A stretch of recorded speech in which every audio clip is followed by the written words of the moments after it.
They say pressure bust pipes. So what's the win without a comeback? So what's the win without a comeback? Hustling every day to win. Now you're witnessing a comeback.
Here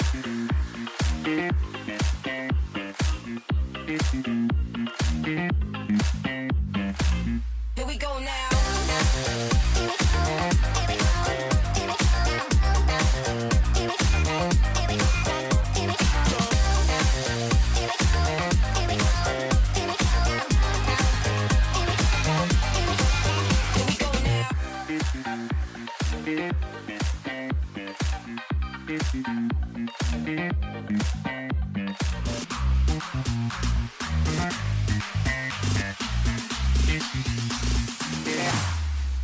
Here we go now.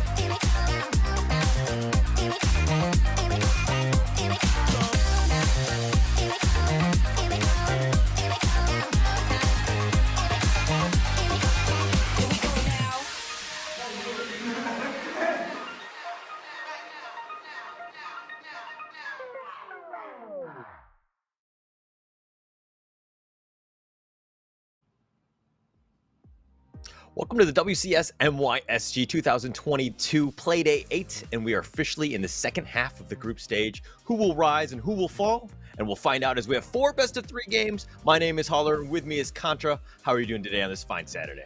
Man, I'm doing great, and finally we get to cast together after meeting up a couple of years back, so I guess it's destiny that we will be casting this series here for the WCS. So, Holler, I want to hear from you as well. We've already got to the halfway checkpoint of the league. How are things basically coming up for not only the teams, but for yourself? Yeah, I mean, it's just been a crazy league throughout. I think we've seen, Sem 9, we expected them to be at the top. We also thought, Phantom 6 was going to be quite good as well, and they're in the top 3. So some of the notable teams are there, as well as LFO. Let's not take anything away from those guys. Those guys are number 2 right now, but I think that it's going to be towards the middle area of getting into the top 6, making sure you have a chance and getting yourself into the playoff, and that's where we're going to see in terms of the second half of the season. A lot of these teams, hopefully they'll be able to springboard themselves into that position. That's right. There's only one slot for the MYSG teams here to qualify to the Southeast Asia bout. So I really want to see if Sem 9 is the team that will be going all the way up there, because there's so much hype going on social media, but LFO have been keeping up to pace. So you can join us for more conversations where you can put your comments down below or even post some memes, whatever you want, using the hashtag WCS MYSG for a chance to be featured live.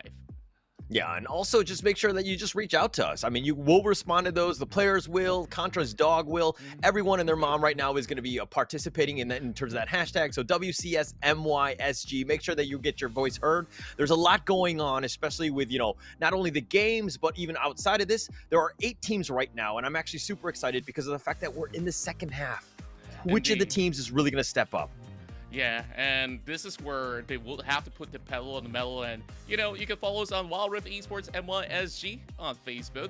And another thing is that I didn't realize I actually had a dog at home.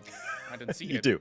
You do. I do. You do. Yes. Gotta find a name for it. So anyway, we'll come up with a name. Maybe the MVP of today. Maybe we use that as a nomination for the name, huh?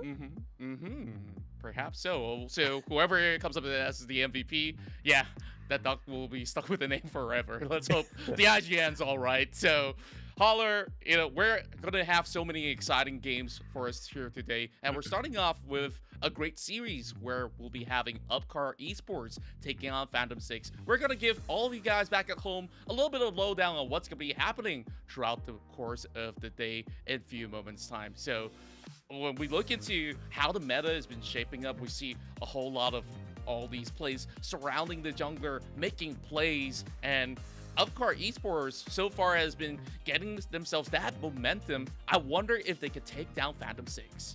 Yeah, and Upcar Esports is definitely a team on the rise. Yes, they did falter yesterday, losing 1-2. Yesterday to Watermelon, that was a bit of a heartbreaker. That one went past midnight last night. So this is a team that was, the last to play, and now they're going to be the first to play today. So maybe fatigue and stamina might be in play today, but we're going to have to find out. I love that you point that out because we're all gamers, right? And we understand waking up in the early morning and even sometimes in the afternoon could be quite difficult after like long series of stuff that goes on. And they have to prep for the series itself, meaning to say that they have to do it either beforehand throughout the weekdays or else they're going to suffer a whole lot going up against Phantom 6. And when we look at Phantom 6 current performance, they look at like they're on tip-top form. So I really want to see if they could possibly pull games that are going to be an upset or perhaps just take it all the way home 2-0. Yeah, and this is a fight for 3 versus 4, right? Who's going to be able to step up, get into themselves in a great position to maybe challenge the SEM9 LF Org teams that are in the league? But, this is one of those moments where, Phantom 6, we had high expectations with them. They actually had a little bit of a falter. But before we go into all of that, let's go into the format video explaining all of this. Welcome to Wild Rift Esports Season 1, where teams from regions all around the world compete to qualify into the first ever Wild Rift Icons Global Championship. For the teams in the MYSG region, their journey begins today in the Wild Rift Champions C MYSG 2022. Here, 8 teams in the regular season will be competing against each other in a double round-robin best-of-3 format to determine the top 6 teams who will earn their spot in the WCS MYSG 2022 playoffs. From there, the teams will be placed in a double elimination bracket with a bye round given to the first and second seed. Here, only one team will qualify and earn the rights to compete in the next stage, which is the Wild Rift Champions C Finals. The regions involved in the WCS Finals are MYSG, Masters, Thailand, Vietnam, Indonesia, the Philippines, and Oceania. Here, 4 of the best teams will advance to the next global stage, the Wild Rift Icons Global Championship. The Wild Rift Icons Global Championship is the pinnacle for Wild Rift Esports in 2022. This tournament features 24 teams from all the Wild Rift Esports regions, which includes Southeast Asia, Brazil, Latin America, EMEA, Korea, North America, Japan, and China. This is where we will witness the highest level of competitive Wild Rift in the world, and we wish all the teams the very best in their journey with Wild Rift Esports.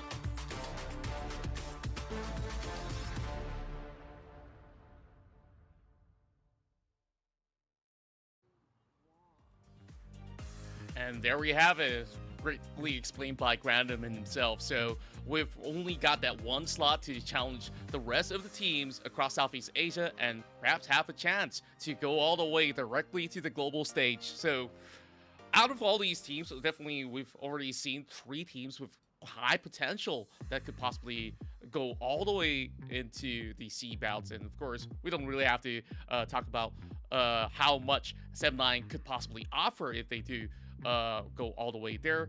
LFO as well as Watermelon, they're also in great shape, and Phantom 6 definitely picking up the pace as well. So it's not really a one-way horse race heading into the WCS MYSG, and I guess that only playoffs will tell us what could they possibly bring by the end of it.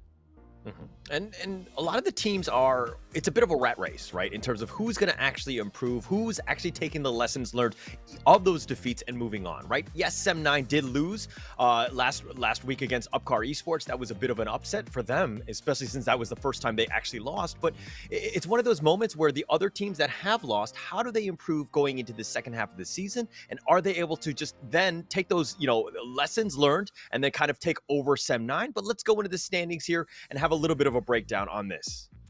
That's right. Let's have a look at the current standings as SEM9. They've only dropped a series, and LFO is currently tied with them with the same scoreline as well. Phantom 6 currently on 3rd place with 5 wins and 2 losses, while Melon's now in the middle of pack as they are tied with Upcar Esports. So it's really essential that Upcar Esports get some wins off of Phantom 6, else they will start to fall behind.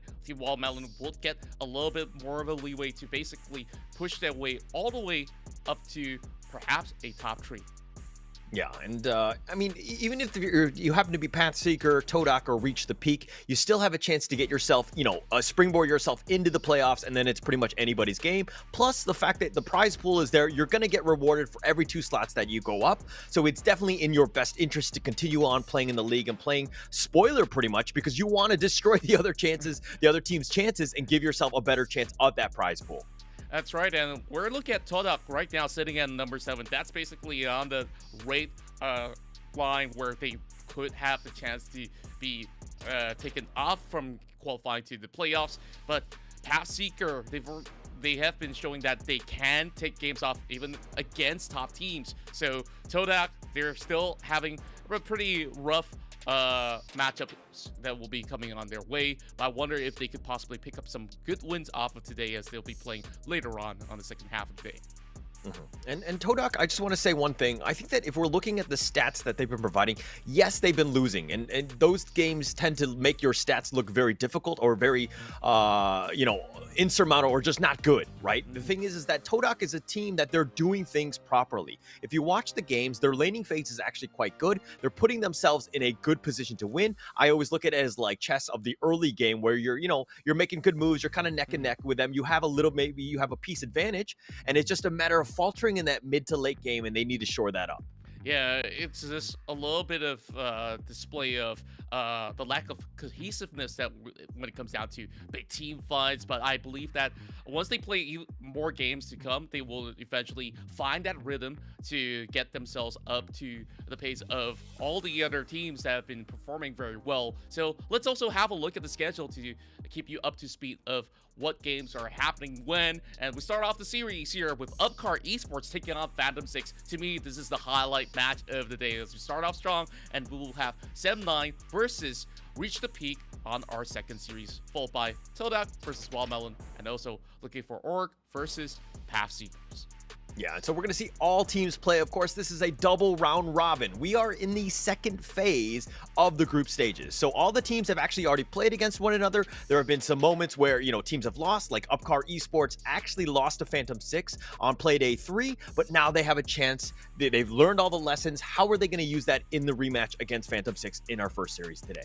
That's right, and there's so much of a hype train for the past week where Coffee and Co have brought perfect wins against 7-9, taking them down 2-0. And after that, everyone was basically rallying upon them. Yesterday's series, we see them coming up close, and maybe today might just be the day where they will carry on, taking all these sort of hype with them to beat members of Phantom 6. But Phantom 6 definitely no pushovers. We've already seen what they have contributed, especially when they have switched roles, where Eggy now goes into the support role while they put Nyx in the jungle, where he gets to dictate so much more of the pacing of how he wants to play in the Rift. And I think that he looks pretty good with all his jungle picks. So before we go deeper into that, of course, let's focus on this current series where we'll have Upcar Esports versus Phantom 6.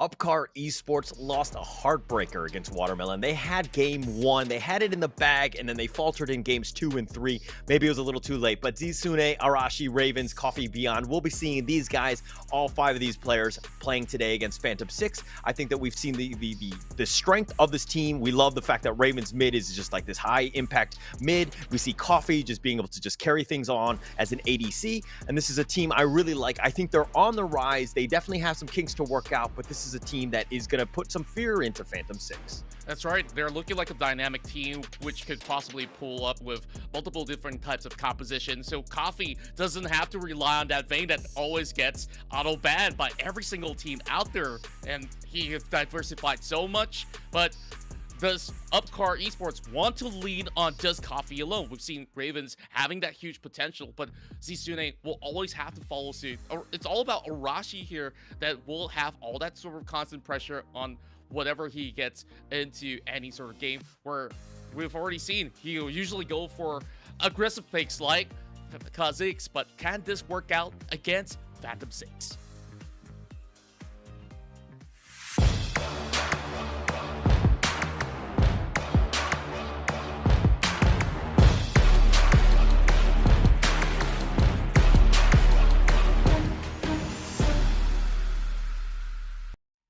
And Phantom 6, they had a 2-0 game against TODAK. That is pretty much what the doctor ordered when you're having a sort of a rough time, and you did definitely want to springboard yourself up. But Yoshi, Nyx, Haki, Momo, Eggy, and you talked about the flexibility of Eggy and Nyx just being able to roll swap. Just overall, though, Contra, like, is, you know, the flexibility a good thing or a bad thing? I think it's a great thing to have, especially when you do have certain matchups or a certain playstyle of the opponent that doesn't really favor the type of champions that you really want to bring to the table. And by having this swap that we've seen, there's so much of a diversity of what sort of champions that you could possibly feel. And I think that Eggy has adapted really well going into the support role, where he would still be able to be the secondary shot caller, while Nyx have a lot of options on the table, whether you really want to focus on getting leads for Haki or even try to get Yoshi up ahead. Momo has definitely got some really good partners to work around with. And a lot of it comes down to champion pool, right? Like, I think that most players in a design role will have, you know, probably about 5 comfort picks that they're, you know, just be able to play at almost any moment. But if you have 2 players that can potentially play the same role, you could potentially just double that size, right? Because 2 different players, they can cover different champions, so you'll have a lot more flexibility. But let's look at the head-to-head for today. I mean, well, actually, this is going to be another just role of Phantom 6, and we just see all of these good-looking guys just staring us down a little bit. What do you think about these esport poses of Haki and Momo here?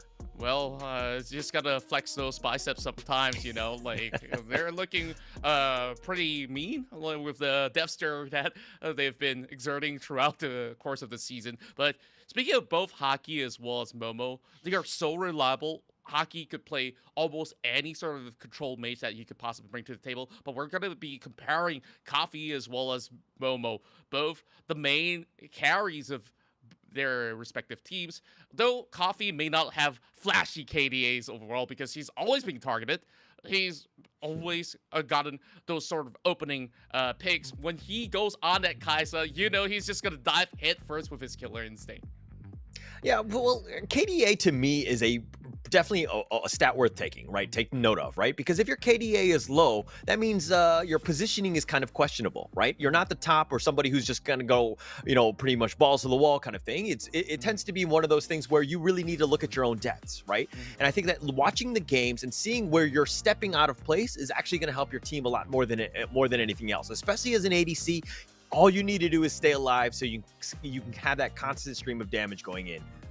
Indeed, and at times, Coffee definitely make 50-50 calls that could be a double-edged sword for his team because of the way that he positions. Like I mentioned, if a Kaisa uses Killer Instinct to go all the way to the backline, what if the other team is going to be much more prepared by saving whatever spells just to throw right at him? And I guess those are the moments where the rest of Upcar Esports will really have to keep up to his pace, and sometimes positioning itself just doesn't warrant any sort of response. So I guess Phantom 6, they have drafted really well on all their past matches, and with a great coach on their back, Glaciers definitely could pull wonders for the team this time around. With so much of diversification, it's hard to basically target ban on any sort of champion or even the players alone on any member of Phantom 6. So I guess it's time for us to make a few predictions here for this upcoming series. So I really want to hear from you, Holler.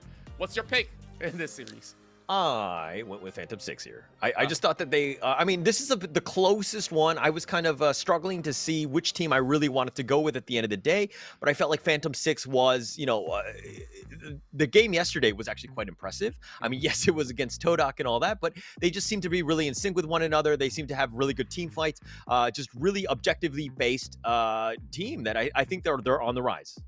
Indeed, and Phantom 6, there's just that solid macro play that you can't disregard. They know when exactly to go for those huge objectives, where if you want to choose that dragon, well, they're just going to sneak right behind that pit to just start their own Baron, and teams just have to be extra prepared, drop those vision wards everywhere just to know how to possibly get any information out of Phantom 6. But when it comes down to Upcar Esports, there's always that scrappy energy in them that tells you, hey, I'm gonna let you take a few of my turrets and I'm gonna make a comeback later on. So of course that's not always gonna be the case. They can't always rely on all these late game miracles that have happened a couple of times before. Against Phantom 6, I think it's much harder to do. Yeah, it's definitely tougher to do against the tougher teams of the league. But it's one of those things where if it works once, can they do it again? Maybe it'll work twice and maybe they get a little lucky. But I think that, to put yourself in a position to win speaks volumes about the team, right? It's like the never say die attitude that they have. They're going to continue to fight no matter what. Maybe they'll throw out a Hail Mary. Maybe they get lucky like they did last time. And hopefully that luck will continue to rise as they go throughout the league. Yeah, and let's hope that Lady Luck smiles upon them if that's going to be the case. So, Holler, with our series here, of course, beginning in a few moments' time, we've already made those predictions. Well, who are you going to be focusing your eyes to on making plays in this series on either side of the team? Sorry, you highlighted it earlier, but I think Coffee, right? I think that the teams have kind of realized what sort of play style he has. Like usually if they don't know anything about it and all of a sudden Coffee is making those high risk, high reward plays, then it can kind of catch people off guard, right? But the teams are kind of understanding what Coffee can do. And so I think that they're going to be a little better prepared going into the second half. But it's one of those things where is Coffee going to just maybe not do it as many times? Because he really needs to just, up that KDA, give his team a chance to win. Because every time the ADC dies, it's just a travesty for the team. Yeah, and as for myself, other than Coffee, I think Arashi really plays a very, very vital role here. There are games where when he goes in for certain aggressive jungle picks, in the early game, he may not have gotten the leads that he wanted, but heading to the late game, that's where he will usually find those opening picks. And I really wonder if Phantom 6, they would possibly lower down the sort of champion pool that Arashi has on the table to negate the effectiveness of how well he plays throughout the course of the series itself. So with that in mind, for Phantom 6, I think that it's honestly going to be hard, like I mentioned earlier, to talk about any of them. So any sort of picks that you want to see coming up to the table, like just the other day, I went through my Facebook, I look at the sort of posts that was there, and basically Alex Shizukai, it was basically telling the public, it was like, you guys get to pick champions for me, like go ahead, pick either or, and we might be able to play it. I wonder if Phantom 6 have any sort of ideas to introduce something new to the table. Yeah, and we've seen a lot of the same champs throughout. I think it's just the metal has evolved. We've seen a ton of Gragas. We've seen Darius, Set, Galio, like the big beefy guys. I think that's kind of like the theme thus far. I mean, they've been quite disruptive in terms of what they want to do. It's very, very complimentary to the team, right? And so I think it's a different stage where, the meta has shifted to this kind of run at you sort of meta, right? Displace you with Gragas. I think that we've seen he's like the most picked champ throughout the entire league. So I think we're going to see more of this guy unless teams decide to actually actively ban this guy. That's right, and I think that Gragas itself is such a valuable pick where you could basically put him on either side of the lane. Like, just don't put him as a AD carry. That's definitely just griefing if you were to do that. But for potential lanes that the Gragas could go to, and yet again, every team fight that he walks into, he's just basically going to land those body slams as well as explosive casts. And though explosive cast is more of like a 50-50 chance where you could possibly land a really good one or absolutely whiff it. And in worst case scenario, you bring the whole entire team forward. That could possibly be costly in an unbalanced fight, whether it was a 4 versus 5, 3 versus 5. So I guess that Gragas itself definitely holds high value here, whether if you really want to put him onto the barrel lane where he could basically hold it for his own. But most often than not, for Phantom 6, if they were to pick it, they'll put it up in the mid lane for Hockey. Yeah, yeah. I think for me, it tends to be draft flexibility, right? You can literally, I mean, you kind of touched on it in the fact that it can be played almost any lane. So it's one of those things where, oh, what is the best lane matchup that I can get for it? I can provide value from almost any single role. So it's one of those moments where how do teams really deal with it? It's more of, okay, we'll just ignore it. We'll just continue to just pick our own, champs that we like. But we understand that Gragas is one of those high priority picks that we're going to continue to see even throughout the league. That's right, and I guess that whether you nerf him or not, like his kit itself is just massive. Like you basically will have so many opportunities for openings if you were ever to get that pick itself. Other than that, I guess that more teams have been able to adapt to a composition where they could possibly field Yuumi. Yeah, we've seen a couple of Yuumi up in the Baron lane and the support role itself. And now that the meta is leaning heavily on all these Juggernaut as well as Bruisers, Yuumi could easily just sustain it for the frontliners of whichever composition that was being filled by the respective team itself, and yet again offer great utility on top of it all. So to really go into more of all these different type of picks, why not we just head right over to the champion selection? The champion select, and I mean, you talked about Yuumi and just how powerful that champ is, and it is super annoying. I mean, it's one of those things that you don't really want to see on the enemy team. Obviously, you don't first phase pick it, but talking back about Gragas, yes, the fact that it is very powerful, it is very flexible, but it is one of the most banned in this league, right? I think it's second place in terms of most banned. The set was number 1. It's just one of those champs that just teams don't want to deal with because it just provides so much utility to the team. But now that we're in the draft, we see the Kazakhs ban here, straight out by P6, and it looks like they're just going to be continuing to focus their attention on Arashi, who actually mains this champ.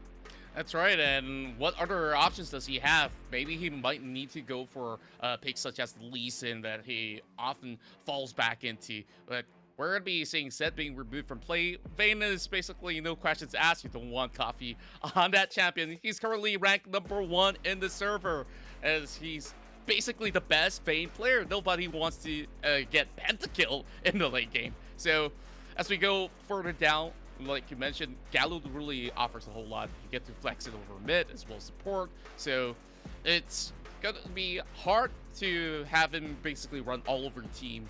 But this Fiora ban, though, is pretty interesting to me. Yeah, it's, I mean, again, people don't really like Fiora. I think that it provides so much. It's difficult to deal with. And it's one of those things where teams really need to kind of work around where the Fiora is. How do they take it down? How did they take her down? Excuse me. But, one thing to note of P6 is that they've actually done their research. They understand what UCA champs are, what they like to main. UC, on the other hand, kind of a little bit more generic, I would say. The Zed is a little bit more focused in terms of maybe taking out Hockey's play on that one. But it tends to be very generic of what they're trying to do. Indeed, and to my surprise, the first pick coming in from Phantom 6 is going to be on that Olaf. Now, by banning off that Fiora early on, it's going to be hard to find options where you could basically melt down the health bars of Olaf, especially when he pops the Ragnarok and run all over in the enemy lines. But the Gragas, like you mentioned, is basically a no-brainer. If it's left out in the open, UC is going to pick it up. And Jace here picked up by UCE. Ravens tends to play that one mid. It's one of his most picked champs, so he's very comfortable with it. Of course, Jace could be flexed almost into other lanes as well, probably not support, but it does have a lot of potential. But look at the Camille pick by P6 here. What are your thoughts on that?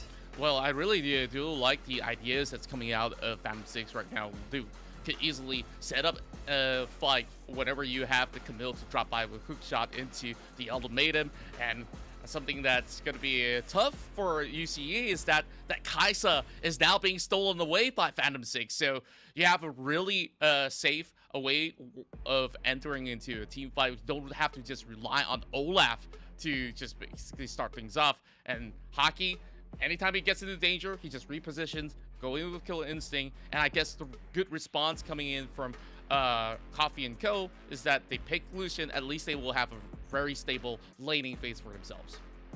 We talked about Phantom 6 in terms of their flexibility of Eggy and Nyx just being able to swap back and forth, but the Camille pick is pretty much just saying that this is going to be an Eggy jungle Camille. That I have not seen Nyx play the Camille as of yet. But it's one of those things where we now know which player is playing what role. So that's going to help us out in terms of actually picking the support, which is going to be coming up in the phase 2 part. But the solution pick by UCE, kind of a lot of magic damage potentially with Arashi as well. Is this kind of one-dimensional lineup from UCE? Well, what they really want to achieve here is that they really want to go in for some good poke, and then you have great mobility. It's a composition which also allows you to dive right into a fight if you really want to pin somebody down underneath the first tier turret. But going through the bans very quickly, we see Ziggs, Tresh, Lulu, as well as the Rakan being taken out. So options for a support role, I don't think there's a plenty. Yumi's still left on the table. You won't really want to go for it. I haven't seen Leona's picked that much. I don't fancy it in this sort of composition anyways. But if they were to go on by picking a reliable support, I think Nami's a good shout here if they want to go for it. But Morgana is even better. Yeah, that's a really nice pick up there. And especially since all there's, the potential magic damage from the Jace and the Lucian, you have the shield as well. So it kind of just adds a little bit of synergy in terms of what you want to do. But one thing I don't like about the P6 lineup, okay, they show it up right there. I was going to talk about the fact that they didn't have any beef and they bring the cow. Oh. So completely just neutralize what I was going to say. But yeah, it looks like that's a great pickup in the end. Yeah, I got to say that it definitely complements the whole team, where you just need to have somebody to always be up in the front of Upcar Esports and to basically divert that aggression beyond. He's going in for a very safe pick of the Braum, where, yeah, I dare you to come at me because I'm going to shatter you with my Glacial Fissure. So with that in mind, just looking at Upcar Esports, I think that they really have some really solid early game going on. Meanwhile, Phantom 6, they're just looking to have a really stable early game, as they will slowly scale better, and that's where they will try to go in for those big macro plays that they've been bringing up for the past couple of series that we've witnessed. And with Nyx going into the Camille, I think that he's going to feel pretty comfortable. I believe I've seen him playing Camille for once or twice already, so it's a pick which could possibly give him a little bit more room to initiate for Phantom 6. Okay, I'm not a huge fan of the Braum pick, especially last. That was like your gold card, your ace in your in the hole, so to speak, and just kind of throwing that out. I mean, if you're looking at the enemy team from Phantom 6, and we'll, of course, I'm not trying to do a memory test here because I'm sure we've already forgotten what champs were selected, but there weren't too many ranged champs. There was the Kai'Sa, there was the Morgana, which is kind of like, is it really ranged? It's more there for the stun more than anything else. But, it's one of those things where I don't really know if it's the best pick as your support. For myself, maybe like a Rakan who has a little bit of mobility to kind of catch up onto people and maybe save, against the Camille Hextech ultimatum. I think it would have given you a little bit more options, but maybe that's just me. What are your thoughts? Well, to me, a Lucian Braum combo is always going to be decent, especially in the laning phase where with his passive, Lucian could easily proc the auto attacks in order to set the stacks on top of what the Braum could possibly offer. Just basically wanting to offer a little bit more stun whenever you go into any sort of battle. I think that's going to be pretty essential, especially when you have so many bans on the support role. I don't mind if he falls back to a comfort pick of sorts. So my question here is, Arashi on this ribbon, can he match up against Nyx, who, looks like we do have a little bit of swap. I thought that Camille's going into the jungle. Apparently, they're going to switch things up. So it's basically a matchup between the Mill along with Jace over on the top lane. All right, for the record, these guys are on watching this stream at this point, right? P6, I said that Eggy was going to be playing, the Camille in the jungle, and they were like, no, Holler, we're going to prove this guy wrong. We're just completely change things up. And then it looks like Eggy is going to be sticking with support the Alistar, which I think that he does shine on as well. The Camille top, though, is going to be there. I think that works as well. But up against the Jace, what do you think about that matchup overall? I think it's really favorable. It's just that in the early game, Camille's just got to really stay all the way back. You don't want to get shock blasted and slowly poked to death. So You just really got to be a little bit more patient, hoping not to be zoned off completely from getting all the farm as well as experience. But once she hits level 5, that's where she gets a little bit more of that spacing. But if this was played correctly, you'll expect a little bit more of pressure hitting over the Baron lane, and that could possibly halt Jace, where, yeah, he could dive into the fights, but can he escape it? Well, is the other question. So with that Olaf, heading into the late game is going to look pretty good for Phantom 6, where I don't really see too much of the DPS coming in from the members of Upcar Esports. So keeping Coffee alive is going to be the key to all the solutions that they could possibly come up with. So I really wonder, is that going to be enough for Upcar Esports? Because it feels like you just really want to rely on this guy heavily all over again. Yeah. So I guess which team would you think has the favorite going in? Well, I guess back to my prediction, Phantom 6 definitely drafted this one pretty well, and they might just be able to walk away with the very first the very first game in hand.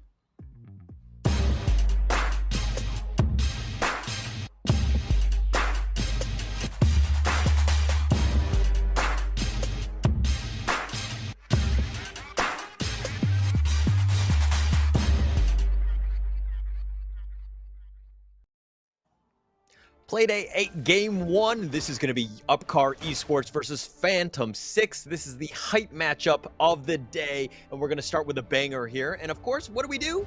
We do dual mid, of course. Dual mid definitely gives a little bit more of an ample experience for Yoshi to get up ahead. But look at what they're doing, though. Zizune knows that he's going to be cutting right by, so trying to find avenues where he could possibly punish the Camille. But all coast is clear, as they have been able to reach back in the lane pretty safely. Now, just looking at a mirror start coming in from Phantom 6 as well as UC, both have started on the red buff, so there's a heavy focus that they really want to put on either side of the lane. So if the Olaf really wants to set up something early, I don't think it's really ideal, especially when you're going up against a Braum. But over on top side, something's happening. Oh, Zizune getting so low, and that was the issue, right? Where you need to kind of keep her positioning, but it's very difficult to do against Lady Longlegs there, especially with her hook shot, and it's literally right on top of you. Zizune has to back up, get some honey fruit, and she's back up, and he is back up to about 75% life. Yeah, just chipping off some health bars as well. Zizune just showing what he's got. He's brought the Ignite as well. Same goes to Yoshi, so you know that they just really want to go at each other, and whoever gets this first blood is going to be very essential for them to pick up key items. And that fight over the top side will just continue on. Oh, that's a huge whiff coming from Yankee. Yeah, a little bit of a misplay there, but the lane is pushed, and it looks like I think UCF will push this one, probably recall back, buy some items, or if anything, get some aggressive wards down. But it looks like a pretty good start, but it looks like the dive, and it looks like Zizune will go down. Nyx with a nice rotation, gets that gank, gets first blood. Pretty clean takedown, I must say, where Yoshi has already lowered down the health bars, makes things so much easier for Nyx to hop right by. Once he does land that undertow, it's pretty much over. You just don't have any sort of escape. Just burn the flash relatively early, and that's really gonna hurt Zizune's scaling, where Camille's just gonna take over control on the Baron lane. So that also means that either Arashi pays a little bit more attention back into that top island, of course, but if you're having a little bit of a rough start, I guess it's still going to be pretty tough to invest in more, but they really want blood. Yeah, they go for the Hextech ultimatum, and he's not in position. Olaf Nyx is just running for his life. Cast Ragnarok, though. He gets knocked back, but he gets the second kill, and Nyx is pretty much the cleanup crew, gets away unscathed. Well, if he had committed just a little bit more, he may have walked away with one kill of his own against the Olaf. That dive didn't look too bad after all, but there's going to be a little bit of setup where you see Hockey rotating down bot. So if they do get a good binding, that might just be a good start for them to possibly pick up another kill. But 2-0, it's just the pacing that UCE is playing this game and being only responsive to those sort of ganks that Nyx is setting up. And man, I gotta saying, this is looking pretty solid. Nice ball rise there. They're going to continue. He has to flash away. Lucian just going to get down. Coffee goes down. That's going to be it. Braum has to flash away. He is fine for now, but they did get what they wanted, and that was Coffee. Wow. What a great dive coming in. Coffee walks away with a sliver of health, burning every single summoner. Just walk away with barely any HP left. And that is some gutsy play displayed by the marksman himself. So Momo, now that he's gotten good enough of a lead, he's just going to be able to activate that empower Q that he could possibly bring to any sort of team fights. So Coffee, he's just really got to get his items complete pretty quickly before he could possibly contest for even the Drake or the Herald. So just looking at the itemization itself, both mid laners, they're coming up with Ludens. So full AP Gragas is where they're going to be offering a little bit more of that burst potential for Upcar Esports, but they're opting to switch objectives for the time being. I think that P6, with this current rotation, they'll be blowing up the Baron lane easily. Yeah, and it looks like they're going to trade right here, but back to that fight in the bottom lane where UCE, Upcar Esports, they committed 4 champions to try to put a little bit of pressure, especially since Zizune was having a rough time top, who's already died twice. And because of the fact that P6 were able to basically get the gank onto Coffee, that was a complete travesty, especially in the laning phase. If we're talking about the first 5 minutes, P6 are completely rolling right now. As I say that, they're looking to trade both T1s top and bottom. Wow, so get a lot of turret damage, and that is a hook shot connecting. And Yoshi's just gonna give it for a chase. He's already got one. Can he get more? Doesn't seem like the case. Ravens will just slowly taunt him away. He's kind of stuck in between. They're just taking their sweet time. He'll go down eventually. Yeah, but if anything, that attracted a lot of attention. There were 3 champions bottom. Look at this. Now Shelly's in the top lane, already chipping down into the T3. Rip Shelly, but she did her job. Look at how much damage is done. Structure. Now Ragnarok just trying to run away. Nyx will go down for that, but all in all, a great trade. Yeah, with one single Herald, they've been able to push all the way to tier 3. That is something that we don't see every day, and almost shouting that inhibitor in, like, what, 5 minutes of play? This could potentially be the quickest game that Phantom 6 could possibly display. Crazy, right? And Phantom 6 have done a great job. This is why this is a top-tier team. They understand how to play the objectives. They've done quite well. They made sure that they got the Rift. Yes, they're going to give up the bottom T1, but they'll happily trade that for the T2 and structural damage on that T3. They're in a great position right now. Definitely the driver's seat, even though it's only a 3K net worth lead for them. That's right, and as they slowly rotate over to the top side, and there's not much that they could possibly offer here. Yoshi could easily slide out of the way. So just coming back to this, it's all about the preparation from Phantom 6. They know who's their key target. You really want to shut down that Jace very early on, or else Zizune just runs rampant, just poking them down with huge damage output.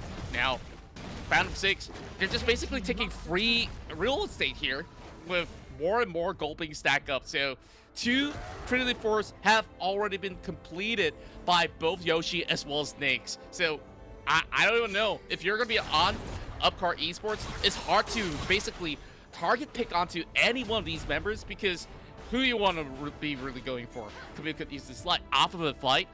Olaf is going to take forever before he even trips over his own feet. And Bobo's hard to catch when you have Hockey as well as Iggy all the way up front.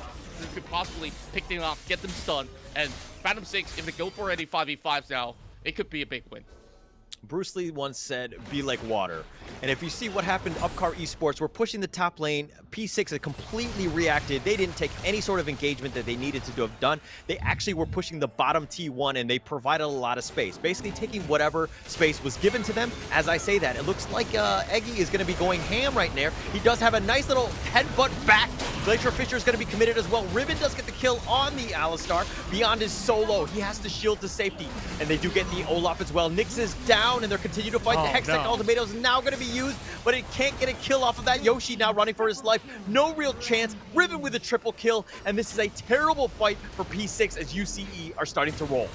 Don't count Upcar Esports out. The fight in the jungle itself have definitely benefited them. All of them were lined up on that choke point. Beyond lands that massive Glacial Fissure. Everyone was running away. Phantom 6 kind of greeted over there. We saw 2 members try to commit, trying to at least land a kill onto Upcar Esports members, but they don't really have a really good positioning to basically pick off any sort of kills from that sort of opening. And now it's basically giving a little bit more of a breathing space for Upcar Esports. But this Dragon will have to go over to Phantom 6. So Upcar Esports, they look to trade this objective once more. So Upcar Esports, I think that at least with that fight being won, they've got enough shutdown goal, enough resources to basically roll for another 3 fights.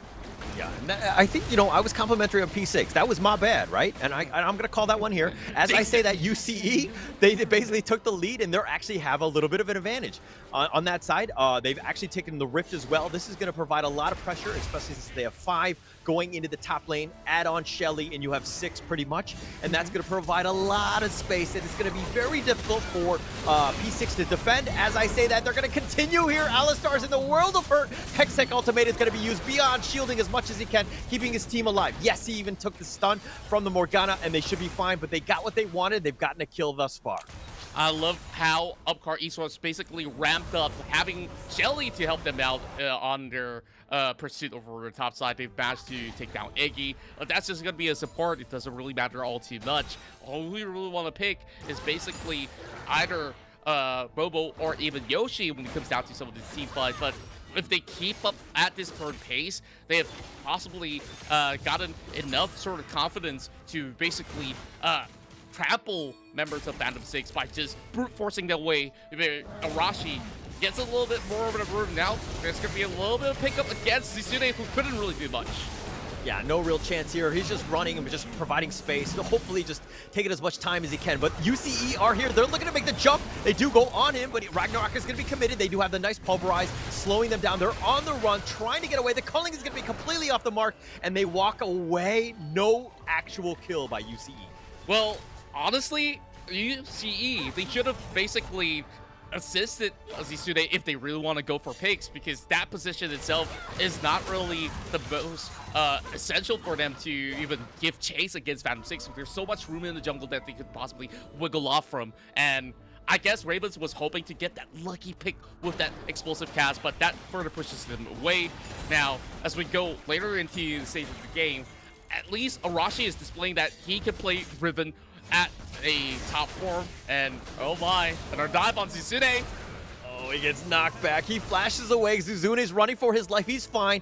The tactical sweep will just be a little too short, and Zizune walks away. No real issues there. But now UCE, are they able to counter? Well, we really have to take a look at what's going to happen in the next few minutes. So, a lot of all these summoners have been burned off from Phantom 6. So, my guess is that they're not going to be taking any sort of fight. So, they will continue on with this sort of 1-3-1 split formation that they're currently having until they could possibly get those summoners up, or even a few items back on the table. Especially now, without any sort of objective, there's not a real chance where they could possibly brute force a fight against Upcar Esports. So, for now, it's basically getting all these resources up available on the map before they could possibly look for those pickoffs. So, Phantom 6, I think what they're currently lacking here is this sort of damage output that could possibly burst down all the core units of Upcar Esports. Who you really want to rely on is Momo as well as Yoshi, right, when it comes down to the damage. But, of course, you have Haki, who could only chip them ever so slightly. Eggy's not going to be offering that much damage either way, so it's really down to how long can Nick survive in all of these battles. So it's down to this fight over on the river, where we will have Dragon spawning up soon. It's just Cloud Break, so maybe it's not that much priority for Phantom 6, as they currently don't have enough vision wards inside the pit. So if they really want to commit, it's going to be a little bit more risky. Yeah, and if we're looking at vision, I mean, it's pretty much neck and neck. No team is over, committing past the river. As I say that, Eggy's looking for that nice pulverize. He gets only one. The Fisher's going to be used in return, and Eggy's running for his life a little bit low. Hextech Ultimatum, that's going to be committed on this one. Beyond is trying to shield up as what he can. Arashi has to flash, at least the safety. Culling is going to be used, but they've got Golden, and Jace is going to be left for dead. And Kai'Sa does get the kill on Riven, and Gragas is now going to have to go Golden as well, keeping himself alive. Coffee and Ravens are now on the run, and this looks to be a free drag for P6. Well, Eggy did God's work right there. You saw how much he soaked into damage, burned off a lot of all these spells. He purposely bait and switched him, and now Momo's stopping in. The Proto Belt was used, but it has to flash Ravens. Now he's under tower. He's fine, but Coffee goes down. Whoa. Oh, a little too aggressive, way out in front. What are you doing, sir? Well, we really got to ask him after that if he ever gets an interview, but looks like it's P6 here to take over this Baron pit. Here comes double TP committed though.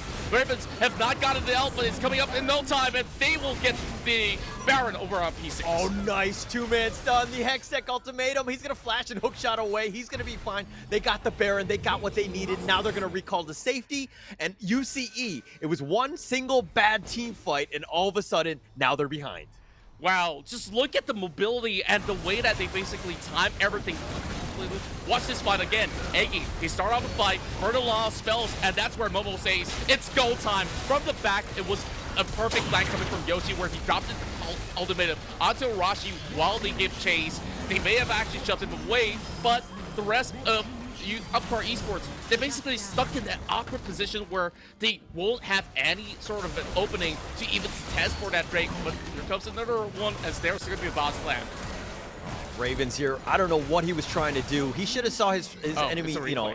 replay. Oh, yeah, okay. Yeah, that's still a replay. But if we're looking at the mid lane here, now it's the T3s are starting to get chipped down. Braum just trying to stand in front, using the shield, trying to keep himself in safety, but no, he goes down, doesn't even get the Fisher off. This is going to be a bad spot. The top lane is pushing, the mid lane is pushing as well, and they do have the Baron buff, and that's providing a lot of space. UCE are going to have to retreat into the fountain and maybe look to take one last stand. Well, Upcar Esports now are back at it again. Almost having a Baron naked base, still having a turret up left down bot, but Phantom 6, they basically got everything that they wanted to achieve, and all they have to do is to slowly place a chokehold over onto Upcar Esports. I don't even think that they need to wait until the Elder Drake spawns to get the catch. Now, Iggy basically exerting dominance. This beefy boy runs all the way up front, and they're like, nah, we're not taking any more fights right here in the mid lane. So they're just gonna take their sweet time.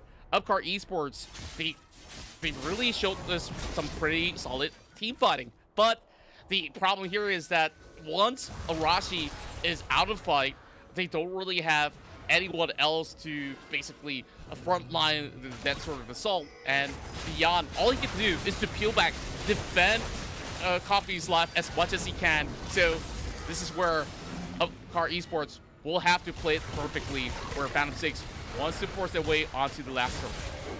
You know you're having a bad game when your Lucian has to culling just to clear the wave here.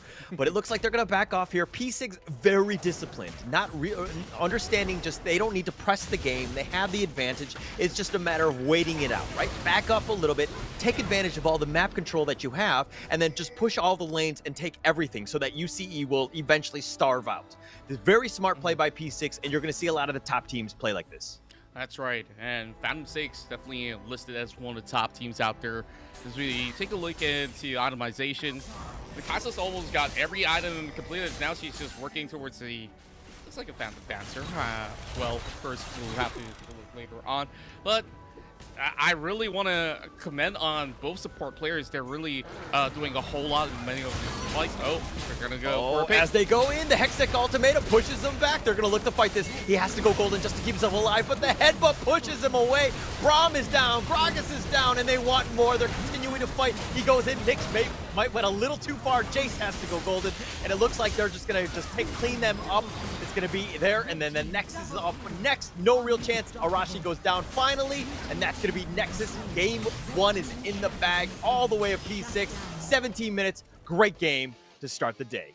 That's right. P6 here takes the upper hand in the series, going 1-up against Upcar Esports. So the preparation that they've done for this game was basically beautiful, where they knew what exactly to do from the drafting point, and once they hit in the game, their sure focus was basically to destroy Zisune so that he couldn't really contribute anything at all. So that Shelly push itself basically gone all the way to the inhibitor, and that's not something that should have actually happened. Upcar Esports I guess they had certain responses, but if they were a few steps quicker, maybe they could possibly match up to the pacing, because we look back into some of all the team fights that they brought forward, it looks convincing that they could basically stomp them out with A's, but they've only picked up a few members here and there, and then after that, Phantom 6 basically did take the course of the fight, and I guess the only 50-50 of a battle was the one that was on that river where Iggy started it all and basically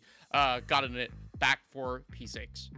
Yeah, it was just one team fight. It was like that one small win, and it just snowballed from there. And just P6, just how they understand when they have an advantage, and they just basically take over the game. But I think that the biggest thing was the fact that Zizune Jace. Actually, let's go to a break, and we'll talk about that one right after the break.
Here we go now.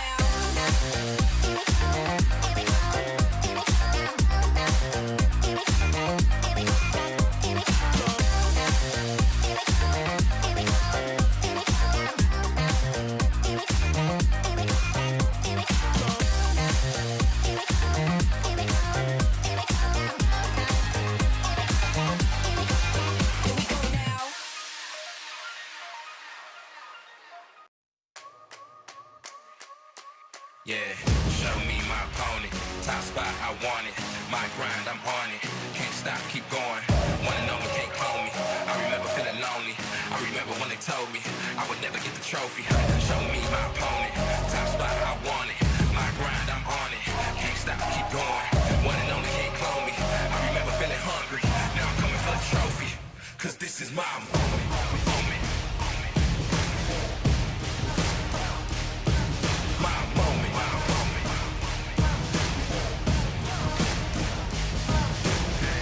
I'm a boss till I fall. I'ma answer the call. I'm a beast, I'm a dog. Hit my back against the wall. I accept every challenge. Had to battle for my balance. From a peasant to the palace. Treat the trophy like a chalice. Stayed on my grind. Great things take time. Now how I shine. You might go blind. Come along for the ride. Cause I'm headed to the top with it. Going is my only option. They can never ever stop this. Show me my opponent. Top spot, I want it. My grind, I'm on it. Can't stop, keep going. One and only, can't call me. I remember feeling lonely.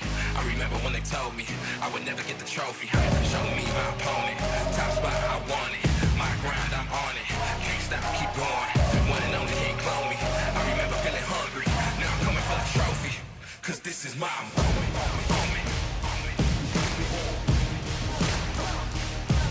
My moment.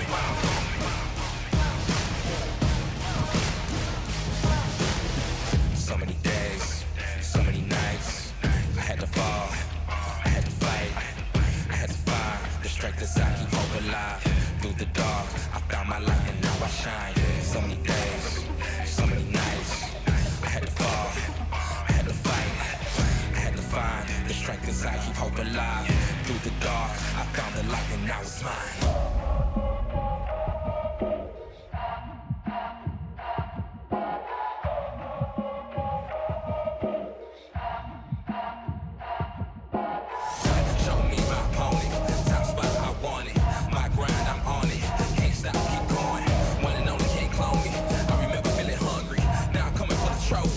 Cause this is my moment.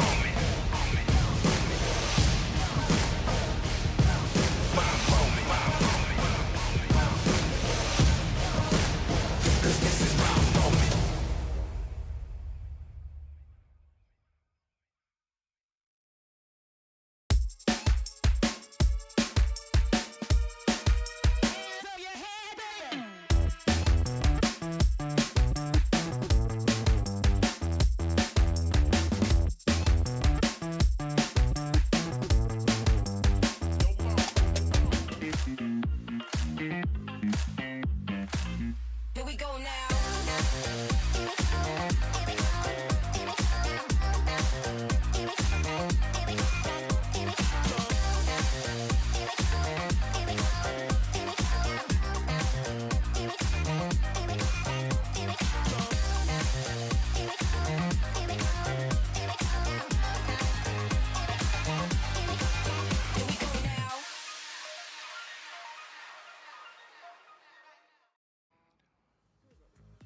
Welcome back to the WCS MYSG, and we're here at our first series where we've already seen Phantom 6 taking one game off of Upcar Esports, and well, what a game that was, Holler. We saw a perfect display of control on how Phantom 6 dictated the pace of how the game have went on. So going into game 2, what are the sort of changes that you're hoping to see coming in from Upcar Esports?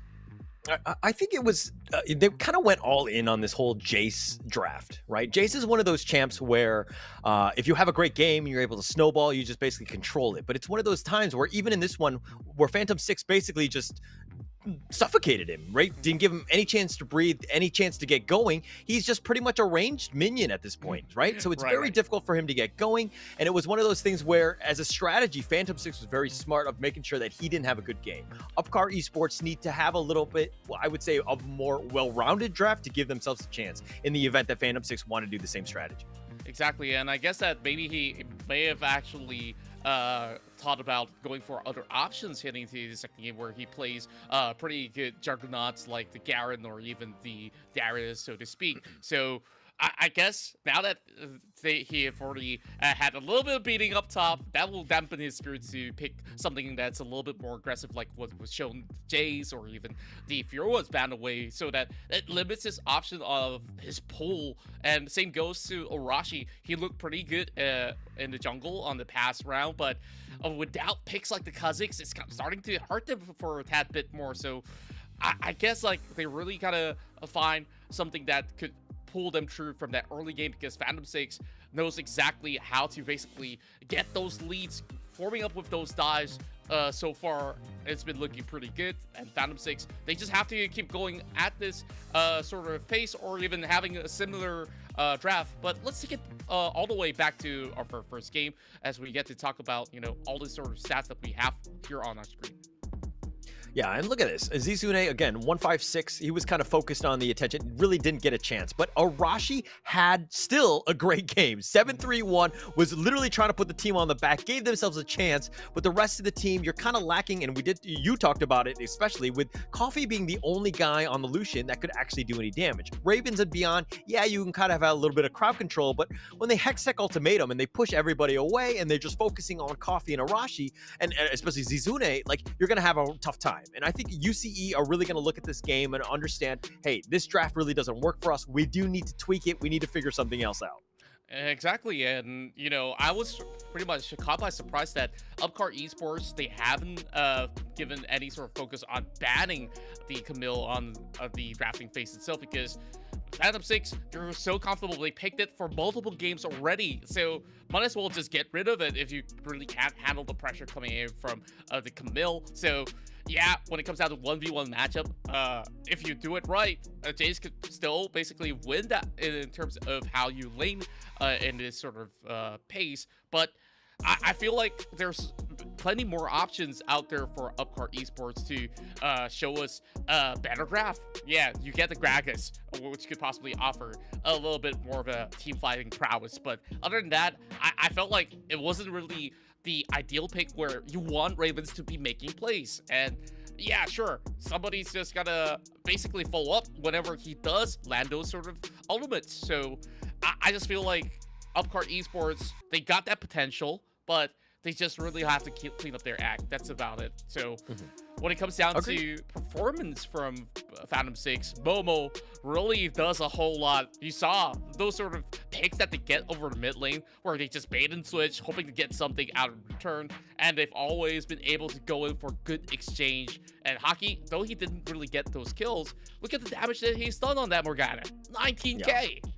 Absolutely insane. Actually, I really liked Phantom 6 draft here. I mean, Hockey can play the high tempo type of mids, but in this case, really didn't need to, especially when you have the Camille and Olaf just literally just running at people. All you need to do is make sure that you do get that lockdown when you have to make that shot, right? That skill shot. So Hockey was there, just let people just, create the shadows, the AoE auras, just make things very difficult for any sort of movement from UCE in terms of countering. So very well played in terms of just an overall draft. Maybe if they turned it up to 11, they put, Hockey on something like a high impact mid, and it might be even more crazy, but then you're pretty much all in on this aggressive playstyle.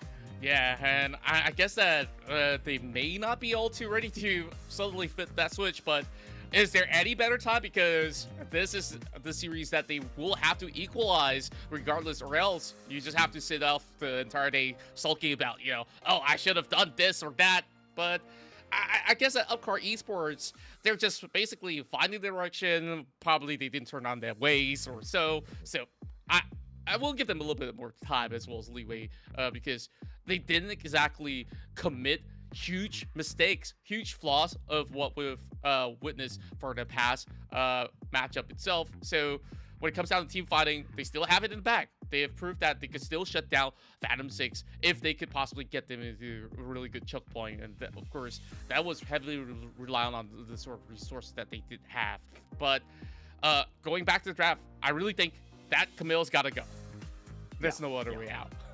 Yeah, I think, more than anything else, I think Zisune, just give him a top that's somewhat tanky, like he plays the Darius, he plays the Camille himself, as well as the Garen that you mentioned. But it's one of those champs or the play style for him is just to not lose terribly. Right? Just be in lane. Yeah, you don't have to get the kills. You don't have to get all the last hits. All you need to win is probably, 40%, I would say, instead of, you don't have to win out, straight out. It's one of those things where you just kind of need to go as even as possible, just not die. That's the biggest thing, because that kind of got the whole snowball going with Phantom 6 being able to push the top lane. That's right, and ideally you want to get him activated and eventually have Zisune split pushing. He wasn't able to do majority of what he wants on top of his hit because he was just basically falling all the way behind. So if you give him something that's like a fail-safe option, there's so much that he could possibly work around with where, like I said, Darius is possibly the best pick that I could possibly think of at the moment. But over on the side of the mid lane, I think that Morgana, of course, is basically a brick wall in lane. It's hard to basically take her down, even with ganks. It's such a solid pick where you just essentially want to slowly poke out if you really want to go up against the Morgana. So I'm thinking about things like an Ahri. They did ban the Zed early on. They may continue to do the same. It's a pick where not only Ravens is extremely well versed on, as we have already seen him going for a lot of that sort of champion where he could possibly push the boundaries with on those 50-50 plays. And we talked about the power of Gragas, right? It's close to a 63% win rate going into today. Obviously, that game will lower that one in terms of win percentages, but it was one of those moments where maybe they didn't really want to play it mid. Yeah, we know Ravens can play it, but it just didn't seem to have that huge impact that they wanted. I think it was kind of like one of those, haha, we got the high priority champ of, the meta where we're so happy and everything, but it really didn't pay off in the end. I think that there was a bit of a comfort level with that champ because you kind of do need to figure out a way that you draft around it. They were lacking damage, and it just seemed to not really have as much of an impact as we thought it would have.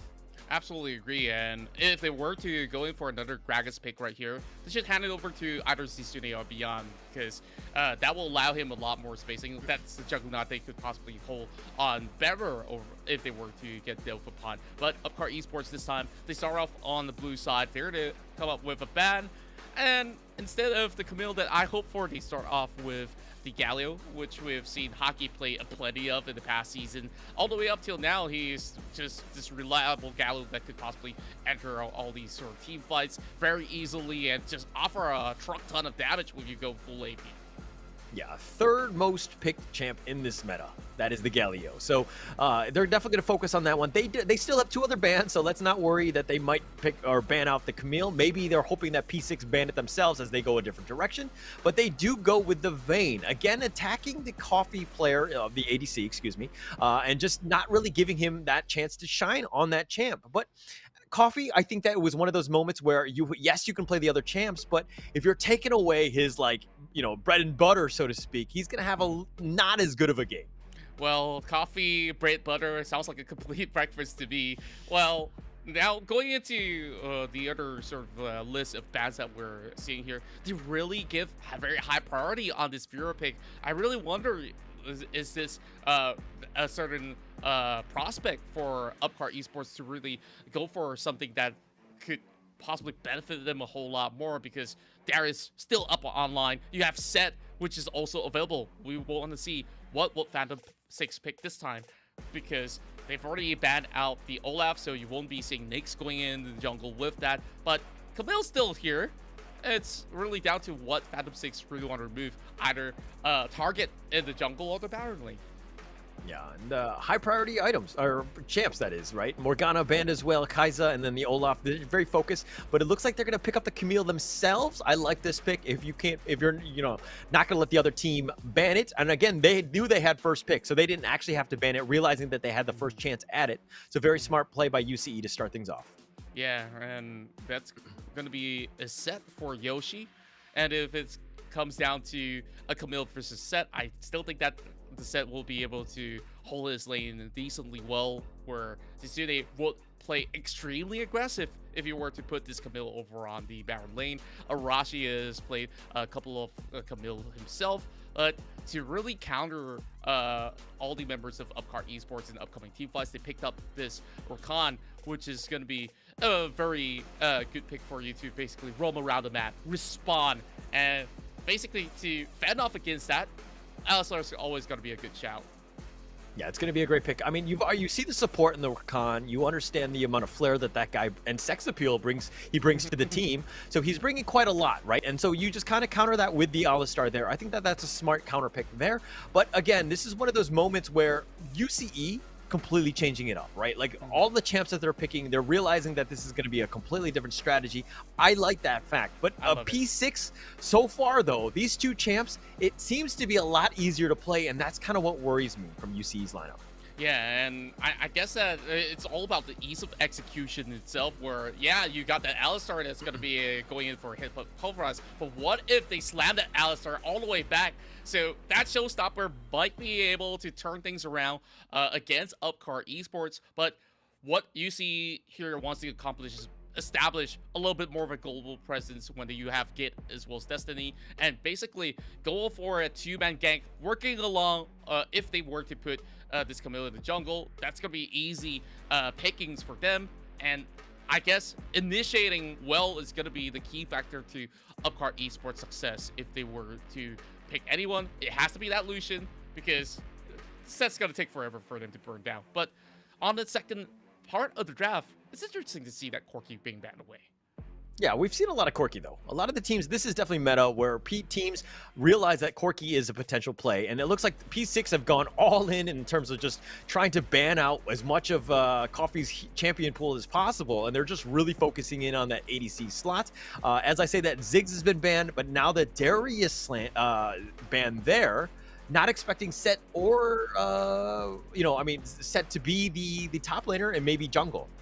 Yeah, and I really wonder what other options does Coffee have? There's like, what, 3 marksmen on the list of P6 bans itself. Like, what, you're going to force this guy to play a Draven or something? I think Caitlyn is where it's at. He's played a whole lot, so it's something that could possibly give him a little bit more room when he does shoot the net out to get himself a little bit more space.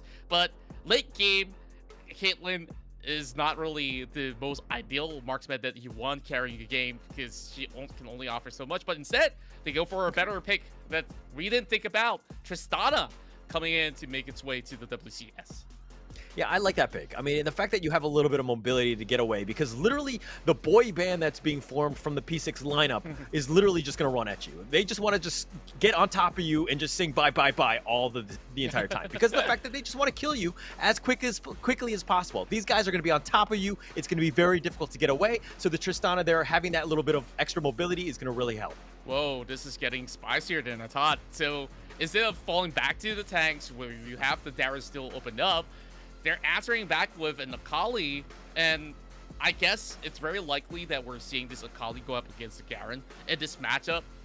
It's not really the best scenario for Akali, where it's hard to basically take this Garen off of the lane, where you have Iggy, who have got the final pick of the Gragas. It went all the way to the last pick, to my surprise. I thought that Upcar Esports would have potentially answered back to the Garen pick with a very safe lane by having Gragas on this side, but this looks to be a pretty solid draft to be from both ends, and I like the adaptation, especially from Upcar Esports.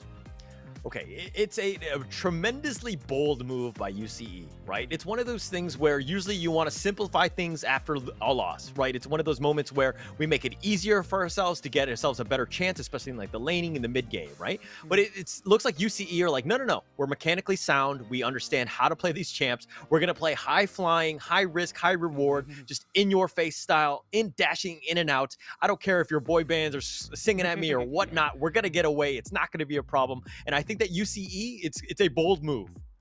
Well, I hope that this is basically a one direction that they could possibly take for Upcar Esports to steer it all the way to their first victory in this series itself. So this Akali pick, really risky though. Like I don't really fancy it all too much. Like I like the rest of the draft, but the Akali is kind of like that oddball where if you don't win that lane, you're gonna have a bunch of beefy boys basically just flexing muscles, just charging like, oh, what are they gonna do? They only have one tank. It's the Alistar doing every heavy lifting for Upcar Esports. So if all goes well, we'll see the same sort of formula being displayed by Phantom 6. But if Upcar Esports really want to double it down, the late game, if they have a really bad late game for Phantom 6, it's gonna hurt them a whole lot because they will have to fall back to the Lucian that could possibly offer most of the damage. All right, this game is completely on Zitsune, right? Just, is he able to scale? Is he able to do a lot of damage? Because Arashi is going to get into the nice, like, has a nice rotation, gets the Hextech ultimatum, and then they pretty much need to blow this person up as quickly as possible. Considering the fact that they're all very tanky, like, I don't know who you want to choose. Yeah, you've got the Lucian and the Rakan, but those are guys that are going to be in the back or hiding in the wings, making sure, like, to counter-initiate more than anything else. So if you're fighting, like, the Garen or the Gragas up front, do you really want to Hextech ultimatum and try to blow them up? I think they're going to have a hard time with that. This doesn't look like a good game for me. I think this is one's going to be going P6. Oh yeah, I guess there are chances that it could possibly end up on how you have possibly tierized it early on, but I believe that with a better tempo displayed from Upcar Esports, it could basically change a whole lot of things that could possibly happen, especially when you have units that could possibly offer huge amount of damage when it comes down to team fights. So in order to achieve that, it's really down to how well Arashi could bring it back on the table. All right, well, let's go into Game 2, Upcar Esports versus Phantom 6. Phantom 6 already up with a one-game lead. Now they've got the boy band. I would say the Backstreet Boys. If you're looking at all of them, they're all looking good-looking. And then you see Gragas, who's kind of like the AJ of the group. Nonetheless, we're going to see what happens here. UCE, they have a lot to prove right now. They've got a lot of high-flying champs. We're going to see if they're going to be able to play on the likes of P6. Well, I hope that they don't end up like NSYNC, though, because they did stand a whole long time ago. So, with that out of the way, like going into boy bands and stuff, what's your favorite band? It could be rock, it could be pop. What's yours? For the sake of this game, let's go with Backstreet Boys. I think that they have a lot of potential. I mean, I'm a classic guy. I mean, I just listen to, I think more R&B more than anything else, but that's just my style. Yeah, my style. I'm more of a rock guy, so usually I go with Linkin Park. Yeah, boy bands. Okay. Like, sometimes they just split a whole lot, but Yoshi, he's just showing goosebumps. Oh, they go splash. Oh, and he gets the kill, and yeah, he'll return that one, but that was very well played. The flash was committed on that one. And a flash as well from Momo solo. And he does get away.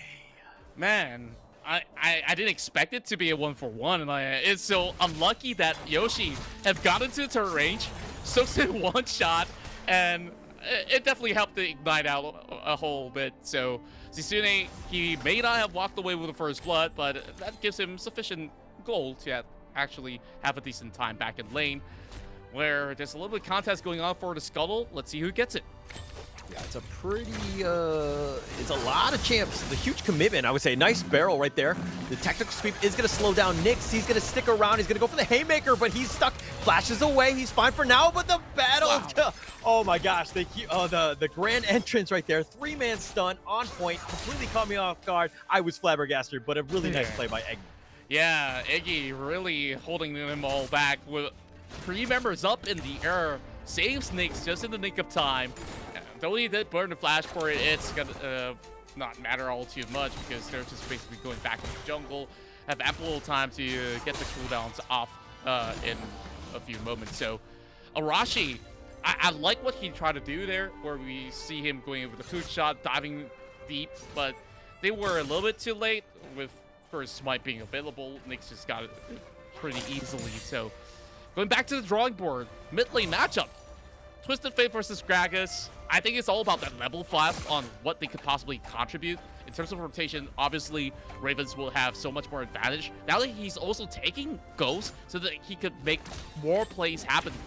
And if you were to arrive at the gate, just basically charge right at him, land that gold card. And look what we have here. Nyx setting up the dive, play from behind. Let's see what he can bring. Oh, the flash. Use the quickening. He gets a 2-man stun, and Tristana has to leap away. She does go down, and it gets the second one, and all at the cost of Eggy. What a great play by P6.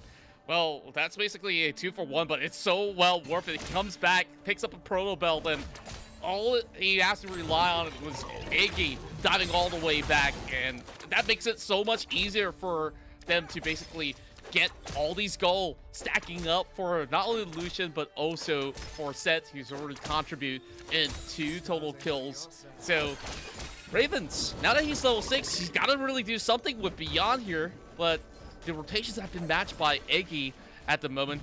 Essence Reaver now completed.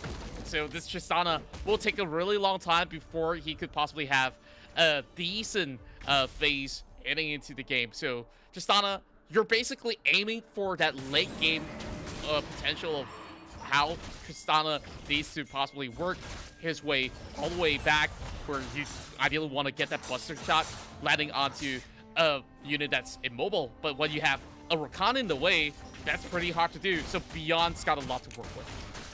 Yeah, it's got a long way to go, so to speak. But if we're looking at the bottom lane, Eggy there actually popped the Scryer's Bloom in the face of both of the bottom laners, Coffee and Beyond. Was completely shocked there, but with the Dragon up, and that looks to be like the next big objective, at least on both sides, with the Rift that is, but it looks like P6 have focused on the Dragon this time. Yeah, and they've decided to actually give this one away while they have a member of Phantom 6 basically dropping in a little bit of deep work. They do notice that they want that Herald, but Upcar Esports, they're not going to get anything. And oh, a little bit of exchange going on, and that has popped the Unbreakable Will. So quite an early call coming in from the Elster. Yeah, and Haki actually was close. I mean, Arashi down, Zizune down as well. So this is P6 throughout, 5 kills to 2. But it looks like they've got the showstopper. Or the rampage, the headbutt. That, excuse me. Beyond is getting little low. Coffee goes down, and the culling doing some work. Beyond flashes forward, and Momo with the style points will take the kill onto Beyond, and they're looking to focus on the T1 bottom. But as I say that, Ravens is now here, and it looks like they've got the Camille as well. The pushback, the Hextech ultimatum. Momo, you cannot get out. Oh, you can with the outplay. Ravens now has to flash away. He just gets as much damage as possible, throwing out those cards, but that's pretty much the end, and a disaster for UCE. I don't understand. Basically, Phantom 6 have already reset it from that fight. They're ready to take on more, and Upcar Esports, they have better things to do than to really rotate and try to get a catch. Yeah, you possibly burn someone who's off of Momo. That's just about it. But they're basically falling behind even further by trying to make a really risky play happen, and I really don't like what I just witnessed on that fight where Beyond was basically starting the fight on his own, thinking that, okay, this guy doesn't have the showstopper, but you completely disregard about the bottom lane on how much Momo could possibly hit with that Essence River already online. Yeah, my issue with that fight was that one of your teammates just died, and you're taking a fight basically not at even strength, right? And they weren't so low that you're guaranteed all those kills. So it's more of a risky play when you're trying to take a fight 2 versus 3. As I say that, the gold card's going to be committed onto Momo. Whoa! They get the nice face breaker, and they're going to look to use culling as well. And they're trying to look for more Eggy, trying to battle dance away to safety, but they go down, and this is looking to be bad. Seth goes down as well, and more help is here from UCE, and it looks like Coffee's here for the cleanup crew, and that was a complete disaster for P6. Yeah, they completely botched the dive, and I think this time around, Upcar Esports have responded absolutely well. Ravens was the casualty, though, but that also sets Zisune up for success. He's already picked up 3 kills on top of it all, so now dealing with the Garen looks a little bit easier now that he has Lich Bane. They've got that turret, and with the element helping him, Yoshi will come in with a gold card, but he could not kill this Garen off. Yeah, Zisune actually, Arashi had actually been backing off. There was really no way for Ravens to solo him. Yoshi knew that and just kind of was pretty much left for, to just be on his own, but he's fine now. He's going to look to push the top lane, and it looks like Ravens is committed top.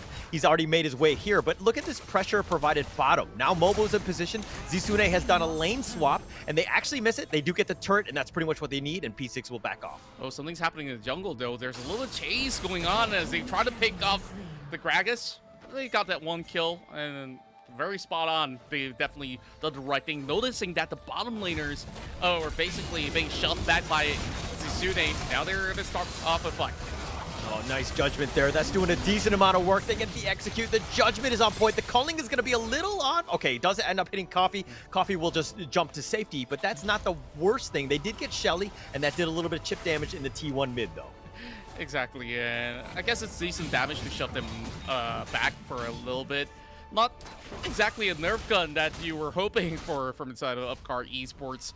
Now, both objectives are coming up online, and I really want to see what's the focal point for both sides of the team. As it seemed to me that Upcar Esports, they really want to contend for the Herald, as you see. The Alliance are slowly moving away to the river. Phantom 6. Oh, the Shuriken, the Rampage. This has to go golden. Hockey, that will buy time for the rest of the team to be there. And a nice usage of the compass there, and that's going to, the stopwatch, excuse me. They're going to back off here, but UCE are in prime position to defend the mid lane. Meanwhile, take a look at Ravens, though. He's going for a split push, and he's pretty far. Even if he has the gate, he may not be able to join in the fight on that position that he's currently playing in. So they're just hoping for trades. But I guess Upcar Esports have decided we're not going to contest. We're going to get 2 objectives at a go by also securing that Rift Herald. Yeah, and P6 saw that, Ravens was top lane, so they knew they had a free drag, but at what cost, especially since the Herald is up, and they do get that one as well, so the T1 and the Herald, but it looks like he's going to go down. Tristana, Coffee, no real chance. Protobelt to safety, the showstopper, and it takes down Zisune, who went a little too deep, doing it in style. Wow, he just basically saved Yoshi right there and then. Well, not exactly Yoshi, but my goodness. That's some really deep dive coming from Zisune. Just going for another. They get the pulverize. He gets the face breaker. He pushes back Ravens. He's going to have to back off. Beyond is about half-life as well, but they do get the gold card. It's on Yoshi, though. That's the tankiest one, not the one they wanted. Yeah, it's looking a little bit iffy to me. Upcar Esports, yeah, they got ideas, but it feels like they don't know when exactly to pull the right strings. Like, oftentimes you see Coffee basically showing Donna's, hey, I got this bunch of damage. I've got my items all completed, and, well, I could possibly offer a whole lot. But that positioning looks pretty poor to me. That Zisune, he was holding that perfect execution for quite some time, and I guess he's being shoved around, knocked like a ball. Let's take a look at it once again, where you see this perfect dive completely obliterating Coffee. So they basically had 0 damage other than Zisune that could offer some, and he chose to dive all the way back. So There's that. It's a very suspect play. I mean, and another thing is that you're going against the Gragas, one of the tankiest champs on that team. So it's very difficult to even find a pickoff, right? Maybe if you found Momo or Eggy, then it kind of makes sense to me. But going in against one of these big bruisers, not ideal. Zizune in a bad spot again as he's running for his life. Tries to do something. He jumps over the wall. And yeah, the culling does end up killing him in the end. Just about enough with a final few bullets that will be answered back by taking down the T1 turret up mid. Oh, flash committed from Eggy. Oh, nice. Nice grand entrance again by Eggy. Starts it off, and it looks like Yoshi will be there. He does have a nice judgment. The flash forward, and he takes the showstopper, but he takes them the wrong way. The face breaker's on point, and that's what you wanted. You wanted Coffee. Great fight thus far. P6 now. They're stuck between the T1, T2, but Yoshi, buddy. He really wants that minion. Yeah, give me that goal. Force of Nature is already up. I guess he's slowly working on his way for either the Randuins if he really wants to. I don't think that there's all too much they have to really worry about. Everything's going according to plan for Phantom 6 who comes the game. Oh, the Hextech Ultimatum, that's the good start. That's the squishier one. That gives you a chance. They got Eggy, and that's going to be a nice start. You got a little bit of space now, 5 versus 4, as you push the mid T2. And slowly approaching him all the way up mid. They don't really have all too many members defending this time around, but there's not enough minions for them to basically get anything done up mid lane, so Phantom 6, they're not really all too phased about it. And going for a split pushes would be the only few answers that Upcar Esports could possibly come up with, especially now that you have Tsune all the way up top. All you want to do is to ensure that Arashi just keeps shoving at them, because pickup fights has not worked out in favor of Upcar. Yeah, it's been tough, and that's the power of this P6 lineup. It's like, who do you choose? Who do you find off, out of position, right? The only real chances of a kill against, P6 is going to be Momo and Eggy, and those guys have had great positioning in the sense that they've kind of backed each other up, made sure that, all the big, beefy boys are up in front of them. So it looks like they're going to just kind of ward the Baron area, keep themselves secure for now, but P6 are definitely in the driver's seat here. Need 10 more seconds for the next trick, though, as they are basically preparing for a couple of all these. Shelly's out pretty early. She just wants to see the sun. And, well, Rip. yeah. Why? Upcar, why? All right, one thing, though, about Upcar Esports, and this is going to be giving them a chance as Twisted Fate is going to use his ult here to just spot them out doing Baron. But look at the net worth. Look at how neck and neck this is. It doesn't feel like that, especially with the amount of kills, but look at how close things are. As I say that, P6 getting off of Baron. They're going to look to turn this around. They go focus. Nice three-man pulverize there. That's going to start things off, and Nyx is going to use a showstopper, but he goes out of position. Everybody's so low. They get the judgment going to be used. Garen is looking to go down. No, he flashes to safety. He dies in the end. The Hextech Ultimatum, and this is kind of a decent fight for them. Eggy goes down as well. Hakai as well, and UCE have turned this around. They've got 3 to the lone survivor of Momo. It's a beautiful call coming in from Upcar Esports, and with that sort of decision being played out for Phantom 6, instead they just really wanted to fight. But basically, there was no escaping the rest of the members of Upcar Esports. I like how Beyond, he didn't completely dive in with a hit of pulverize, even though he had the chance. He waited till 3 members stack all together. Watch him right here. He goes in, boom. And that's where Zizune responded, jumping to the back line, using the perfect execution, gets one out of it, but of course he gets shut down by Yoshi. But that displaces every member of Phantom 6, forcing them to retreat all the way back into the river, and that's where they were stuck, nowhere to go, split apart, and Upcar Esports, they just gotta keep doing this again, so long as Baron is online.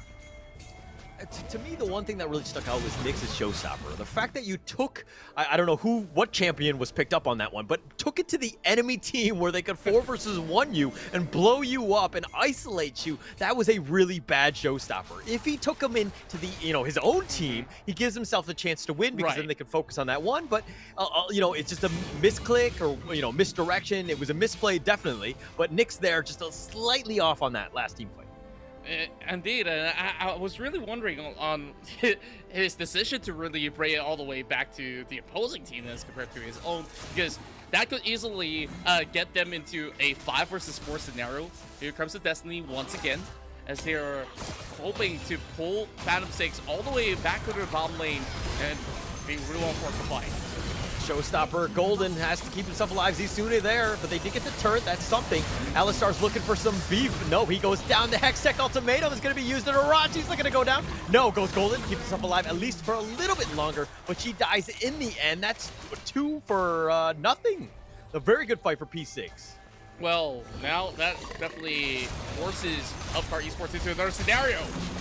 Oh, he gets the face breaker, pulls back on Coffee. He has to dive to safety. Zisune goes Delta split, goes topside while protecting his team, so to speak. But Zisune has to shuriken away, keep himself alive, but they're about half-life. P6 need to tread carefully. Indeed they do, when their health bar is pretty low, but they would still have sufficient damage to slowly take this one away. Zisune is back though, he wants more, and now that he spots Nyx being so low, there is not a chance that P6 could possibly commit to the Baron. So in terms of response, Upcar Esports is matching to the tempo, and like you said, that goal lead looked to be even though Upcar Esports was behind. Now they're actually ahead, 6,000 to 57. Yeah, it seems like P6 want to take objectives, but their lineup actually doesn't let them burn Baron as quickly as they'd want to, right? So they're putting in these awkward spots where they start the fights, they're not able to finish it, and UCE are just be able to crash the party almost every single time they've started the Baron. Yeah, and as much as they keep forcing all these fights, it didn't seem to be all too much of an idea scenario, but that first fight that we seen, that I thought that they wouldn't really commit to the Alistar, but it was 5 men perfectly in place, and therefore they got in that 2-for-0 exchange, which definitely forces Upcar to respawn, and I guess from there, Upcar just wants to continuously exert that pressure.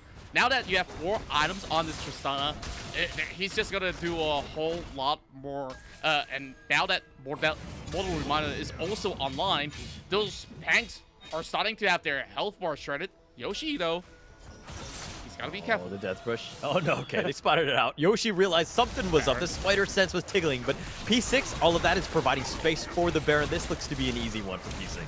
Yeah, and this time around, they chose to give it all away. It feels like they didn't really want to commit to they have already established a decent lane push all the way down bottom. Instead, they want to at least get a little bit more of a head start into the Elder Drake spawning up pretty soon. So I'm still seeing that they're lacking in terms of vision control over on the deep jungles of P6. So it's still going to be difficult to do for Upcar Esports, but if they can burn off that Baron buff, snatch that Elder Drake for themselves, then Upcar Esports can turn this one around. There's many scenarios in the late game that they've been able to pull through by a Strand. Eggy's not the target they want, but this is going to force Upcar Esports to decide whether if you're just going to defend your turrets or give this Drake away. Look how smart P6 are, right? They're just taking up the space in between the dragon and the minion wave. The minion wave just so that the Baron buff is being properly applied to the minion wave, but now it looks like, oh, Destiny's going to be committed here. That's going to scare people, especially when you're being watched. Big Brother is not cool like that. But P6 are in position. They're going to just make sure that they do have at least a decent amount of space. But as I say that, Yoshi does get tactical swept. Should be running away. No, not the target anyone. Gold card onto Yoshi. Yeah, look at the damage. It's barely doing anything to the Garen. So he's basically just going to be keeping an overwatch onto all the other members of Upcar Esports. While they have startled the Drake, 50%. What's the next thing that they could possibly pull up here? Look at Yoshi. They're going to look to go. The Elder Dragon is getting low. Something to take note of. He does get killed, and it's been stolen. Oh, Arashi with a nice play. The Hextech ultimatum. Gragas has to go golden. He's going to keep himself alive, and they're looking to run. Yoshi's running for his life. Really no life. No way to survive. Eggy just trying to do what he can. He flashes to safety. He gets killed as well, but UCE have turned this around. This is baffling. This should not happen. Phantom 6, they got crushed. Upcar Esports, they came in with a huge flank, and the tables have turned. They're bringing this into Game 3. Yeah, we knew that this was going to be the closest series, but to see UCE do it the way they've done, especially with the kills of P6, which is absolutely insane. like UCE, that was an amazing turn of events, right? They kept themselves in the game, especially confidence-wise. Yes, they were losing in kills, but net worth was all that matters. They were losing objectives as well, but man, UCE really stepped up this game. Yeah, and it's basically pushing and shoving it down the throats of Phantom 6 every opportunity that you could possibly get. And, you know, when you have a Camille on the opposite end, you always have to be on your toes and every given moment, especially when you're contending for the prize possession of the Elder Drake. Like, that positioning was just absolute poor performance. I mean, I'm losing my word because I can't even think of what could have possibly gone worse for Phantom 6. And that one fight is all Upcar needed to basically pull through, because they came in well prepared. They gave away the Baron, very risky plays, and I guess it was worth it by the end of it all. Yeah, and those risky plays really just made them pay, so to speak. And it looks like we're going to go into a game 3, but up first, let's take a quick break.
Here we go now.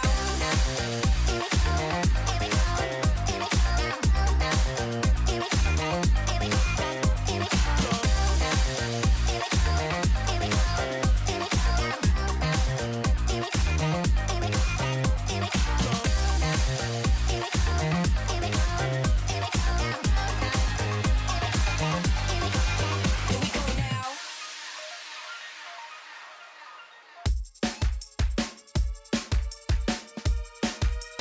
Throw your hands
Welcome back to Game 3, Upcar Esports Phantom 6. We saw Upcar Esports make the right reads to take Game 2, but what were your thoughts on that one, Contra? Well, by now, I could possibly give them a title of Kings of Comeback because they've done this so many times. Like, on the final hour, they pulled something off, a miracle, but what I could possibly tell you is that Beyond, he definitely did exceptionally well on that team fight where he got 3 members knocked up in the Dragon Pit, and after that, further chasing them down, dispositioned everyone on all these team fights. So Phantom 6, they definitely were caught off guard, and they can't afford to make any more mistakes like that anymore. And I guess that's one golden ticket for Upcar Esports. Is there going to be any more juice left in the tank on their vehicle? Yeah, and Upcar Esports had one of those drafts where, we talked about the mobility and the amount of damage that they could do. They're very squishy, but it was one of those things where could they actually, pull it off, right? It was one of those moments where the later the game went, obviously that goes into, the advantage of Upcar Esports, but Phantom 6, they were kind of starting off very strong. I think their kills were 14-7 at one point. They had almost every single objective, but net worth wise, they weren't able to keep up with the net worth, the farming speed of Upcar Esports. And so with that net worth and the Beyond Alistar plays, like they were just completely able to turn that around. But apparently all you really need is just one beefy guy or one beefy cow to deal with 5 others. Yeah, and for Phantom 6, if they went in for the traditional macro plays, maybe it would have resulted much better where you have a little bit more of a stability heading into that late game. But they were basically sieging objectives, tried to force fights to happen, and many a times it started off with the one that was displayed over on the topside river, and that went pretty wrong. It's like, okay, now we fumbled a little bit. Let's go for more fights and more fights and more fights and see what comes up next. But that allowed so much more room for Upcar Esports to basically say, yeah, we're going to continue on, pick you off one after another. And that's not really the ideal situation for Phantom 6 because they ideally need all 5 members to remain intact in order to efficiently win over those team fights. So I guess they really just got to ensure that whatever they're playing up next year, they just got to go back to what worked off best, especially like how it was been displayed in Game 1. Yeah, and I think a lot of it is that, yes, they run at you. Yes, they're doing a whole bunch of damage and they've got the control, but they didn't really have that burst to just kind of blow you up, so to speak. And I think that was kind of what they were lacking.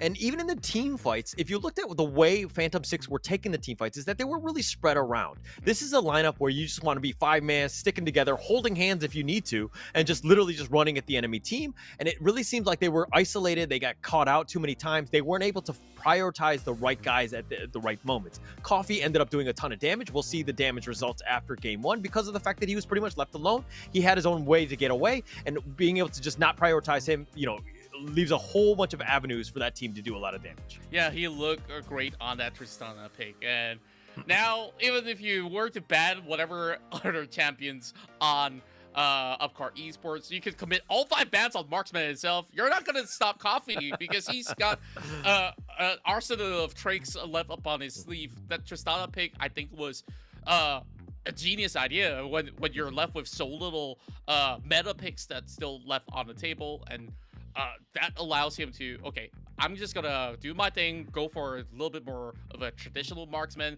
hit for that late game. Once he hits 4 items, oh man, that Mortal Reminder really helped him melt those health bars down completely. So other than these 2 members, I think Yoshi, yeah, he was doing a splendid job in the early games, mid game, but I felt the Camille may not have been played to its full effectiveness. I could still understand why, because you always have an Alistar that could just hit but pulverize you out of that ultimatum anyways. So maybe this is a draft that they've already prepared for that. Oh, okay, this is gonna be pretty tough for them to do. And that Akali, it may not be the type that basically goes in your face, I'm going to hop their backline, blow everybody up.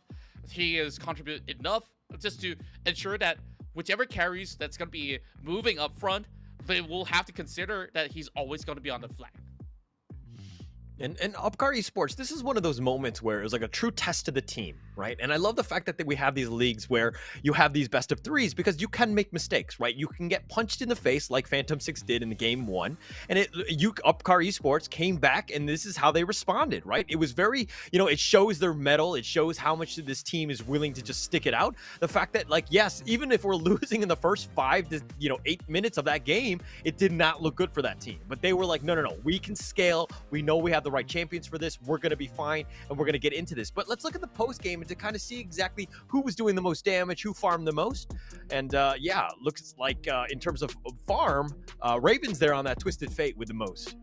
That's right, and well, Ravens so far have definitely pulled off some really good Destiny plays out there, especially by just keeping Phantom 6 in check, where they really want to wonder, okay, is this really a flank coming in from this Twisted Fate? And I think that that fight was monumental on that river because of how they weren't really having all that sort of vital information that was gathered by Phantom 6, and Ravens consistently was pushing all the side lanes, so that given them enough opportunities to go for those late game trades that they wanted.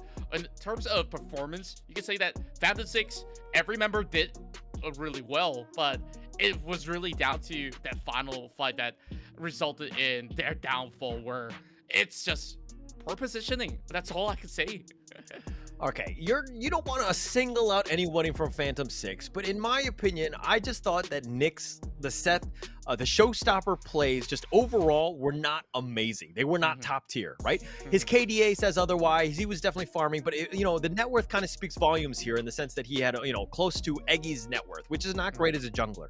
The thing is that as a set, you need to ensure that even on the jungle, you need to make sure that you're pulling people into your team. He seems to be taking, the enemy to where they want to go, which is away from their team. And so it kind of was a little bit of a disconnect in terms of what the team needed versus what he was actually doing.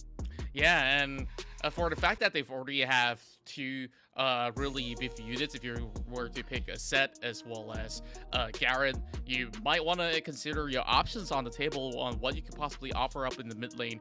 I, of course, would have to recall whether the Ziggs was banned or not. Haki, if he had that, maybe it would have been a better time for themselves as compared to, the lack of damage being displayed. Like, it takes a whole lot of commitment for Phantom 6 to take charge of all these sort of team fights, because there are just so many melee champions that were on their side. So that basically sets everything up for this Alistar to just get them their feet off of the ground and just basically run them all together completely by the end of it all. So I wonder if there's any sort of adaptation. Are they gonna draft to counter what was being picked by Upcar Esports? Because even going deeper into their champion pool, they have been able to pull it right back. So Upcar Esports, I think now is definitely the high time that they've already gotten enough confidence to play whatever they want, however they want, with sure confidence that, laning phase, we're basically gonna understand how Phantom 6 plays this one out already. And I love the fact that Upcar Esports here, they saw this strategy, right? That beefy line, that meat shield, so to speak, of just people running at you. And they were like, okay, we're just gonna outmaneuver these guys. We're gonna, just kite them as much as possible, use our mobility more than anything else to just make sure that they're always chasing ghosts more, or chasing our shadows more than anything else. The Twisted Fate was able to just split push, was able to create a lot of space, so they couldn't just deathball one lane and just push all the way through. They had to deal with all the other lanes. So there, when you have a problem that's being, put to your test, so to speak, and you have answers and you're using creative solutions to kind of deal with these problems, it makes for a very interesting game. And Upcar Esports was almost be able to 200 IQ that game, and that was one of the main reasons why they won game 2.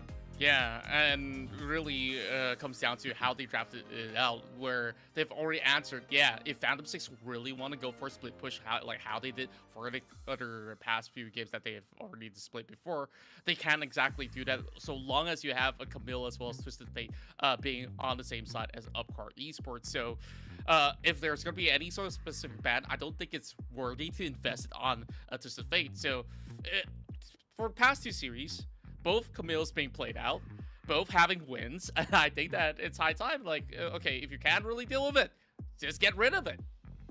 Yeah. Teams have to respond to that. I think it's one of those things where, if you don't have first pick, you got to ban it. I think that you got to respect it to that level. It has so much flexibility. It's very strong right now, and it creates a lot of problems that, compositions have to deal with, and they don't really have the right answers for this. So it's one of those moments where if you don't think you can get that first pick, then just ban it. Make sure your life is a lot easier that way. That's right. So when we take a look at all these other picks that Zisune's brought up over topside, I think he's just making sure that I constantly become a threat heading into the late game. Like that Jace pick, yeah, it was ideally sound, but with the sort of plans that Phantom 6 had initially, that shut them down back in game 1. Game 2, honestly, it was a coin flip on who really plays out all those team fights better, and now it's time for us to summon all of the players into the picks and bans, as we are starting off here, P6 on the blue side. Yeah, and okay. It looks like I love this graphic right now, and just all I can think of is Naruto, and I'm looking, and I split into all of these pro players.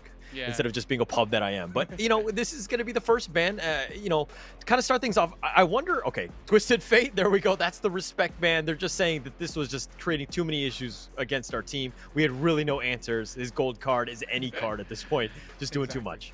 Well, speaking of Naruto, I guess they really don't want the Sharingan eye on top of their heads.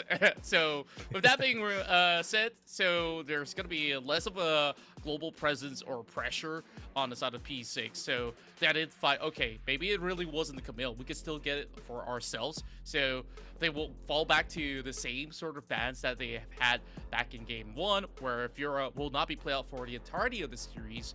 So, going into Upcar Esports, they're banning off that Kaisa, and I really do wonder, it's not exactly that mobile always falls back to a Kaisa, and it's not that S tier pick itself, but with a marksman that could easily reposition due to the kill instinct, it's going to be really hard for them to catch. They don't want any sort of that issue, and finally, the Camille being banned away. Yeah, finally. Okay, I think that it was one of those moments where, okay, let's get it out of here. We're sick of seeing it win. At this point, we got to figure something else out. We'll come up with a new strategy here. So I like that band, especially with the Fiora and the Twisted Fate. I think it's, really pressing in on what UCE wants to do. So it's a good strategy, a strategic pick, or ban that is. But UCE now, it looks like they're not going to ban the third one, and instead, P6 is going to get the Bane. Well, if that is going to be the case, there's a lot of plethora of options that's going to be here on the table. You could possibly think of the set that's still available. You got the Gragas, the Galio. It's definitely uncharted grounds, and instead they opt for that Lulu. I really wonder if this is going to work out for them. And take a look at this. Is this even the flex pick? I don't really think so, because when you're looking at Lulu as well as a Galio, you're basically telling, okay, I want this Galio up mid. Unless if you really want to cheese it, you put that Lulu over mid lane and try to pull something off, and just basically funnel a little bit more resource back to the jungle, and you're basically not going to have a good time against Morgana anyways. And then, okay, don't get me wrong, the Lulu could be flex top if in a worst case scenario. Galio, you have opportunities. It is somewhat tanky, and then you have that wild growth to pretty much deal with any target that's being focused by the Vayne. So it kind of makes sense as a counter pick, and this is probably one of those strategies that looking into dealing with that Vayne.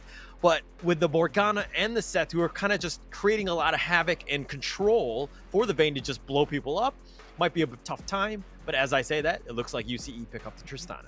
I like that he picked it up in the first phase with this Tristana pick. So what you really want to do when you pair it up with the Lulu is that you get to play a little bit more aggressively. So you just basically hop on top of your enemies, and you will have the wild growth knocking them up once again. That sets up for a really good buster shot backwards, so that they could possibly disposition them, try to find picks out of that sort of skirmish. So going up against a Vayne, ideally, the Tristana will have range to basically poke her out. So both definitely takes a little bit long to get up online. So if this Morgana is being put to the bottom lane, it does offer a little bit more solution, but it's not really a straightforward answer. But I like what I'm seeing here as we have Arashi going on the Kha'Zix. Yeah, Kha'Zix, I mean, he is a notorious Kha'Zix player, right? The fact that he got this, they didn't actually ban it. And when you're UCE, when you're playing so many other champs well, they kind of lose your focus, right? I think in the beginning when they were going into this series, they were like, we're going to focus on Arashi, make sure he doesn't get it. But it looks like it slipped through the cracks like almost any cockroach would. And it looks like UCE have got what they wanted. That's right. And I guess that the only way that you could possibly prevent this Kha'Zix from getting all too much is to break wall them. Have all these beefy boys once again take to action. So got set, pretty hard to kill. Same goes to the Garen, and they double down on it. Bring Leona to play. So what they're telling you here is this: Phantom 6, they're putting all their eggs in the basket. They want Momo to shine in this match. Ooh, UCE auction last pick. Okay, I like this. I like the fact that they're sticking to their guns of being somewhat mobile and just damage dealers looking to blow people up. P6 have gone with the tried and true, just beefy guys. And this is going to be an interesting one. I don't know if P6 have enough damage, especially if that Vayne goes down early in any team fight. Yeah, I guess this is really the main concern here for Phantom 6 because the other source of damage you're looking at here is coming off of the set. Don't tell me it's a full AD Garen because that's not going to work out. You have basically 2 marksmen on the side of Upcar Esports that could eventually chip the health bars as they slowly scale into the game. So it's still a little bit of 50-50. It depends on how well Arashi plays this one out. If he gets those early lead, this is going to be over because he's just going to dive at that Vayne that's going to be so squishy. Yeah, you got 3 tanks, so what? Yeah, but it's really going to come down to the Lulu wild growth. I think that that's going to be the ultimate game changer, especially with all those beefy guys around you. You just pop that wild growth and let the Kha'Zix just roll almost over everyone else, right? They have so much damage on this team, something to take note of. So I feel like it's going to be similar to the last game where Phantom 6 have a great laning phase, but it's going to come down to the mid phase. How are they able to just deal with this Phantom 6 lineup? Are they able to just deal with this wall of meat, so to speak? But I'm actually super excited, and I knew that this game was going to go the distance, but I did not expect to be in this situation with 2 very distinct strategies. That's right, and I guess that they've already exhausted a lot of all their plans, resources, everything that they really wanted to pull off. And with all the sort of adaptation coming from Upcar Esports, we know this series will go the distance. And I like what I'm seeing, where we see off-the-wall picks. We don't always get a Leona in the match, and finally we will be able to witness it once again. So down to making plays, you want that Solar Flare to hit, of course, onto Coffee, or if you catch Arashi, that's great.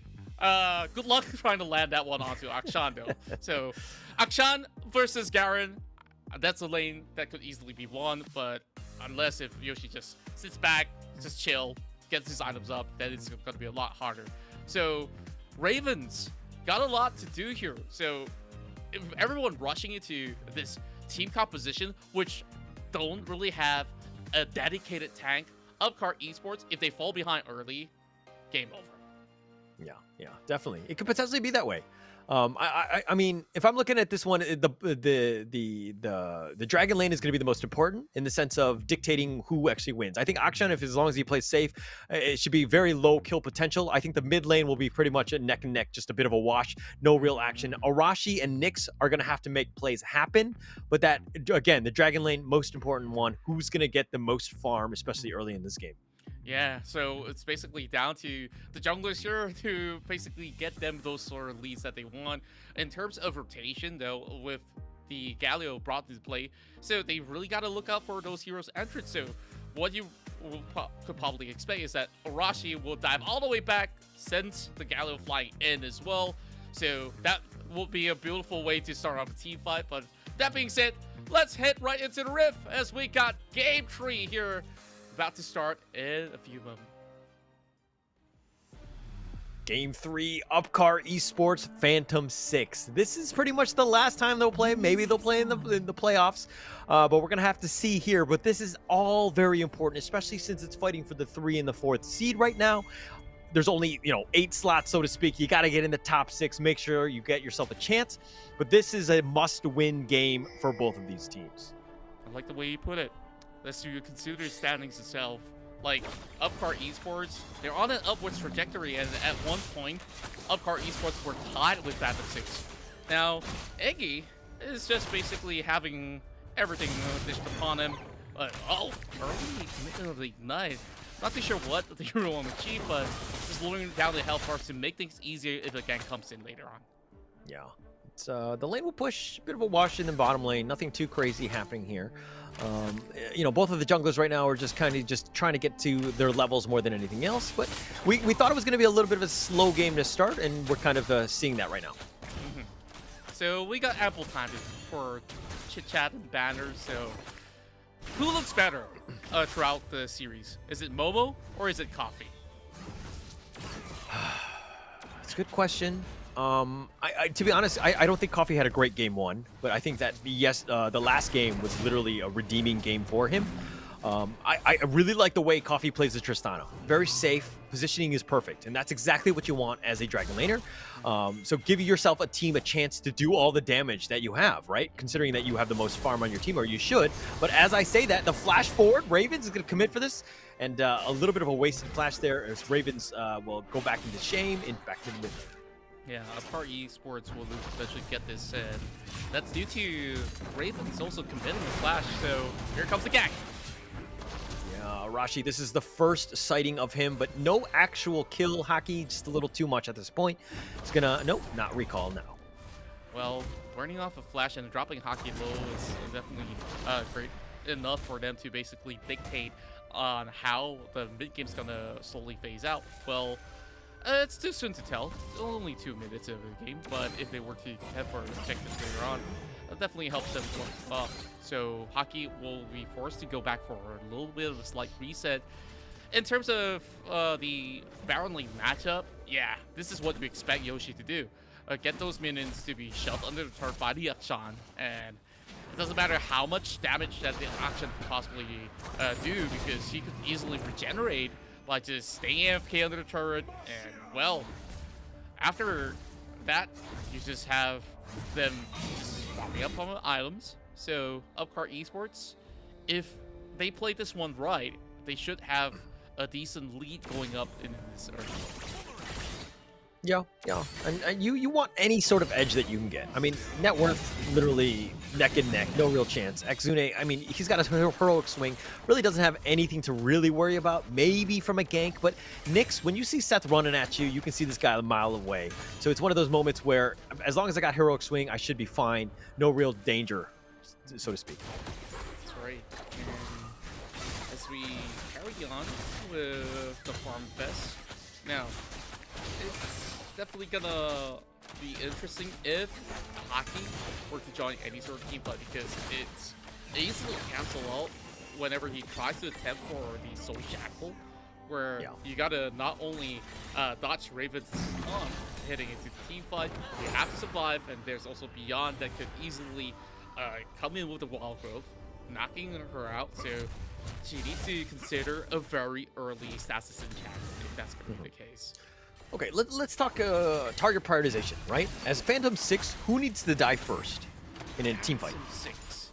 Well, a straightforward answer is basically Momo, but now that you have so many players, if there's going to be any frontliners to take down first, it has to be Nyx. Now, E6, they've initiated on the Herald, and there's only going to be a single unit on that Dragon Pit, but he's worked his way out very quickly. Arashi will secure it and force his way down to the bottom. Yeah, this is gonna be. I mean, the dragon was just slain, so they know that Kazakh is in the area, right? So as long as P6 is kind of aware of the notifications that you're getting when you're playing in the game, you should be fine. But as I say, that Yoshi has made his way to the bottom lane. It looks like a lane swap has been called. Yeah, and there's not much that the Akshan could do. Flex breaking up over the top though. In the top lane, they're going to pull out Shelly, and Vayne is looking to attack. Oh, the heroic, the heroic entrance that is. Oh, he gets stuck in. Ravens goes down, and Vayne will secure first blood. That is not what you want, especially if Momo gets a little bit fatter at this point. Yeah, it was quite a rough run in. They've already read all the sort of the rotation coming out of P6, but nothing too much that the Untitled could possibly work around with over on the corner, where you have so many of all these members of Phantom 6 that's so ready to take them on. So that sort of commitment coming in from Ravens might have actually bought some time, where they still have the tier 1 still standing tall, though it's a little bit brittle. So what they have to do is just to continue doing exactly the same for P6, and they should be good to go. At least opening up the room on the jungle will allow them to create opportunities for the next objective. Okay, another lane swap. Coffee going back into the top lane now. So what is it about the teams, and why would you lane swap as much as both teams are doing at this stage? Well, basically, you just really want to hold on to your objectives. Well, Solar Flare, that's going to connect onto 2, but he's been a bad spot. Nice 2-man stun there. Coffee looking to just fight this. Nyx is going to actually get a little bit low. He's going to back off here, but UCE are in prime position at least to take the T1. But as I say that, the entire P6 lineup is making their way top. yeah, but the rest of UC is responding to the same. Here comes Ravens. Oh, he gets the showstopper. He pulls him back, and he goes the wrong way again. Coffee looking to just fight this one, set this down. Eggy's looking to be up next on this one. Both teams are getting low. The flash forward by Yoshi. He's trying to get the strike. He's unable to do so. He goes down. Hockey goes down as well as Momo. And the heroic strike. Eggy just running for his life. He gets the stun, but the shield is on point, and that's going to be an entire team wipe. And UCE looking great. Well, oh well, Upcar Esports arrived having a perfect 5-0 ace. I didn't really expect that to go off so clean. Let's watch that again. It's down to Nyx, like what you call it. He brought that showstopper, tried to get those damage done onto members, but it's only ever so slightly that he hits onto one single target. And Yoshi, what's he doing flashing forward as a character? Oh yeah, he tried to go in for the judgment, and that forces the rest of P6 to overcommit, resulting into the downfall of every single one of them. All right, if one person makes a mistake on your team needs to understand when it's a bad, it's a bad mistake, and to not overcommit and to not throw away your lives one at a time, right? That was just one mistake that just snowballed into literally 5 of them going down, and P6 are going to have to look at that one and just really test themselves, right? Why did I go in when my teammate went in? That was not a smart move. We need to figure something else out next time.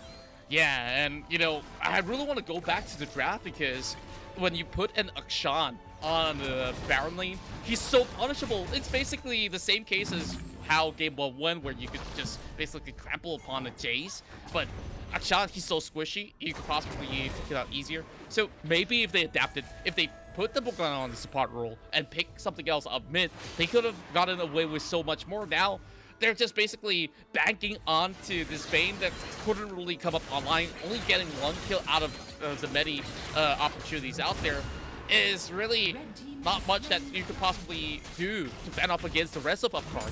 So, like that one single mistake where they got wiped out, the entire shift has happened. Look at how much damage they've done. They've got the Dragon, they've got Hockey on the run, they've got the T1 mid as well. Eggy just looking to fight the Solar Flare. Again, the showstopper the wrong way, and the heroic entrance will just counter that when Nyx goes down.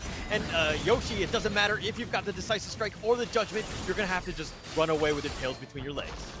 Yeah, he ideally wants to blow them up again with the overwhelming damage, but there's no follow-up.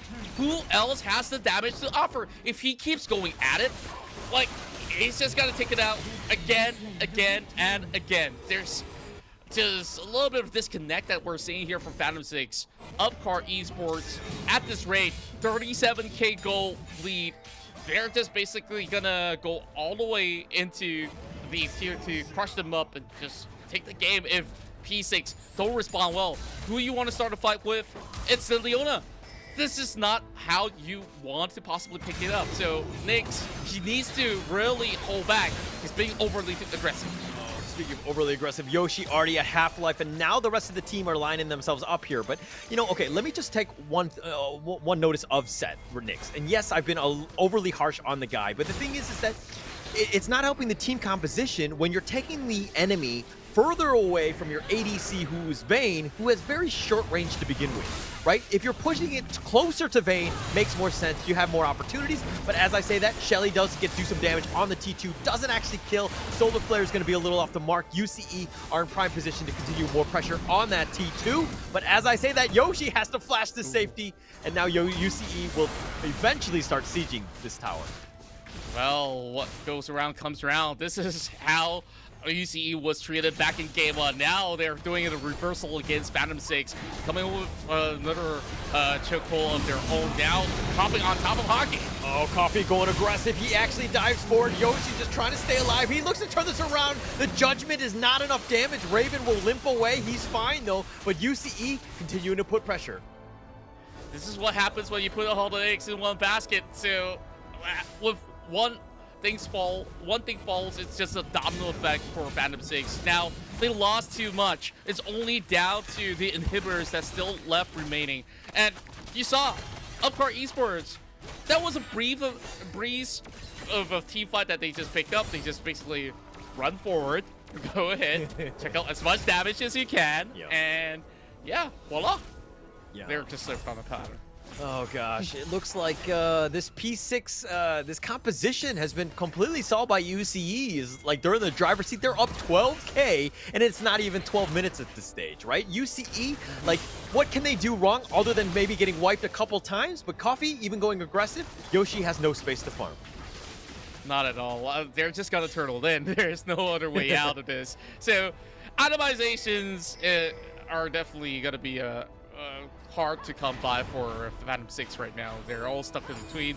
Not much resource left in the jungle. Just gonna get invaded by Rashi. Gotta be careful though. Leaps to safety, but Coffee is now here doing a ton of damage.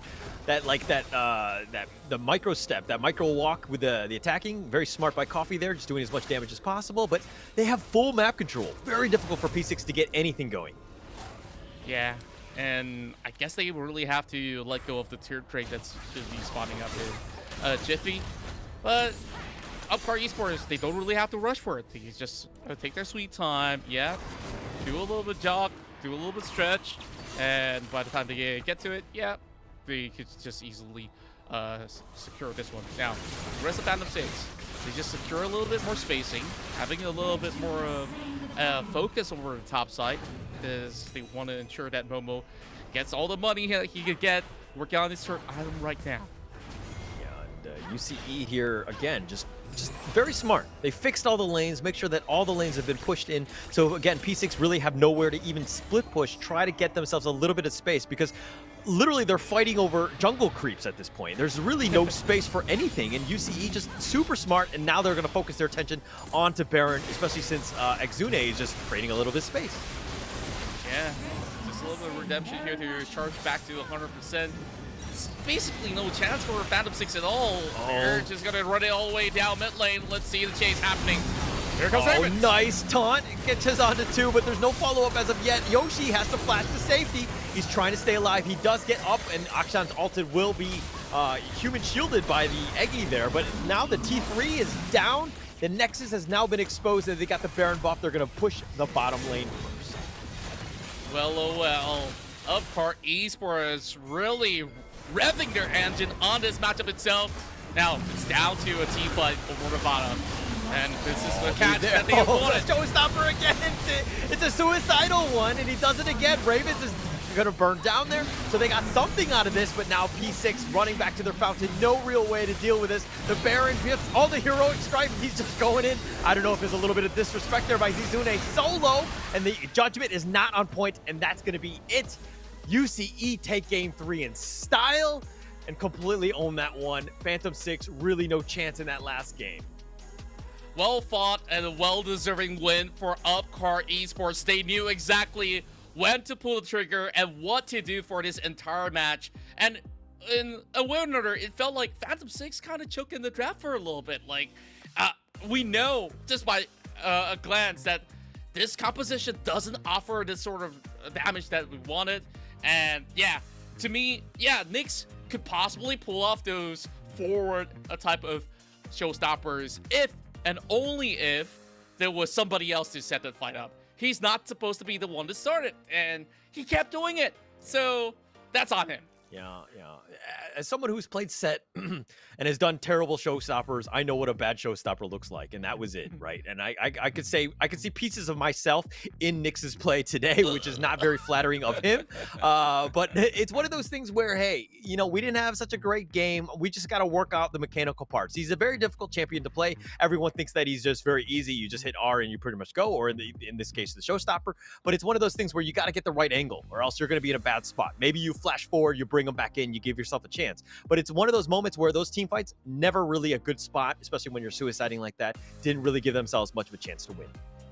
That's right, and later on, we really want to speak to Upcar Esports on this magnificent comeback once again, bouncing back from a deficit and basically showing that they could get stronger and stronger game after game. Like, it's just the team knowing how to basically answer back in a really splendid way, and I think it's absolutely genius when it comes down to draft and the way that they pull off those sort of execution, which game 2 was really great game to really keep our eyeballs on again. If we want to look back at the VODs on how they have also juggled with the macro when they were actually behind, so that they could still keep an even lead when it comes down to the goal differentials that was established by Phantom 6 early on. And I predicted Phantom 6 would win this, and I could not be happier in the fact that I was wrong, right? I thought Upcar Esports was the clear favorite, or the clear better team today. They showed up. This is a strategy that works for them. I'm seeing, the more I see Upcar Esports, the more I like about this team, and they're definitely on the rise. They're figuring things out. Their composition is great. They're understanding exactly how the teams need to flow in and out of the battles, and understanding the different objectives. Everything is just very, very smart. I really like the way Upcar Esports is playing. Likewise, and I do think that this is a team with a very huge potential and a huge personality on every single role itself. As you can clearly see, Nyx did not have any a good time in this matchup itself, but what really irks me is that Iggy wasn't being proactive in this entire matchup, because it's supposed to be that Leona that will start off that battle, give Yoshi a good entry point, and then Nyx could easily follow up with that showstopper that we desire, pull them back, and then we can work something out. Coffee basically left untouched for the entire matchup, and look who popped off. Zisune on an Akshan top, and you just got to see it again on how they've basically won that ace when they were trying to form up on the top side, and Zisune is just basically rallying on, pushing forward. He's like, I want every single kill I can take. I mean, he pretty much took everything, right? He was kiting it. His positioning was flawless. I mean, the fact that you didn't die, I mean, that's pretty much speaks volumes about how you played. But just very smart play, and just gave themselves a great chance. The only downside on the UCE side is Ravens. How dare you die twice? Who are you, Ravens? Well, Ravens kind of give himself for the greater good. We've seen a couple of times going for those objectives. Like, this guy knows that there's nobody else better to start off the fight. It's like, yeah, I'm going to be that high school bully. It's like, yeah, I dare you to come forward, or I'll just shove you into a locker, or I don't know, like toilet somewhere. Okay, speaking of personal experiences, but all right, that being aside, look at Coffee. Look at how much damage, 26,000 damage. This guy was untouched. They could not find an avenue of attack. If you're looking at all of this side from P6, and they're going to go back to the drawing board in terms of a strategy of how can we get on a Coffee that's literally just kiting us to death. We can't get onto Zizune's, Akshan, we have no way to get onto Tristana, and Arashi and Ravens and beyond are pretty much creating this mass middle where it's very difficult to get to anybody who's squishy and worth killing. That's right, and at first we were like, oh, what? First pick Lulu, what is this gonna be leading up to? And it started to make a whole lot of sense when we have the rest of the drafts being formulated, especially when you have two marksmen on the side, which will essentially need a whole lot of gold to be activated. So they basically have it covered on all fronts where, you know, Gallios could also play a little bit more of a supportive role in many of all these fronts that they've been taking. So basically, you have that double funnel going on, and in terms of team fight, Arashi had a pretty smooth pick as well. All you have to do, shelf a little bit of constant pressure. He managed to halt hockey back in that early game so that he could possibly dictate if he really wants to go top, bottom, anywhere that he goes, he could possibly find a sort of few lead.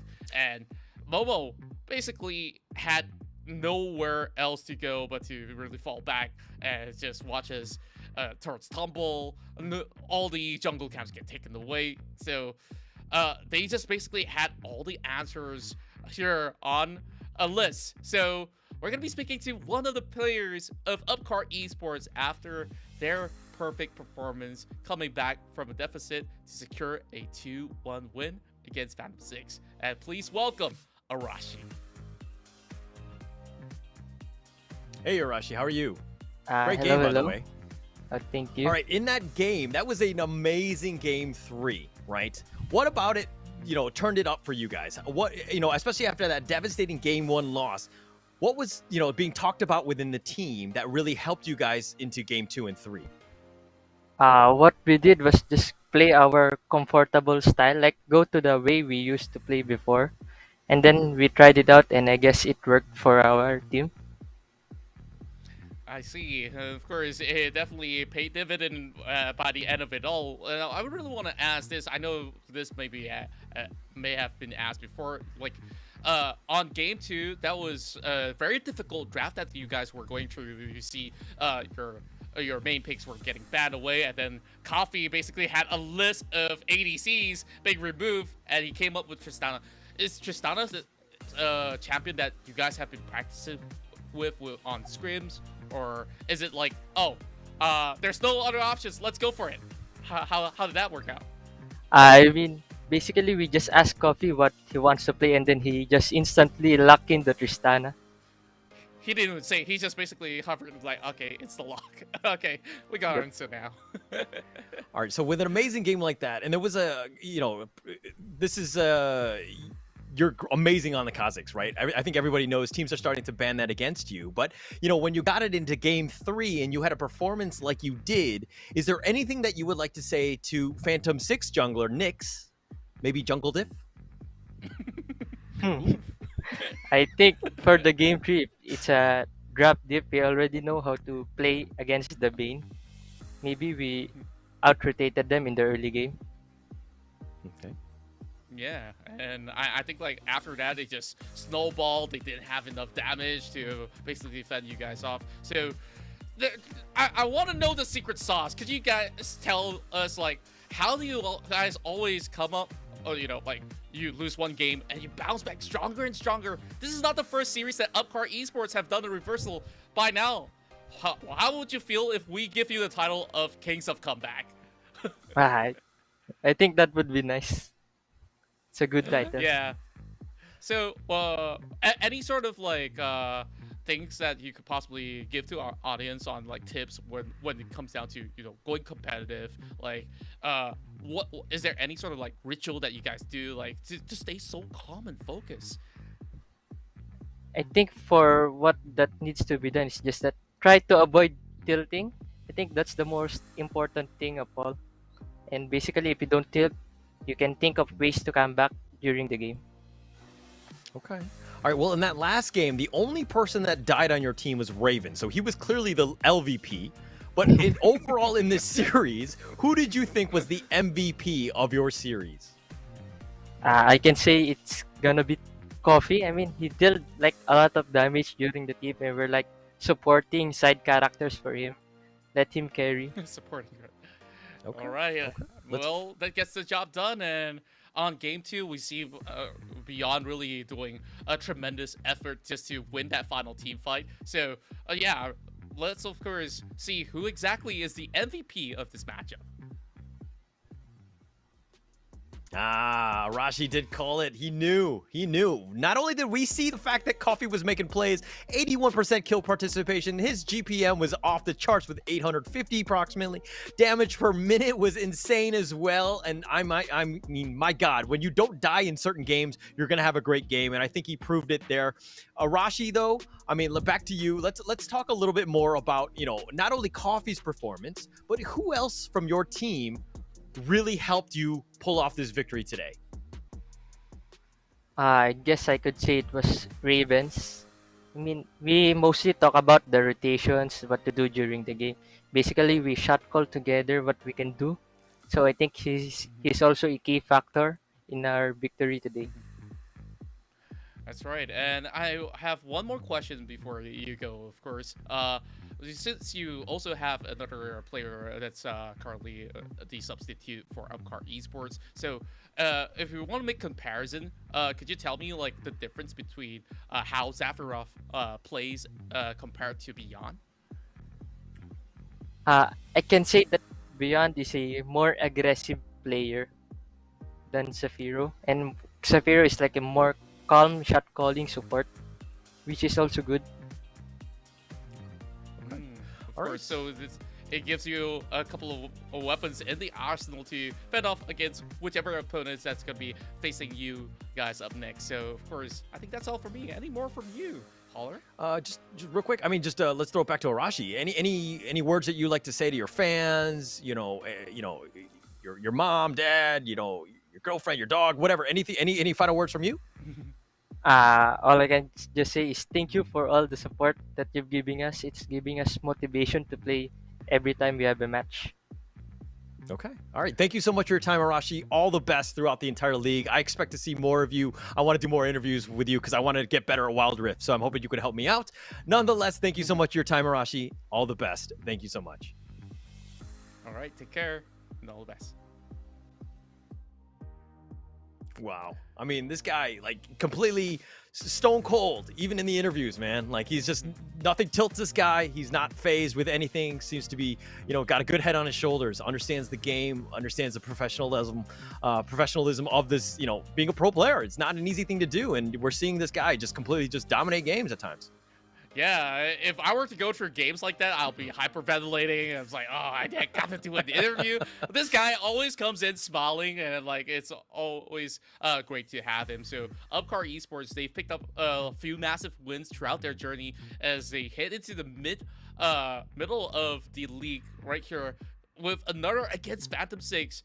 Who else could they possibly bring down when it comes down to all the matches that they'll play over the weekend? We'll have to find out. But of course, we still have more games lined up for us for today. Up next, we got the hot favorite Sem9 coming up for a party. Before we go on the break. Recently, we had this talk show going on with the Malay segment, and they got roasted by all these sort of memes because of Upcar Esports, and yeah, they were basically like, okay, coming up with Tor memes like, LFO can't defeat Sem9, but Upcar can, and all sort of stuff came in. So I wonder if there's gonna be more memes today, or is Sem9 gonna be hitting it pretty hard this time around? And with that, this is what we wanted. We wanted competitive teams. We wanted a competitive league, and we're seeing it, right?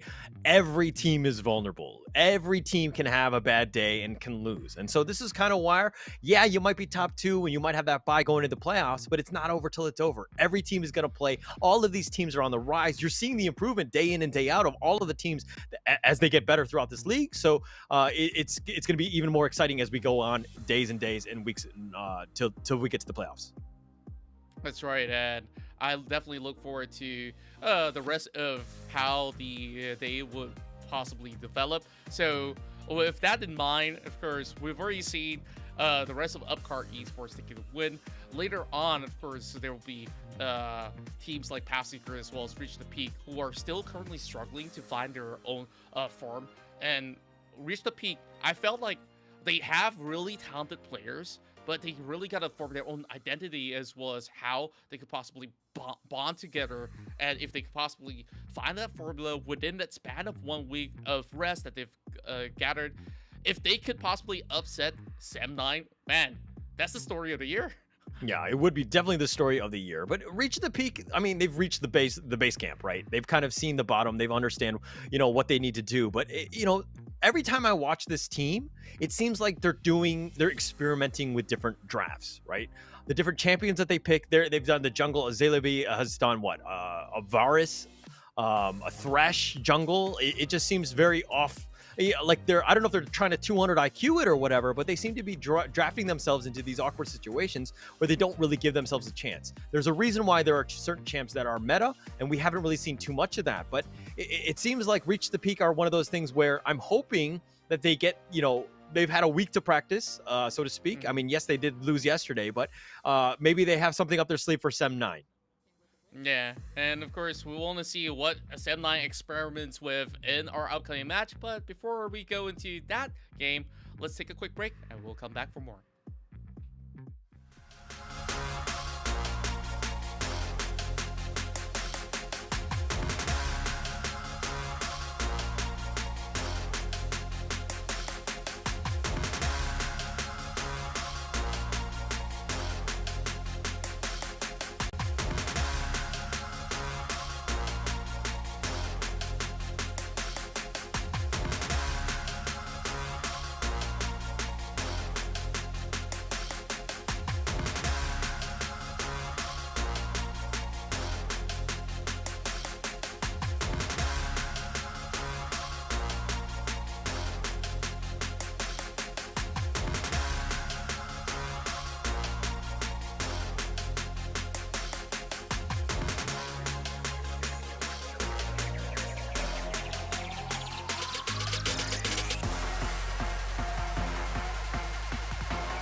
Get ready to face the mighty Yumi!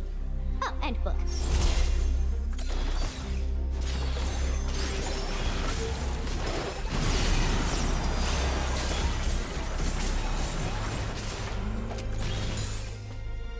You're in bite range!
You and me, we got this!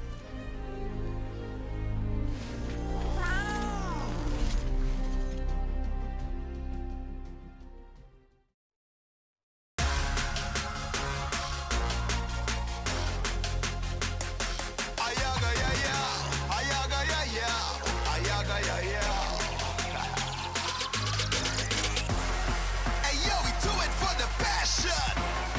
They say that we the next attraction. We give you pure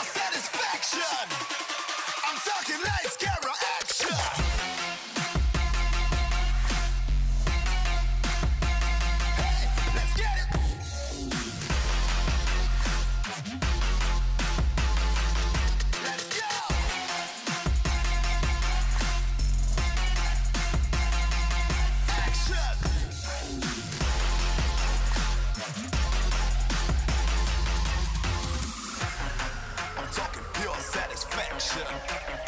We give you pure satisfaction. Hey yo, we do it for the passion. They say that we the next attraction. We give you pure satisfaction. I'm talking lights, camera, action.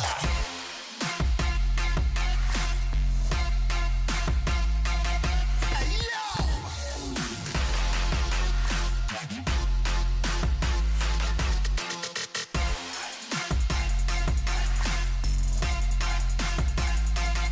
Hey yo.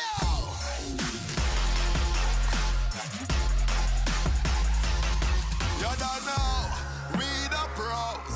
Take over every town and city we go. It's the final show. Here we go. Lights, camera, action, we playing the role. Watch the story unfold. Truth be told, we coming out and know we big and we bold. From we young and we old, we bad and we bold. From we heart to we soul, we conquer these goals. Yeah. Hey yo, we do it for the passion. They say that we the next attraction. We give you pure satisfaction. I'm talking lights, camera, action.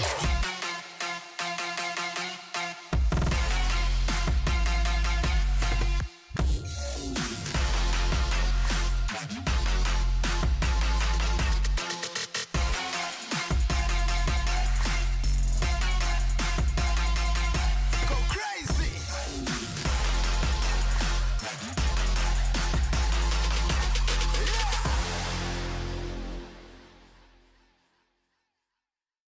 Warriors, notorious. War with us, war with us. We the warriors, we notorious. They the warriors, we the warriors. Here we go now. Here we go now.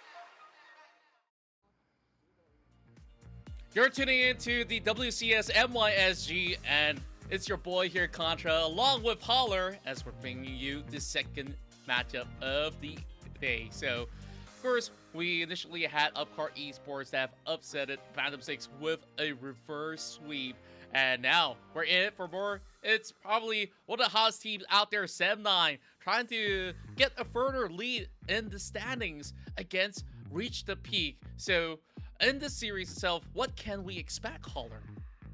Well, for the sake of Reach the Peak, I hope it's not more of the same, because this is a team that's in dire need of some sort of change, right? I think that in terms of draft and strategies, they've tried many different things, but they haven't really found their bread and butter, what they've really used in the past to get themselves even into this league. This is a team that's been struggling to find their identity, I would say. The funny thing is that they're up against the big dog of Sem9, who are first place at the moment. So trying anything new might be difficult, but if anything, you're going to get a life lesson and hopefully on what you can do better. That's right. We're going to be taking a look at our team matchups in moments to come. Oh, not just yet. Just trolling. Oh. Okay, so we got a trivia for you guys back at home. So the question here is, what structure must be destroyed to end each Wild Rift game? Is it A, turret, B, Nexus, C, inhibitors, D, fountain?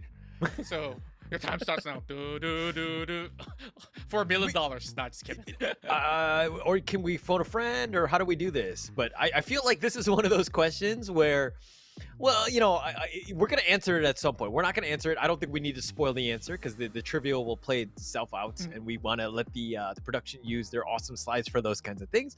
But, you know, we've seen some interesting questions. I think day one, there was like, how many lanes are there on the Rift? And there were like very basic questions, which is great for somebody who's just trying to get into this game. But I think that at this stage, if you're watching pro level, I think you kind of know the answers to these already, right? Yeah, they've blown up a bunch of them in scrims and their rank games. You guys know the drill, but if only I could possibly go for D, like blowing up a fountain. Can it end the game? I don't know. Like, I guess like we'll leave it for now. You guys have a couple of minutes to think about it. We'll come back to this question real quick, maybe after a few games or so. So, Holler, going into all these sort of Wild Rift matchups, you told me that you play a whole lot of sets. So, is this chap?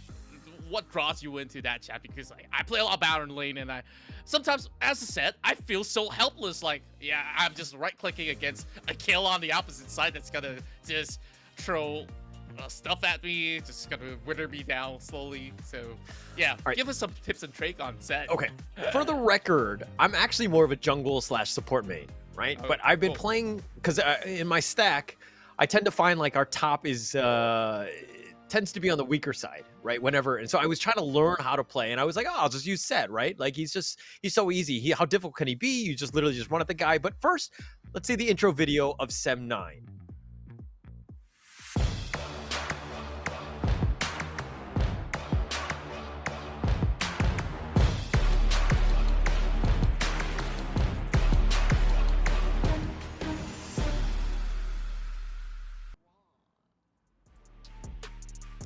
If you've seen enough of WCS MYSG, these guys definitely need no introduction. It's Arhead, Ozorveki, Chili, Vita, as well as Winter. What's interesting to me is that they've recently added another member to their roster, which is the Shang.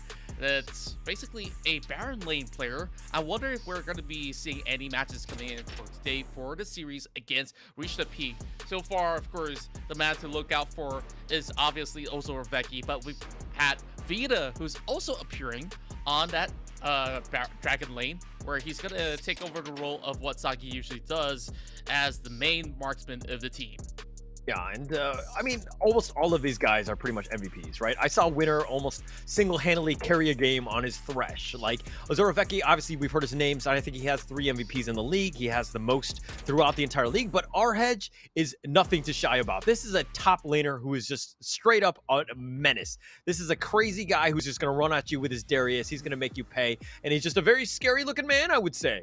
Mm-hmm. But, in person, he's just like a giant teddy bear. Like, he's always got memes and a whole lot of, good vibes going on. He's basically similar to their coach, Swak. But, of course, we will also want to find out more about the other team that they'll be facing, which is Reach the Peak, on who will be fielding for today.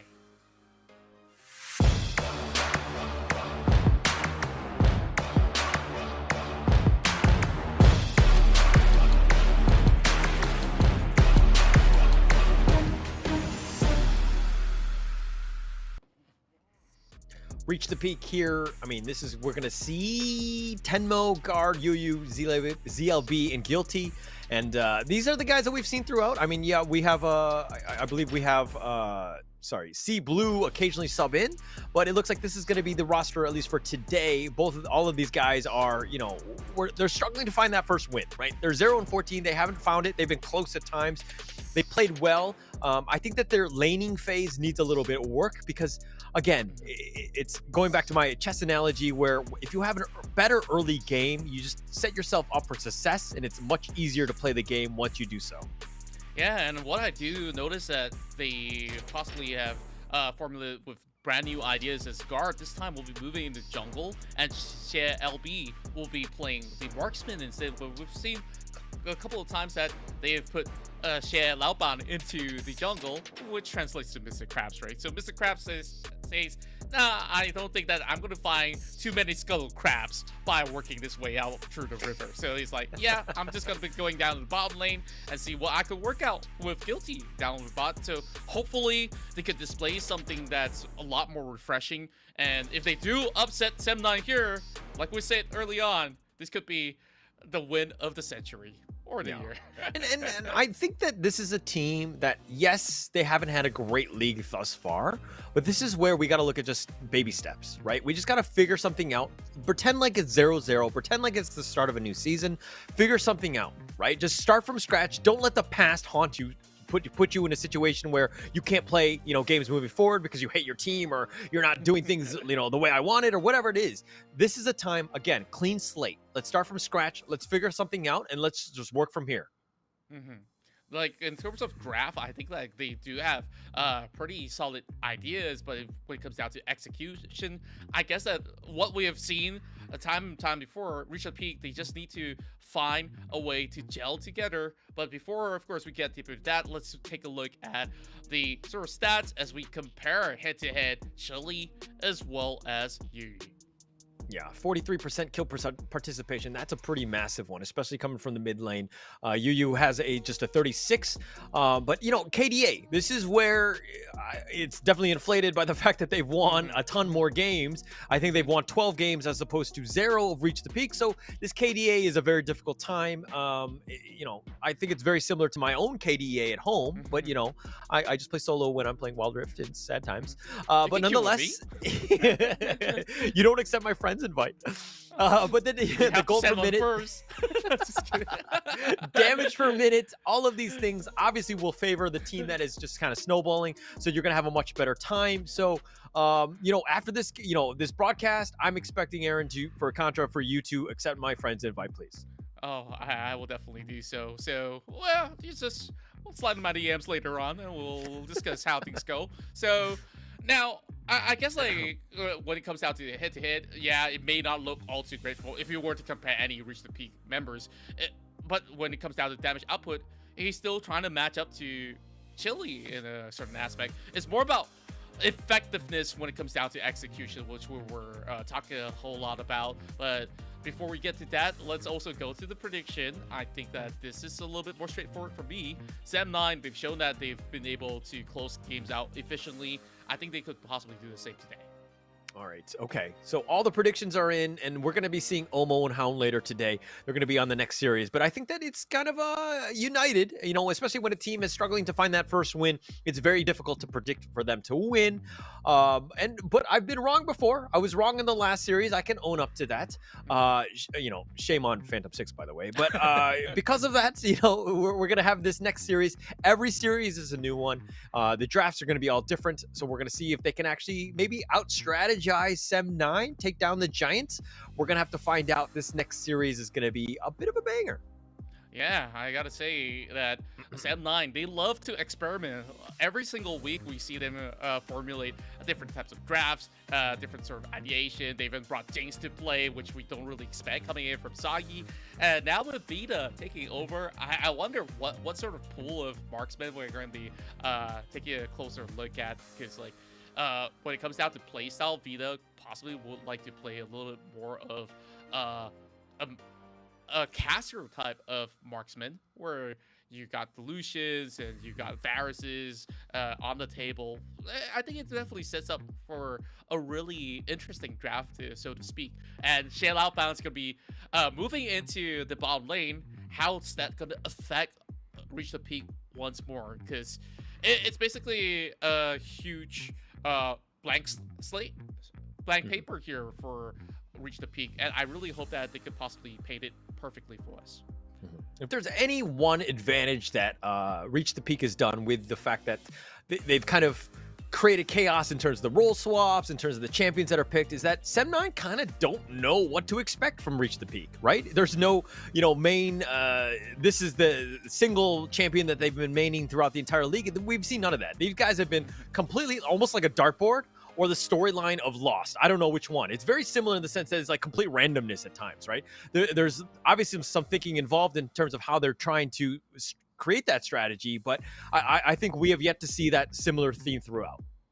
That's right. And for Sem9, I think that they can definitely afford to look for different ways to, of course, go in with a certain approach if you really want to focus down. Other teams have been focusing on side lanes. Mid lane basically are just side characters in Naruto. There's like thousands of them, right? So I wonder if there's going to be any sort of adaptation that gives Chili a little bit more space, because we know him as a really great mid lane player. He plays a lot of control mages. sometimes even assassins as well, but maybe we haven't seen too much of that. I want to see a little bit of switch coming in from Chili to really step up and give us what he's got. So let's hit it right over to Champ Select to see what we can get out of it. Woo! I actually can't do the Naruto signs, so I'm just like literally just putting my fingers together like at this point. But I feel like if I could do it, it would be. Oh, do you know it? Do you know it? Okay. I don't know. Thumbs up. Finger cutting. I don't know. I could do some wavy though. Okay. Actually, that's pretty cool. Well, okay. All right. Next game, we're going to just slide these ones in, right? Production will have no idea what to do with this. But look at RTP. Instantly banned the Darius. Olaf from S9 as well. Nothing too crazy, I would say, with these two bans to kind of start things off. Yeah, I guess it's pretty standard. As you see a couple of games coming from Reach the Peak, they default to something that is reliable in the jungle. Olaf is basically one of that core pick that they have gone to out of comfort. Now, they're basically taking out a lot of all these bruisers out of the matchup, where you don't see a Darius, you don't see even the Fiora. So it looks to be a very standard way to start things off, to kick off our first game. Morgana, I think it's very annoying to deal with, so I might as well get that out of the way so that Chili gets a little more room to play something else. Yeah, and actually these bans, most of them are, meta picks, meta bans, I would say. But Yuumi starting things off onto S9, that's going to make things difficult. But the first phase pick this one says, okay, we've got a strategy. There's no way you can deal with this cat. You're going to have a hard time no matter what you do. Yeah, and we've seen our hedge going on that Yuumi before. I don't think that Winter fancies, going on to a little bit of a backseat gaming mode.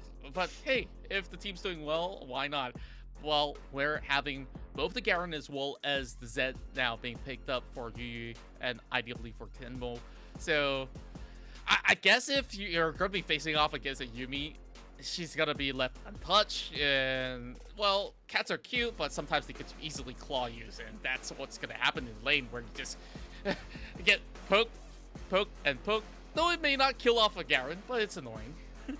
I'm wondering if S9 have picked the Yuumi for Winter just to kind of throw off the enemy teams, right? Because we haven't seen too much, I don't think I've seen Winter play Yuumi as of yet. Maybe this is just to be like, oh, he has played Yuumi, you have to respect it. So maybe later on it becomes like a thought in the enemy team's process of banning, of, what I mean, at least putting it in their minds that it might be potentially picked.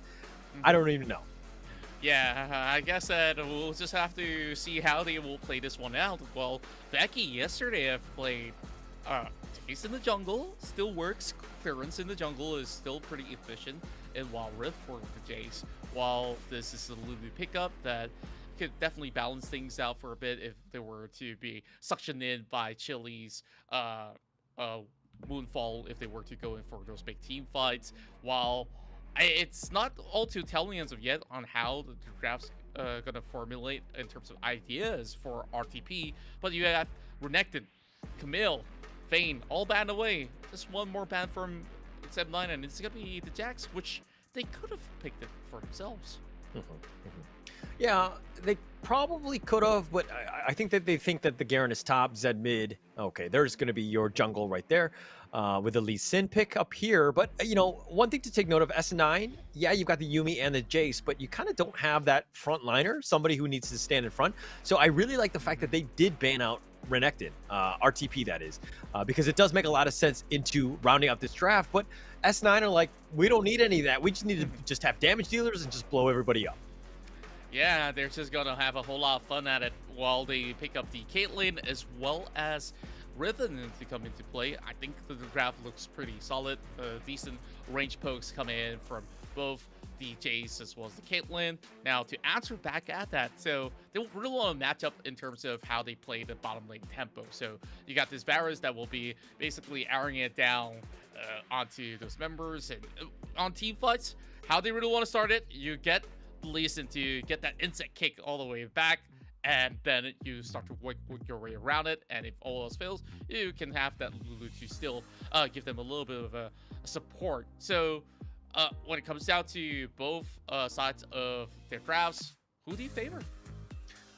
If I was, okay, if I took the teams out of the equation, the players, all of that stuff. And I just looked at these two drafts straight up. I would have been like, oh, I kind of like Reach the Peaks. I think it's very well balanced. It has composition. It makes sense. But it's not that simple, right? Especially in this league where we're talking about the player skill and everything like that. I know Sem9 do very well in the laning phase, and that means tough times for any enemy team because of the fact that they're getting items and they're able to get the damage and they're just literally able to blow people up. The Sem9 draft is kind of a little, it's not the traditional lineup, but I think that Sem9 can pull it off. Yeah, and I think that it's going to be pretty exciting when we take a look at what they've drafted early on. A Jace, and we've already seen the Yuumi as well, and a Riven on top of that. So either or, if you put the Riven into the jungle, it still works really well. So what you want to do as the Yuumi, you hop on board this Riven that could easily initiate those fights. You come in with the final chapter and ideally stun everybody that's lined up for you, especially if you were really stuck in a central point in the jungle. Now, I guess the golden ticket for Reach the Peak is to activate the Zed. How much could they possibly get away with when it comes down to this sort of matchup? And instead of that Riven in the jungle, they're putting her over the Baron lane, and they will have Veki once again going on a Jace in the jungle. Okay. Well, Jace can be played almost anywhere. I think I've seen it even support as well. So not the most conventional of ones, and something a little bit new, but I think that this is the perfect time to experiment. You know, if you want to try things out.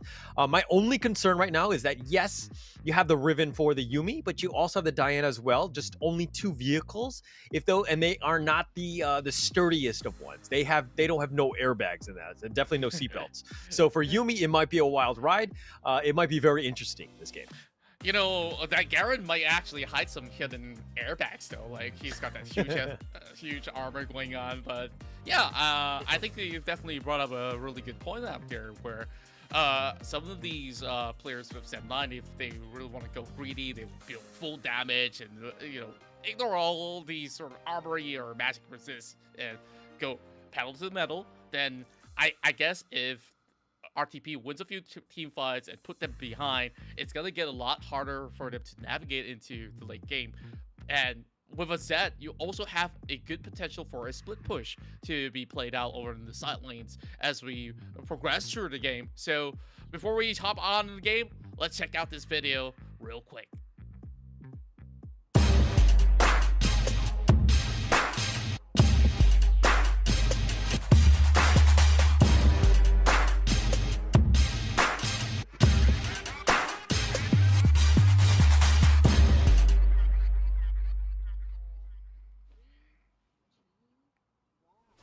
In yesterday's interview, Saji was interviewed for, after their win, right? And so Saji was actually talking about Azura Veki and just how he's been the MVP of the league throughout. He was saying he was nothing but high praises of the gentleman, and the fact that he was literally just tearing up the league from the jungle position. So seeing that he's not here today, let's see if Azura Veki can live up to those words by Saji in yesterday's interview. Yeah, I really want to see that, and it's interesting that, if we go back into the history books of their experience of playing even in the franchise of League of Legends itself. So Sagi was basically rookie of the split back in the days when he was playing with PC, and Becky already went to another country to play for the bigger states. Right, and we were all eyeing on Sagi to be that guy to really take over that role, and now they're playing side by side for a majority of their games. It definitely looks very interesting. Now, Vita might just be the next to also step up to the plate, just like how Sagi did back then. Yeah, no, Azura Veki already making a rotation, just creating a lot of space for Chili. And Yuyu, just no space, and this is not where you want to be as Yuyu. You definitely want to get, as many last hits as possible, especially early. You got to start snowballing and to give your team a chance. Yeah, and the sneaky thing about Jace in the jungle is that you always get to land those very off-angle shock blast through those walls and shock somebody up, and like, oh, where did this come from? And now he's going to be attempting it right before the turret. So Sem9, they're going on hot pursuit. No, look at the timing on that one. It was just so on point. Ozorofeki so smart, realizing you can't run away from this Jace. And the fact that, like, you know, we just gotta wait for this minion wave to actually crash onto the tower, so you have no way to just stop this push. We're gonna get both kills, and Ozorofeki, another perfect rotation. Yeah, they set it up perfect time. Mid lane though, Chili goes head to hit, but then again, the Ignites are still up. But then again, he has the Barrier as well if he really wants to opt for a full dive, or to use a couple of rotation spells. So that Yumi is just gonna have a really good time, especially when you have like a fair share of space between the Caitlyn as well as the Barrier. So you just hide behind his Caitlyn, just press the kill button. He burned 2 sums for that dive over the bottom side, and he's got not too much to worry about now that the Caitlyn's walking back into the lane with a big fat sword. Yeah, it's, fat sword, broadsword, it's all same. I mean, it's just gonna do so much damage here, but the Crushing Strike, he goes in. Oh my gosh. Okay, Chili, I thought he was going to go for the outplay here. Yu, on the other hand, just about 60% life. Doesn't need to be careful. Goes again. One more time. Gets the dash. Has to flash away. And he flashes onto the side of the Shadow Strike. Oh, Yu just barely alive. Picks up the Honey Fruit. Chili will actually back off, and both of them are very low. Chili's prowling around the flanks, and he should be fine. Oh, meanwhile, topside have gotten a little bit of beating here. And seems like Tenmo gets taken out by RH, so just a little bit of assumption of a little bit of assist coming in from Becky as well. While that dive over mid lane was something of a boat move coming from Chili. Okay. All right. So bottom lane, Vita kind of just get a couple shots on ZLV. Getting a little bit low. Doesn't need to be careful here. And while Guilty is within the vicinity, does get the shield, but I mean, they're completely pushed back here. This is very difficult time for RTP here, as again, the minion wave of Final Chapter is going to be committed, and Chili is now here. They do have the Lunar Rush, and that should be the end. Ace in the hole, and Vito will snipe that one out. Did you just see that? Vita is just saying, take it, Winter. I know you want it. I'm not going to touch him. That's a full channel of the Final Chapter. It's enough to take down both, but this is Lee Sin in trouble. He safeguards to safety, gets out of the cave, and he actually has to just barely dodge Ozorofeki, who's looking to just take over that rift now. That was just kind of left in the open. And Diana is here. Chili will just help clean this up.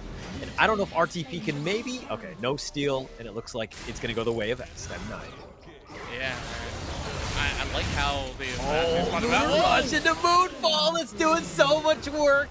And ZLB goes down. That's not a great start, especially since the Wild Rift is going to be summoned in the mid lane. Yeah, and that is just a huge chunk of damage coming out of SM9. They're basically poking and prodding and just forcing members of RTP back in 4 minutes and 50 over seconds. Well, technically 5 minutes. They've got themselves a couple of all these objectives in hand. And just going to walk away more. Shelly wanted to take a little bit more gold, but it says, nah, you're just going to be shoved away. While Dragon, accepted by SM9, goes uncontested. Look at how they're rotating around the map. Their movement is just insane in the sense that they took the Rift, they took the mid T1 with Shelly, they had the nice little push off, and they almost got into the T2. And then while they were dealing with Shelly and that side, it looks like Sem9 just made their way to the Dragon. And so just everything looking up roses for Sem9. As I say that, Chili is getting a little bit whittled down there by Tenmo. Yeah, and look at that. In the blink of an eye, another turret falls completely. RTP, they're basically just giving free reign to Sem9, and it's really not looking good. You've got a Jace that's going trio, coming back with an Edge of Night. He could basically soak in a little bit more of the crowd control and just basically start off fights. So it's hard for RTP to really formulate things. Like, you go for aggressive picks like the Zed, as well as the Lee Sin. You got to be proactive. I'm not seeing any of that, and all they basically are doing is turtle in. They know that what's coming. Sem9's going after the top side, so they basically send more reinforcement. But yet again, no sort of movement coming out of RTP to gain any form of advantage. Look at this huge commitment by RTP to protect this top T1. Final chapter is going to be used. They actually get the Lulu, so that's going to be a nice start. They get the second one as well in terms of guard, and Tenmo has to flash away, try to go to safety. You cannot get away from the law of Zoraveki, and they'll take the T1 top. Yeah, they made it all too easy. They just clumped underneath the turret. There were moments that they could possibly walk back. Just get in the turret, and you're all going to be safe. But they say, no, I want violence. And I guess they just got to kneel by the very end of it all. You though. So he is being a little bit ambitious, challenging that Riven. And at this point, I don't think that it's going to be a good idea, especially when Riven could just basically do some Street Fighter moves on top of him. The biggest issue was when Guard and Guilty both went to the top lane to kind of help defend and support Tenmo, is that you were committed into that tower, but none of these champions were actually getting farm at the end of the day. They were sitting around, they were just trying to get a little space, try to maybe deter S9 from actually making that push in, but the fact that S9 got all of the kills in addition to the tower, it was all for naught. All for that, and 3 champs not getting any farm, and where you're looking to the other side of Sem9, where they're getting all the farm in the world, and they're almost double net worth of their lane, opponent. Yeah, and at this rate, they might give a triple it if they're not going to be moving any far from what they're currently doing. Force for Dak farm. Goes golden, and he just makes a statue of himself before he just eventually goes down. Our Hedge will take the top, or the bottom T2. Lane swapper now. Guard is here, but I don't really think he can fight Our Hedge. Yeah, and, I really want to steer this away to other conversations, and like we were talking about movies early on, and yeah, latest hot movie out there in the cinemas is The Batman, and of course, I really don't want to spoil anybody who didn't watch it or anything, but I have a joke for you. Like, Robert Pattinson is probably the worst vampire in history. Yes. You want to know why? Because he was in Twilight? Not because he was in Twilight. It took him, like, a decade to turn into Bat. Very true. Very, very true. Yeah, it was a little slow rolling. But to be honest, and I saw the movie, I thought he was a very convincing Batman. I did not expect that. It's great. Yeah, absolutely love it. Now, back into our current movie scene. I don't know, if there's a movie to describe RTP scenario, what would that be? The Titanic.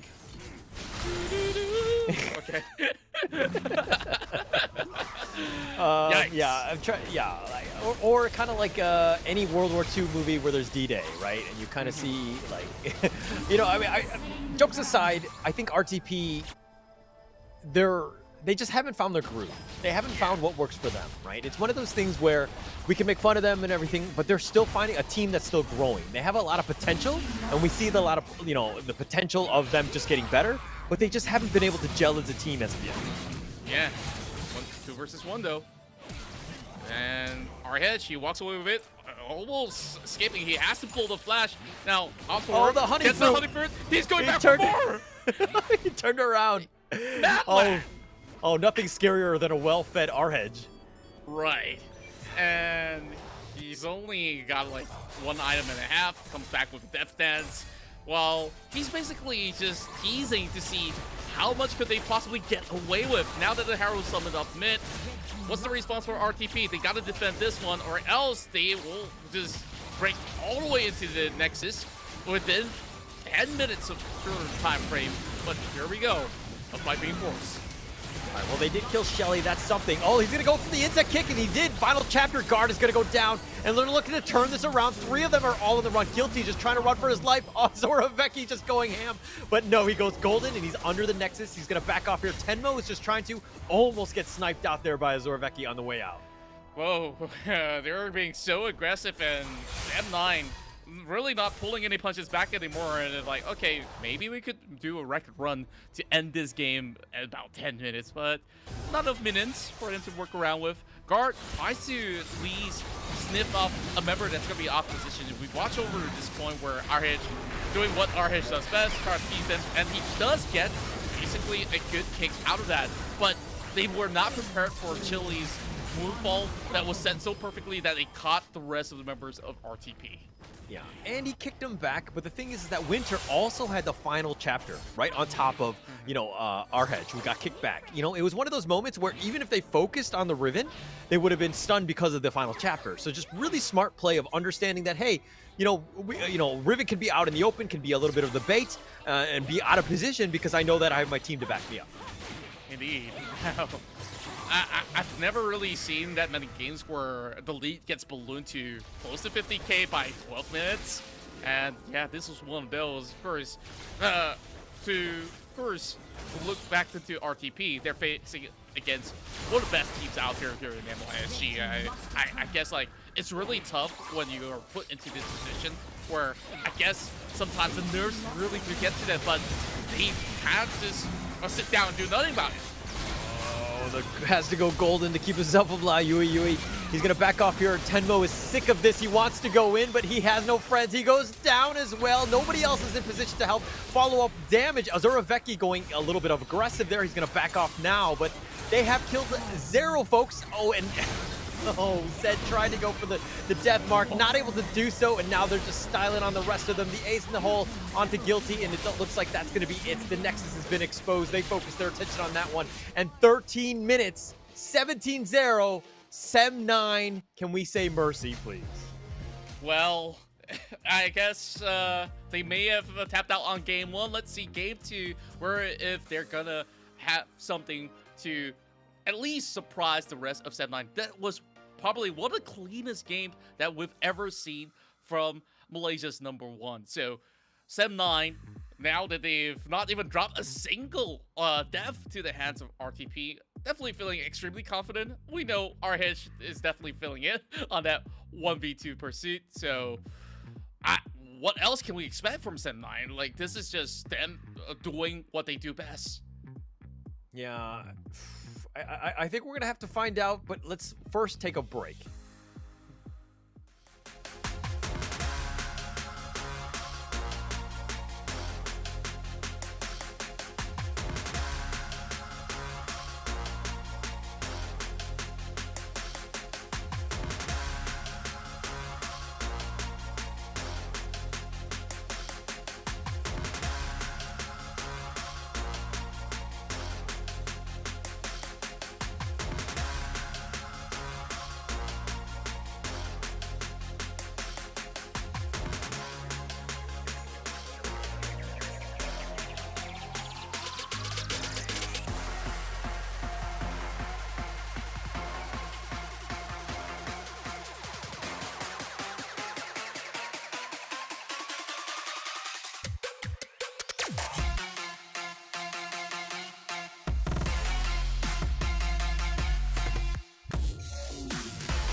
Welcome back to Game 2 of the second series of the day between Sem9 and Reach the Peak. Game 1 was kinda rough. What sort of adjustments does Reach the Peak need to make, Contra?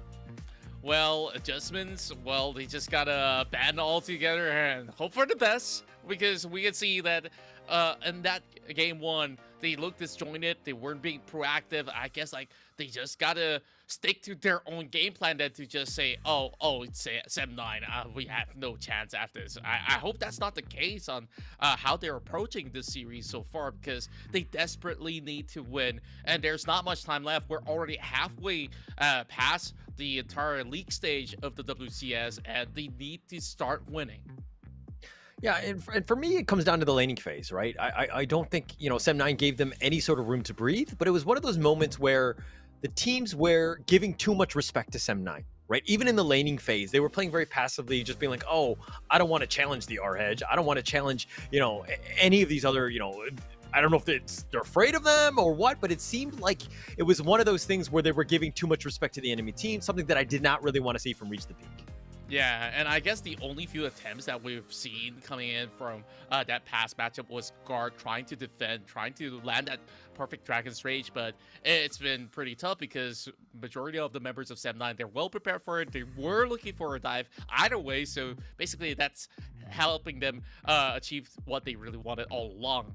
Well, I guess if only he had a little bit more of all these sort of movements into side lanes to maybe assist the bottom lane to have an easier time. Perhaps with a counter gank, they would have been able to walk away with much more. Yeah. And I'm wondering if it's like a draft strategy, because, again, I made fun of the fact that Reach the Peak were playing like unconventional drafts, but that was a very conventional draft, and that really didn't work out as well. So it's one of those things where lane matchup, just understanding how to just deal with, maybe Azorveki or, because he was pretty much all over the place with Jace, just sniping people from afar, not even getting, a 903, right? Azorveki, this guy, completely on point. Yeah, every shot possibly landed on all the targets that he wanted. Chile, we saw him doing a whole lot of damage with the Moonfalls as well, but he walks away with all of the 10 assists.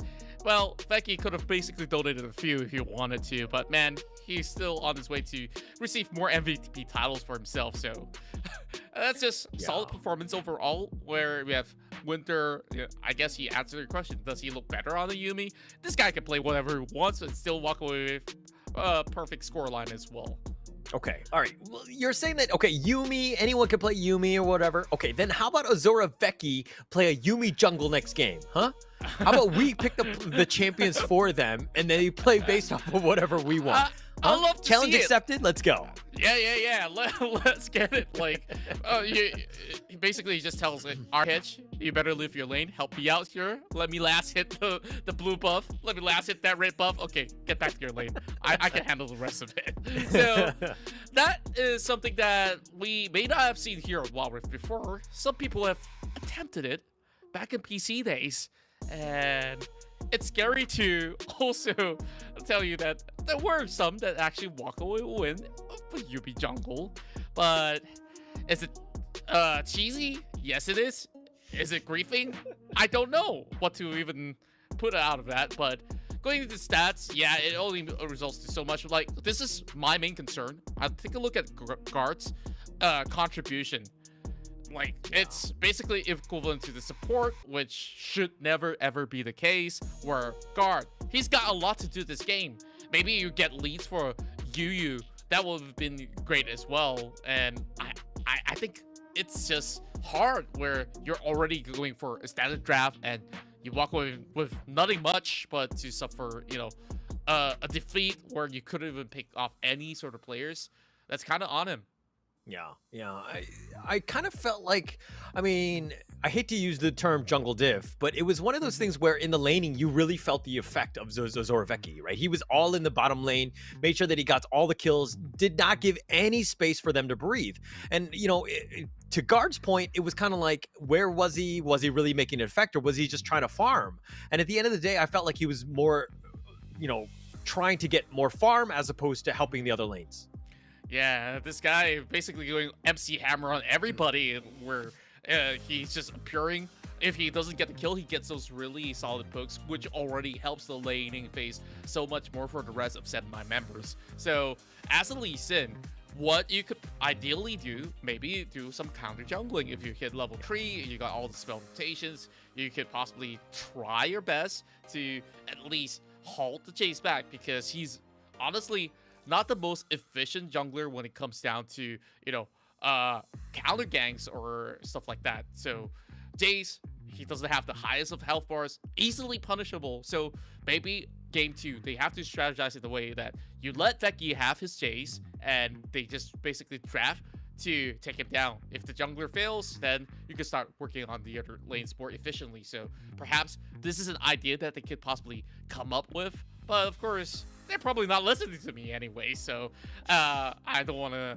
you know, give fancy ideas or tell people what to do. And I guess, like, we let them play out their game and just hope for the best.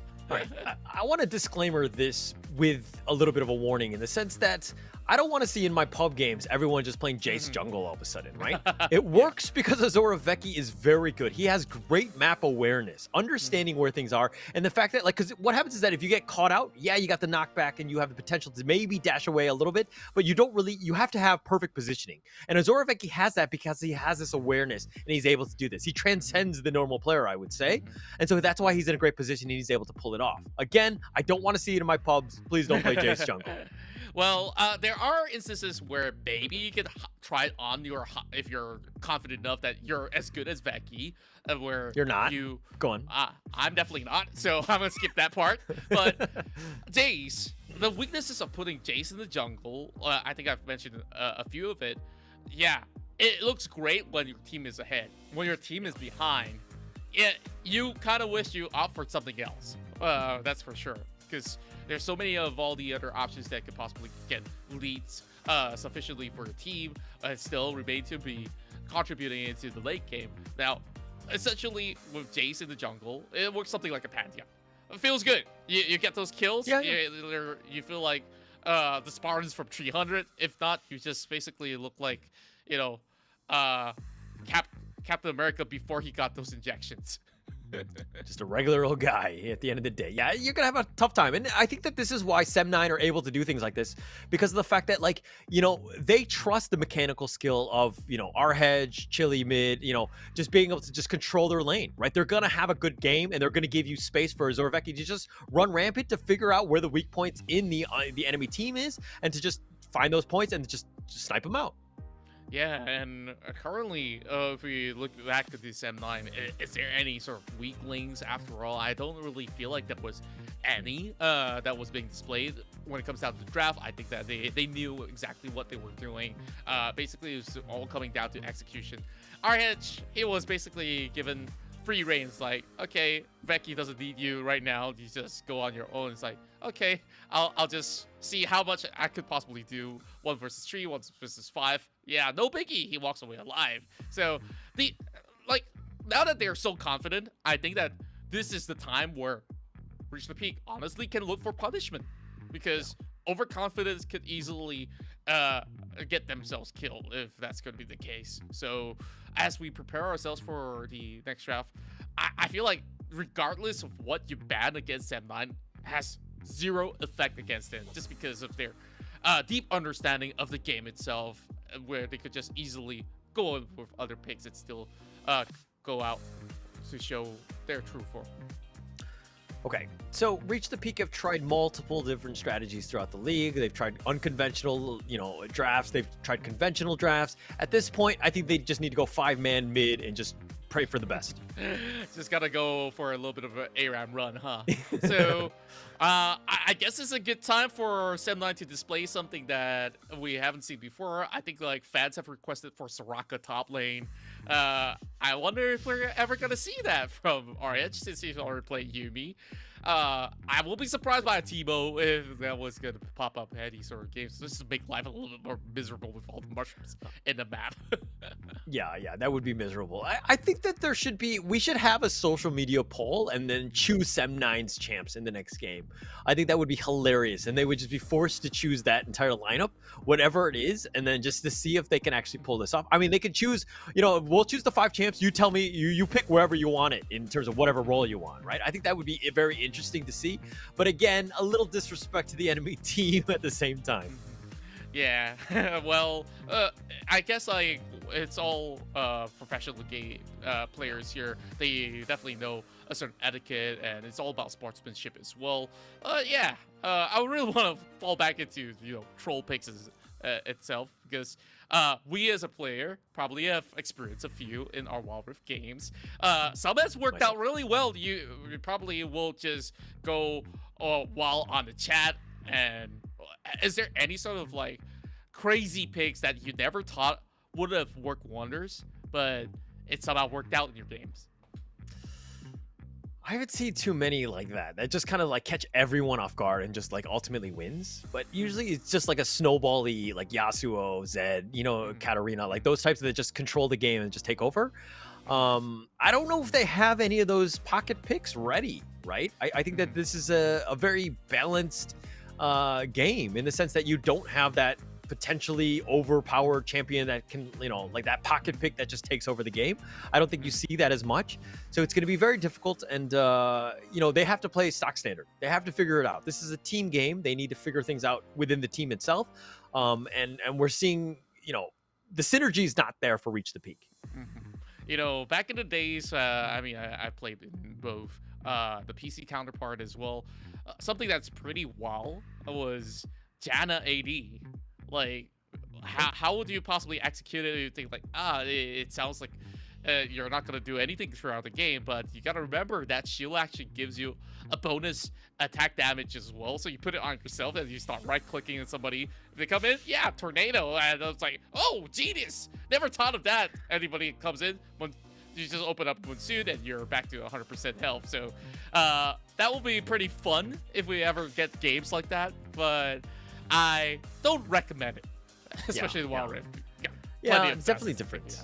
And I think that, even though there have been moments where some champs are a little bit, they need a little bit tuning, it hasn't been where they completely just dominate the games. And I think that we're seeing that throughout, even with what's been picked in terms of the meta of this league, is that, yeah, you have a Gragas, you have the Darius and Galio, all of these, set and these fine picks that you're going to have, but they're not like the 70-80% win rates. Teams know how to deal with it. They can counterpick them themselves. So it's been somewhat very balanced, I would say. But let's go into game 2. This is going to be the draft that's coming in, and here we go. Okay. So I'm pretty sure people are like, well, these guys are crazy, but it's the norm, I would say. Yeah, completely normal for us. So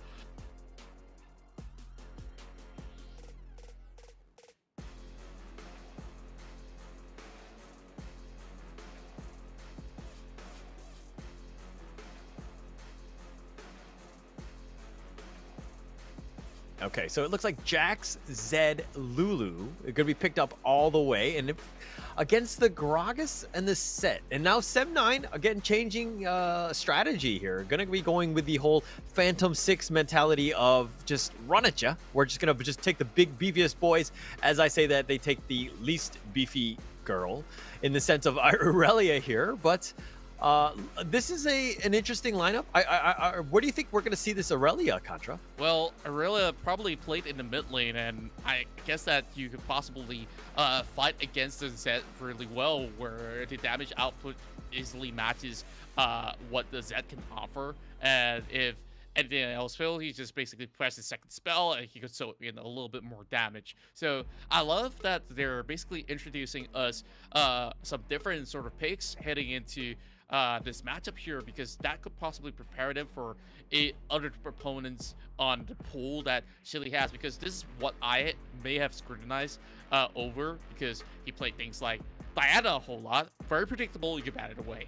And if you come up with Annie, sure, it's kind of like a give and take where Annie doesn't work in every single scenario, and of course all the other basic control mages out there. So with the Aurelia, you have another champion that could easily start off a fight. When you get the Vanguard's edge off, it's gonna be a pretty good setup if you catch that Jax stuck by that element. Okay, one thing we did not talk about was the Saji is actually back in. Vita is going to be taking a step out for this one. Had a great game on the Caitlyn last game, but it looks like Saji's back, and now they've got the Yasuo last pick. Wait. How are they doing this lineup? Okay. Right, Aurelia. I'll let you walk me through this. This is all okay, melee. I'm gonna tell you what's gonna happen here. So you got a Rakan. It sets it up perfectly for that Yasuo to get his last breath. So this is where you will have that Yasuo going down to the Dragon Lane, where it has worked out before, as he definitely have experience playing it back in PC. But putting it in Wild Rift here is definitely radical, because you're basically asking everyone else to come and gank you, right? But it's really down to how well Winter plays, and this is just basically Sagi having full trust of what his teammates could possibly offer to cover his back while he slows his skills. When he reaches level 5, you see them all dancing around. So doesn't matter if it's all 5 melee. I think this is definitely an exciting matchup. Okay. Upcar Esports saw a lineup against them similar to what, what 7-9 are doing right now, when Phantom 6 actually chose this like almost all melee run at you composition. And they went with like, mobile, very quick, high damage dealing, very squishy type champions, and they just dealt with it, right? So I'm hoping that Reach the Peak are able to just realize that this is the same strategy. We can kind of work around this. I don't know if they have the right mobility and the right champions to deal with this, but they need to stick just to kiting them. They cannot be fighting these guys 5 versus 5. I think it's going to be a tough time. They got to find the right pickoffs. Yeah, and just trying to look for those sort of ways that they could possibly win for that early game will definitely send them into a better result by the end of it all. So Reach the Peak, though. Now that they put Shelby back into the jungle, I think that it will stabilize the condition of what they have suffered back in game 1. This time, it won't be all too straightforward. But what's interesting to me is not only the Yasuo, but the brand that is being picked up for the bottom lane. So basically, you have an AP carry, which could easily be negated with what Yasuo always does best. Yeah, throw anything at me, I will put that wind wall up, and you're not going to touch me at all. So it's really down to this Jax. How much can he snowball by the middle of the game? Because if he does get those leads in, yeah, it doesn't matter if it's going to be a set, an Irelia, or Yasuo. Once he starts spinning his lamppost, yeah, you can only sing helicopter, and after that, it's just missing a whole lot of mark, while you could have the rest of RTP coming in with chain combo, especially with the power chasm that could hit all 5 members, judging that they're going to be clumped up together. They might be clumped up. That might be a problem for them. But, another thing that they've reached the peak have done, not only are the drafts different, but also the players are all over the place. They've changed positions once again. It's just creating chaos, not only within the team itself, but also with us, because we care about where these guys should be, right? And the fact that they're all over the place is just making it very difficult. And changing roles every single game is probably not conducive to a winning team. And if you were to do that, you need to have very specific reasons why you're doing that. As for Phantom 6, it's worked out. Why has it worked out? Nyx, he's an experienced player. He's already swapped a couple of roles, and he has always been the shot caller into many of all these locations. So that's a good transition. Now, with this switch up, I want to see if Reach the Peak can get to the halfway mark of the mountain. It's going to be game 2, Reach the Peak versus Sem9. Reach the Peak already down 1 game. S9 kind of styling on them in the first one, but we hope to see something a little bit different, especially since S9's matchup is a little bit one-dimensional. I mean, they're throwing out the Yasuo and the Irelia jungle, something you don't see a whole lot of, but we're going to have to see how this one plays out. Yeah. Another interesting chain combo that they could possibly work with is to have the Showstopper to connect to that last breath, or you could have Chili to also set up for the last breath as well. Now, Tenmo tries to take a couple of all these chickens, or should I call them raptors, off of that. Chickens, raptors, all the same. Oh my gosh, Yui doing some work on Winter. Mind you, S9, none of them died last game. As I say that, I'm sure I'm going to caster curse them so they die a lot. But I do hope to see RTP in the kill column at least this game. Yeah, and I guess that this might just be your dreams coming true. Well, I wouldn't really call it a dream, but man, I thought he had a chance. No. I mean, Zoroveki was literally just right-clicking and just following him the entire way. Yui just could not get away. I mean, that's an immobile champ where, again, if you're an immobile champ, you have to play with perfect positioning. You have to think that every single flank is vulnerable. Aurelia very quick.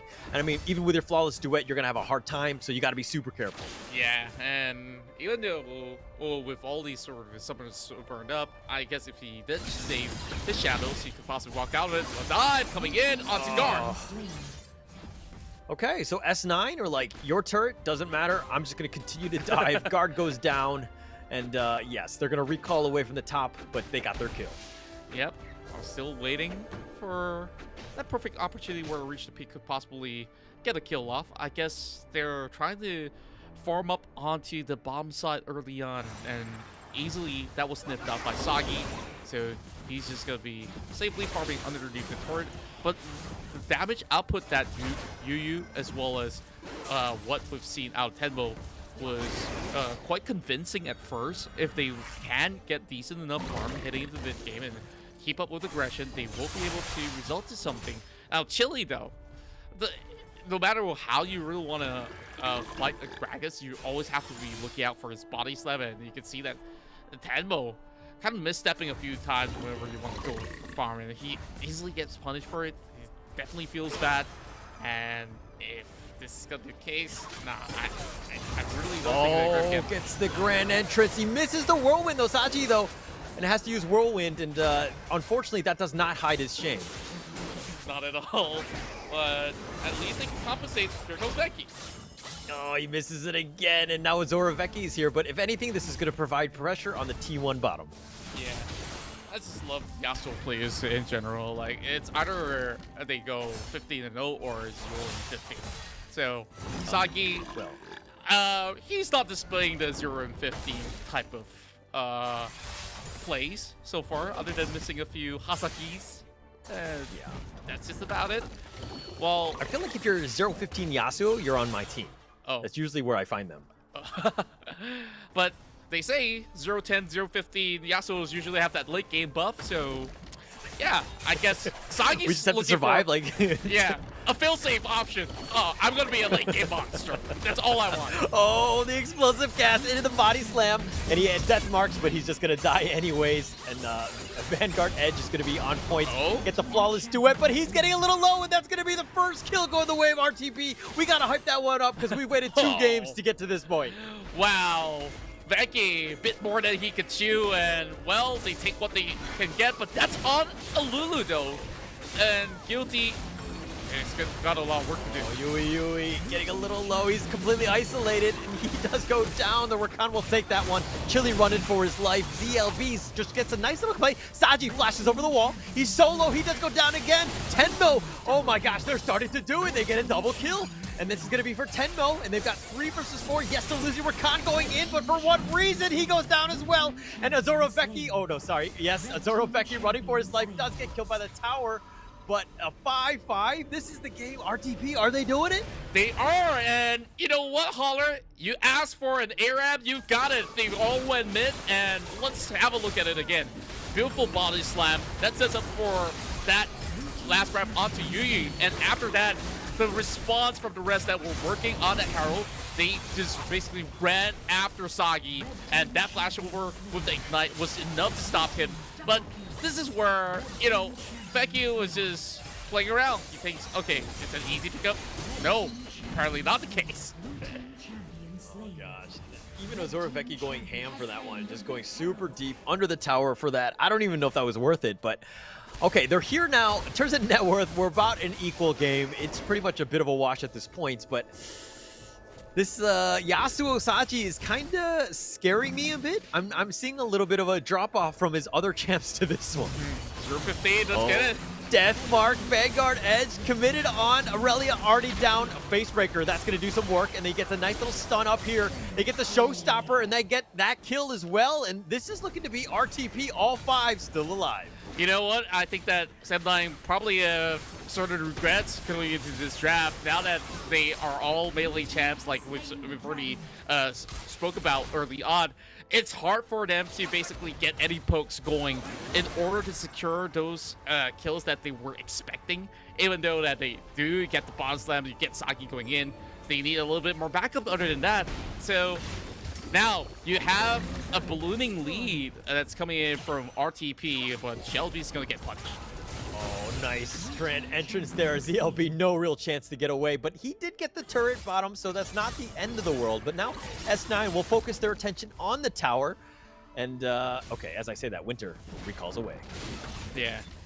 Well, Guard's going to be able to hold on. It shouldn't be too much of a hassle for them to possibly stall it up for a little bit more. So 3,000 gold lead. I want to see what RTP could possibly get out of this, because they just have to exert a little bit more pressure. So if they want to run it down mid to secure the mid turret, they could absolutely do it.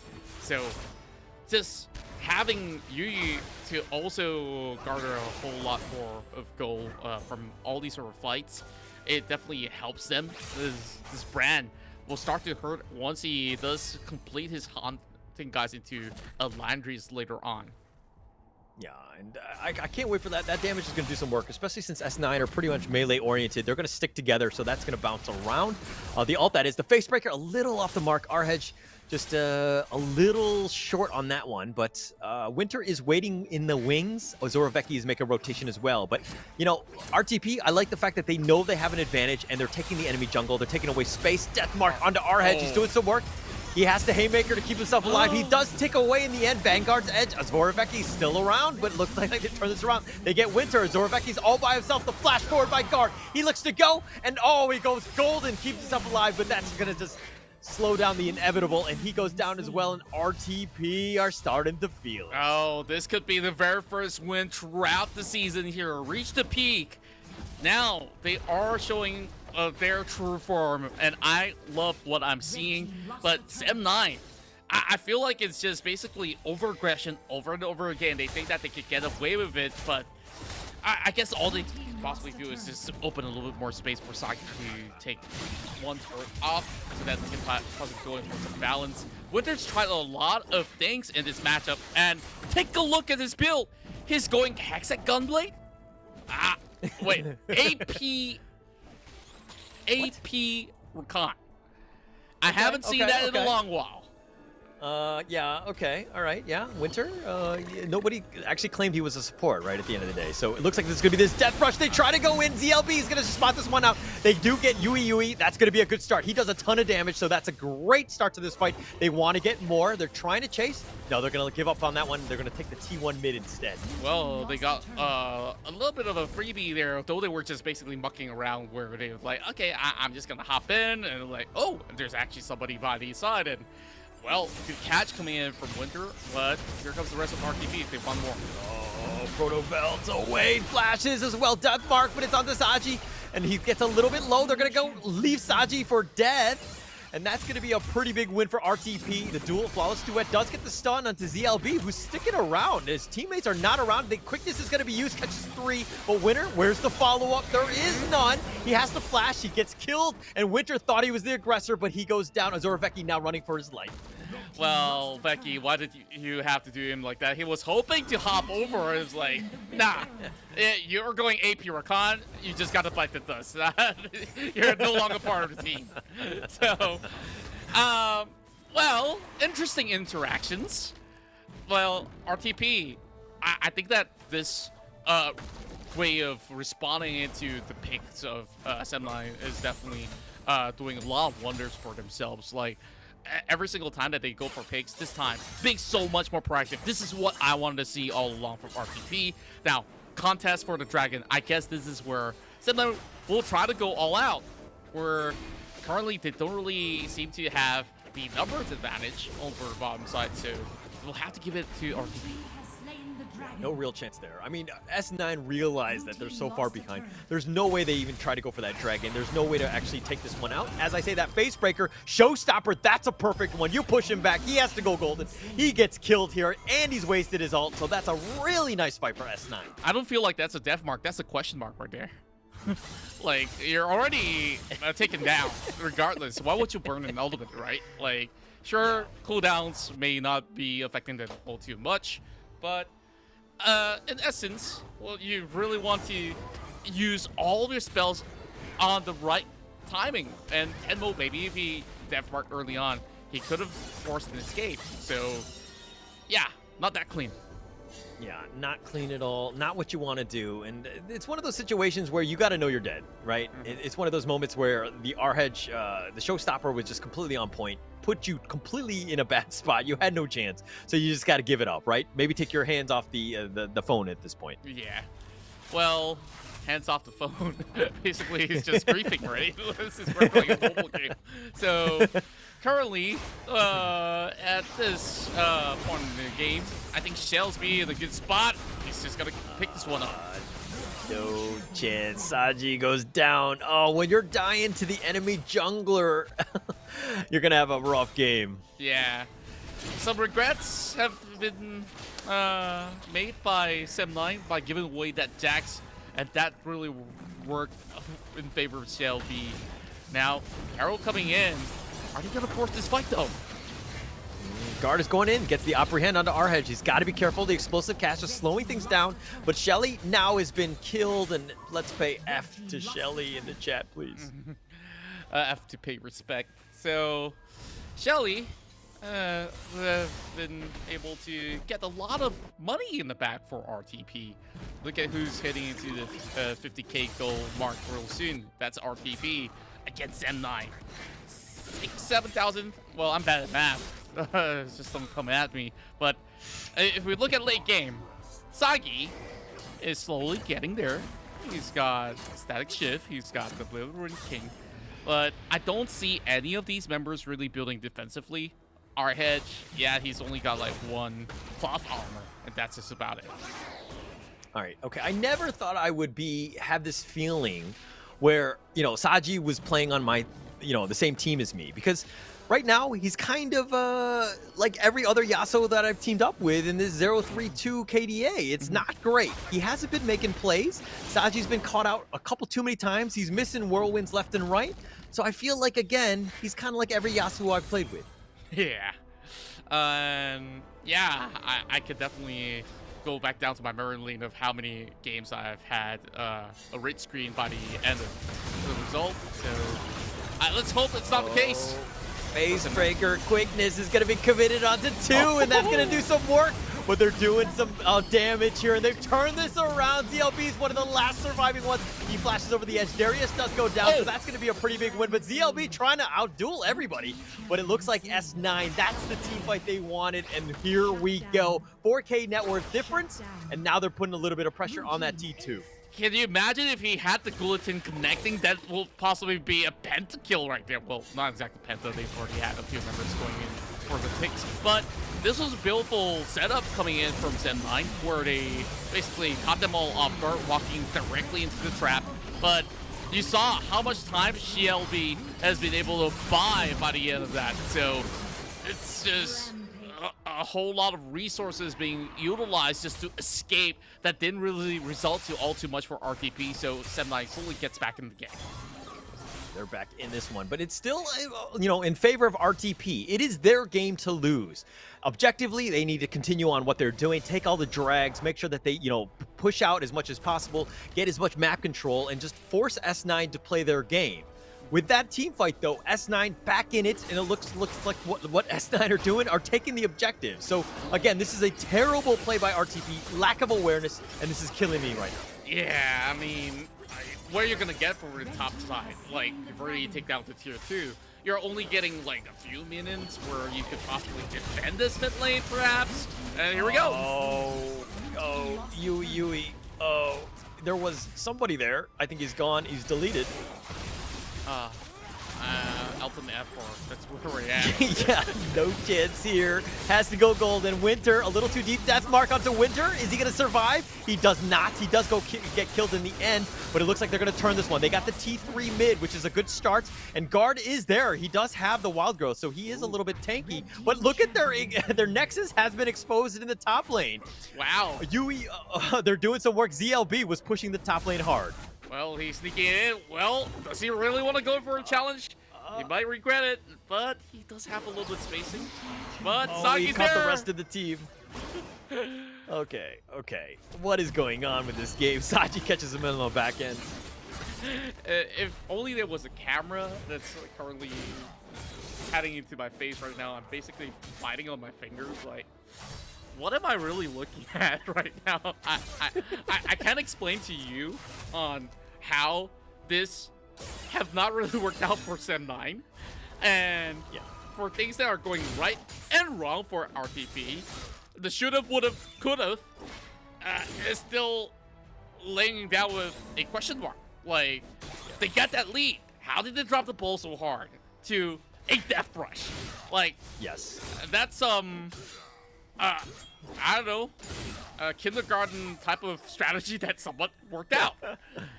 But now S9 realized that, pretty much all roads run in through the top lane, right? They have to be super careful, make sure that they don't get backdoored here as they push. So it's going to be mostly from the mid and the top area for S9, making sure that they don't leave that any sort of hole for ZLB to just kind of puncture his way through. So they got to be careful as they make their next move. S9 sticking around, making sure that they can push at least the top lane here. At least RTP understands that 5v5 is no-go right now. So they're going for a spread. Oh, Guard is looking to just fight this. He's been wild growth. He is tanky, though. He is taking this, but the turret is not tanky. That's going to go down. And do they get anything in return? Guard is kind of fishing for somebody, but S9 still sticking around in the top lane. And it looks like ZLB, look at this. He's split pushing in the bottom lane. Well, it's a 2v2, though. How much can they do? Showstopper is going to be committed. They get the Haymaker, and both of them solo 10 mil. Oh, the flawless. Oh, sorry. The Vanguard's Edge locking him in, making sure that nobody gets out of this one. Azura Vecchi says nay to that approach. Well, he's turning to a horse, isn't he? What? Now, 5 versus 3, very doable for another Baron for S9. So, Yo. S9, they're pushing for Baron, but look at the bottom lane. It's pushing. They don't know. Guard and Guilty have just continued to push. They might give up their base for Baron. Oh, they're all recalling, I guess, 2-man's going to do Wonder, Becky as well as Sagi. They're going to do Neon, and without RTP committing to that, I guess this one goes out for free, but I like the ideation. RTP, they try to be sneaky, but no backdoor action coming in. Yo, I'm getting flashbacks of Pearl Harbor at this point. I don't know where these surprise attacks are coming from, the top lane or the bottom lane. At this point, they could be anywhere. Yeah, they could, and I guess, like, maybe we just really have to set up, like, an MMA ring right down in the Drake pit later on, because 15 seconds from now, this is where somebody's got to call it, somebody's got to tap out, and no more sneaking around, no more cheat strats. All you have to do is really man up and just take those fights. So now RTP, they're just shoving up mid, and they're just basically forcing S9 in such a way that they just have to respond, and they just really have to commit. Winter's gonna step into the board.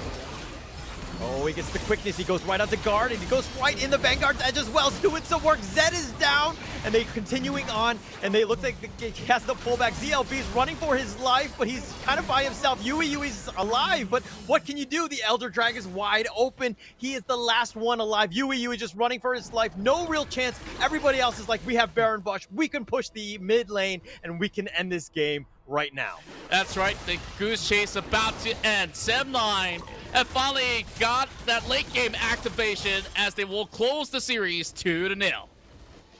Okay, that was one of the clowniest games we've seen, right? That game, the entire time, Reach the Peak was actually up in that game, but it did not feel like it, considering the fact they were split pushing everywhere, just trying to do whatever they could to give themselves a chance to win.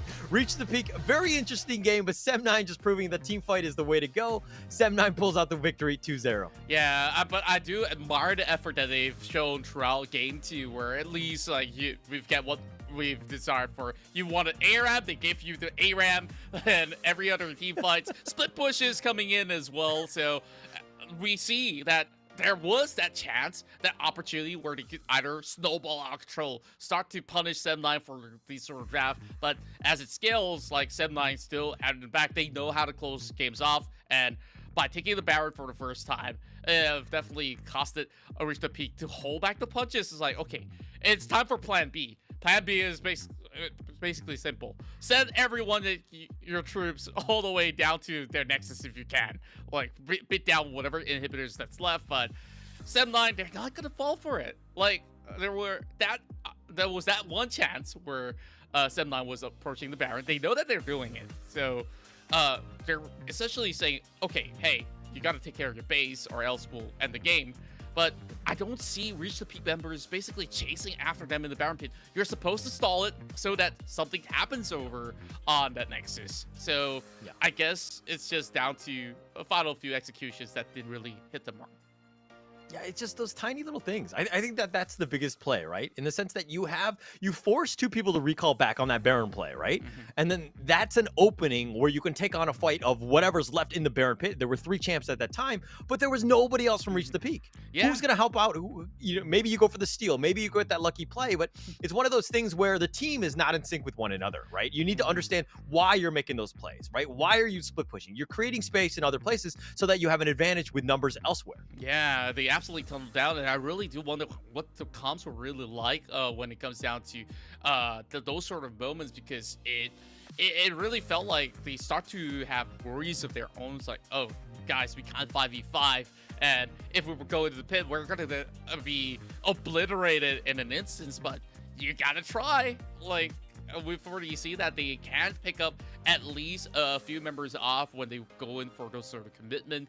So it's all about those setups, but not having Shell be there definitely was a lot harder. So we're going to be looking into some of all the stats of the match and really see what could we possibly pick up other than the Rakan going full AP. You got the Rabadons, you got the Ludens. Pretty cool. This guy's a madman. Absolute madman. I mean, Winter here just doing Winter things, right? He's like, I'm a support, yeah, but I'm just gonna not play like one, ever. Sanji, on the other hand, 338. A little bit of an underwhelming game for him. I expected more, but, when you're playing the Yasuo, you are kind of having a little bit of fun. But, everyone else is just this giant, massive meat just running at you, just kind of melee and just very difficult to deal with. And even Azora Vecchi just proving that, hey, this, Aurelia works as a jungle. Yeah, and Vecchi definitely have a lot of all these opening rooms where he overstepped a whole lot of ways in the early game where he was diving turrets, doing things all by himself. But, whatever kills that you add to and Irelia, she's just basically going to build stronger and stronger items out there, where late game, he is basically untouchable. While he may have been overly aggressive, but when it comes down to 5v5s, that's what you really want in your team. So that definitely is what brought 7-9 the win by the end of it all. While I'm really impressed by RTP, especially how Yu have been able to dish out a massive amount of damage, almost matching into what our Hedge has done. And in fact, he has overtaken the damage only behind of Chili's 25k.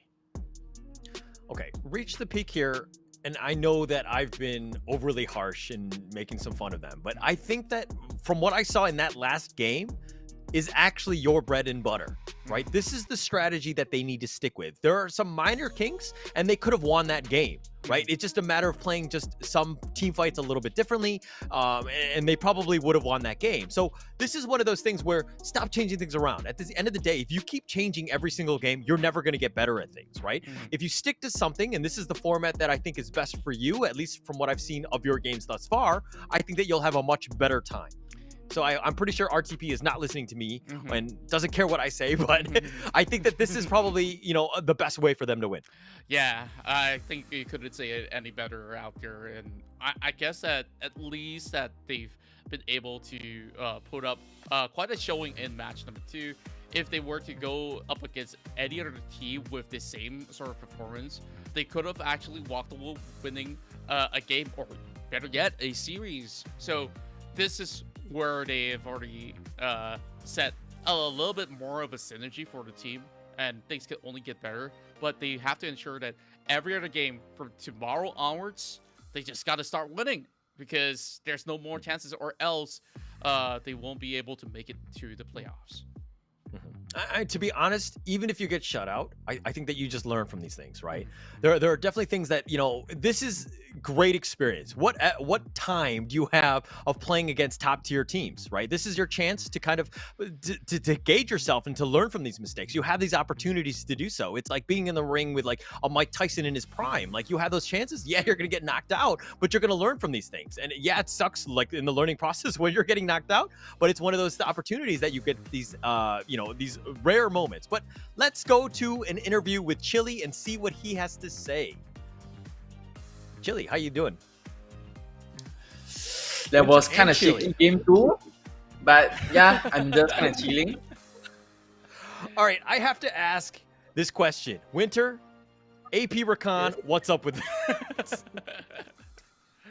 How do you guys give the green light? Did Winter say, I want to go AP, or he just quietly built that sneaky AP build? So what was it like? I see my ADC like trolling. I need to go full AP to carry. Okay. Fair enough, because he was like going on the Yasuo, and on paper it's like, oh, okay, maybe you could block some spells and stuff, like, and then you start seeing like Sagi go, 0-1, 0-2, 0-3, it's like, okay, time to carry. I get it. Yeah.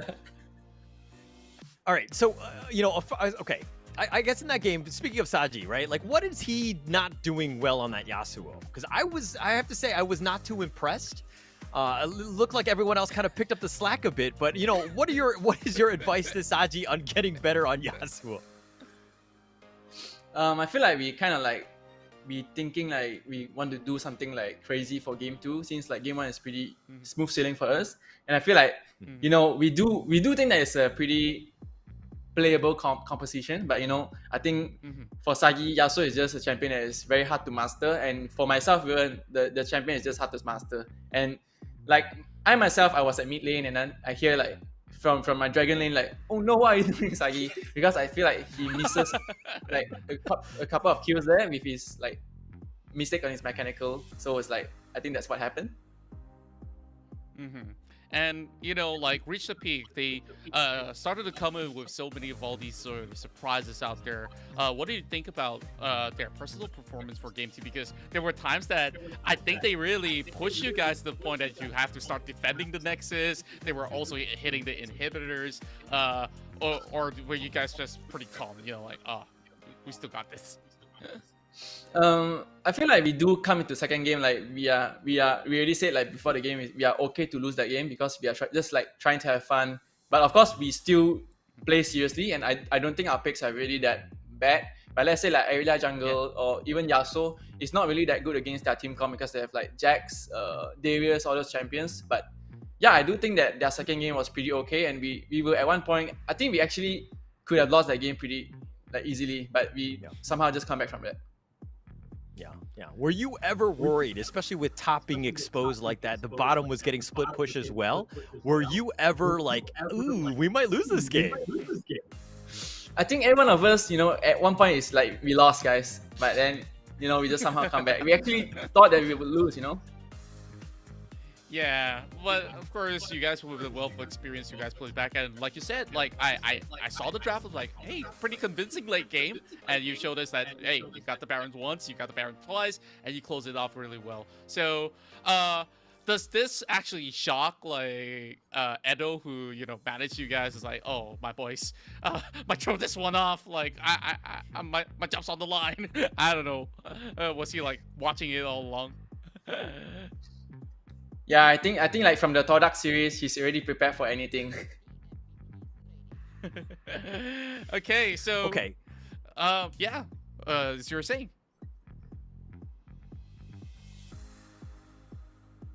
Oh, sorry. I thought you were onto something, but of course, we do have the MVP to announce. Like, so you guys were trying a whole lot of stuff. Who do you think is the MVP of that past game? 你有东西要讲的吗？还是没有 Vicky, I think. I feel like personally I played pretty okay, but I think they might put it on the jungle as well because Wild is a pretty jungle game. So yeah. Aren't you sick of Zorovecki winning all the MVPs? Come on, Chili. I mean, Looks like it. I mean, I'm okay actually. Like, it doesn't really matter to me. But yeah, I think like everyone played well. But for this series, I think I was the more stable one because they were like trying out some unorthodox picks. So, but we'll see.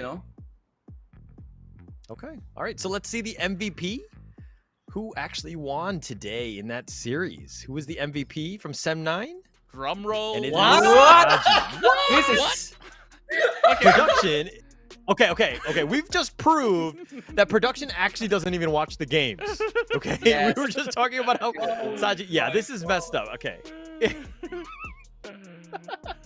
All right, so they're talking about this is, mind you, Sachi didn't even play in game 1. So he was the MVP in game 2. Okay, I'm going to question everything at this point.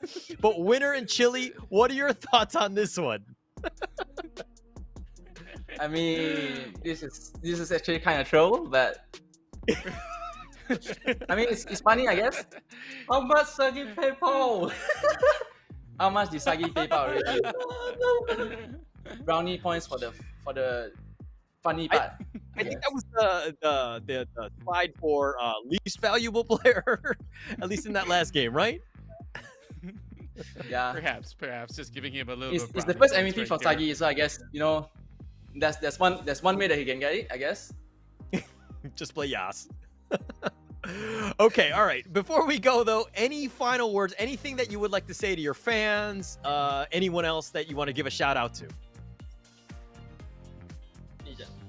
I think just thank you for those who support Sem9. Like, our goal is at the end like to do well in international stage, but I feel like we do have to like prepare much more for playoff as well, especially for WCS MYSG. There's only like one slot to get our tickets to regionals. So I feel like there's pressure, but I think we can do if we just play our best. And thank you for everyone for supporting us, and hopefully we'll do well in the upcoming like playoffs or like even the second round robin plays. Yeah. All right. That's the spirit. And of course, we would like to see a whole lot more from Sem9. So, of course, we'll see what the next draft is for your upcoming games. I hope to see a whole lot of fun stuff. So, thank you so much, Winter, as well as Chili. You guys are definitely great to be on board here for the interview. Thank you so much. Bye. Bye. Thanks. A great duo. Well, I mean, we've seen a lot of those guys from Sem9, but I mean, they're just proven to win. They find ways to win no matter what situation the game is in. So, I mean, we expect to probably see more. We knew that this team was a powerhouse, very strong, and very difficult for any other team to even win. With their backs on the wall, Sem9 are finding ways to win. That's right, and it just goes to show that they always have backup plans to bring back to the table, and they know that they can't even afford to lose. Like, there isn't any sort of pressure that's on their back. Like, the mindset is absolutely solid, and I think that it just goes to show the character of what a strong team should be. Definitely. And that's going to be actually it for us. Pleasure casting with you, Contra. We'll be back next week, but it's going to be TODAK and Watermelon. That one's going to be coming up. It's going to be Omo and Hound. They will be your casters for the rest, and then the next 2 series, they'll be bringing that along. But any final words from you, Contra? Well, definitely it's a pleasure to cast together for the very first time, and I hope to see you tomorrow, but production says that we still have to, have a little bit more chit chat here. I think the one let us off too early. We still got to work for our paycheck.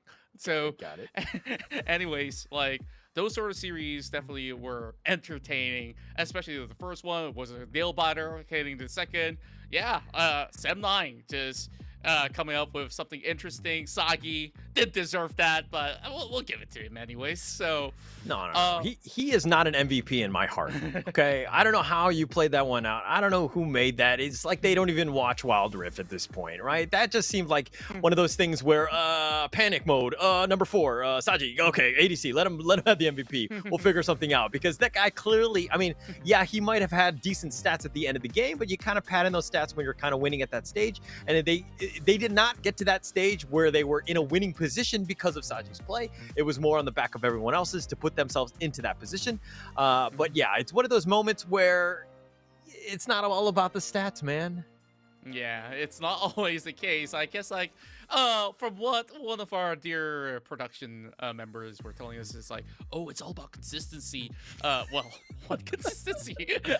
I don't see it. But you know what? Later on, we also have Omo as well as our dear friend, the Hound, that's going to be joining us here to take over our seats, as they'll be bringing you more entertaining matches of WCS MYSG. So if you guys have any thoughts that you guys want to share, memes of what happens today, you can definitely drop by onto the comment section, whether it's YouTube you're currently watching or on Twitch. Just go ahead, have a fun time, and make sure you follow us on all the official channels where we will be broadcasting all these matches. So up next, TODAK versus Watermelon. Now, I know that they're going to have their predictions. I want to hear from you first. Watermelon or TODAK? Do you think TODAK has a chance right here? No, because I feel like Watermelon is like, okay, Upcar Esports on the rise. Team Watermelon actually beat them, right? And so Team Watermelon are in prime position. I think that these are, I would say, Phantom 6 is definitely up there as well, but I think that Team Watermelon their name deserves to be in this top 5, top 4 naming, so to speak. They're a great team. They're finding their groove at the right time, which is right now. This is a team that you need to be scared of, but that's it pretty much for us. Contra, my name is Hauler. Thank you so much, and we'll see you guys next week. But that said, we're going to go to TODAK and Watermelon. That's going to be coming up, so stay tuned.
Here we go now.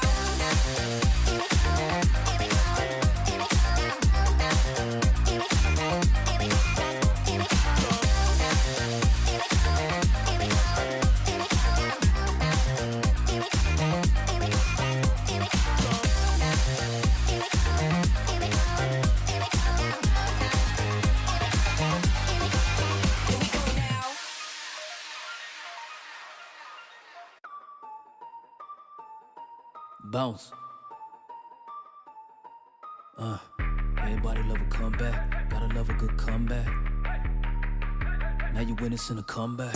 Everybody love a comeback. Gotta love a good comeback. They say pressure bust pipes. So what's the win without a comeback? So what's the win without a comeback? Hustling every day to win. Now you witnessing a comeback. I'm not the one that you should play with. Better stick with who you came with. You ain't a thug, you a plaintiff. And I might jack dangerous. Moonwalking through a jam. Thread a slide for the bread. Watch them pray on my downfall. Hoping that they get ahead. So we don't give them no respect. It's just time to shuffle deck. Hit the body, clip the neck. Cause you know that more is less. Yes, yes, Lord. I gotta win by any means. I'm I'm all for it. I got a little strategy, and I won't blow it. I feel like I got Cali keys. Show me the door, cause they just want apologies and never war. So we hit them with apostrophes on they score. That's money, boy. Everybody love a comeback. Gotta love a good comeback. They say pressure bust pipes. So what's the win without a comeback? So what's the win without a comeback? Hustling every day to win. Now you win this in a comeback. Everybody love a comeback. Gotta love a good comeback. They say pressure bust pipes. So what's the win without a comeback? So what's the win without a comeback? Hustling every day to win. Now you win this in a comeback. Game 7 with the comeback. Second left with the comeback. Be Brian when I inspire. Real rap, that's all fact. Yeah. Tell me how you love that. Y'all middlemen, your fans. I'm trying to show them where to plug at. I'm trying to show them how to get back. Hustle up and get a kickback. That real motivation. Chill bumps when they hear that. Talking real demonstration. That Nipsey dedication. Hustling every day to win. That NEP mission statement. Never ending power. Look how I innovated. This that 10,000 hours. You get paid from your patience. Game need renovating. Hey, lucky I don't cave it. I ain't nothing to play with. Boy, I'm about to go ape shit. Everybody love a comeback. Gotta love a good comeback. They say pressure bust pipes. So what's the win without a comeback? So what's the win without a comeback? Hustling every day to win. Now you win this in a comeback. Everybody love a comeback. Gotta love a good comeback.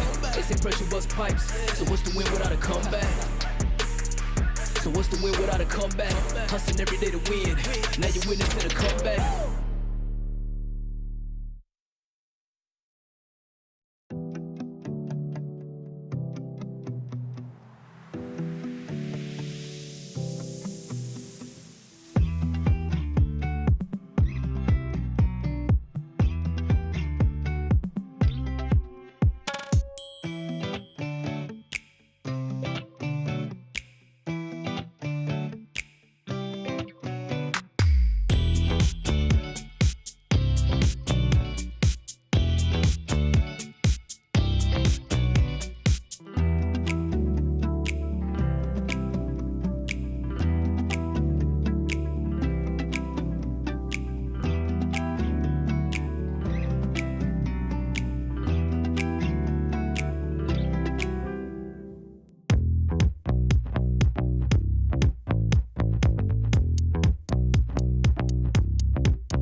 And we are back. Week 3, day 2. It's me, Omo, and joining me for the first time, it's Hound. How are you feeling about being on the WCS broadcast yet again? Oh, it's feeling fantastic, to be honest. I really can't wait. Personally, it has been very exciting. It's my first time on the English cast, to be honest. Before this, I was replacing one of the other casters for the Bahasa Melayu there. So it's great to be back in my natural language, I suppose. My first language, of course. Yeah, it's great to have you here as well. And speaking about what's great to have, I think the game's coming up today. It's pretty exciting as well. We've got TODAK against Watermelon. TODAK, of course, they're on an upswing. Watermelon, they're still trying to find their footing, but they're in pretty good form right now. In our last match of the day, one of the juggernauts of the league, we'll have Looking for Org playing against PathSeeker. So we're here for some bangers as well, Hound. Any games that you're particularly looking out for? Well, I'm looking forward to just seeing the next 2 series that we are supposed to be casting for. TODAK has definitely been on a little bit of shaky ground during the group stage, during the early stages, but heading into playoffs, it has been rather interesting to see that they are tilting the swings, so to speak, in their favor. Although there are a little bit of inconsistencies, it seems that some of those inconsistencies have been addressed overall across these past few days. Yeah, honestly, I'm so happy with how TODAK has been looking. I love that they're showing more consistency. They're finding their form. They're finding out how they like to play the game. And we've been saying from the start, right? A big part of that is having Shanks step up big time. A big part of that is having Wild Rabbit come in, play more aggressive, play around your players like Newgate, Crown, who can really pop off as well. Skylo too, not to forget him. But your competition today, that's going to be a tough one. Holler was saying earlier on, Watermelon, they're definitely in the discussion for top 4, maybe even top 3. It's not going to be an easy task, but let's take a look at the roster for TODAK ahead of all of this discussion.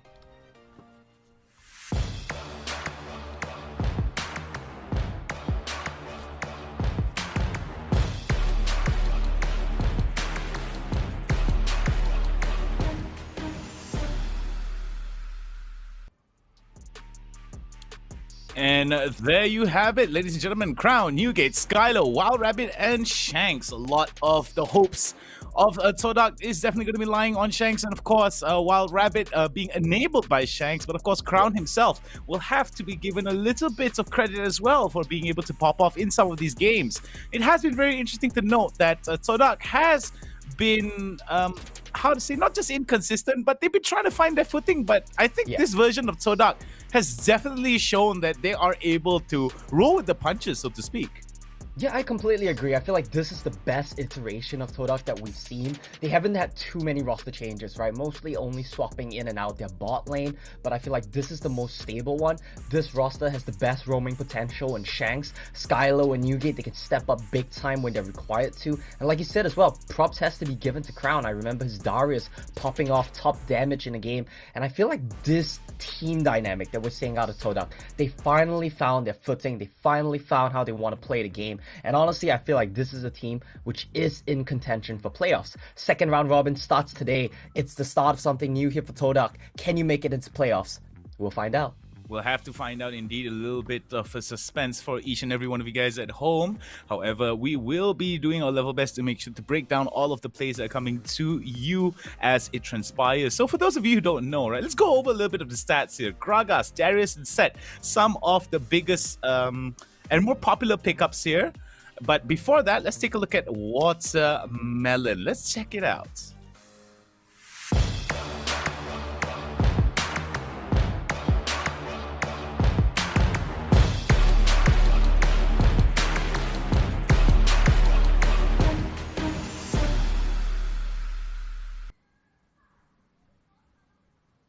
Oh, it scared me for a second there. I thought we were gonna have a roster swap for Team Watermelon because the trailer was showing Chaewon. But no, to my relief, El Major, he's still in, he's still playing today. This guy has been a very important part of facilitating the carries on the side of Team Watermelon. Him and Smurf, I would say they are the engine of the team, setting up players like Vendetta, setting up players like Tinkai and Scarlet Petal to succeed.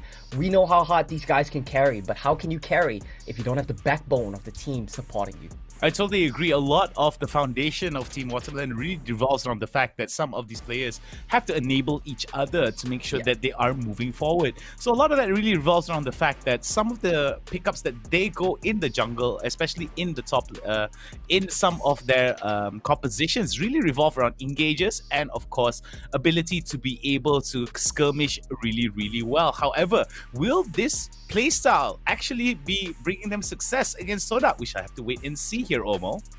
Yeah, I think it's gonna be very interesting. I love it when we have super active supports face off against each other because we start seeing early 3v3s. The moment the Scuttle Crab spawns, the moment objectives come alive, we will see junglers and supports roaming together, and I feel like that's what we're gonna see from both Watermelon and TODAK, which should make for an action-packed game, in theory. I totally agree with you here. I mean, the meta has kind of shifted in a sense that it is very jungle reliant, in a sense that they want to be skirmishing early for some of these early objectives, being able to get the priorities over to the mid, and of course the dragon lanes actually enables them to fight off for that early scuttles and of course for fight off against that early dragon pickups. But then again, we have seen that some of these teams, specifically TODAK in general, do struggle a little bit with a little bit of the urgency at how they want to be wrestling with that overall objective pickup. So that's going to be rather paramount to know whether or not TODAK will be able to keep up with some of the pacing that could come when it comes to going up against Watermelon. That's a great point. I completely agree with that. I feel like when TODAK, they're in the driver's seat, when they have control, when you have the tempo set by Shang's roaming, they look great. They look like they have a good idea of how they want to approach objectives, how they want to approach team fights. But when they get set behind, when their foot leaves the pedal, when Watermelon takes control of the pacing of the game, then that's when we see TODAK start to struggle. How do we play on the back foot? Hopefully they won't be set in that situation here today, but if they do, we'll need to see something new from TODAK because they haven't been great at playing from behind. I totally agree here. With regards to TODAK, I do suggest for TODAK to be a little bit more proactive. I feel that in the early stages, they were rather reactive, and we did see, as you said, as you alluded, they do have a bit of struggles here in terms of regaining control when it comes to some of the pacing that they have lost early on. So early game pacing is going to be paramount here for TODAK to be able to score big wins here. But of course, Watermelon as well has been rather proactive in the early game stages as well. But depending on the compositions and pickups, that's going to be, very interesting to see. But let's take a look at the head-to-head here, Homo, and see how that is going to be working out for all of us. Skylo against El Major. What's really interesting is both of these guys actually have quite a similar champion pool, I would say. Skylo has recently been picking up more facilitative champions as well. Well, I say that, but you think back to his Galio where he was building full AP, had the Lich Bane, One Punch Man we were coining at.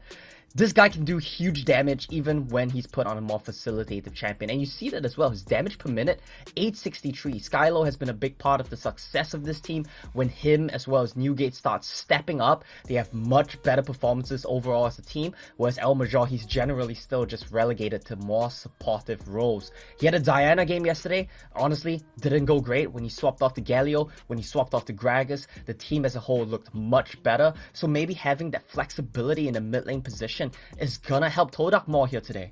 Definitely, I do believe that with Skylo coming into play, I do like the fact that his ability to be able to bring a lot of value in some of these early gangs and some of these initiations and skirmishes could actually bring a lot of big wins for TODAK here, provided that they are able to play around the priority or play around the engages well. We've talked a little bit about Galio being picked up here, a lot of global presence in terms of flipping the fight from 4v5 to 5v5 or turning those numbers in their benefit. But it really depends again on how Watermelon is actually going to be pathing early on in terms of the jungler and how his presence is going to come into play.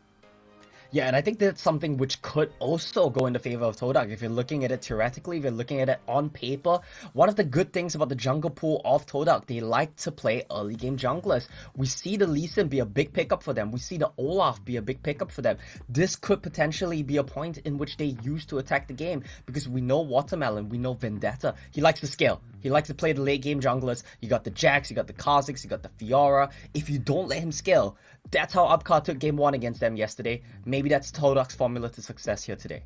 Yeah, it could be big success here, but let's talk a little bit about Watermelon here in terms of their overall early game compared to TODAK here. But before that, let's take a look at the predictions here. I'm going to go for TODAK for sure. I'm thinking that TODAK is definitely going to be working out big wonders here. As we're going to be seeing, it is... Ooh. Wow! I'm the only one. I'm the only one. Wow! You're the only one with faith. Contra did not have faith in them today. Well, faith has definitely got to be placed in TODAK. I do believe that their inconsistencies may be one of the reasons why Howler, Contra, and yourself are going to be voting for Watermelon. But I do believe that TODAK does have the secret sauce, but it just has to be seasoned just perfectly here heading into this series. Yeah, I think draft is going to play a big part. I think game plan is going to play a big part. But I love the dichotomy of these two teams. I love how different, how opposing they seem to be. TODAK, they're a team, we talk about their gaming house. We talk about, you know, they're basically full-time players. They spend a lot of time playing together, scrimming, trying to figure out how to get better. And we do see the improvement from them. Whereas on the other hand, Watermelon, we heard from them yesterday, they don't scrim. These guys, they've got other commitments, school, national service, whatever it may be. They rely heavily on individual mechanics, on previous experience to carry them through these games. And it kind of shows as well, right? They're sloppy. They don't really make big improvements over the split. But when they look good, they look really good. They're clean. Their team fighting is good. So I think it's a big clash of styles coming in here today. I do believe that chaos could actually work in favor of Watermelon here. I mean, if they turn it into a very scrappy fight, then TODAK could actually be thrown off kilter. And that could be a very interesting dynamic here. We do say that TODAK is a little bit more structured in terms of an organization compared to Watermelon. Watermelon a little bit more mechanically gifted comparatively. However, could those mechanics be able to bring them victory? At the end of the day, it's all about execution. It's all about how they're able to identify what are their keys to victories and in their relative compositions, and how they're going to communicate those keys to victories and execute them accordingly. Yeah, exactly. I feel like despite the fact that they don't scrim, they're more of like a, I don't know, friend team, casual team, something that we've heard a lot of back in the day. They still look like they're on the same page when they're team fighting. Speaking of Watermelon, of course. That's a big thing, which I think we have to credit to some of... I believe their shot caller should be Smurf as well. I know he's a very vocal player. So I believe when they go in game, you know, you still manage to look on the same page. Despite not scrimming, your team fighting is still cohesive. That's big props to them, and that's big props to their shot caller as well. Well, we have seen that team fighting is one particular area of Wild Rift that is very, very important indeed, but it's not the entirety of the iceberg. But all is said and done, let us go into the pick and ban phases here. Any particular predictions here moving forward, Omo? There's certain key things which I feel like teams are starting to figure out about Watermelon. One of the big ones is El Major's reliance on picks like Gragas. Galio might be snatched away first pick here by TODAK as well. If you set up a scenario where you ban Gragas, first pick away Galio, I think that's going to help TODAK a lot. I'm not sure if that's actually Kaido or if that's a visual bug. We've had that a couple of times in the past, but if it's Kaido, that's a bit curious for me.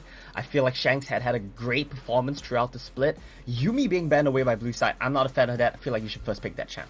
Yeah, I really agree with you on that here. We have seen the utility of Yumi with the ultimate being able to do so much in terms of setting up for some of the team fights, which could actually bring a lot of favors for TODAK here. But maybe they could identify something that Smurf has done well in the past and they want to deny some very strong capabilities here of the Yumi. But Jax being banned out here, that's no surprise whatsoever in terms of Jax being picked up here. A lot of carry potential here, a lot of uncontrollable carry potential in terms of letting him just scale up and just be able to roll onto everyone here. So they want to be taking it out, but the Galio being picked out here, banned out, excuse me, from Watermelon onto TODAK, that's definitely going to be a very interesting ban indeed. Yeah, that's good, Ben. Who can really blame them, right? If you watch the game where Skylo had like the 15 kills, 4 AP Galio, winning team fights constantly for his team, it makes a lot of sense. Set one of the key picks for Crown as well. It might force him to default to something like Darius, something like Garen. Fiora is not what I expected here for Crown. It might still be flexed away for Newgate, but this screams to me like we're denying the pick away from Vendetta as well. Lucian, this was a big pick for Tsinkai yesterday. He played at 2 games in the Baron lane. Maybe he wants a repeat of the MVP performance he got yesterday. Yeah, definitely going to be an interesting one indeed here with Jace. Ooh, that's going to be very, very interesting here for Vendetta being picking up the Jace. But it seems that from the side of TODAK here, they are going to be going for the Ziggs, who could go towards Wild Rabbit's hand or go to the mid lane. The Rakan as well is definitely going to be something that I favor a lot, as well with the ultimate, and of course being able to go in and out of the fights. And we did see previously for Sam9, I mean, if your ADCs, if your marksman is trolling, just go full AP. Yeah, it's a lot easier to play. It's a lot easier to execute. It just simplifies the game, which I love. And I love the combination of Ziggs with a split pusher as well. Because your Ziggs is happy to just sit mid lane, wave clear for days, while your split pusher goes and has a grand old time. Shanks locking in the Rakan is going to be a big pickup. We got word from production that it is Shanks playing, not Kaido. And this is going to be a nice skill matchup here in the Dragon lane. You have a Trash, Rakan, face off. I feel like this one is going to be very instrumental in deciding the pace of the game. And that's what we talked about, right? Both supports love to roam. Both supports love to get control. Give them the champions to do it. I like this ban on Zed here. They want to be denying Skylo the ability to basically get that very explosive amount of damage here, especially on the early stages. As soon as he hits his ultimate, he gets a little bit of wave control, and he is able to get priority on his mid lane. It actually opens up quite a bit here in terms of aiming for Scarlet Petal. I mean, Scarlet Petal is definitely going to be one of the higher priority targets here because of the amount of blink and you miss it damage that he's being able to throw out, especially towards the early stages. If he's able to get at least one item over Wild Rabbit, it's going to be a hard time in lane here, considering that the kill pressure from Smurf as well could enable him quite a bit with the death sentence. Nice bans coming out really quickly. I love the Darius ban. It's one of Crown's best picks. Might force him to play the Fiora, might force him onto something like the Garen. Morgana being banned away here is nice as well because that's one of the last few mages. But I love that TODAK are target banning Vendetta. Get rid of his pop-off champions like Kha'Zix. But keep in mind, this guy has played Jace jungle as well. Maybe a Riven jungle coming in for him as well. So a lot of flex potential coming in from the side of Team Watermelon right now. The mind games have begun here, Omo, and it's just our first series of our cast today. And it seems that both teams now are actually playing out. But it seems that for Watermelon, they are working out very well. Oh, Nunu here for Newgate, most likely. This is going to be a very interesting one. I mean, he just counts with the biggest snowball ever. It's one of the more easier to enable ganks. I mean, he can come from lane, he can come from the river, and I think that's going to be very, very imperative towards the side of TODAK here. I'm not entirely happy with this pickup here for Wild Rabbit picking up the Ziggs, if I'm not mistaken. I think Ziggs this is going to be a rather wild one here from TODAK. It's a wild one. It's going to be a Ziggs Dragon lane, and I think this means that we get a Fiora mid. Nunu has to be jungle. Garen is most likely Baron lane. Maybe we'll see the Garen mid. That's a possibility as well. I think they're going to flex it to try to see which matchup they want to play it into. But once again, Scarlet Petal is going to be playing Bran. A lot of team fighting power and really good at shredding the tanks. That's what we talked about yesterday. And TODAK, they've got 2 big tanks that Bran wants to burn through. Well, I'm really interested to see here with the brand being picked up. I do like it, mostly because of the amount of damage that causes the Pyroclasm. And if you're able to land quite a bit in terms of your CC, then the setup could actually work out. But I mean, there are better options here. But looking at what is happening from the side of Watermelon, if they're able to give quite a bit of resources onto Bran here, he will be able to actually blow up a lot of them here, especially if they come clumped up together in these early stages to skirmish for the dragon or to skirmish for the scuttle or for some of the bigger objectives that are going to come into play here. I'm really excited to see how TODAK as well as Watermelon are going to come head to head against each other.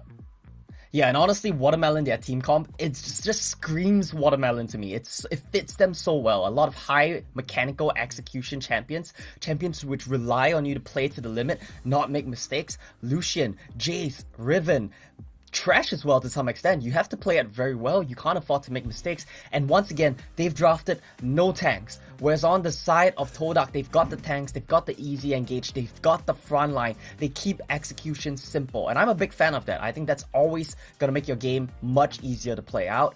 Watermelon, they're going to rely on their mechanics yet again. We love to see it. I mean, speaking with some of the pro players in the past, they always say that sometimes it's always about keeping it as simple as possible in terms of executing your win conditions here. And we have finally gotten our overall compositions here. Crown the top lane with the Garen, Newgate in the jungle with Nunu, Skylo mid lane with that Fiora, and of course the dual lane of Ziggs and Rakan. For Watermelon, it's going to be very interesting indeed. Jinkai is going to be playing the Lucian in top lane. Definitely going to be a very strong counter pickup against Crown here if he's going to be enabled by Vendetta. Ilmager is going to be playing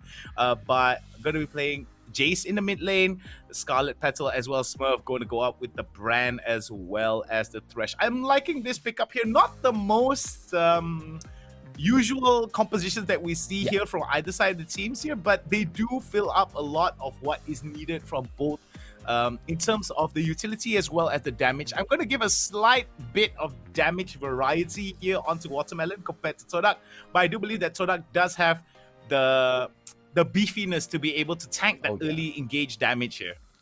Yeah, the big concern to them in terms of their beefiness and what counters that, it's definitely going to be the Brand, right? Because we talk about Brand, he loves champions that have to run into you. Garen has to run into you, Nunu has to run into you, and in a sense, Rakan also wants to come into you. So Brand is very happy if he gets down his big AoE in these situations. Now, failing that, I want to talk about the mid lane matchup as well, because this is a big standout point to me. Elmajour has taken a complete 180, hard carry Jace, and on the other side, we see a Fiora as well. Well, we've got a bit of a video for you guys before we go into the game. Let's check it out.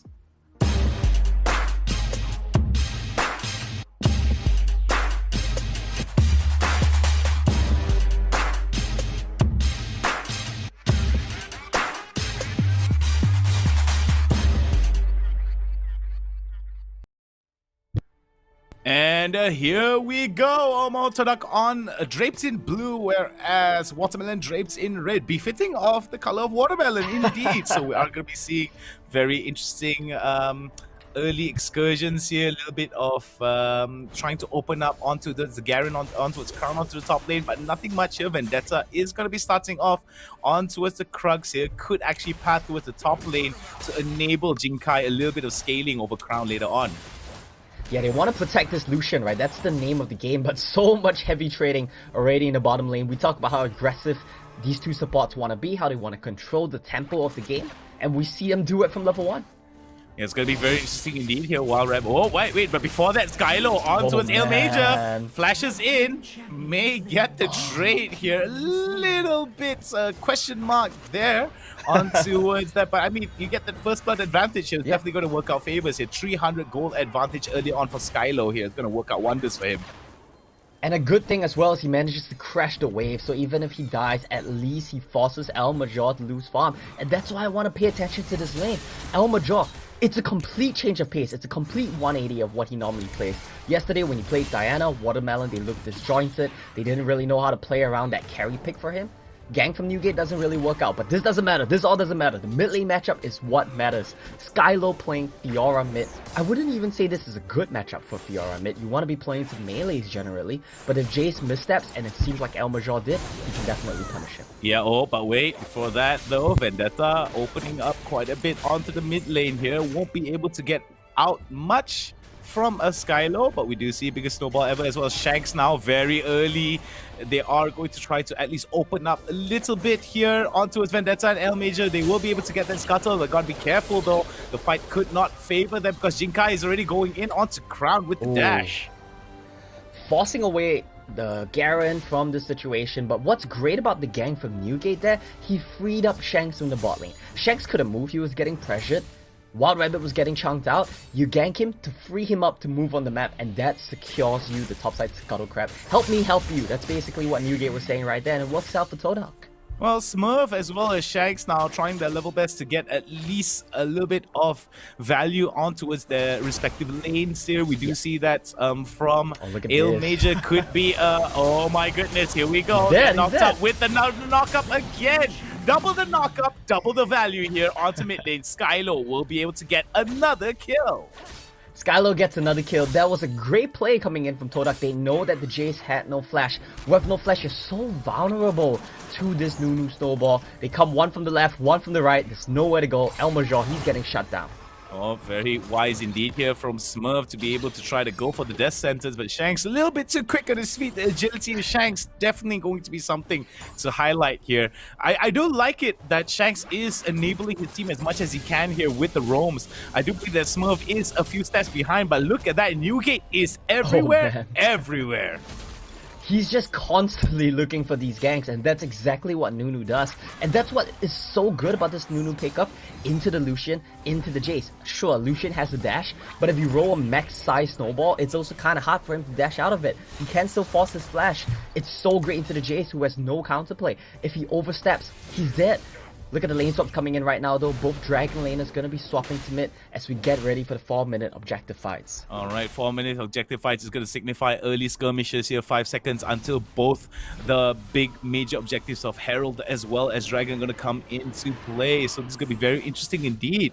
Watermelon now opting for the Herald. I don't know whether or not TODAK is going to go for this. Shanks getting caught out. Going to be very dangerous indeed. Biggest snowball ever coming in from Newgate here. Not much coming out from him because the numbers are not in their favor here. They might actually opt out to go for the Drake, but no, they are going to be committing. The box being opened up. Oh, beautiful stuff there being shown up from the side of TODAK. TODAK right now a little bit biting off a little bit more than they could chew here. Damage not going to be enough. Jinkai right now going off with the piercing light. Not enough to be able to take down Crown though, but they will be able to get away with not only the Herald, but Shanks being taken down for the count. That's a huge play. That's a huge win for TODAK. They're going to get mid lane turret as well.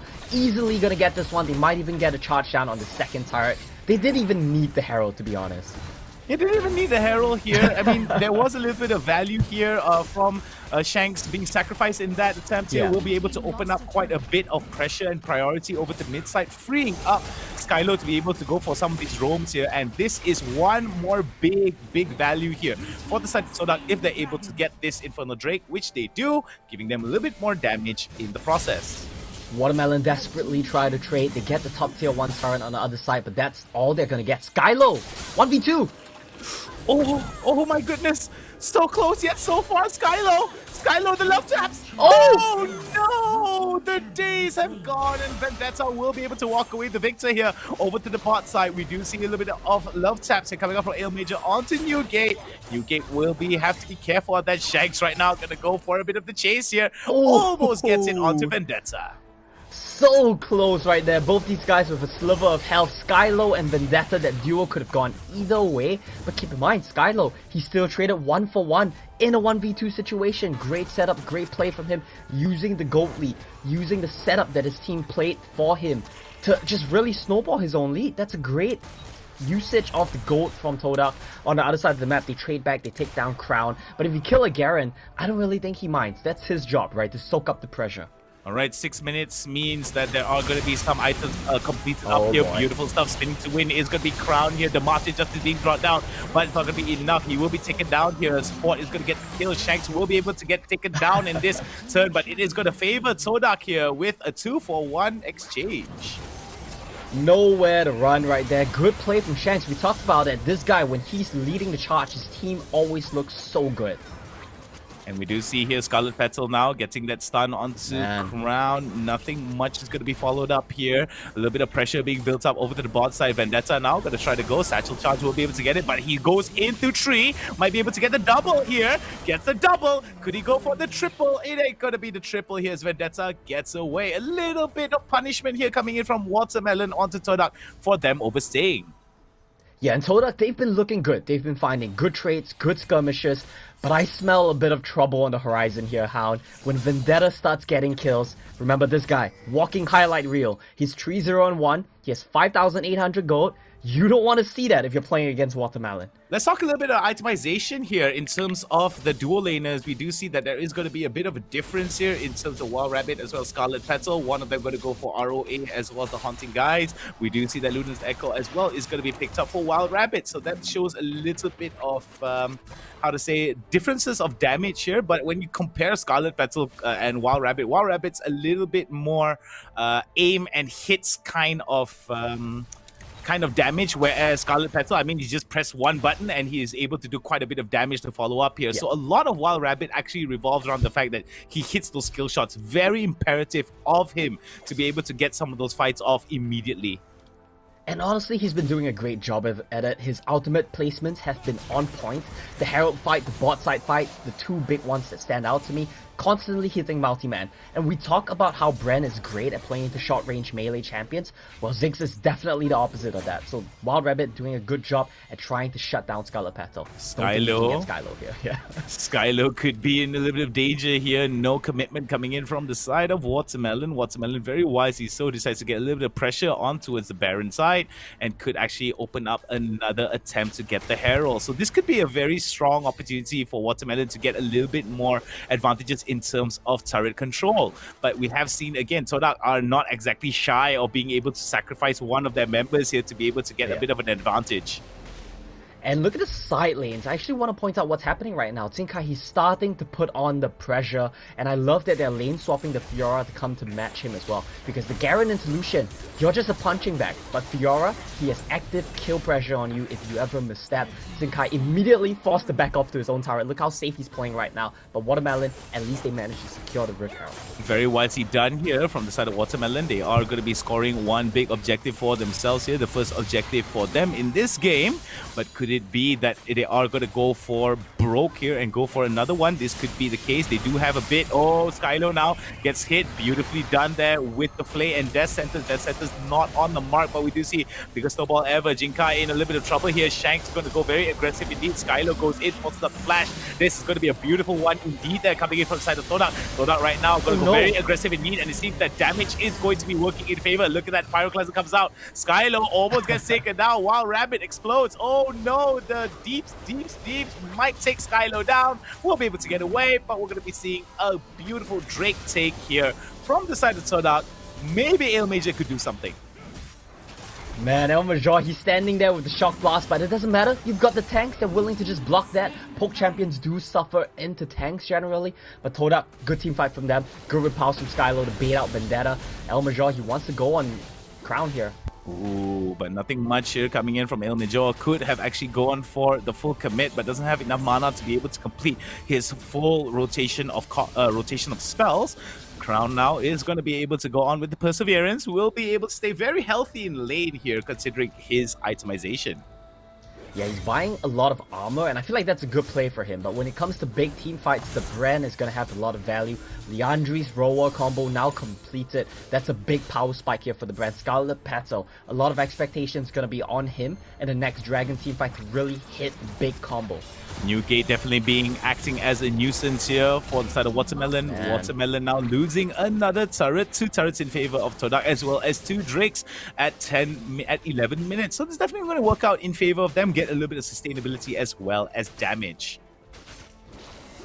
Getting sustainability in, getting the damage in. I want to look at Vendetta right now. He has the Rift Herald in his pocket. Where's he going to opt to drop it? It looks like they want to put it to the Dragon lane here. Oh, wait, but before that though, Crown right now may be a little bit in danger here, but we do see that there is going to be a little bit of pensiveness from Vendetta here being spotted out. Mainly because that Shanks was nearby, making sure that Vendetta won't be able to commit too hard onto some of these fights.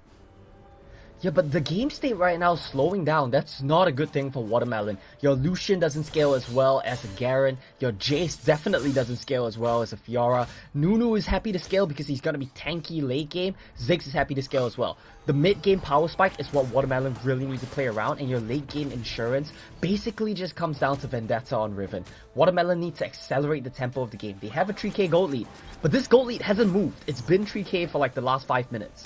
They need to force something, and it looks like they're going for a play mid to do it. Yeah, it's going to be a very strong push onto mid here. Sachicha is going to come out. They won't be able to go for it. Mega Inferno Bomb tries to go for it, but very well done here from the side of TODAK, recognizing that they are going to be forcing out that Shelly onto its mid side here from Watermelon, and they were very wise to negate the amount of presence, or the amount of value that comes out from the Shelly here.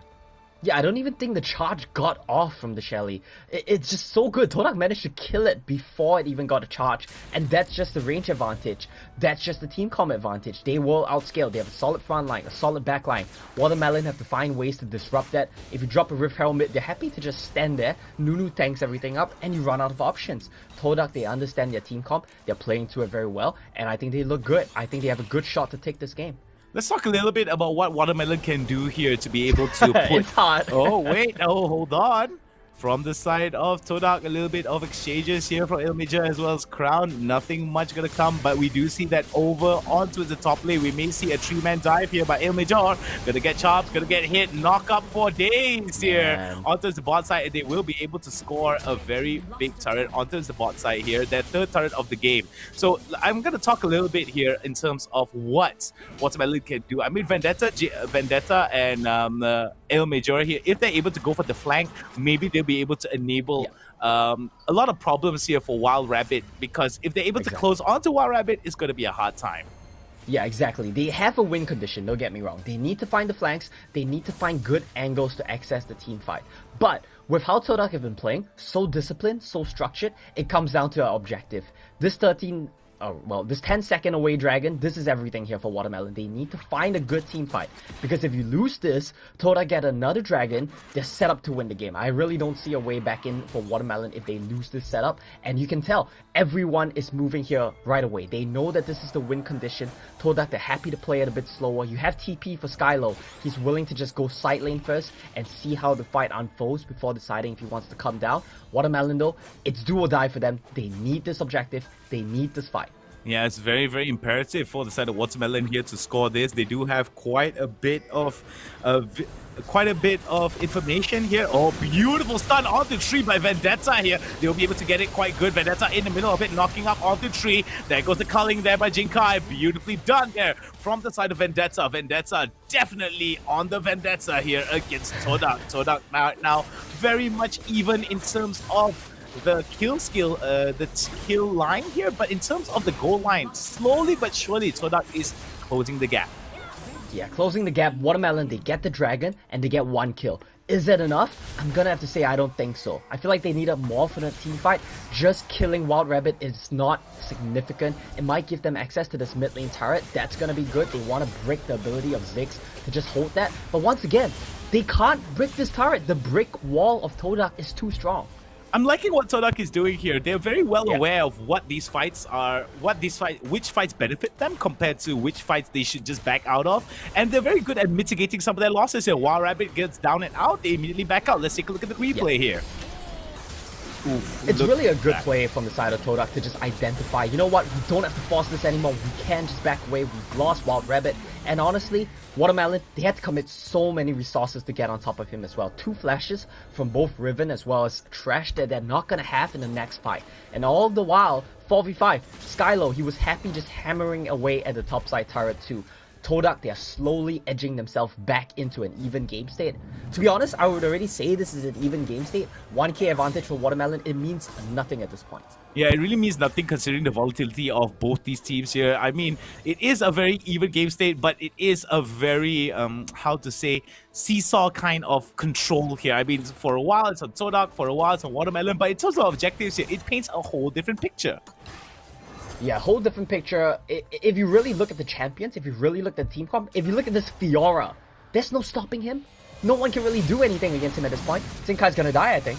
Oh, beautiful grand challenge here. The sustain is too much here, followed up by Shanks as well to give a little bit of assistance here onto Skylo over the top side. Crown may be in trouble here. Beautiful flay there coming in from the side of Smurf. Smurf right now is going to be leading the charge with Vendetta as well as Ilmager. They are going to be going for the recall here. Mega Inferno Bomb comes out from a Wild Rabbit here. They're going to be trying to deny at least the push potential, the back that could come from the side of Watermelon here. Won't be able to score out much here, considering that the lane is pushed out very hard onto the top side. Yeah, this is a small win. You take down Crown, but you gotta keep in mind, every kill you get on the Garen, if they trade on you on the other side of the map, if they kill a Lucian, if they kill a Jace, one of those kills is worth so much more than a kill on a Garen. Vendetta's trying to find Skylo. I don't know if he can. Ooh, he can! Wait, he did! And that's a very interesting one, but Wild Rabbit is very close by here. Gotta be careful. Oh, beautiful stuff there coming in from the side of Newgate to be able to deny that with a beautiful, biggest snowball ever, but it's not gonna be enough. Look at that damage coming in from Wild Rabbit though. Nice damage coming in from Wild Rabbit, knowing his place, knowing his position, sitting in the back line, chucking out the bombs, doing a lot of DPS. Vendetta, I like that play from him. Nice mind games, nice fake out to bait the repulse from Skylo. He gets the kill. That's 30 seconds on Skylo. This could be big. What are they going to do with this timer? They try to siege mid. That's going to be the play. But once again, TODAK, I feel like they know this is happening. I feel like they can just stop this, and you can't force a Baron. So Watermelon, what's your win condition right now? Your comp leaves you with so little options. Yeah, and options is definitely going to be forced out here from Watermelon. Watermelon right now definitely very desperate to be able to score that Baron, but this could be a huge problem here. Beautiful knock up there onto 2 with the beautiful knock up, with the beautiful ultimate that came in from Wild Rabbit. It seems that the follow-up is going to be good here from the side of TODAK, and we do see that it is going to be Skylo that comes in. The reinforcements definitely has arrived here. Smurf now almost catching Newgate, and it seems that they do have a little bit of a dance here happening on towards the Baron side.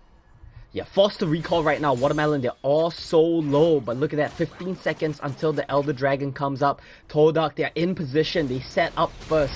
Once again, that team fight, it came down to Shanks and Wild Rabbit. This combo, the AoE setup from the Rakan into the huge Inferno Bombs. And with Wild Rabbit, he's been so on point with landing these. His AoE has hit multi-man bombs every single team fight. Watermelon, they get access in here. They're trying to go for Skylo. I don't know what TODAK has been doing, but they've been eating the vegetables really well here. Oh my goodness, Skylo, as soon as I say it, the caster skills comes real here. Skylo now is going to be the victim of a 3-man pull-up, but the follow-up comes in. Skylo will be able to get away. This turnaround here could work wonders here for the side of TODAK. You see that Smurf is going to be the one that is going to be prioritized here in the middle of it all. Vendetta gets charmed up. Damage not going to be enough. Jinkai has to get away from it all. 3 members now limping away from the beautiful attempts that are coming in from TODAK. No jungler, you're gonna have to back off. You're gonna have to most likely give this one up if TODAK want to set it up. This whole situation starts off with a play attempt onto Skylo. But Fiora is so hard to kill. He's got Death Dance, he's got Starex, he's level 15. Do you even have the damage to kill him anymore at this point? I'm honestly inclined to say no. TODAK are gonna start off the Elder. This is likely gonna go over to them. No jungler to contest. Oh, very wise there coming in from Shanks to disable Il Major's Edge of Night here. Smurf right now in the middle of it all will be able to get the play onto Crown. Crown acting as a distraction here, and it seems that this is going to set up quite a bit here for the side of TODAK. TODAK will be able to get the Elder Cloud Drake, and oh my goodness, the turnaround here as soon as I say it. Beautiful Absolute Zero there coming in from Newgate. They will be able to get away. Oh no, my days going out for Wild Rabbit with the double kill. The fade away there from Wild Rabbit. Cool guys don't look at explosions. We know that by now. Wild Rabbit knows that as well. They get the Elder, but this is very likely going to be Watermelon trying to set up for the Baron as well. Pay attention to this team fight. Pay attention to the Brand. They all corralled into the Dragon Pit. They've got nowhere to go. There we go. Pyroclasm comes in. The passive procs from the Brand. They're all getting burned down. Nowhere to run. TODAK, they have no options. They get the objective, but they lose their lives. That's going to be another kill onto Wild Rabbit. That's a big one. And now they're calling to go for the Baron. They're so low, though, on the side of Watermelon. Imperative for Watermelon to be able to score this Baron for them. And it's very wise of them to be able to get that Scuttle. And a big question mark. They can't. I mean, Omo, it was very, very astute of you to say that Watermelon does have to get the Baron. However, it seems that Watermelon kind of knows that if TODAK actually goes all in on it, and it's going to be a bad day for them, they're basically going to hand the Baron towards TODAK on the silver platter. So very wise from the side of Watermelon, showing a little bit of discipline here. And it seems that TODAK right now going to be very interested in getting a little bit of the priority pressure here on towards the top side, because we do see that it's knocking on their door, but Watermelon right now starting it out. Skylo just backdooring right now and TPing in MVP setup. The Baron's low though. Oh, nicely done here from the side of Watermelon. They will be able to get the Baron, but if they all get aced out, Baron buff is not going to count for nothing here. Todak's new gate is going to try his best to be able to do as much damage against Kylo right now. Oh my goodness, this could be a turnaround here. We'll be able to get one down though. Killing Spree is going to go over towards Scarlet Petal here with a Rampage as well. No. And this seems to me that Todak built up a beautiful and I think they strong lost. foundation, but this is the throw here. How did I think they lost the game? If Lucian was alive, I know they would end here for sure. But with the Ribbon shield to tank, with the Trash shield to tank, with the Cannon creep, it looks like they're gonna end. This is going to be a bad day here for Todak. Todak right now, that's a bad day, very unwise indeed here. They are going to go in for the Shanks, and it seems that this is the state of Wild Rift, ladies and gentlemen. Summoners from all across Malaysia and Singapore and the rest of the world. That is Wild Rift in general. All you have to do is just break out that foundation really well, play around some of these objectives, and just go all in some of it. I mean, it was very risky from Watermelon to be able to play it out that way. It's just like playing poker, right? You just have, you know for a fact that your opponent has better cards than you, but at the last two cards, those cards just go in your favor just from that one commitment to that bluff. I love it. I love the ability to just say, we have no place left. Let's force this Baron. Let's flip it right here. We win the team fight, we win the game. We lose the team fight, well, we were going to lose the game anyway. We were going to get bled out anyway. Let's just play on a nice edge. Watermelon, they commit. And what do we always say, right? Their mechanical skills will deliver them. It did in this case. They ran it down mid. 3 turrets, straight to the Nexus, ended the game. Watermelon, team fighting skills, always save the day, always come in clutch for them. But with that said, I honestly feel like that was Todak's game. They were winning up until the point that they lost. Chaos is definitely a very strong factor here coming from Watermelon. I do believe that when you get into the highest level of pro plays, right, a lot of it is on expectations, and sometimes subverting expectations could actually be a winning factor here. But enough about subverting expectations. We do expect a break, and it's coming right after this. He's Omo, I'm Hound. We'll be back with more Wild Rift action. Don't you dare go anywhere.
Here we go now.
Bounce. Everybody love a comeback. Gotta love a good comeback. Now you witnessing a comeback. Everybody love a comeback. Gotta love a good comeback. They say pressure bust pipes. So what's the win without a comeback? So what's the win without a comeback? Hustling every day to win. Now you witnessing a comeback. I'm not the one that you should play with. Better stick with who you came with. You ain't a thug, you a Here we go now.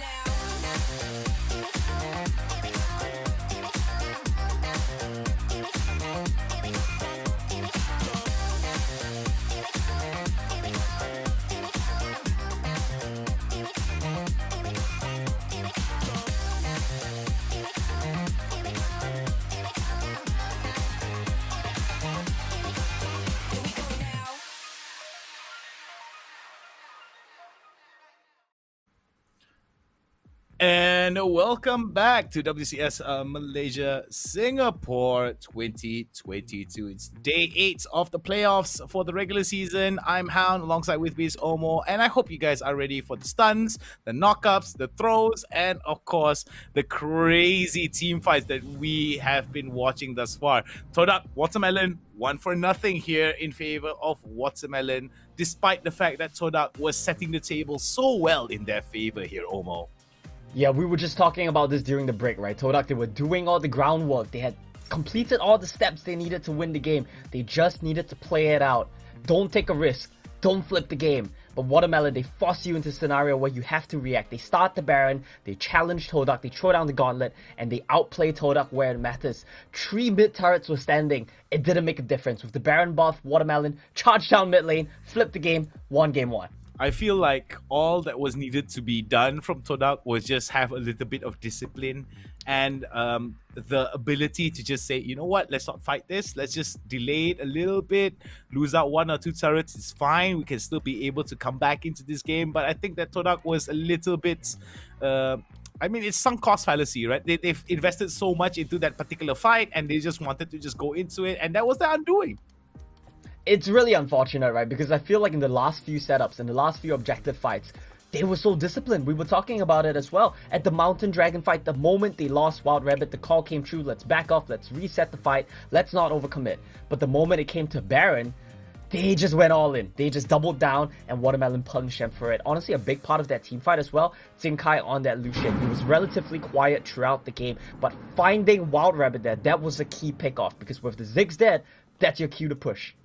I'm really interested to see what TODAK is going to do for this next game. But before that, let's take a look at the post game. For those of you who are big fans of math and stats, these are the statistics. I'm particularly... I studied a little bit of statistics in college. Ooh. And I definitely am rather surprised to see that it is going to be working out in my favor here, working as a caster. But here it is. Numbers are definitely going to be belying a little bit here for the side of TODAK. Yeah. It doesn't... When it comes to post-game stats, right, it never really paints a full picture, but it gives you a kind of idea of who was doing quite a bit of the work here. Scarlet Petal, untouched throughout the entirety of the game. Vendetta here, definitely a very strong pickup in terms of him being able to bring a lot of value on towards his team compared to Newgate. Newgate was very much a strong presence compared to, comparatively, but when we look at those numbers compared to Newgate and Vendetta, it just paints a whole different picture across the board here.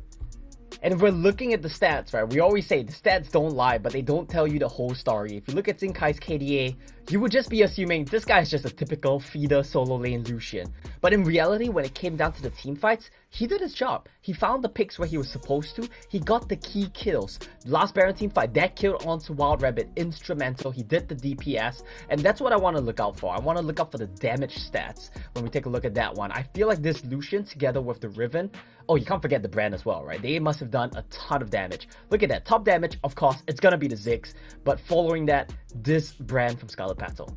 Yeah, I'm liking what I'm seeing here. Not too far behind is going to be Xingkai. No surprises there at all. But I do think that for TODAK, they do have to diversify their damage just a little bit here comparatively. When you compare it in terms of TODAK as well as Watermelon, we can see that at least 3 to 4 of their members are above the 20k damage mark here. When you compare it to TODAK, I mean, Newgate did a lot of utility, did a lot of setups here, but Crown as well was rather disappointing in terms of his damage output. So Wild Rabbit was the only one there being able to throw off a lot of that damage across the board. And when we look at it, right, it's not as consistent comparatively, because when you see it from Wild Rabbit's perspective, he has to aim, he has to throw out all his bouncing bombs, he has to make sure that all of his abilities hit off. Whereas Scarlet Petal here, I mean, like I said, You just press R. you just press R and it's basically a win right here. So I'm thinking that for TODAK, they do have the right idea here, and I do think that the execution was perfect, but they slipped up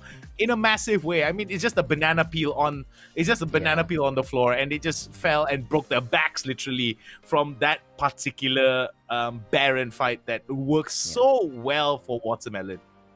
We sang a lot of praises about TODAK's play and their team comp as well, but one thing we didn't really mention is that their comp honestly does lack a bit of damage. 3 out of 5 members just basically full tanks, do no damage. You have a huge reliance on Skylo. As a Fiora, it's hard to team fight, so that means that a huge reliance on your team comp is to be able to split push. And credit to Skylo, he did a very good job at that. He took down numerous side lane turrets, he took down the bot lane inhibitor before the Baron as well. If he had a bit more time to work, if TODAK played with a bit more restraint, I think he could have just ended the game. The problem is that Baron flip. It just comes down to that one Baron flip.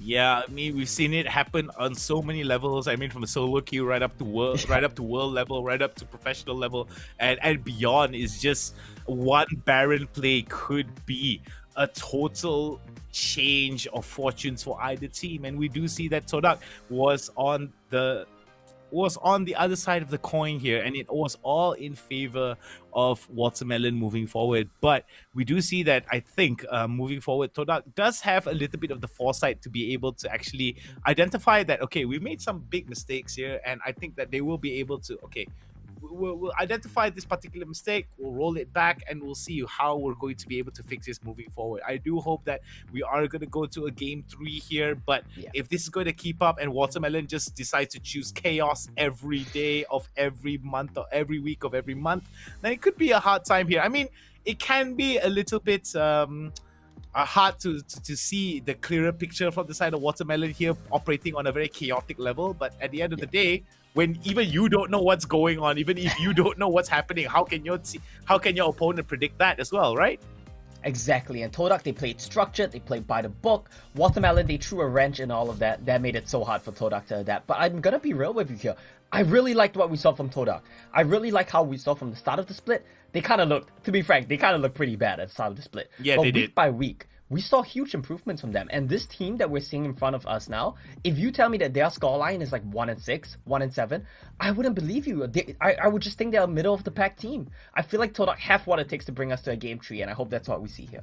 I do believe that for TODAK, they do have quite a bit of problems here whenever plans don't go their way, or like you said, wrenches are thrown into the plans, and it basically puts them in a bit of a little bit of a mentality of, oh, okay, how do we adapt to this? So rigidity may be a bit of an issue here in terms of adapting to a very chaotic playstyle, but then again, sometimes that chaotic playstyle can work in favor of TODAK, and maybe they could actually expose particular tendencies that could work in their favor when regards to fighting against Watermelon.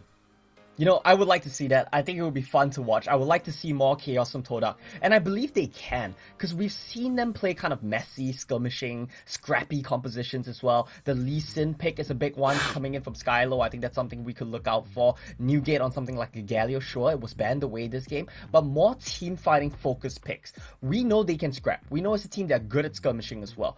Maybe lean into that style. Try to beat Watermelon at their own game. Who knows? Yeah, maybe that could work out in their favor here. I do think that a lot of it really revolves around the opportunities opened up by Shanks as well, and we're going to be seeing it right here for game number 2 between TODAK and Watermelon. So we have corrected it already. Shanks is going to have his... It's not going to be Kato anymore, it's going to be Shanks, so we are going to go into the picks and bans here. Do you think that there are going to be changes here in terms of compositions and bans here for either side of the teams? I hope so. I feel like a big part of why TODAK really struggled that game was their comp was good. They had win conditions, but it was hard to execute on. It was rigid, like you said. It required them to play by the book. If you want to fight Watermelon at their own game, you need a little bit more skirmishing power. Not Skylo, sorry. New Gates Lee Sin is something that we want to maybe look out for here. I feel like the early game is where TODAK can really try to beat Watermelon, and that's where they looked good last game as well. They had a bit of a slump in the mid game, but their early game, they were finding good skirmishes around the Scuttle Crab, around the Dragons, and I feel like that's something they can lean into for this game. I think Ale Major wasn't that much of a big player here in that early game, as you said beforehand. Vendetta, though, was a whole different story. So I'm thinking that for Newgate, it is going to be wise for him to pick up the Lee Sin because it does enable him to actually shut down Vendetta in some of these early skirmishes. But it really depends on what Vendetta is going to be picking here. I do think that there is going to be rather interesting bans here across the board from TODAK as well as Watermelon. I mean, no changes thus far. I mean, Yumi and Gragas was banned out in the previous game as well as Olaf and Galio. I mean, that's definitely going to be TODAK now decides to ban Ziggs. Interesting.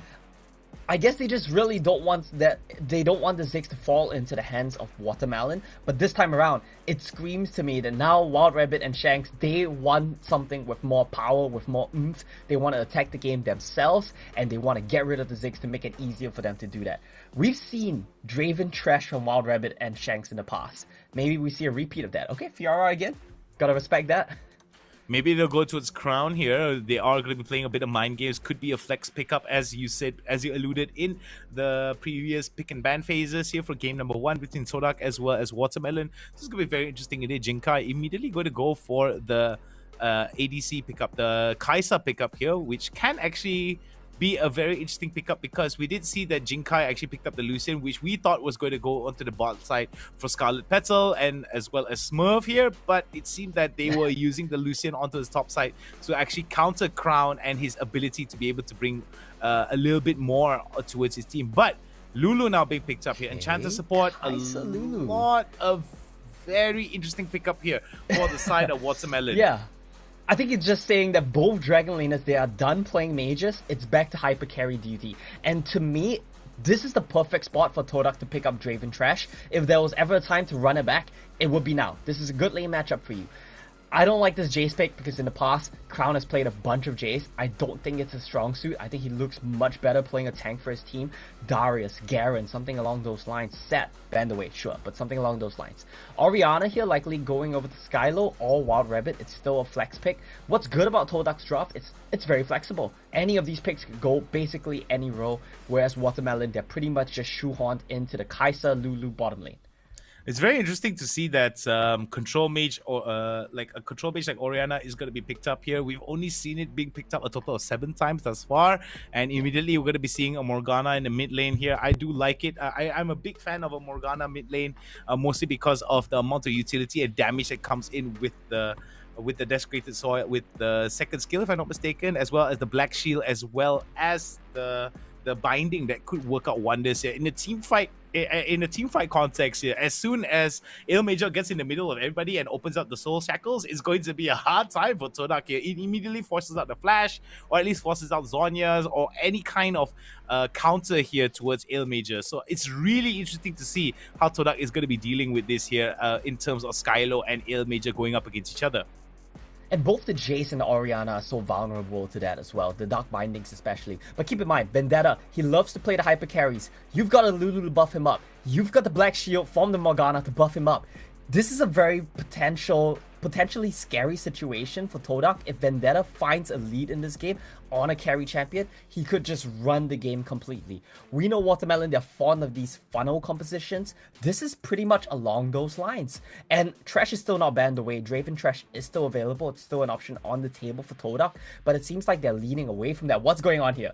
Lulu mid? Wow. Okay, this is going to be a top? Lulu mid. Lulu mid or Yeah. Lulu top. I'm liking this because this screams to me that they just want to enable Kai'Sa in this particular situation here. They've got a lot of sustainability here with the Lulu coming in with the wild growth, with the shields, as well as with the Black Shield to keep him safe. And normally we do see that for Kaisa, in terms of the builds, they can actually build up some of these more. There's a lot of safety coming out here with the ability to be able to reposition with the ultimate from the Kaisa as well. And Alistar, one of the best champions in terms of setting up, in terms of peeling for your high value targets. And I think this is going to be very interesting here, coming in from what's going on. I have a crazy here? prediction. Okay, I guess it's not so crazy anymore. This is going to be a Kaisa jungle. This is a Vendetta champion. Vendetta's going to play Kaisa jungle. That's my call right now. Wow, this is going to be very wild. I mean, it's called Wild Rift for a reason here, Omo, and it's just getting wilder and wilder indeed. Oh my goodness. Okay, so there is going to be very interesting. I mean, we can theory craft as much as we can here in terms of how damage values versus utilities versus setups, sure, right? But in terms of, I do believe that for the side of Watermelon, they are playing a very dangerous game here, because if they shut down the Kaisa and the Akali very early on, no matter how much utility and setup that they are able to go for, if those main carries are down for a long time, they just lack damage. So it's very interesting. It's very wild indeed here, coming in from Watermelon. I mean, it's crazy here. We've seen them do this in the past. That's the crazy thing. They love funnel team compositions. They love to have a bit of fun with the draft. Has it worked in the past? Well, not really, right? They played a funnel Master E against M9. They got demolished because of the exact same reasons that you just said. You shut down the Master E. Where's your damage going to come from? You don't really have options left. Same thing in this situation. But I have to say, if you were to put your eggs in someone's basket, I would probably choose Vendetta. I think he has pretty safe hands. I mean, there has been a lot of times where Vendetta was able to actually, out of nowhere, just turn the team fight around in their favor. And there were times where Vendetta wasn't able to turn that team fight around, and it totally fell flat on their own faces. And I think that could be a very, how to say, it can be very interesting if the team decides to go a little bit too heavy in some of these committed fights. And I think that TODAK is actually going to be drafting a little bit more safer. But then again, that was the same thing we said about game one, right? I mean, there were some win conditions here for the side of TODAK, but they did lack the damage here. But when we look at it comparatively from game number 1 to game number 2, it's definitely a better pickup here in terms of composition for the side of TODAK. It looks like a much more easy to execute team comp, but still there are things that I don't like. There are aspects that I really like. Orianna Fiora, that's a good combo. You got a Leona to set up. Shanks is on an Engager. I like these 3 picks. I don't like the Jace. I don't think Crown has won a game on the Jace, and I've been very vocal about Koki. I think this champion is just useless. I think he does no damage. He has one thing he contributes, which is the package. That's it. Whereas if you look at Watermelon's team comp, it's very one-dimensional. We're very reliant on Vendetta to carry, but we've got Engage, we've got Crowd Control, we've got CC, we've got Shields. The Akali is a big one for me as well, because I think this is a really good matchup. I love this matchup into Jace, and I think Xingkai can pop off on it. I mean, we talked a little bit about rigidity in the composition of TODAK in game number 1, and it seems that the rigidity has changed hands here. A lot more focus for the side of Watermelon comparatively. TODAK does have a little bit more tools to win out, but what Watermelon does really, really well is they will be able to keep a lot of their carries safe here with a lot of these enablers, a lot of enables and disables that comes in with the Lulu, with the Alistar, with the one more champion that I totally forgot. With the Morgana, yes, Morgana. So that's going to be very interesting indeed here, how they're going to be using the tools. I'm thinking in terms of execution of win conditions here, in terms of scaling, is going to definitely be a very interesting one for Watermelon. It's imperative that they win out a lot of this here early on. Yeah, I think Watermelon, they need to get gold funneled into Vendetta's pockets. This scoreboard is just throwing me off right now. It's all swapped up. We've got Smurf somewhere in the jungle position, Vendetta in the support line. But this is it. They're targeting him. We've already said it already. First blood coming out at 30 seconds here for the side of TODAK. And we've already said it already. Shanks and Newgate, they enable each other. They're able to open it up. And as you said, Shanks playing on an Engager, I think is one of the best things about Shanks, because we did see him play on the Rakan as well. He did have a lot of success on it. Now that he's going to go for a Leona pickup with the Solar Flare as well, the Zenith Blade and the Shield Bash, that's definitely going to be working out wonders for him. Why? Because he will be able to just get in their faces consistently. But that's the biggest problem about a Leona pickup. If you are in the middle of that fight and no one follows up, you're just going to be alone there. Yeah, you might be tanky, but you're not that tanky into the face of a hyper carry Kai'Sa. Well, I say that, but look at the gold value of the Kai'Sa right now. He's suffering. He only has one jungle quadrant to clear. Wild Rabbit gets caught. Oh boy, Wild Rabbit almost getting out. Not entirely sure why he had to flash it out there, because Binding was already out. Smurf didn't have enough mana to go for. Maybe it was a preventive flash here. Didn't want to be a little bit too cocky in that extent here for Wild Rabbit. But it seems that TODAK right now is definitely well aware that Vendetta is going to be a huge problem in terms of the damage potential, DPS damage potential that comes out. And looking at Jinkai, I think it could be on to him. Oh boy.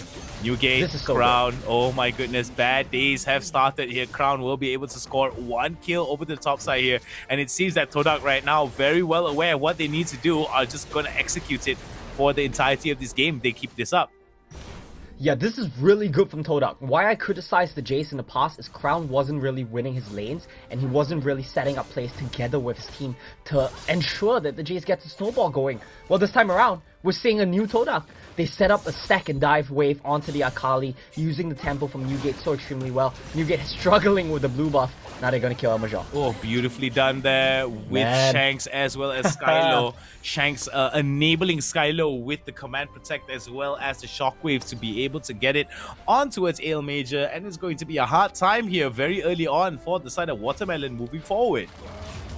Yeah, Watermelon definitely struggling in this game state. TODAK 2000 gold lead. They have great scaling this time around.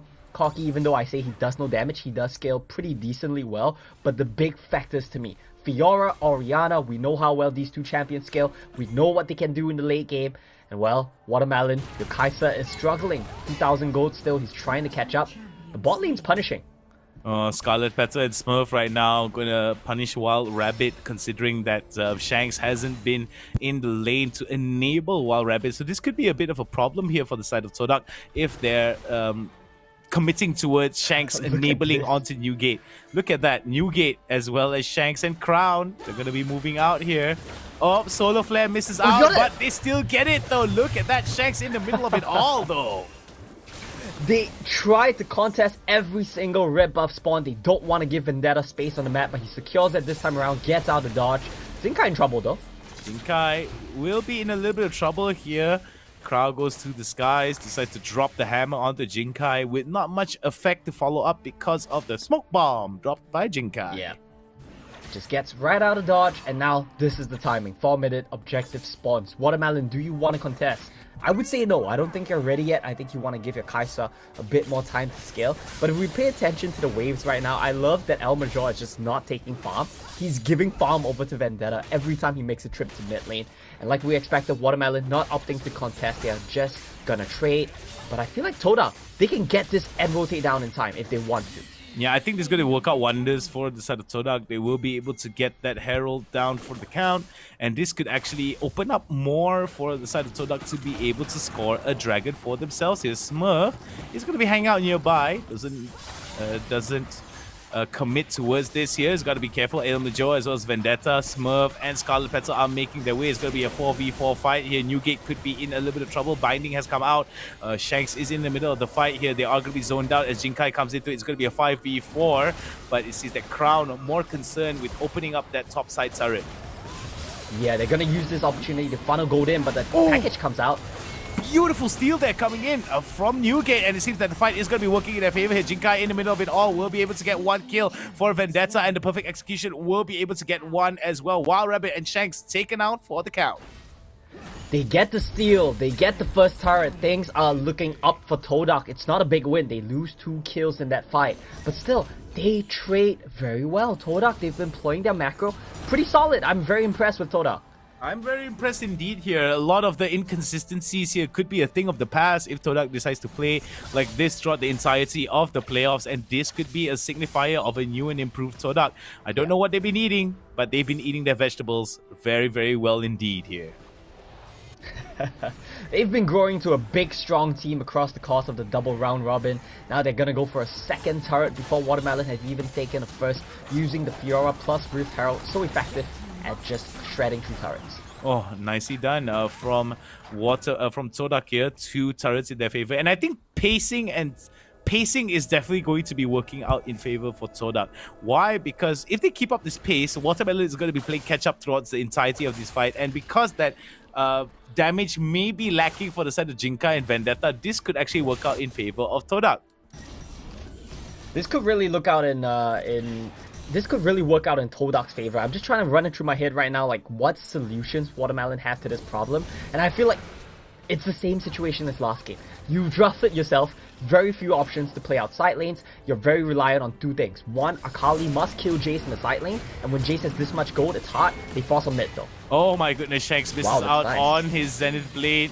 Very, very disappointing indeed here. Smurf gets hit with a little bit. Oh no, Shanks gets hit with the binding, but will not be able to be followed up because Vendetta and Jinkai not too close here. But I do like it. This is what I think is working out for Watermelon here. They're able to get some of these solo pickups, and I think that could actually work out in favor of them putting TODAK behind here in some of these fights. But at the end of the day, it's not just about the fights, it's also about the objectives and the lane control here, as we do see Crown now getting hit behind to Disguise again from Crown. Perfect Execution comes down for the count. Oh no, Newgate will be able to flash over the wall, and Jinkai gets taken down for the count. Over the bot side here is going to be a 3v2, as we do see that members of Watermelon are going to be knocking on tier 1 turret's door here on towards TODAK. Yeah, Watermelon doing a good job at grouping, but once again, TODAK, they are winning out in the trades. They kill Jinkai, they get mid-tier 1. Every trade has been going in their favor this game, and I feel like scaling-wise, team fight options-wise, TODAK have a much better setup this game than they did in the last game. I would honestly think they have a good chance at winning this game, but I jinxed it once before, so I don't want to cast this curse at you again. Caster's Curse is a real thing in every title, in every game, across every level, that's for sure. Essence Reaver now picked up from Wild Rabbit's going to give him a little bit of sustainability in terms of him being able to spam non-stop. He's also most likely going to go for the Trin Force as well, but we do see that Luden's Echo finished up for Scarlet Petal and Bjork for Vendetta. Yeah, this is the first power spike here for Vendetta. First of many, hopefully, for Watermelon fans. We see Jinkai trying to trade back. He's getting some items.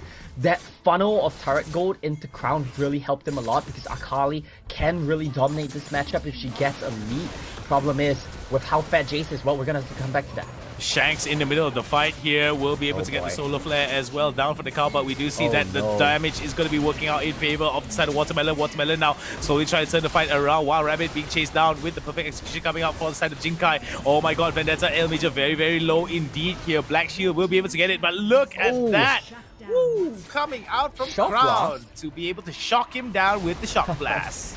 They don't have the Ziggs this time around, but they still got the Shock Blast. They still got the Cocky Rockets. The Poke is still available for TODAK, and they're going to be happy about their pickup there. They get the Rift Herald. Sure, they lose Newgate, but I think they're going to get the Dragon as well. Vendetta, he's still dead. Everything is going in favor of TODAK. Okay, TODAK now gonna be giving a little bit of zoning onto Smurf here. Won't be able to contest this unless Smurf decides to come in at the opportune time, but I don't think that's going to be doable indeed here. Fighting off against Newgate that is nearby with the Smite will be able to secure that Drake without much apprehension or problem. Yeah, so every objective this game, 2 Heralds, 2 Dragons, it's all gone the way of TODAK. You look at the turret score, it's in TODAK's favor as well. Now this team fight, great setup from Shanks leading into the Orianna Shockwave. But Newgate dives a bit too low, the Polymorph into the Dark Binding, nowhere to run. But still, the fight's won. The fight's won here for the side of Watermelon, they just lose the Herald. A little bit of an overextension for some individual Watermelon members. They don't get the pickoffs that they would have wanted to. That Pulverize missing is big. That Shock Blast landing is big. Just little mechanical mistakes here and there. They add up across the course of the game. And Watermelon, well, I feel like they're so reliant on the Kai'Sa popping off this game that it's gonna be hard for them. It's definitely going to be a very interesting turnaround here for the side of TODAK and Watermelon. Watermelon right now, in terms of the kill scoreline, is slowly leading ahead here, but goal still very negligible in terms of leads here. 1.2, 1,000 goal advantage for TODAK. We have seen similar goal lines here across game number 1, and we do see that sometimes it's very negligible at this stage. Yeah, it's still negligible. It's still early enough in the game that we can't say it's anyone's game. But Scarlet Petal, El Major, these guys are basically full supports at this point. Look at their items. I guess Scarlet has some damage items, but El Major is definitely a full support at this point. He's not even farming anymore. 6,000 gold. He has the same amount of gold basically as that Alistair. So you have 2.5 supports on the side of Watermelon and 2 carries. is that going to be enough? Because TODAK, their team comp has so much damage. Anyone can carry. Jace, Orianna, Corki, Fiora, any one of them can pop off in the team fight. Watermelon, you're reliant on Vendetta, you're reliant on Zinkai. But the thing is, as the fight progresses and Vendetta is still alive, that's when the tilt is going to work out in favor of Watermelon. I mean, it's going to tilt the scales in their favor here. But if he gets blown up by Newgate, or by Crown, or by Skylo, or Wild Rabbit, like you said beforehand, it's going to be a hard time. Because Shanks has been a good enabler here in terms of setting up some of these fights. But I think that sometimes he's a little bit too excitable here in some of these fights. And sometimes he gets 10 steps ahead while his teams are just trying to sprint behind him to catch up. Yeah, he has to be careful as well, right? Because the Brock... Oh, well. Wow. Jump onto him. Oh, beautiful solar flare there coming out from Shanks. Smurf right now coming in with the headbutt pulverize combo to be able to save Jinkai. Jinkai getting away for the price of a flash. Herald is going to come into play, but look at that Smurf in the middle of the fight here. Crown is dangerously low. Soul Binding is going to come. Soul Shackles is going to come out here, as well as the Binding comes out. No target at the end of the Binding, however, for the side of Watermelon. Nice try to play there from Smurf to try to come back into that one, but they will still lose the turret, I believe, at the cost of Zinkai's flash as well. Watermelon, they're starting to lose out across the map, but I do believe scaling is an option. Second item comes in from Vendetta. The Runa's Hurricane is going to be a big one if he dives into the backline, trying to shred down multiple targets here. Ooh, I'm really interested to see how this is going to work out for the side of Watermelon here. TODAK's got to be very careful indeed. Baron's going to come into play. Crown, very wisely so, hits up the orb, hits up the Scryer's orb. And, oh, Death Brush here coming in. Smurf gets hit, as well as being able to score the knockup onto 2. We do see the Solar Flare getting hit onto 3, but look at that. In the middle of the fight is going to be Shanks. Shanks will be taken out for the count. Crown will be able to get the trade here, 1-for-1. Look at that. In the middle of it all, Newgate is in the fight. He does be able to get another one, but gets traded indeed. Vendetta has to limp away. Jinkai in the middle of the fight has to use his ultimate to back away. Oh, look at that damage coming out from Crown and Wild Rabbit here. The problem with that fight, Vendetta dived a bit too deep. He flew with his Killer Instinct right into the Solar Flash Shockwave combo, chunked out, forced the flash away. With your only source of DPS gone, you don't really have an option left, and that's going to be the third dragon, same as last game, going over to TODAK here. Once again, the fights look close, but every single objective has gone TODAK's way. Yeah, it seems that TODAK right now very much building up quite a bit of a lead here. 2.7, oh actually about 2.8k goal advantage here. It seems that TODAK right now is shades of game number 1 here. Let's just hope that this is not a repetition of Shanks right now getting spotted out, and it seems that this is going to be a hard time indeed. Luckily enough, the Binding did not come through. If not, Shanks would be on the grey screen here. Oh my goodness, look at that. Ale Major gets caught out, and this could be a very interesting turnaround here for the side of TODAK. Yeah, TODAK, they get a key pick onto the Lulu. Less support for Vendetta in the next team fight. They'll just be forced to back away. You said hopefully it's not a repeat of last game. Watermelon, they tried to force it. They tried to force the Baron flip again. This time around, TODAK more measured, get out of dodge, and then pick their battles. There's going to be a third dragon going over to TODAK at no cost. No cost at all here for the side of TODAK. I mean, not even at a detriment at all for them. And this is... Oh, wait. But because of that, though, it does open up a little bit of space for the side of Watermelon to try to go for the Baron dance. But they've got to be careful there. Oh, my goodness. There goes the Edge of Night there being taken down from that Soul Binding. And we do see that... From the side of TODAK, they are very measured in their responses here, and it seems that the goal score is slowly but surely building up in their favor from 2k just now to 4k.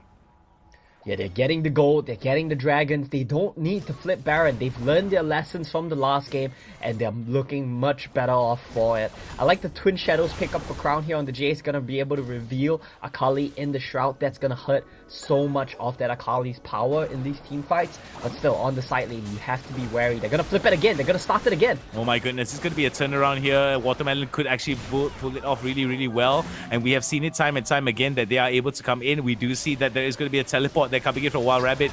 Oh my goodness, are members of TODAK going to commit towards this? It could be in their favor here. They got to be careful. There's a lot of utility coming out from the side of Watermelon. If they are able to get that utility down for the count, this could be hard for them. Oh my goodness, there goes the beautiful solar flare that comes out from Shanks, and this could be a bad one indeed here. The Baron does go in the favor of TODAK, but they will be able to get away though to get out from this. Look at that crown now. What was that shock blast though? They get the Baron, and I love the call from TODAK. They're gonna lose Crown, they're gonna lose Shanks, but the call was simple. Get out, get out, get out. And they do so. They flash away, they recall, they save 3 Baron buffs. TODAK, they lose the teamfight yet again. Honestly, I thought Watermelon were gonna wipe them again. Watermelon's teamfight setup positioning, so very good. But TODAK secure the Baron and secure the escape. Oh my goodness, Wild Rabbit now, a little bit of mispositioning here, took advantage of that from the side of Watermelon. They were able to commit onto it, and it seems that Elder Drake could be the... Oh wait, before that, no, Newgate. Oh, Jinkai with the fast reacts. Yeah, mistimed the prediction there on the timing of the Zhonya's from Newgate. I think he might have been able to secure that kill if he did. Honestly, this game, it's just been going crazy. Skylo has been dealing so much damage on this Orianna. He's in a position to definitely carry the game, but Scarlet Battle will just be able to walk away from that one.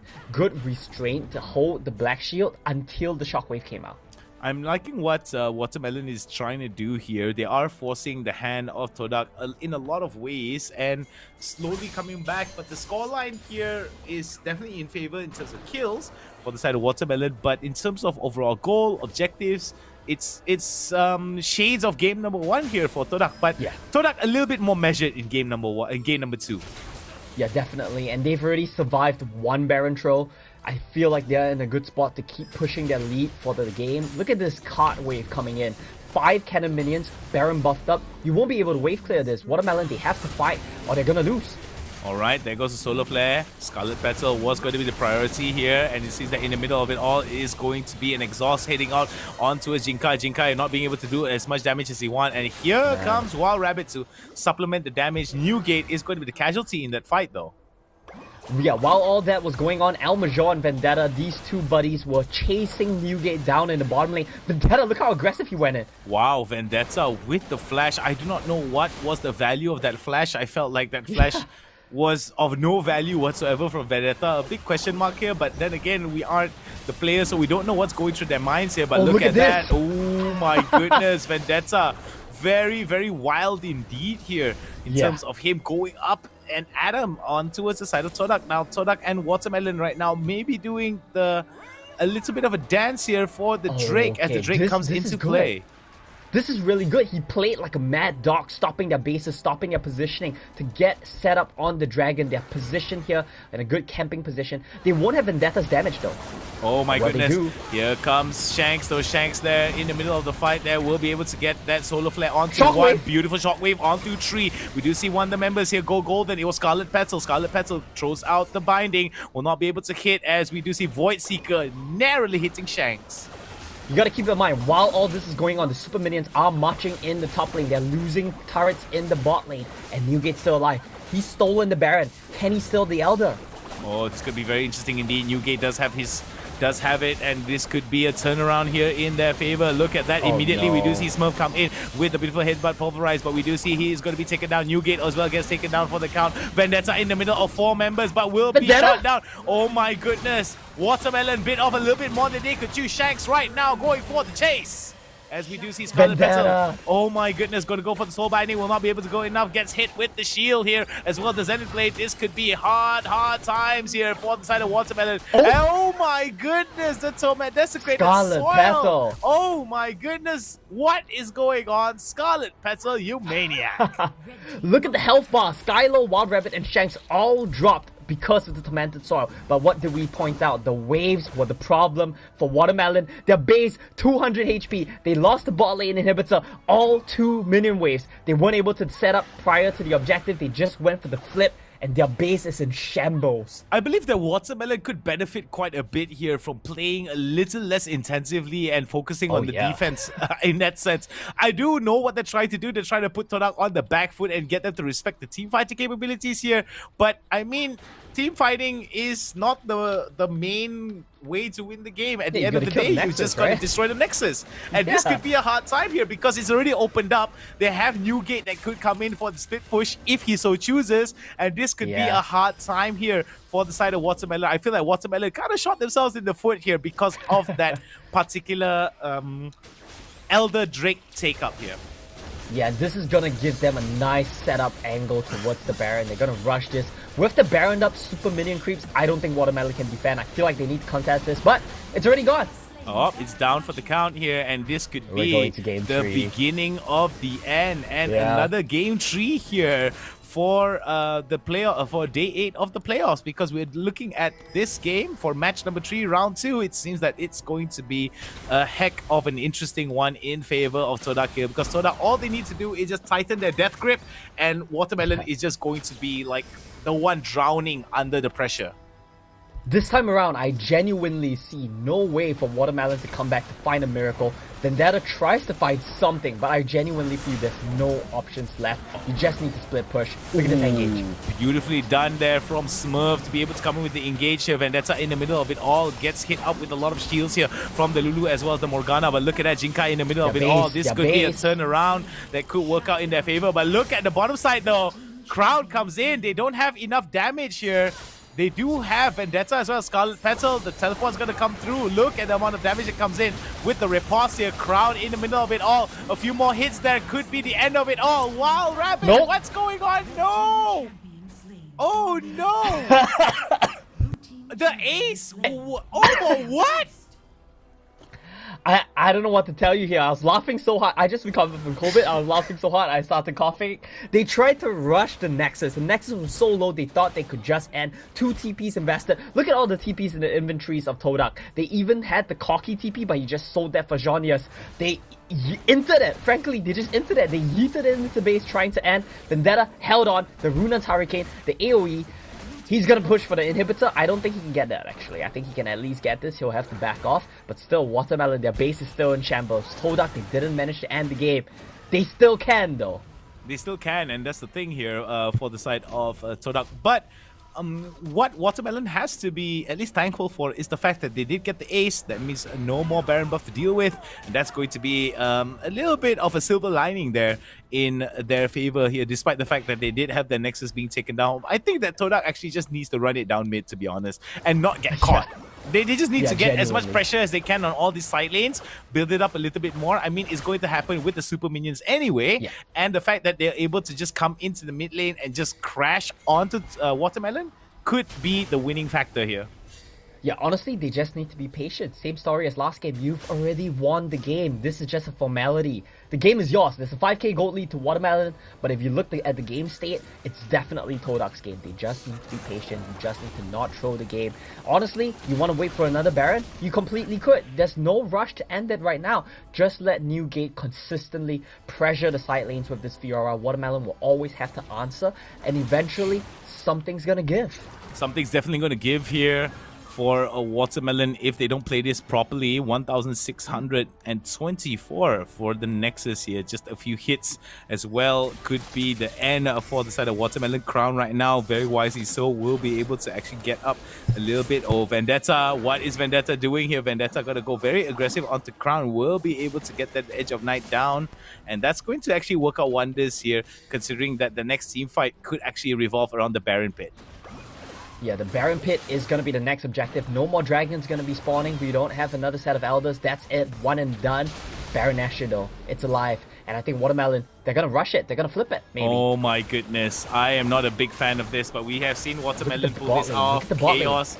Chaos could be a very interesting one indeed here for the side of Watermelon. But remember, Baron could be worth nothing at all. But yep, there we go. The fight is going to be working out in favor of Watermelon. Watermelon right now trying to fight it out, but no, Vendetta is going to be taken down. There is gone here. And the fact that they do not have Jinkai in that fight, this could be disaster.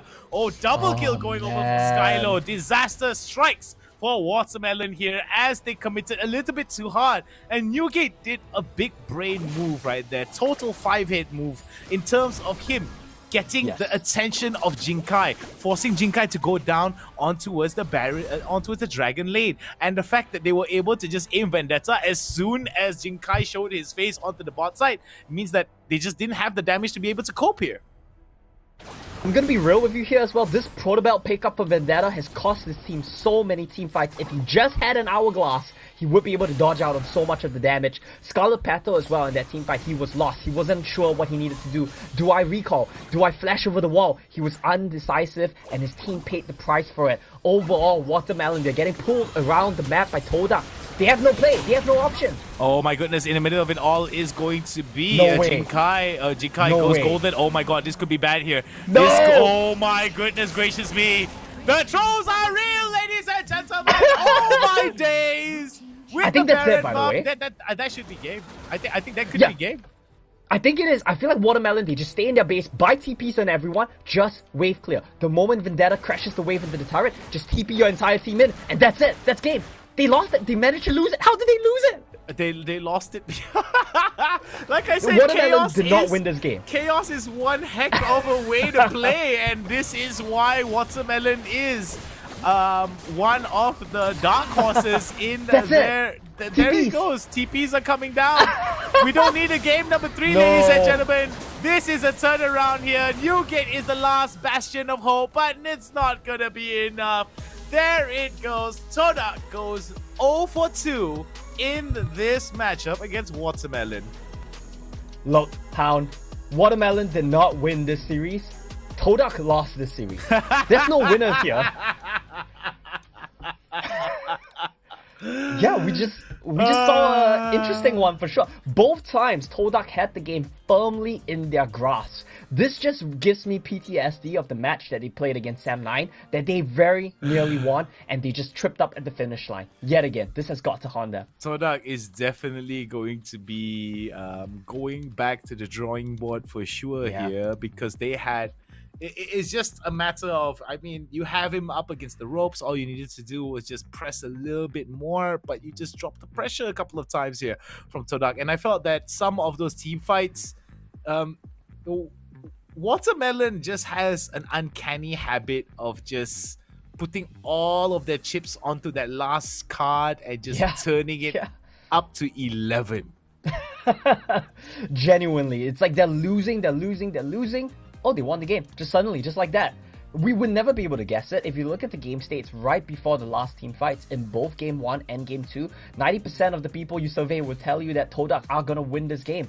But Watermelon, they're just miracle workers. TODAK, they slip up and it is what it is. 2-0. That did not look like a 2-0 to me, Hound. It was definitely not a 2-0 for sure, and I'm definitely going to be made fun of in the group chat. That's going to be something. I mean, I was the lone caster here that gave TODAK the nod, and I feel that that's just going to haunt me as well, because I kind of thought that TODAK had the winning the winning recipe. I felt like honestly they just had it, but I think they just left the bread in the toaster for too long.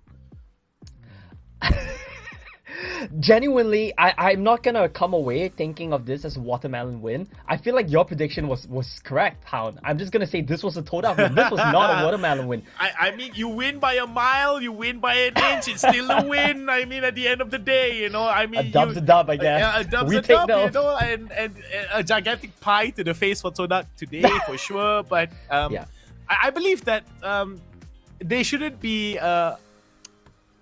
discouraged by this. I feel like there are some very strong lessons that TODAK can win from this. Yes. And the fact that I think that TODAK does a little bit better against structured teams. I think that expectations actually played against TODAK in my opinion. And I felt that when you subvert those expectations, as how Watermelon were able to do so, and as you can see how Watermelon just committed towards some of these fights, it's just a bad day for them for sure. Yeah.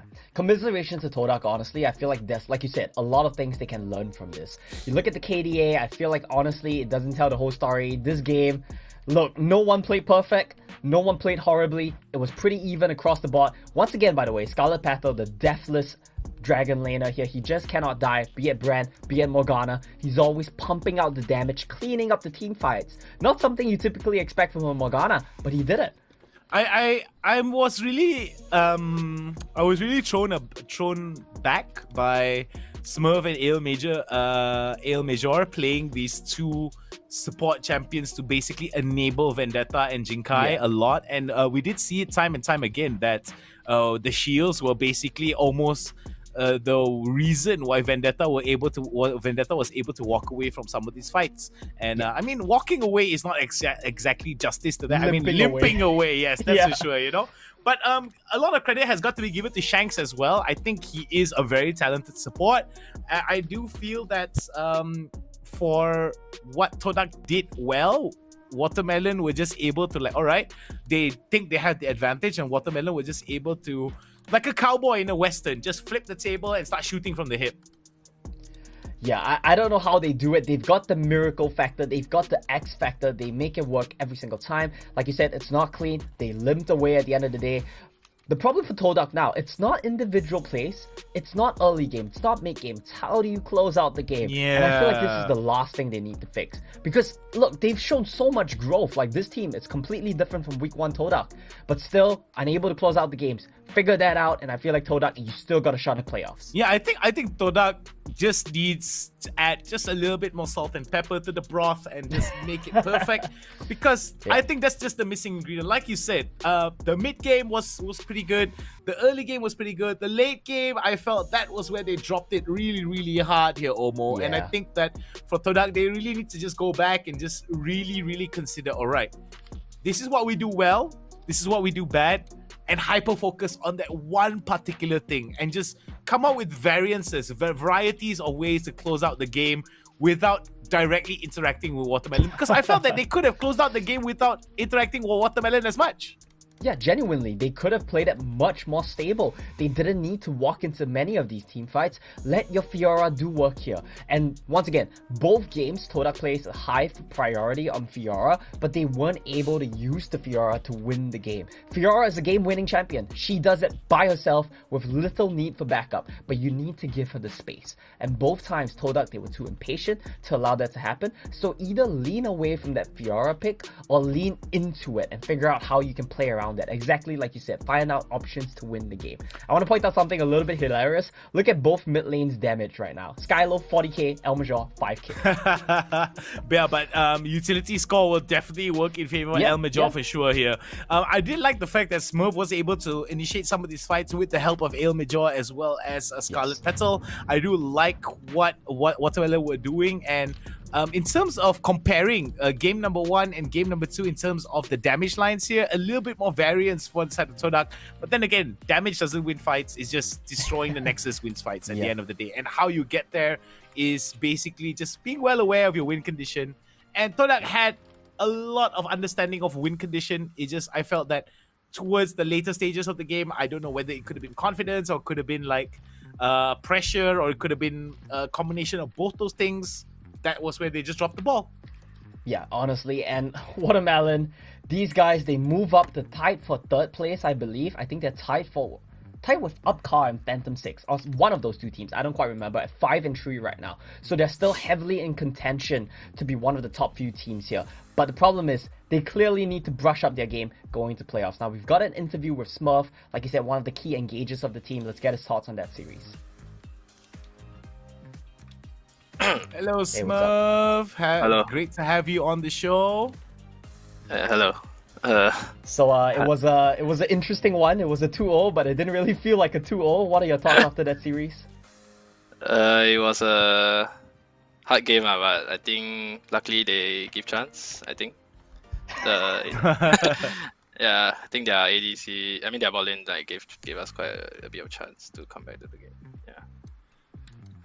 So how important was it that, like, we saw a couple of times that Scarlet Petal as well as you were able to engage a lot onto the members of TODAK? I mean, to pick apart some of these engages is basically you just open up an opportunity and you just dive right in. Was that something that you guys knew that your team were doing really well comparatively to TODAK? Honestly, I think I played like very bad. Maybe like 2 out of 10. I'll give it. I think I misplay a lot of like the fights, but somehow we still win the game. I mean, our team comp was like quite easy to play. Just that For example, like game 2, they invaded us level 1. I think the game would be really easy. But luckily, we managed to kill that bot lane. So like I think the Corki being like irrelevant in the game, like made us at least have some like space to play. Not like the game was like done. I think at like level 1. And both of these games came down to objective flips at the end, right? Like you flipped the Baron in game 1, you flipped the Elder in game 2, and then at the last team fight in the base, you guys flipped the fight there as well. Like, was there any special calls that you guys were making, or was it just like, let's see what happens? I think when we did those objectives, it's like we had the number advantage, and then like we base and come out. So it's like our tempo. Like we come out with more items, and then they haven't based that, so we have more control over the vision, and we take the fights like. I think a little bit more calculated, especially like we will assign somebody to clear the sideways so that they can't backdoor us. Yeah, but I don't think we played very well. But this was like our first time playing this comp as well, so it's like it's maybe I think a little bit of like our experience in macro, but I don't think we played the best. But I think the flips, I don't really think it was a flip. It was like more of like we communicated like when we want to flip it, not like take a better fight, I guess. Yeah, so you guys had the tempo, right? Yeah. I see. So a lot of it really revolves around the communication and, of course, the commitment towards the fight. So Watermelon as a unit is definitely an interesting one indeed compared to TODAK. I mean, TODAK a little bit more structured in their approach. What was the biggest key factor here in game number 2? And were there any trends or any particular things in game number 1 that you noticed about TODAK that you brought over to game number 2, Smurf? Honestly, I think for our team, because we know the playoffs will be like there's like a loser bracket, I guess, for playoffs. So since we secured playoffs, the regular season games, I don't think we take it so seriously right now. We just more of like testing out our comms, and I guess we didn't really have pressure. We just like wanted to try some stuff out today as well. So and yeah, we just. There's no pressure, I guess, even if we lose. So we're just having fun. Yeah. MVP screen is ready. Who do you think is going to be this time? Yes, bro. I think Scarlet Panther. I think he played pretty well. True.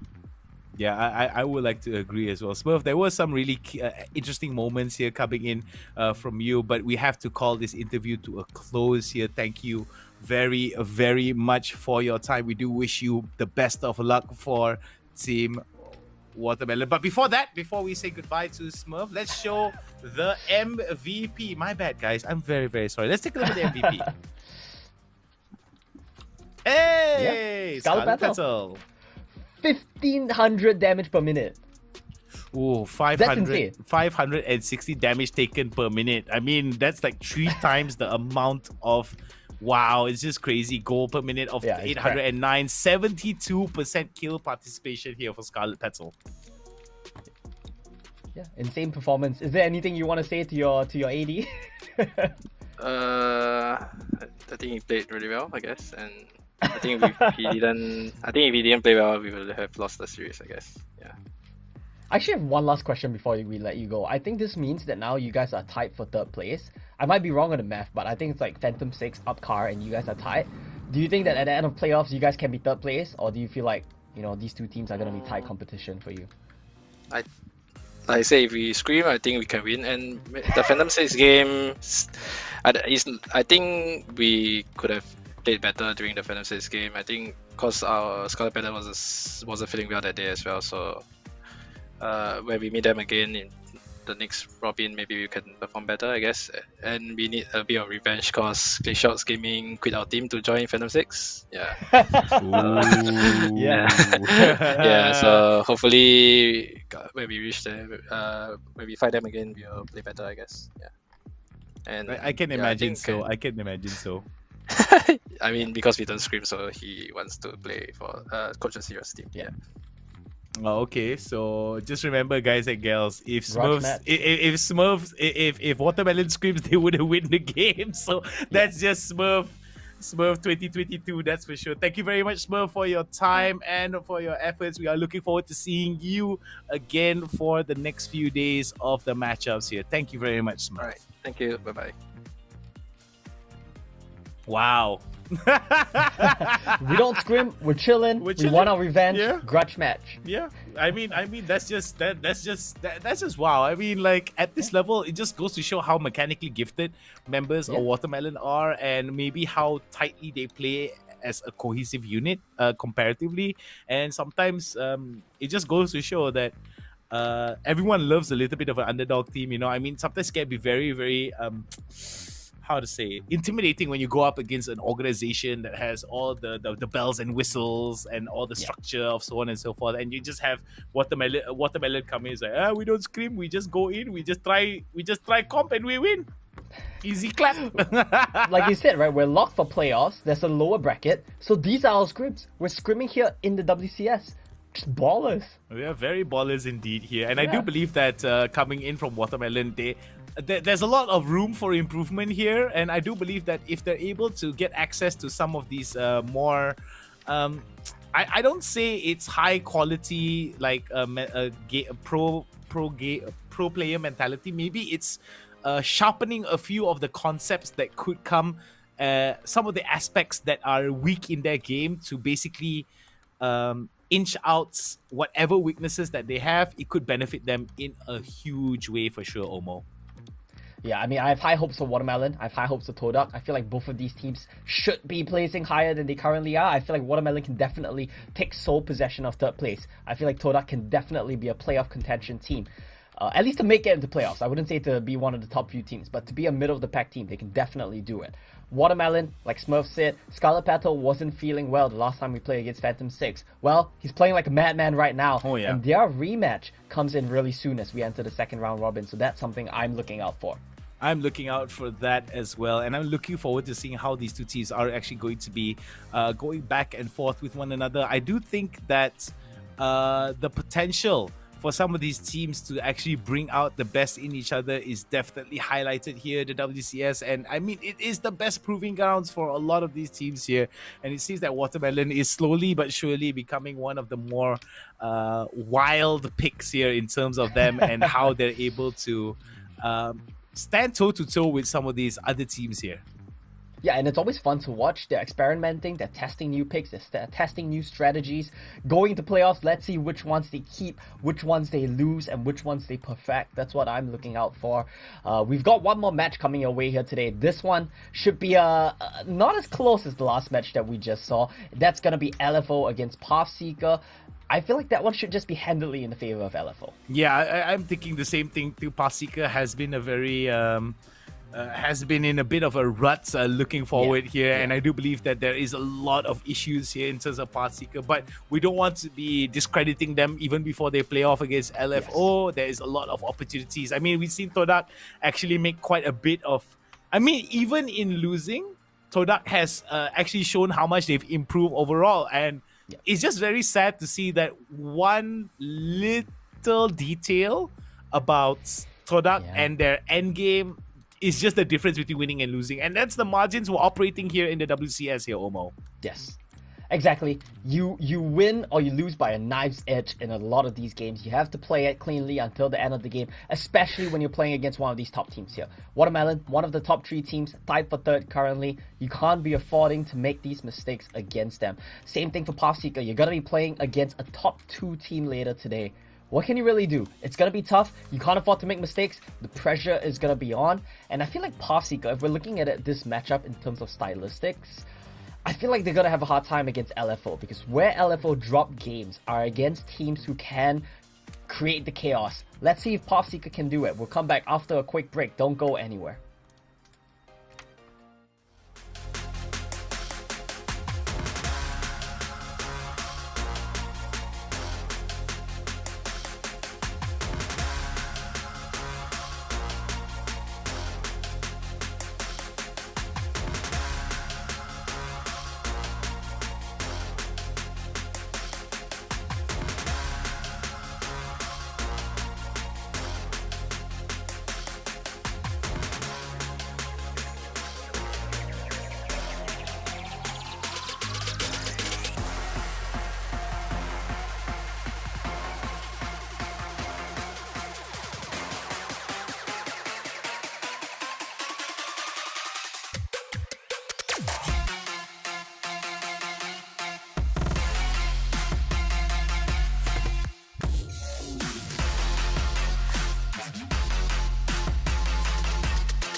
go now.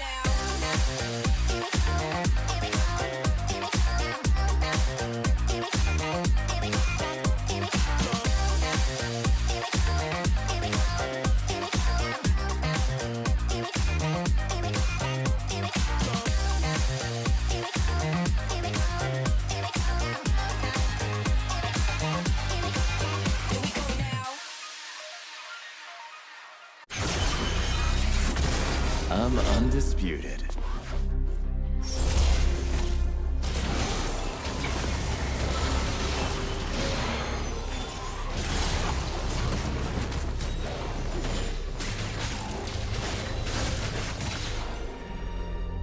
Let's throw down.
All words are fighting words.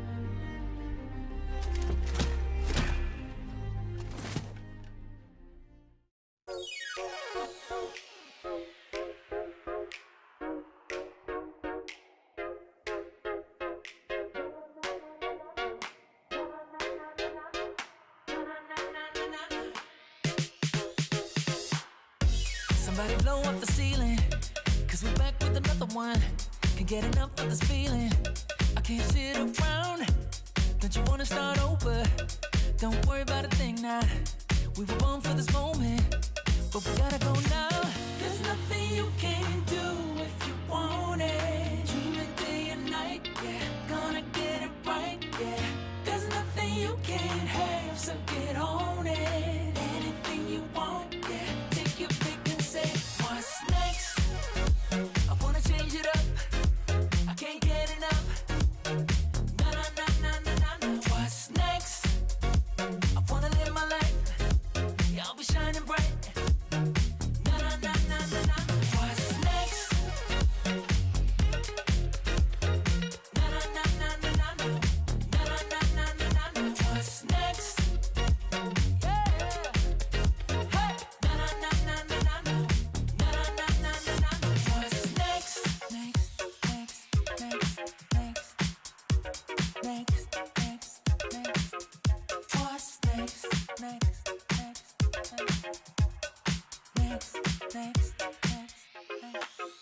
What's next? There's nothing you can't have, so get on it. Anything you want, yeah. Take your pick and say, what's next?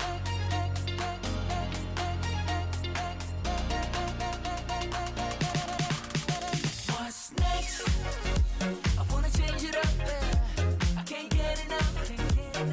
Na na na na na na na. What's next? I wanna live my life. Yeah, I'll be shining bright. Na na na na na na. What's next? What's next? Na na na na na na na. Na na na na na na na. What's next? What's next? Oh, na na na na na na na. Na na na na na na. What's next?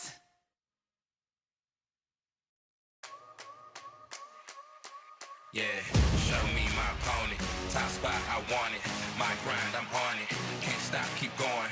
Wanna know me, can't call me. I remember feeling lonely. I remember when they told me I would never get the trophy. Show me my opponent. Top spot,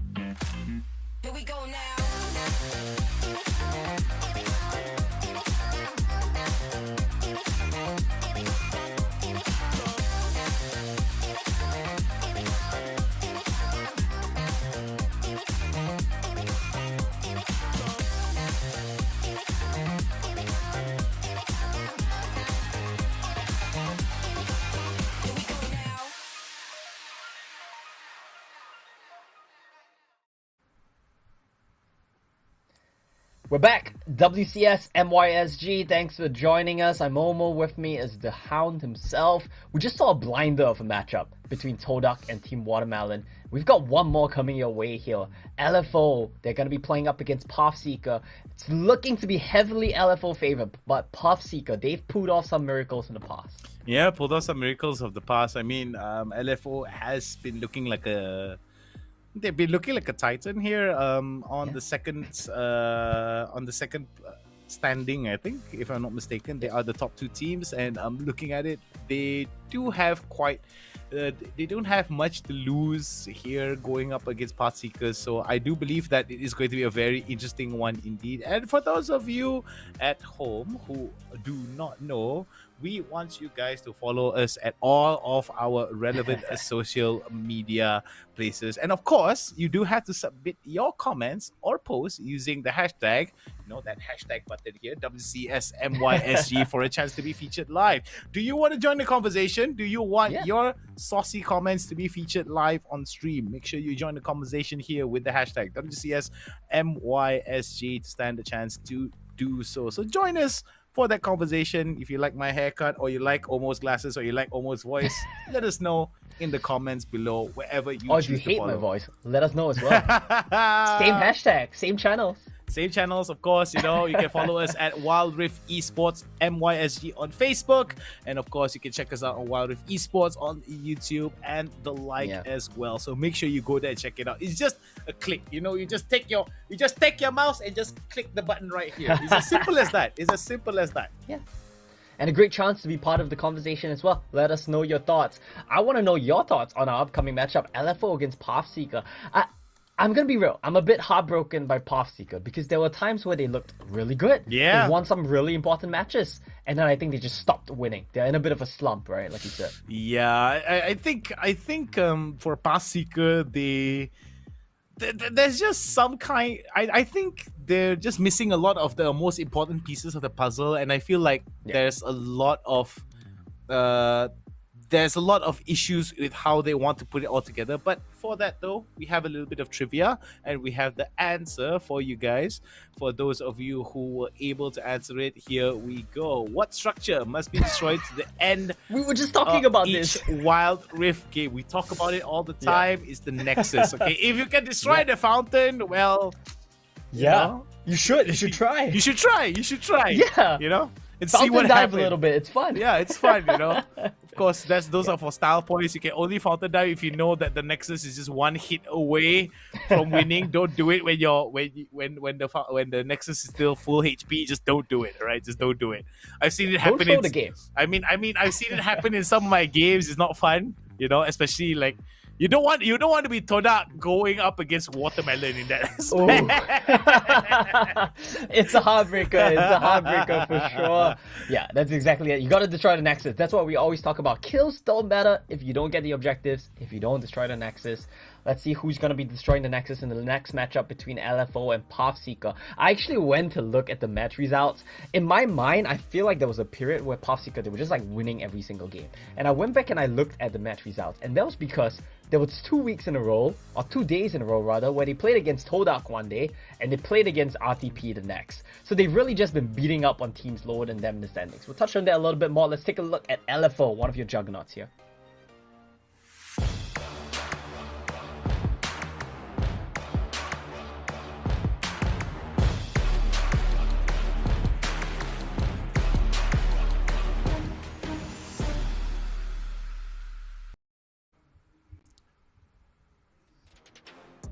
And there we have it. LFO, Tipper, SSK, CWJ, Raven, and Rich. This team definitely one of the more interesting teams to follow in terms of how they've been going up against Sam9.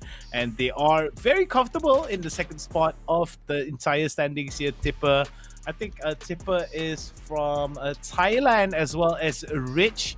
CWJ as well as SSK. I think SSK and CWJ are from Singapore. Yeah, and that's right. Raven is Malaysian. Singaporean as well. Yeah. So that's the confusion, right? Because we have a Raven and we have a Ravens. Yes, exactly. Ravens is Malaysian, but Raven is Singaporean. Yeah, and they've got the 2 amazing Thai players as well, Tipper and Rich. Both of these guys, stellar players in Thailand.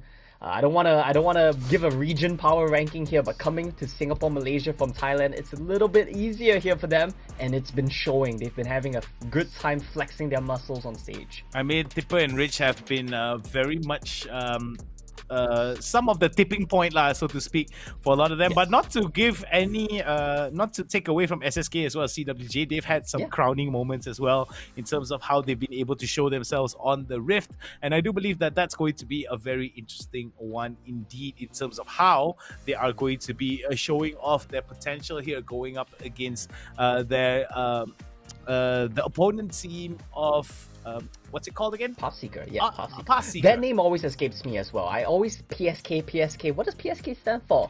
Well, it stands for PathSeeker. Let's take a look at that.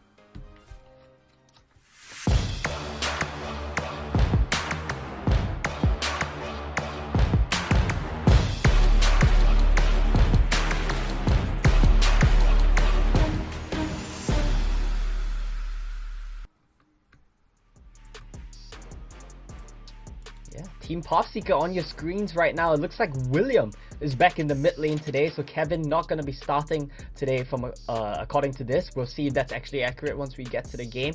Emotion, LXY, Swift, and Evolution will round out the team. Now these guys, they are a pretty formulaic team. They win by the book, they lose by the book, and they have a set formula. Now they've been trying to experiment a little bit more around the formula. They've been trying to play more aggressive with Swift and Evolution on more carry picks instead of the traditional Senna Varus that they've been playing a lot.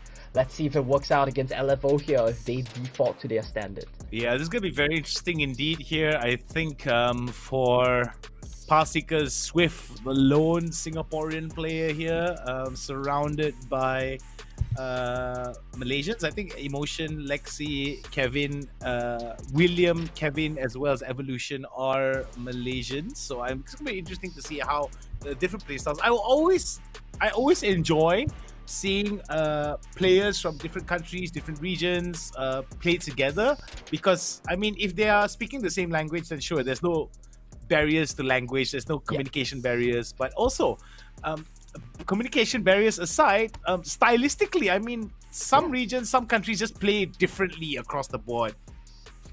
Yeah, I like that you get the mix of styles, the mix of, systems that are different according to what they're used to playing. Let's take a look at the head-to-head. Who are the star players we're looking out for here today? Rich against Evolution. That's a big one. Rich, we talked about it. He can play Enchanters. He can play Engages. He can be the tank. He can be the support. Whatever you need. Evolution, he's been quite reliant on that Gragas pick, but they've been trying to diversify a little bit in terms of their champion pool down there in the bottom lane. Let's see what Evolution will be picking up here today.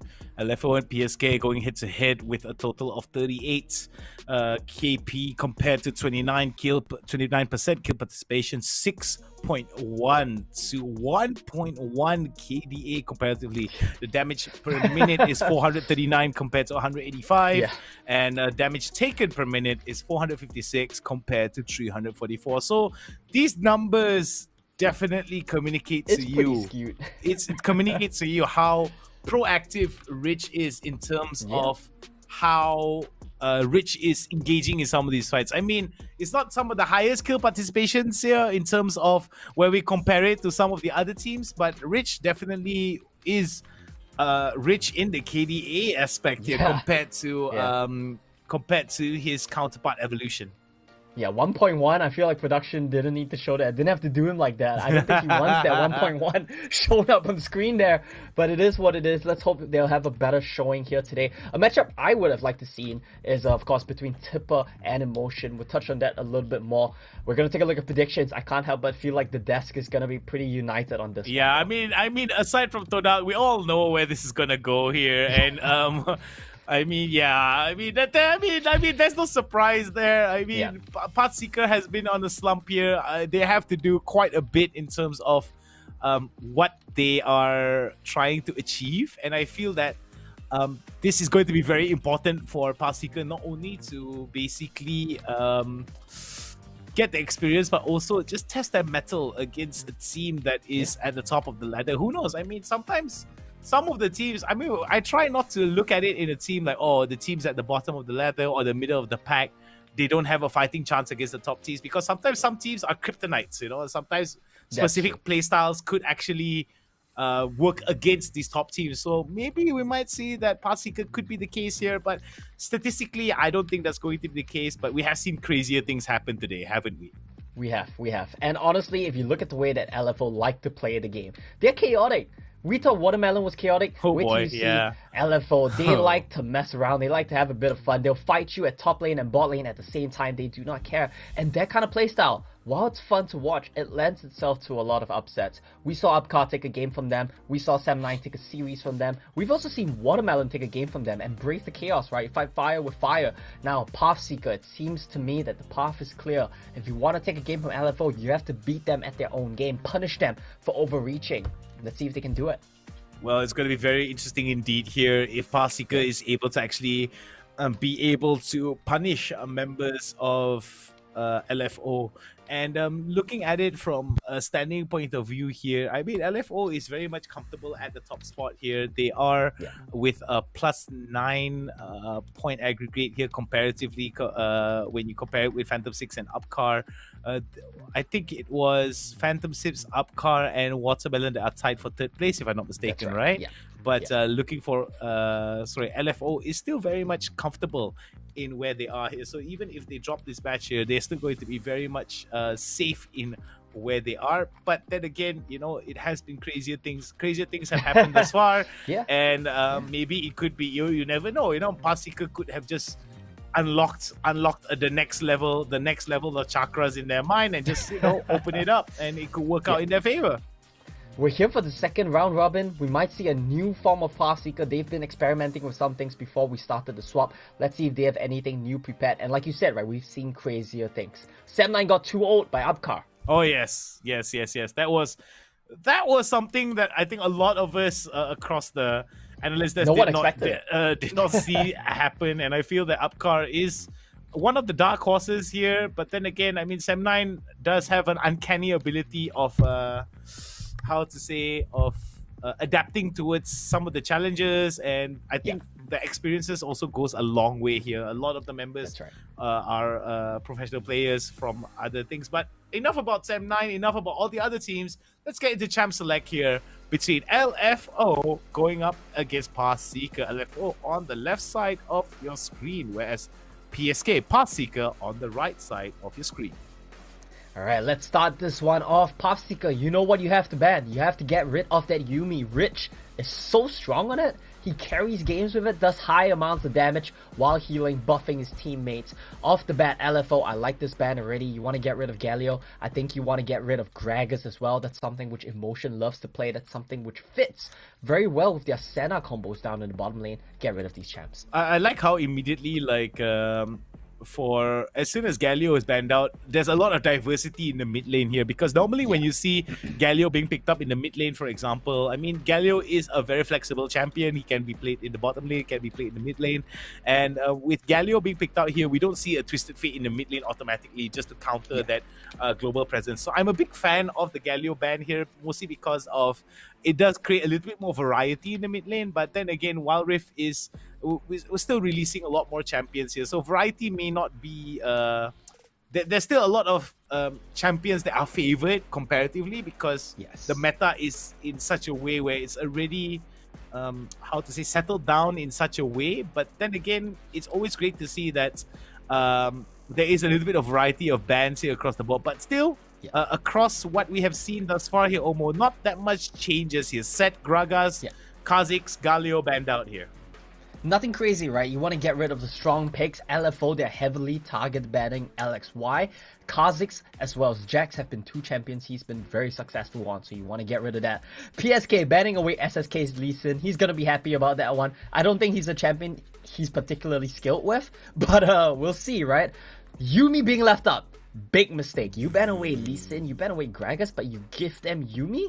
You better have something prepared. Very bad. Big mistake here coming in from PSK. We've seen Rich actually be a very, very strong thing. Ooh. What do you think about this Thresh pickup here? I do like Thresh. I really like Thresh, because Thresh actually, I mean, the threat of the hook itself is strong enough to Yes. zone players out, and I feel that could actually be a very good pickup here for Evolution. But then again, Rich has suffered, and Rich has played up against even more scarier matchups here. So I'm not entirely surprised. I'm not surprised if I'm thinking that Rich is just like, yeah, you pick Thresh, whatever. I just pick my pocket Yumi and I'm good to go. Yeah, so a lot of the time, so some other teams, they're happy to flex the Yumi away from a bad matchup, let your Baron laner play it, but of course LFO, Tipper's never going to play it, Rich is more than happy to play it. We know this Lucian Yumi combo has been played by LFO, they looked good, and I feel like they're willing to challenge PathSeeker here. Fiora, still a flex, Tipper can play it, SSK can play it, but I like this Camille for LXY. It's one of the picks he's been the most successful on. Yeah, we're not going to see anything like Draven, it's just going to be a Thresh Varus still. A very strong lane, high potential to bully, chunk out Lucian Yumi, force them home. You have much longer range. PSK's bot lane, a lot of pressure is going to be on them this game. I want to see them work in tandem with LXY. Use the Camille Thresh combo to set up ganks, kill this Yumi. I mean, there's a lot of value here coming out with the piercing arrow as well as the Chain of Corruption. I mean, Chain of Corruption could actually... I like how Chain of Corruption is kind of like a Morgana... It's kind of like a Morgana ultimate in a sense that you throw it out immediately, you see the team just start to open up immediately, and that could actually work in favor for the side of PSK. But then again, we do see CWJ pick out the Fiora that's most likely going to go to Tipper here. And historically, Tipper actually likes to play these champions over in the top side, over in the Baron lane, where he's able to not only do a little bit of damage but also stick push, or also be a little bit more of a positive effect here. I think we did see him play Renekton quite a bit as well in the past, so I'm looking forward to seeing how Tipper is actually going to be a strong pickup here into Fiora here is going to be a strong pickup for Tipper. Looking at the second phase of the bans here, Diana and Corki, Tryndamere and Zed. What do you think about these bans here? A little bit of variety of bans, don't you think? Yeah, I don't like the Corki ban. I feel like if they pick Corki here as their mid laner, they're gonna be pretty doomed. It's not a good spot. I don't think the champion is good, but I like the bans from PathSeeker. Zed has been one of the best mid lane picks for CWJ. Get rid of that. Tryndamere has been something quite intimidating in the hands of Tipper as well. Get rid of that option as well. PathSeeker, their draft right now, high range, high poke. They've got the artillery comp to back up the Camille dive. Keep in mind, back in the C-Champs meta era, these were the two strongest picks in the game. Varus and Ziggs were not allowed in the same team ever. But now, PSK, the meta has kind of shifted. They get both of these champs. And what's this going to be? CWJ getting a Twisted Fate coming in. They want to play for the split push. They want to play for the side lane. It's a good adaptation. I really like it. Wow. Split push combo. Yeah, the TF Rengar comes in. I mean, the Rengar here is definitely going to be the dangerous kitty over to SSK, and I like it. I personally like it. We don't see, like, let me take a look at my stats here for I think it's his first Rengar. No, this is... No, we've had Rengar played once but not by SSK. Not by SSK. It was played by Watermelon. Yeah, by Vendetta is a big Rengar player as well. Maybe they've shed some strats there, but PSK, they round off their draft with Darius. I'm apprehensive here.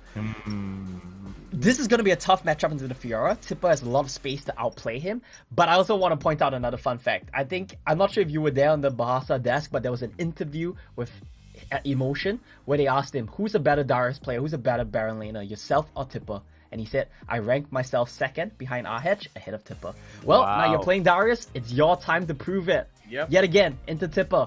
But everything's on the line. But let's just pull this top lane matchup here apart here in terms of Fiora into Darius into a Fiora. What do you think about that? I mean, like, maybe there could have been a better option here, because I mean, there's a lot of mobility that comes in from the Fiora. It is still quite a bit of a skill matchup here, but there's a lot of tools that Fiora has to be able to counter what Darius is able to throw into the mix here. But in terms of team fighting capabilities here, Noxian Guillotine, we have seen time and time again. You just dunk on somebody and it's entirely crunked. It could be a whole different way. Yeah, it's definitely a big potential for him to pop off as well.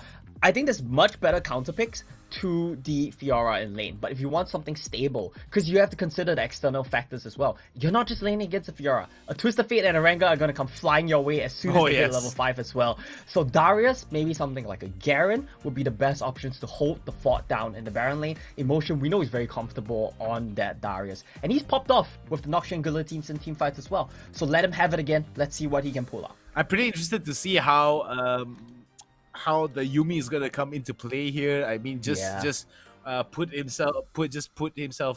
himself to his Rengar, set it up with Thrill of the Hunt, and then go on with the final chapter, if I'm not mistaken, the ultimate. Yes, and this could right. be a hard time here for members of PSK. I do believe that this is going to be a lot of issues here for either teams if they're not very, very careful with how they play with each other, how they play against each other. But looking at LFO, they do have quite a bit of variety of damage. They do have a split pushing option here. But looking at PSK, they have one thing they do really well, and it's siege them down. So if they're able to siege them down consistently with the bouncing bombs, the Mega Inferno Bomb, as well as setting up with Piercing Arrow, as with the Blighted Quivers on top of the Chain of Corruption, then it could be a hard time here for members of LFO. Yes. They've got very long range. They've got a lot of ability to poke and siege and pick. So LFO, they have to be careful. They have to play toward the side lanes. But I don't want to look at the draft. I want to look at the players. Is this a role swap or is this a bug? SSK and Rich, you're not role swapping, right? You're not going to do that to them, right? I don't know. I don't think so. We'll see. Oh, it's a they roll did roll swap. swap. Okay. They did roll swap. Production is telling us that SSK is going to be playing Yuumi and Rich is going to be playing Rengar this game. So yeah, we were right. Rengar is not a very SSK champion because it's Rich playing it. I've seen this guy play jungle firsthand. I've seen it in ranked games. It's quite terrible. No, yeah, I can only imagine the amount of terror that you would face here. I mean, as soon as Rich opens up Thrill of the Hunt, everybody immediately starts diving under, waiting on the turret, or at least playing a little bit more conservatively, because I feel like that could be an issue here. Because as soon as the Rengar hits level, as soon as he's able to hit his ultimate level and he's able to unlock Thrill of the Hunt, and the fact that with the Bone Tooth Necklace, if I'm not mistaken, his passive is going to be a huge problem here, increasing his leap range, and also being able to be a huge problem here, because all he needs to do is just catch anyone alone here. But for those of you who don't know, these are the two teams that are going up against each other. Check this video out.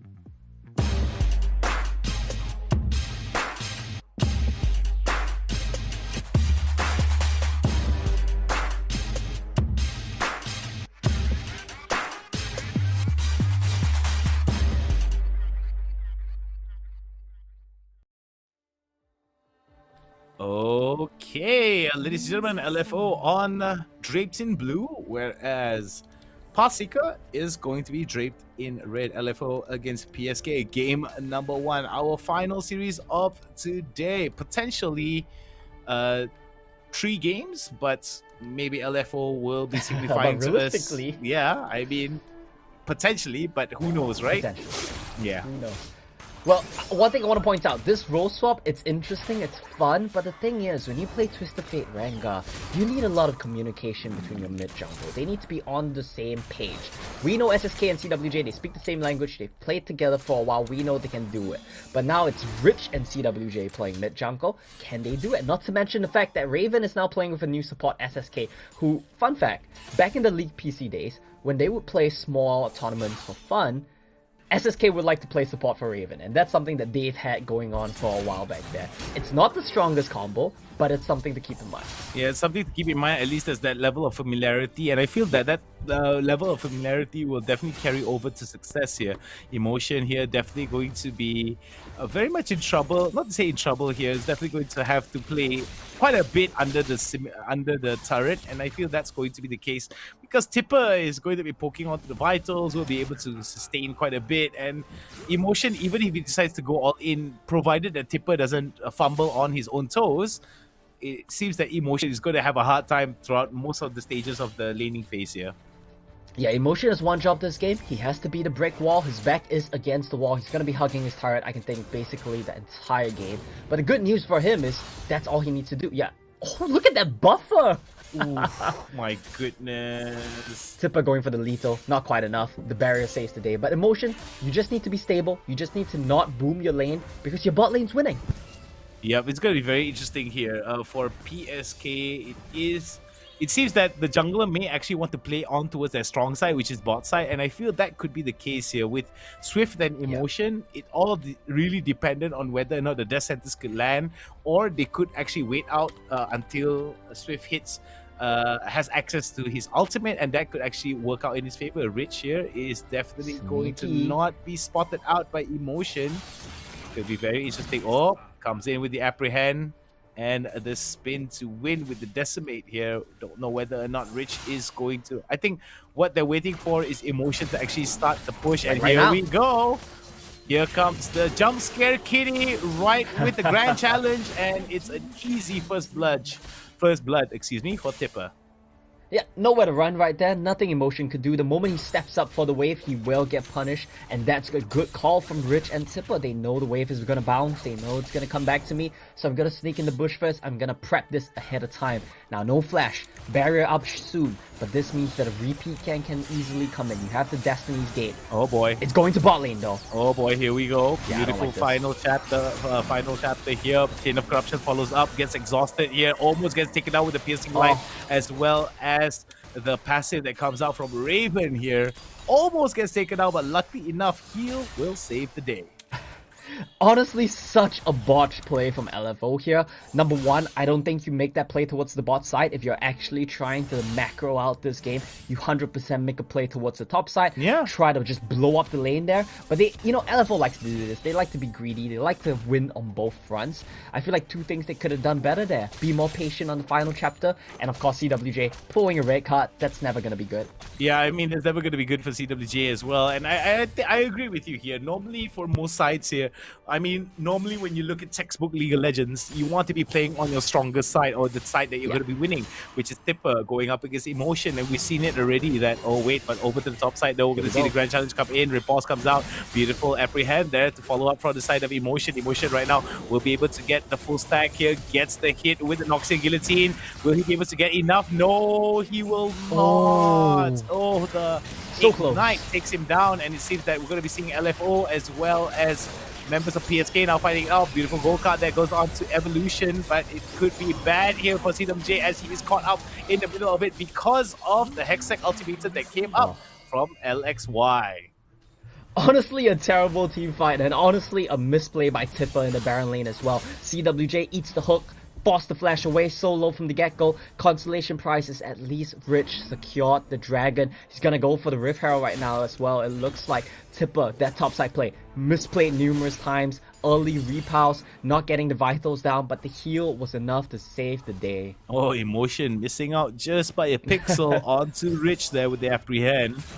It seems that won't be able to spot out SSK as well as Rich. They're just going to be chilling out together here. They're going to be backing away, maybe going to be setting up for a gank over to the top side. Very interesting that PSK is actually going to be pathing towards the top side here. Maybe they might actually go try to set up something for Emotion here, but the wave state isn't exactly going to be favoring them here because there is going to be quite a bit of room for people to actually run away if members of PSK decide to commit to the top side. Yeah, let's look at the game state right now. LFO, they're going to be picking up this Herald, and you know what that means. The Herald is going one place, it's going to Tipper's lane, they're going to break that turret.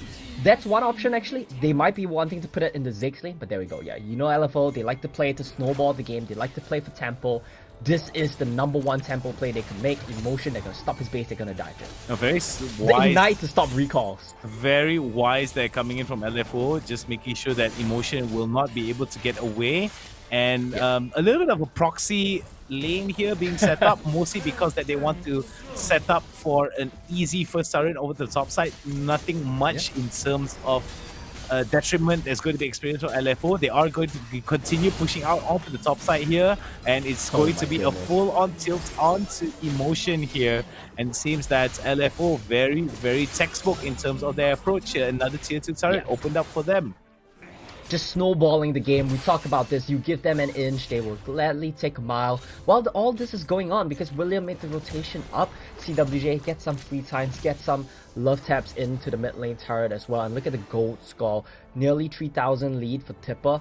Rich, he's huge as well, 6,000, 2k up on LXY. These two members, they're gonna be huge going into the mid-game team fights. All right, LXY here, definitely going to be interested in getting the scuttle here, and it is going to be paramount for them to get a little bit of information, and could actually signify that they are going to want to contest this Drake that is going to be spawning later on.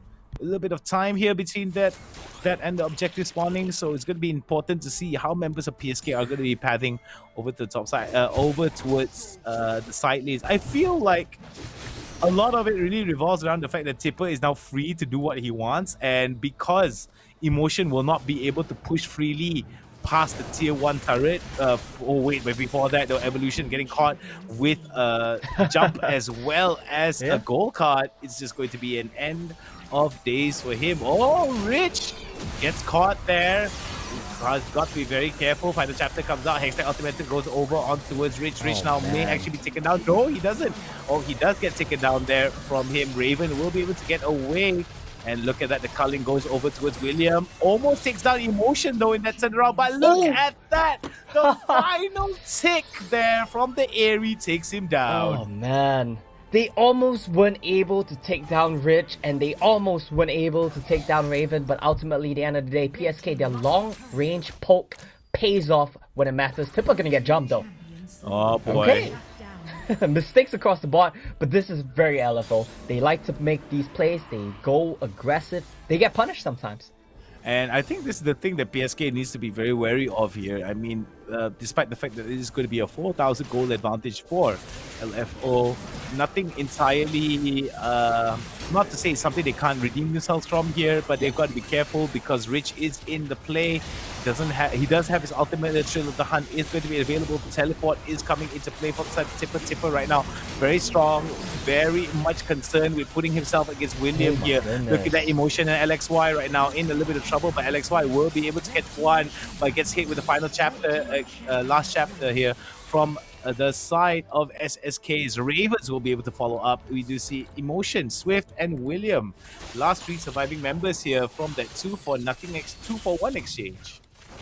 Yeah, high commitment there from LFO. TP even coming in from Raven. They do lose Rich, but look at the healing when you get the 2 cats combined. Ranga W combo with the Yumi heals and shields. It makes Rich so hard to kill, despite the fact that he's building full damage basically. Look at how much healing Rich goes through here. That's one. That's a second coming really soon. That's the Yumi one. That's the Ranga heal. The Grey Health passive combo with the Yumi, it makes him so hard to kill. They do get him at the end of the day, but while all this is going on, Dragon secured by LFO, and they force you out of the fight. They kill Evolution again as well. Well, a lot of it really revolved around LXY. They're opening up with hashtag ultimatum, and I think that was wise here. I think the timing could have been a little bit better. Maybe could have used that timing to actually catch Tipper, or maybe catch CW or Raven or Rich and try to isolate them from the fight. And I think that's going to be paramount in that. LXY here could be caught out. We do see over to the top side. Ew, it's not going to be a good time. It's just Emotions taking control. But it's going to be LXY now, the next target for Rich. Rich now gets hit with the Mega Inferno Bomb. Nothing much that's going to be followed up. CWJ trying to go for that yellow card pickup here on towards members of PSK. And the game looks close. The kill score looks close. But if you look at the goal, you look at the objective, LFO, they're clearly in full control. They're just having a bit of fun with it, isn't it? This is their typical style. It's messy, it's scrappy, but it's always fun to watch. They're giving a chance for PSK to get back in though. They're jumping on CWJ. Alright, so we're going to be seeing CWJ now, gets the upper hand and gets hit with the precision protocol by LXY. That LXY Camille is going to be a big part of the PSK win condition. You got to keep in mind, they've got the combos. They've got the Hextech Ultimatum combo with the Zillion Bomb. That's always going to be useful if you manage to get on Ravens or CWJ. You might be able to one-shot them. This Camille is going to be a big part of your DPS. She needs to pop off. Alright, there it goes. Final chapter comes off here for Tipper, and the follow-up that comes in with the hook shot by LXY. Very wisely done here from Raven to throw out the exhaust to make sure that LXY won't be able to follow up with the damage. I mean, when you get exhausted here, there's not much damage that you can do, and you compare it towards what dangers is awaiting them in the fog of war. PSK was very wise to just say, okay, we're just gonna back away from that. But the thing is, these are not 5v5s. These are not team fights. LFO, they're pushing all 3 lanes, they're farming all 3 lanes while this is going on. They're getting gold across the board, and that's part of the reason why, despite the kill score looking even, LFO always have a goal lead in most of their games, frankly. Yeah, and 11k goal lead here is not something to... It's not something to take lightly here for LFO. I mean, that's at least 2 to 3 members there with completed items, and as we can see in terms of itemization or more, do you see anything in particular that stands out? I think it's pretty standard so far. We've got the usual supportive Yumi build. Other than that, it's pretty much what you would typically build. I just want to point out, Tipper right now is sitting on 3 items. Emotion is going home for what I can assume to be his 2nd item. There is no way this Darius can withstand the Fiora one-on-one in the side lane. Not to mention the fact that you've got double basically globals coming in right now. Oh boy, here we go. It's going to be a hard time for PSK there. Rich will be able to get with the Thrill of the Hunt. As we said, it really beautiful combo that comes in. As soon as he goes Thrill of the Hunt, SSK will be able to charge up that final chapter. And that's going to be a hard time here for PSK to actually counterplay, because the counterplay is almost nothing here because they don't have a Twisted Fate on their side. CWJ has already taken up the Twisted Fate, and with Destiny out of not in the hands of PSK, it's just going to be a hard time for them to be able to counter the engage potential that comes in from Rich and SSK together.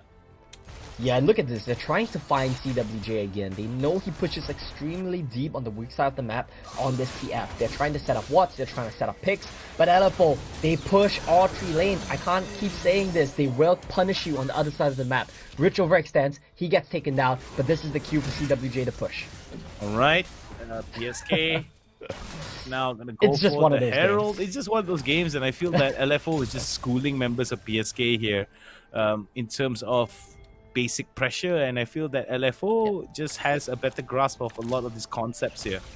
Oh, look, I gotta say, I cannot condone this gameplay. I cannot condone this style of playing the game. It's not the right way to do it. But LFO, somehow they're making it work. Ghost and Destiny Gate expanded to get away. There we go.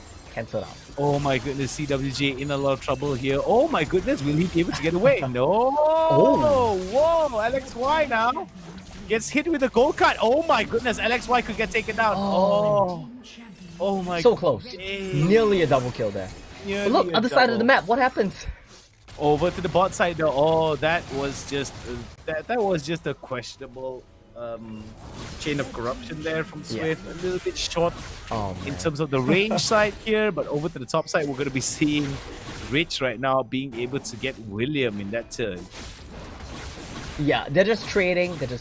We fight you top, we fight you bot, we lose a little here, but we'll take much more back. That's been the name of the game for LFO basically this entire season. And Rich is going to be able to get out of the dodge, won't get caught this time around. 1, 3, and 5, not the cleanest game for him, but guess what? He's just going to solo out Baron. Alright, Rich here. Not only does he have the Train Force, he does have Solari Charge Blade as well as Navori Quick Blade. So this is going to be very interesting here. Every time he crits, he will be having his basic abilities lowered down in terms of the cooldown. So this could be interesting to see how LFO is going to, specifically Rich, abuse this particular mechanic. Yeah, I mean, I feel like this is a good call though. It's a good sign of things to come. We know they can one-shot the Baron. You just need to do this. Yeah, exactly what we're seeing on screens right now. Give Fiora space to work in the side lane, Twisted Fate shadowing it. You dance the Baron. You don't have to hard commit. On it, off it, push the wave. On it, off it again. And eventually, something's gonna give. You're either gonna break the bot lane turret, or you're gonna get the Baron. Something's gonna give. PSK cannot commit on both sides. 30,000 gold lead for LFO. Baron started off yet again. Alright. You know, they just need to sweep it. They just need to sweep it when it's up. They just need to sweep it, yeah, and it seems that for PSK, but why sweep it when you have Destiny come into play here? Yeah, where is the Destiny? Oh, but here we go. They're going to find a chapter here in the middle of it. Oh, goes Golden. Don't know whether or not LXY will be able to survive that. Look at that. Raven going in very, very aggressively indeed. And Swift has to go Golden indeed. Oh, a gold card for your troubles here. courtesy of CWJ, gets hit with the Death Center. This could be bad here, but SSK is not too far behind. Stasis for CWJ. Lots of members here going up, but look at that with the dash right into the piercing line. Raven will be able to get another one indeed. Here goes Golden himself. This is going to be a hard time here coming up for PSK. Very, very clean indeed for LFO despite losing Raven. It's messy, they make individual mistakes, but to me it still looks like a 16-minute win, 18,000 gold lead, Tipper flashing forward. They just want out, they just want to end the game. The role swaps don't matter. LFO is LFO, they're gonna play it the same way they always do. Be messy, have a bit of fun, but still win the game in your own fashion. Oh man, that was just bad days here for PSK. I felt like they were just outclassed in every turn. Yeah. I mean, you think that there was some kind of aspect that PSK was able to actually be competitive in that turn. I felt like they were just defeated from pick and ban phase, early game, mid game, non-existent late game. I felt that would be the same thing overall across the board here for the side of LFO. The good news for PathSeeker there is they did punish some of the mistakes of LFO. They caught off individual members, but it wasn't enough. They needed to do more. Let's see if they can do that in Game 2 as we head for a quick break. Don't go anywhere.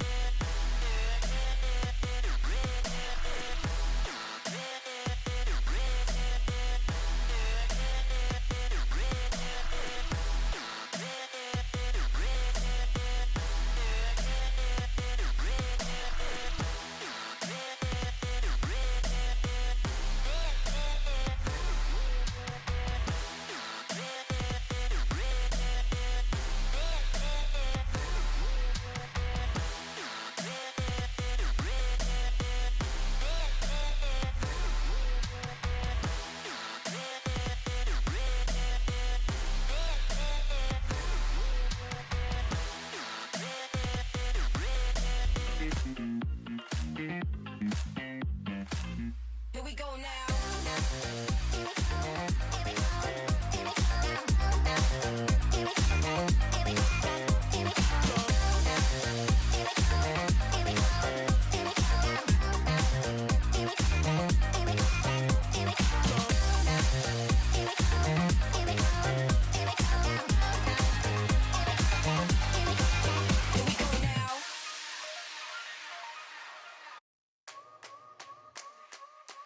Yeah, show me my opponent.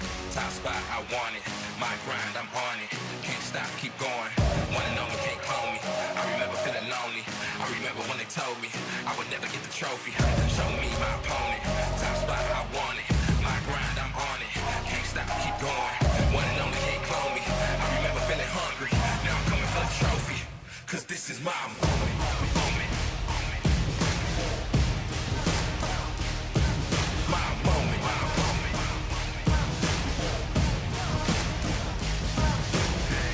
I'ma ball till I fall, I'ma answer the call. I'm a beast, I'm a dog, and my back against the wall. I accept every challenge, had to battle for my balance. From a peasant to the palace, treat the trophy like a chalice. Stayed on my grind, great things take time. Now how I shine, you might go blind. Come along for the ride, cause I'm headed to the top with it. Going is my only option, they can never ever stop this. Show me my opponent, top spot, I want it. My grind, I'm on it. Can't stop, keep going. Wanna know me, can't clone me. I remember feeling lonely. I remember when they told me I would never get the trophy. Show me my opponent. Top spot, I want it. My grind, I'm on it. Can't stop, keep going. Wanna know me, can't clone me. I remember feeling hungry. Now I'm coming for the trophy. Cause this is my moment.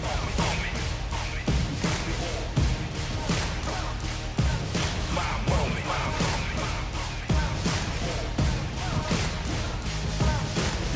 So many days, so many nights. I had to fall, I had to fight, I had to find the strength inside, keep hope alive.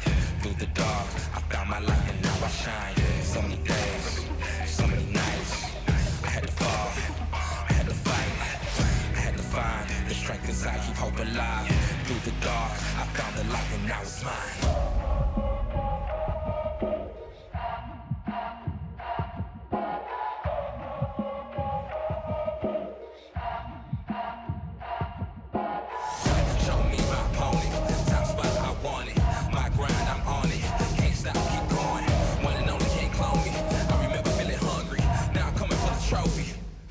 is my moment. My moment.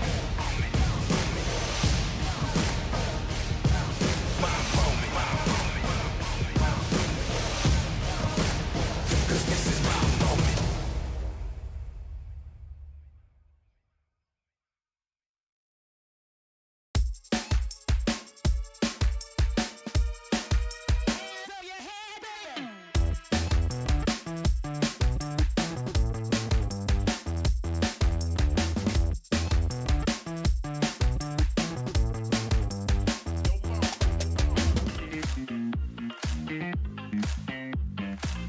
Here we go now.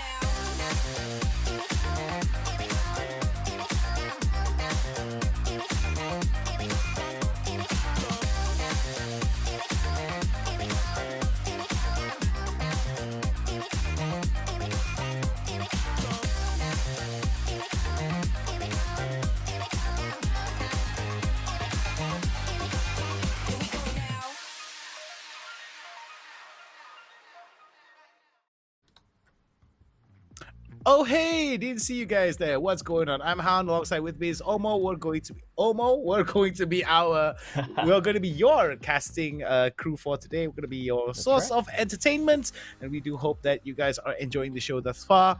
Welcome back to our final series of today, and potentially our second of 3 games thus far. But looking at how LFO has been playing, I think that this could be the final game of the series if LFO just keeps this up against PSK.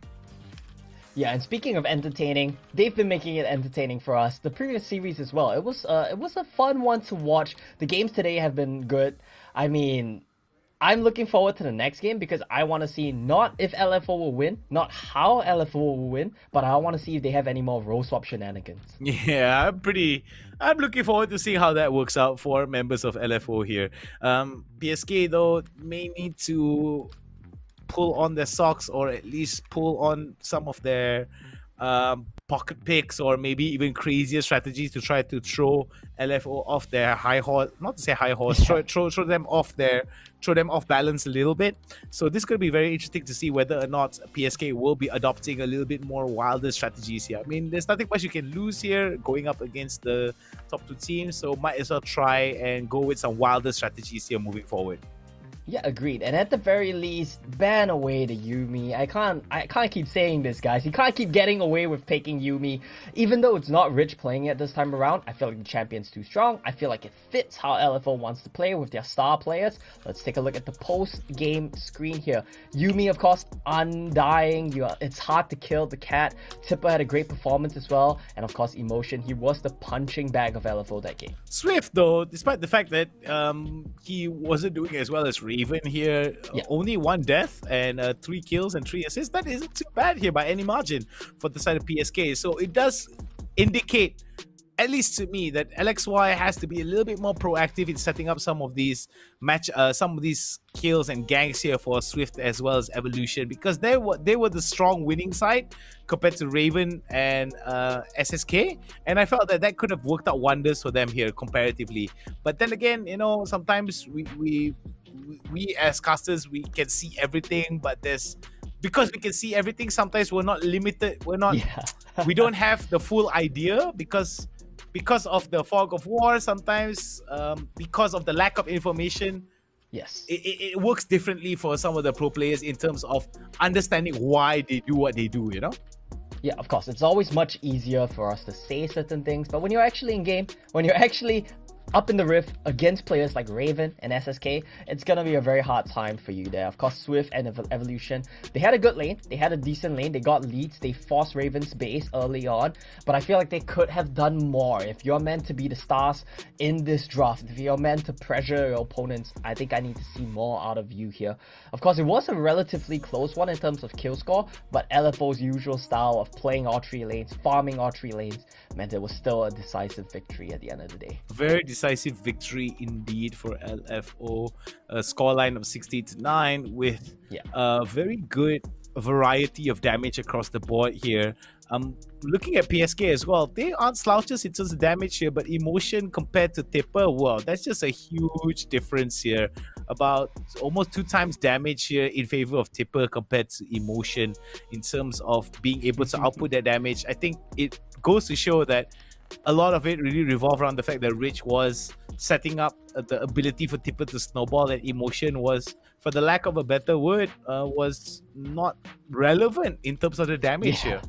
Yeah, and honestly, the boys in LFO played so well around the Noxious Guillotine as well. We talked about that, right? Maybe Darius just withstand the lane, pop off in team fights, but every time he tried to go for a reset, Rengar would heal, Yuumi would heal, someone would go golden and stopwatch. He just had no chance to pop off. LFO, they were well aware of that possibility, and I think they covered their bases pretty well in their team fighting, in their mechanics. Of course, macro-wise, it's another story, right? They're having a bit of fun. Yeah, and I think that, I mean, just to nitpick on a particular thing, right? As soon as the Noxian Guillotine animation starts, they just go gold, and it immediately goes on cooldown, if I'm not mistaken, right? So it immediately becomes wasted, and I feel that's just one of the reasons why LFO was just like, oh, we're not afraid of the Darius, and I feel that there might have been a little bit of justification in terms of him making such a bold statement as such, right? But at the end of the day, when an entire team knows how to play against a specific ability or a specific ultimate, it's just going to be a bad time for them. Yeah, genuinely, I thought that maybe this would have been a better Garen angle, especially as you're 5-picking it into something like a TF. But with that in mind, honestly, they never used the TF Rengar combo as well. We never saw LFO pot into the same lane, go to pick someone off. They were just playing solo queue basically that game. So as an analyst, I don't know what to take away from that one. It's just better mechanics, I guess, better hands. I think also not just better hands. I saw timing also is really important here. There was a very good understanding of what members of LFO were trying to achieve in terms of them setting up for Tipper, and Tipper only dying once in the entire game just goes to show that most of the time, the only reason why he died was maybe because that he was in the fight first, or the fight was a little bit too prolonged, and members of LFO were not, if I'm not mistaken, the sole death was happening was because he dived in a little bit too deep into the backline of PSK and was caught off guard a little bit in terms of the damage that was being put out by Swift as well as William. But at the end of the day, it's just really dependent on how these two teams are going to be playing against each other in terms of how they are going into game number 2. Because at the end of the day, it all depends on the draft, it all depends on the execution of said draft and an understanding of mechanics as well as win conditions. Because we've seen, the biggest example is TODAK. TODAK today, right? They had some pretty solid drafts, they had some pretty solid executions, but then there was one factor that just eluded them in terms of trying to close out the game. How do we end the game? Yeah, how do we end the game? So I think similarly for PSK and LFO, I think the biggest thing here is, if you're going up against a team that's just so, just so much more superior than you in a lot of aspects, right? you try to defeat them in one aspect or the other, or try to punish them in bigger ways, which PSK did too. I think it really comes down to the fact as well that PSK, they did a good job at answering back. When you make mistakes, Tipper overdiving like you raised, that was a good point. Another one is Rich constantly diving in as well. They did a good job at punishing these plays, but overall, across the board, it just looks like they're outmatched. So what's the solution? Find a point which you can attack yourself. Don't play defense, don't play response here. That's what was happening the entire game. They were responding to the beat set by LFO the entire game. Now, if you set the tempo yourselves, maybe it looks a bit better for you here. I feel like there are some teams that play reactionary very well comparatively, but we've seen it even from our PC counterparts, right? Being proactive and setting that first step, like kicking the door down and putting your foot through the door busting in first is always the best way to basically start, because you're starting on your own terms. Yes. You're always starting on your own terms. Basically that way, right? And when you have that pace, when you have that confidence as well, sure, there are, if we want to go into specifics, sure, there are moments where some people would say, you don't have to react all the time, you don't have to be proactive all the time. Sure. It depends on your composition, it depends on what is your win condition. But when you're proactive and you set up these when you set up this these strategies for yourself to be able to play in such a way where being proactive means that you are taking the first step, most of the time you're the one on the winning end.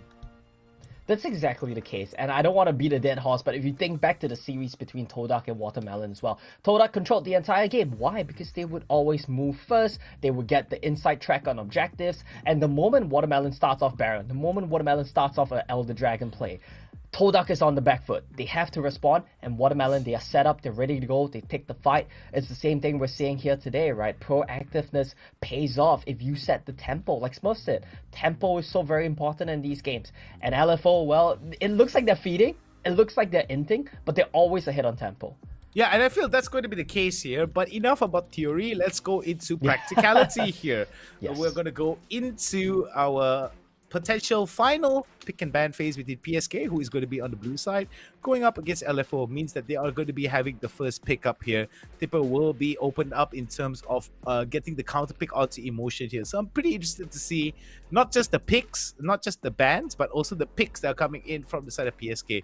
Are they going to pick? Are they going to ban out the Yuumi? Are they going to pick out the Yuumi? It's going to be interesting because if they don't ban it out, I'm pretty sure they're going to pick it out. Oh, they ban it out. There we go. It's a clear sign, right? We are not a team that plays Yuumi. That's what that ban screams. It's the same thing from TODAK. The moment you're on blue side and you're forced to ban Yuumi, it just shows you don't play the champion, and that's a huge weak point in your drafting phases for the next couple of weeks. That's something you gotta adapt to. Either find a good counter pick to the Yuumi or be able to play it. It's not hard to play. It's such a strong champion. You know LXY is someone that likes to play hyper carries. Why not pick up the Yuumi to buff that? All right, no surprises here from LFO. Yeah, Galio bans. being banned out here. Camille being banned out from PSK. Looking at the fact that SSK, I think, has played Camille a couple of times in the past, and that could be a signifier of them not wanting to be dealing with one specific ability, which is the Hextech Ultimatum. I feel that Hextech Ultimatum as an ability is one of the best team fighting starters or team fighting secure kill secures that you can get here. But Emotion right now going to be hovering over the Fiora and Tipper. Going to be interesting to see what he is going to be picking up against Emotion here. Oh boy, right into the Lee Sin, right into the Thresh here from SSK, and pickup for SSK here and for Rich. Oof. Look, if I'm playing against LFO and they open 1-2 Lee Trash, I'm shaking. I'm quaking in my boots. I don't want to play that game. It's intimidating. What's the answer here from PSK? Gonna be Kai'Sa for Swift. We talked about him starting to play more carry champions. Let's see if this is a sign of things to come. Let's see if this works out for him.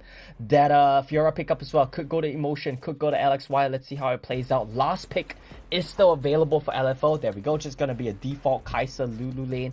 I hope we're not gonna see any more role swaps. I hope it's gonna be Rich on Trash. That would be something I want to see. I want to see the Trash pick punish the Lulu lane. Yeah, I would love to see that too, actually. I think I have seen Rich play Thresh a couple of times, either in this particular series, or no, not this particular series, this particular tournament, or maybe in one of the other tournaments I've casted in the past, and he has been a rather interesting Thresh. I mean, the amount of pressure that he gets with the Death Sentence as well as the Flay, I mean, the Flash Flay is definitely going to be something to actually look forward to. Oh my goodness gracious me, there's going to be a lot of kill pressure and damage here over the bot side. Raven and Rich going for the Draven and Thresh duo combo here. A lot of kill pressure here.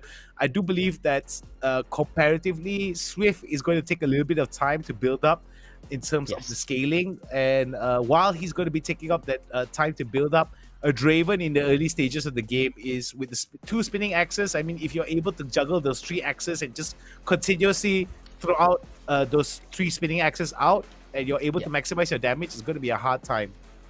Yeah, it's a great matchup. Both of these picks counter their oppositions very, very well. You look at the Draven into Kai'Sa. Every time Kai'Sa has to step up to auto the creeps, her AA range is the same as yours. You just walk up, smack her for X. Same thing for Trash. Your Flay range basically counters Kai'Sa's auto range and any spells Lulu might wish to cast here. Nice counter pick for William in the mid lane. Ari into Orianna. Tail is all its time, right? This one is a traditional counter pick. Let's see how he does on it.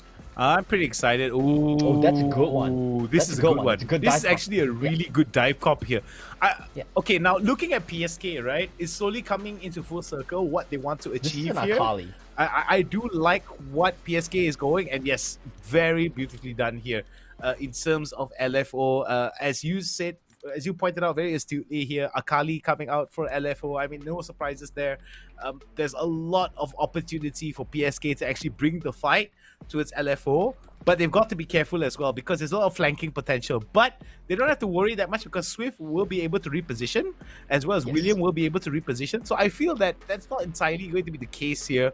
Not to say entirely going to be the case, but the threat is minimized a little bit here in terms of SSK coming into the back lines here. Yeah. And the good news here for PSK is even though this Draven is intimidating, even though this Orianna is a potential late game carry, like we saw in the TODAK series, right? They have the tools to punish these two immobile carries. They have the ways to get onto the back line. The mobility, like you mentioned, it's good for two things, right? You can get away from SSK diving to you, and you can get on their back line. You have options here. I like the draft coming in from PathSeeker. Now the pain point is that Fiora. It's gonna be a counter pick. I said the same thing earlier today, right? Jace is countered by Akali. Can you execute on it? Zinkai didn't have the best game. I think Tipper is gonna really show us what this Akali pickup can do. And I feel that that's going to be the case here moving forward. I do think that with Akali coming into play, there's going to be a lot of issues with members of PSK trying to catch some of the members here because there is a lot of the dive comp. There is a lot in terms of the capabilities of a dive comp compared to LFO here. Because if LFO doesn't play this right and they misposition in such ways, then they could be caught in a very bad spot because a lot of the damage is going to be in the hands of the Draven and the Akali. So if they're able to catch Draven off already early on in the fight, that's basically that's half the battle won already. Yeah, and it comes down to burden of execution as well. Simplicity is basically PathSeeker's draft. It's easy to execute. Get on your back line. Just dive in. We have all the mobility. Dive, dive, dive. Now, finesse is what we need to see from LFO. You need to use the Lantern to get your Draven out of the Cataclysm. You need to make sure your Draven and your Ori are never caught in the same Cataclysm. You need to make sure they don't get picked off by things like Jarvan EQ. You need to cancel that with Draven spinning axes. So many things you got to keep track of. When you're playing a team fight, it's like you're running an equation in your head constantly. And LFO, burden of execution is heavily on them, but I think this is where they thrive. I think that's going to be very interesting here because there is at least three abilities here that can cancel the flag and drag here. I mean, there's the Flay, there's the Death Sentence, there's also the spinning axe, the stand aside, I think, that comes in from the Draven, the third ability, if I'm not mistaken.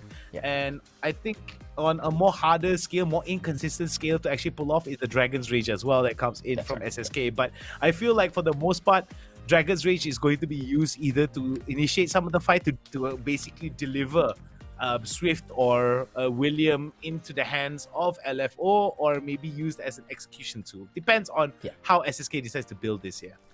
Yeah, we'll have to take a look at that for sure, but options are definitely available. It's just how you want to do it. Look, LFO as a team as well, we know like they're not as extreme as Watermelon in the sense where they don't scrim at all, but I know that this team has not been scrimming a lot. And when these things happen, you have to rely on split-second decisions. Am I going to take a Lantern? Am I going to flash out the Cataclysm? What's going on here? We could see some mistakes come up from LFO, and with such an intense comp that really needs them to focus up and execute on, this is a situation where they can be punished. And I want to point out especially CWJ on the Orianna. He's going to get camped this game.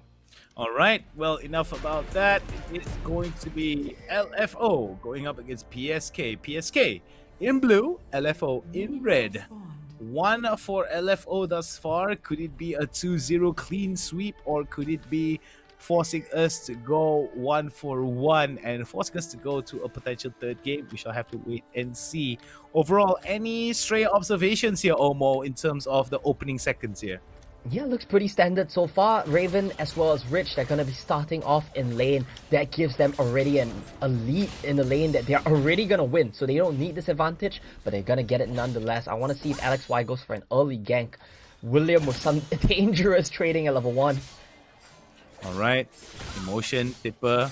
Going to be very interesting to see. Oh, a little bit of love taps there between Emotion and Tipper, and it seems that both of them now very even across the board in terms of HP there.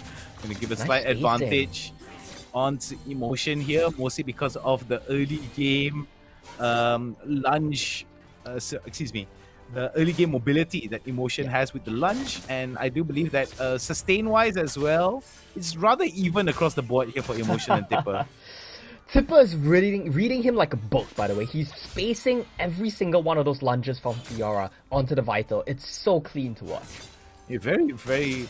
That's one thing oh boy, this is going to be a hard so time here. clean. Right into it, hitting it with the 5-point strike and almost getting it with the Shuriken. Will not be able to do so. Twilight Shroud there to follow up. Will not be able to get it. But look at that over to the bot side there. Oh my god, the resonating strike. Oh, right into the third skill. And look at that, the 4-man dive with the double kill onto SSK. Very clean indeed, but this could be a spelling of doom here. Raven right now. Oh, LXY caught in a little bit of a bad spot there. CWJ goes for the... decides to go for the flash, but oh my days. William will be able to score the double kill onto 2 of them. That fight starts off with William nailing the charm. Tipper goes for a dive though. Ignite. Wow. Not enough. Nicely not quite. done there from Tipper. Using the Twilight Shroud there to reposition. I think it's a very wise choice from him, but it's got to be careful though. Could be a little bit... Oh, so close yet so far there for Tipper. It's just a matter of inches here. There we comparatively. go. And over to the bot side there, Swift again, second death of the game, and we're already seeing about 7,000 gold advantage in the favor of Raven. Yeah, I was just gonna say, excuse me. It's a bit unfortunate that Raven didn't get to cash in his stacks in the last fight. He cashes it in now, but he dies already, so he lost some of those stacks. It's a bit unfortunate. Still, you take what you can get, and this Draven-Kai'Sa matchup, it really doesn't get any better. As Draven gets some crit, he's gonna start chopping you down with these axes because of your short range. And Tipper tried to go for the dive here and there. Mechanics exhibited all across the board by LFO. They try to flex their muscles. In every single lane, they overdive, they get punished, it happens. Alright, we're going to be looking from LFO here. It'll be very interesting to see that a Raven, Rich, and SSK right now going to go for another dive here. LXY just wasted flash, by the way. He flashed on the spot. Oh no, that's just unfortunate indeed here. We call that an any flash in PC gaming, man. The Lantern almost working it out here. Protobell almost taking out LXY. Oh, that wasn't worth there for LFO. Misplaced, right? That's what we talked about. This is a situation where every single spell you use counts, and you need to layer your spells right, in the right order. That definitely didn't happen here. Tipper goes for a dive. Oh no! Oh my Disaster strikes! Disaster definitely strikes here, and I feel that members of LFO right now more interested in making some rather questionable executions of strategies here. For some of these dives, I felt that it could have been done a little bit cleaner here from LFO. Oh yeah, for sure. I feel like if Raven took the Lantern, if they committed the play onto LXY in the bot lane, they definitely could have traded kills in a more advantageous manner. Now Dragon gonna get started off by LFO. PSK, they're not really... Sorry, get started off by PSK. LFO not really gonna have an answer. Yeah, this could be very interesting here. Oh, but wait, before that though, SSK gonna go, gets charmed up. Or will be able to score... Dragon from PSK. We're going to be seeing Rich right now trying to go close, but no hit on the Sonic Wave or a follow-up that came from Rich. Yeah, this is just PathSeeker setting the pace of the game, punishing the individual misplays, the individual missteps of LFO. And now that's going to be the first Dragon on the bot. That's going to be, well, I was going to say a gold lead, but they don't quite have that yet. It's still LFOs with a slight gold lead.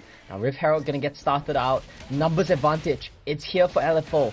I feel like PathSeeker, they can't contest this one. It's going to be interesting that members of LFO right now are going to be going for the Herald. And this is going to give them a lot more in terms of what they can offer to PSK in terms of pressure.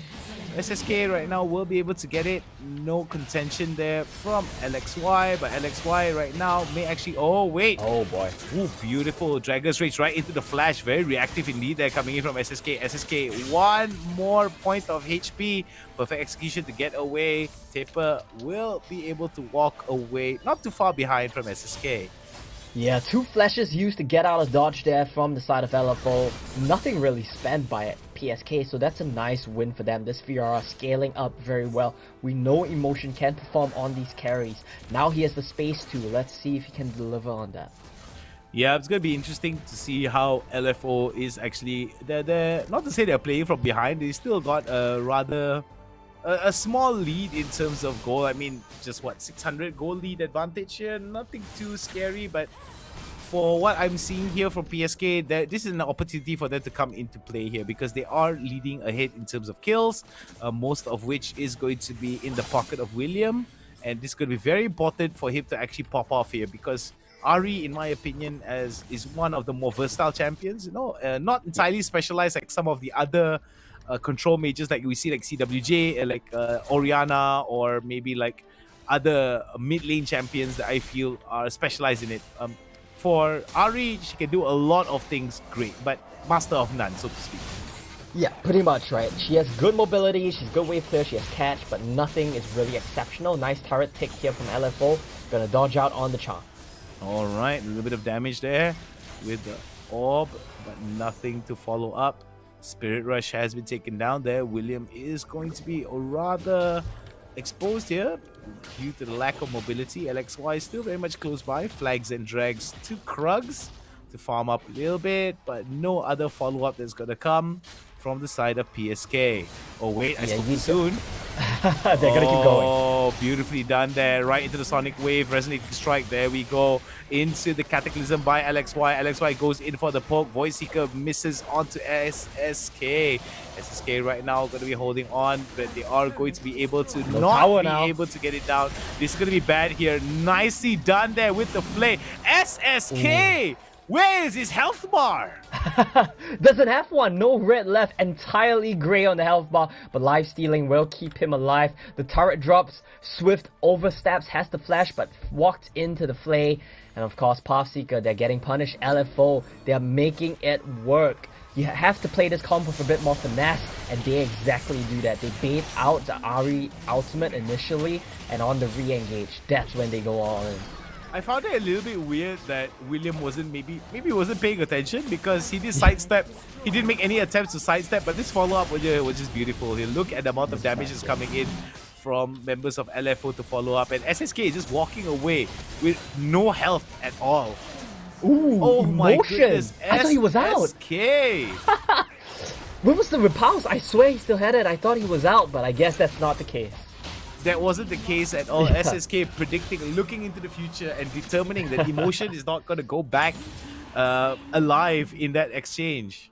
Yeah, this is a nice little repeat of what we saw in the Watermelon TODAK series, right? Where TODAK were controlling objectives, but Watermelon were cross-mapping. They were trying to trade kills and objectives on the other side of the map. LFO is basically doing the same thing here, saying you guys can get as many dragons as you want. We will get more value out of place on the other side of the map. And I don't know how he just did it, but Raven forcing away the Spirit Rush.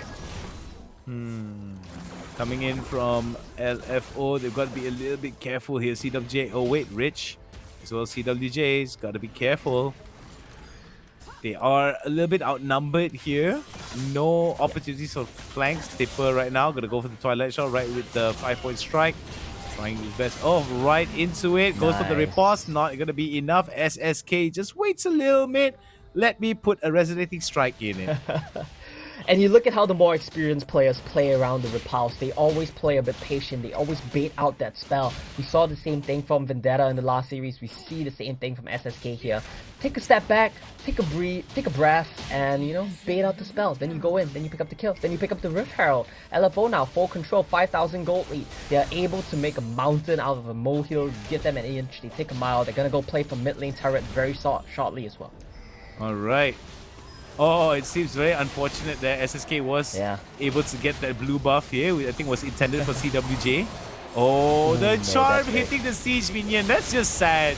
Every time that happens in solo queue is definitely one of those moments where I'm just really sad. Wow, the kick right into the play definitely works out wonders here. But unfortunately, the damage wasn't enough for them to take them down. And it seems that the kick that came from SSK kicked him a bit of a death here. I think his first death in this game, I think, if I'm not mistaken. Yeah, first or second death for SSK. He's been having a very good game for sure, but a bit of an overstep there. Tipper! This might be an overstep boy. Too. This is definitely going to be an overstep here. No follow-up because CWJ didn't go for the... Oh wait, but before that though, CWJ almost gets taken down. Double kill going over towards members of PSK. As PSK right now showing them why emotion is so emotional. Trying to push it up over to the mid side here. No follow up for them or opportunity to follow up. They're just going to be able to take the turret. Yeah, and that's exactly what we talked about after we saw the draft as well. PSK's comp, it's easy to play. You don't need finesse. You group, you run at them, you're tanky. It's easy to get on top of your opponents and kill them. LFO, if you look at the replay, we see the mistakes that I was talking about, right? You have the Draven Flash available, you have the Lantern available. If you don't play on the same page, you tend to stack these spells. That's exactly what we saw, and Raven pays with his life because of that. Oh, beautiful, beautiful. Ultimate there, shockwave coming out from CWJ. We're going to be seeing another one gets taken down there. Rich, oh my goodness, death sentence in front. I mean, here's the thing. Rich hits all of his death sentences, the impossible ones, but the easy ones he never seems to hit. It's always like that. It's always like that. I don't know why. Right, we're going to be seeing it. Oh, another flay there working out, and again, another missed opportunity for the death sentence. Yeah. I am a big fan of Rich coming in, but before you can even say anything here, Olmo, it seems that the fight is going to be working out Swift right now, doing a lot of free damage. Tipper is going to be the second one. They can take down killing spree over to LXY. It's been an ARAM for the last couple of minutes. SSK says, I've had enough. I'm going to go push the bot wave. But right away, LXY in motion, they will stop that. It's down to CWJ to clear this wave. Raven's been getting tagged up by the catches coming in for PSK. The charm pulling him out of the lantern. That was clean from William. Very, very clean indeed here from the side of PSK. 5 more seconds until the next trade comes into play. Let's take a look at it again. Almost gets it, but look at the classicism right into the lantern. Beautifully done to get Raven out, but it seems that the follow-up that come in from Swift definitely is going to deny all the praises that's going to go towards Rich from Raven. Raven's be like, thank you, bro, thank you, bro. Ah, you tried, bro, you tried. He's been trying the whole game, to be fair. It's just that Raven has not been taking the lanterns. So it's credit to Rich. Raven, you need to pay attention to that. Dragon fight though, 5v5. Alright, 5v5 dragon fight here, and it seems that it is going to be opened up by Raven. We do see a good fight there with the death set to start up. Cataclysm in the middle of it fight, as we do see Emotion is in the middle of the fight. Oh my goodness, where's Evolution going? Nice resonating strike to be able to get it down. Sonic Wave to get him down. It is going to be a 2-for-1, a 3-for-1 exchange in favor of LFO. And you see how different the team fight looks when your double carries stay alive. When Draven's alive to DPS, when Ori's alive to DPS, when you fight it front to back, it looks much cleaner. Oh, Rich, that's a support right there, paying with his life to get the cash in. Rich scoring the 4th kill in that particular exchange. Oh my god, nicely done. 4-for-1, 4-for-2, excuse me. Oh my goodness. One more X. Raven, why are you so spicy? That's his second cash in of the game. It's been a bit of a tough game for this Draven. He hasn't been getting the stacks, but Rich, good support, pays with his life to get his ADC to cash in. Yep, cashing in on all those chips, but let's take a look at the replay here, Omo. Break it down for us. Yeah, this is just a good fight, right? Raven is able to stand and deliver because he knows there's not enough damage. He doesn't have to flash out of the pit because there's no follow-up. Why is that? Because SSK and Tipper, they disrupt the backline so well. They make it so that you dive us, sure, we'll just kill your backline in the havoc then. And Rich here, that's a Titanic moment, right? That's a Jack and Rose moment right there, dying for his carry to get the kill. Alright, up. Oh, SSK coming in with the flash and the kick, but it seems that I think I know what he wanted to do. He wanted to kick right into the blue buff and then like try to be like, yep, I'm done, I'm gone. Trying to be a bit fancy there, but gets punished. Tipper, he's back online. Alright, so we do see that for Tipper right now, 1, 3, and 4, not telling the full story indeed here, but online is he going to be charm onto Rich. No follow-up though needed from William. As we're gonna see the siege come in, but no SSK, so no kick available, and he's been a big part of their success in the last few fights. Is SSK buying a Cyrilda's grudge? No way. I think it's such he a is. terrible item, I think. I think he is. I wouldn't be surprised. I mean, it's not good for it's not good for this particular situation, but hey, you know, like I said, if it works, it works. You can't knock it till you try it. Maybe it's a Mortal Reminder. I don't know the build path, but maybe that builds into Mortal Reminder. I hope so, because Cyrilda just seems really bad in theory. Yeah, it does seem pretty bad in theory here. PSK now setting up the Death Brush. Gotta be careful they don't get caught here. They don't have what? They don't have what? Oh, they got caught. LXY. It's gotta be very careful. Oh, this is nicely done from the side of LFO. But you They start the kind of Baron knew. now. They kind of knew what they needed to do here. PSK could actually still be in trouble. Oh, right onto him, right into the flank. We're gonna be seeing getting back out. That tipper goes in. Beautifully clean. done. 3-4-0 here, working out wonders. As Wow. we're gonna be seeing 5v4 here, as Swift will be the first victim in that casualty. And mechanically so clean for Tipper. He goes in, he gets right back out with the perfect execution. And now LFO, all they really need to do is to repeat that play. Do it at Dragon, do it at Baron. Just keep catching. And I see what you mean now, Hound. Rich is hitting all the impossible hooks, but it's the easy ones that he just keeps whiffing on. Yeah, does a trick shot with the cards, you know, like being able to land an ace right into the hat from the 10th floor, can't hit the floor if gravity helped him, kind of thing. It's so odd. It's so odd sometimes when you look at like Wild Rift at the highest level. They hit all of their impossible shots, but when it's the easiest shot and when it counts the most, it always seems to miss. Yeah, it always seems to miss. But anyway, whiffing aside, there's one Big thing objective that now. is going to be a bit of a wrestle for, and it's going to be LFO and PSK going up for the Drake here. Yeah, this is the Elder Drake, and not only that, it's Elder Inferno Drake. The best one of the lot, the best one you could hope for. Whoever gets this is gonna be very happy with their gains. It looks like neither one of these teams wants to start it off. They're jostling for wave control. They're jostling for setup right now. That's step number one. Unlike the Watermelon TODAK series, where Watermelon just neglects side waves, they just say, we want to fight, flip the game right now. LFO, they're doing their due diligence. They're playing it a bit slower. Alright, we're going to be seeing LXY, Swift, and Evolution now. We holding on. They got to be very, very careful, though, that they will get caught out by members of LFO. LFO a little bit more cohesive as a unit in terms of them moving from spot to spot here.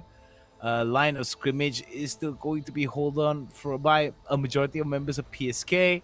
But other than that, no exercises in scoring objectives are going to be practiced. What am I looking at? A Draven is trying to solo out a Fiora, just zoning him away, getting wave control here. And you see the pinks. This is the queue. PSK say, you expend so many members topside. It's our queue to start this dragon off. But LFO, they're on the Baron already. This is not a good trade. You don't want to trade this. Yup, you don't want to trade this, but I don't think so. Numbers are an issue for the side of LFO. They might actually consider the Drake here compared to... What is this? Raven almost in a little bit of trouble here, but it seems that Emotion decides, yep, I'm done with this.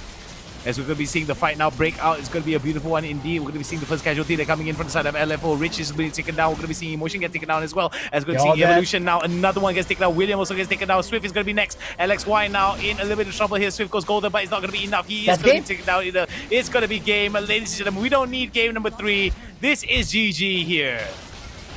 And the question I have to ask now... Oh, LXY, lost the tab. Oh. He takes the game though, maybe. It is going to be game here, Omo. I don't think we're going to be needing game number 3. I think LFO decides to close it out as quickly as they can. They want to get their dinner, and Lord knows it has been a long day for all of us involved. It really has. And the only question I have to ask at this point is LFO Watermelon 2.0 or is Watermelon LFO Lite? That's my question. I don't These know. two teams seem to have a pretty similar style, right? They do have similar styles, but I feel like Watermelon is they kind of remind me of how do I say this? Yeah. There's some moments where LFO is a little bit more solid compared to Watermelon in terms of how they execute some of these strategies, right? Yeah. Whereas Watermelon is, I feel like they have the potential, but they're not there yet. You know what I mean? I still think that Watermelon is maybe like 3rd or 4th, like the top 5 in my opinion, right? Yeah. But LFO is just maybe a little bit like 3 or 4 steps ahead of them, in my opinion. But we won't know until they go up against each other again in the playoffs, right? For sure. We'll wait and see for that. That's going to be a blinder for sure. It was a good set of matches we had here today. And this last one, honestly, for most of the game, the goal was basically even. The objectives were going in favor of PSK. They looked good with this draft, and I hope to see them play more of this in the future. It's easy to execute, and they play well on it. Yeah, I do hope so too. There's a lot of other issues that I feel that some of the middle of the pack teams need to address here. I think inconsistency is one of the things I feel plagues teams in the middle of the pack here. I think amongst all the teams that are pretty consistent, Sam9 has been very consistent. LFO has been very consistent as well. Upcar has been a bit of a wild card here.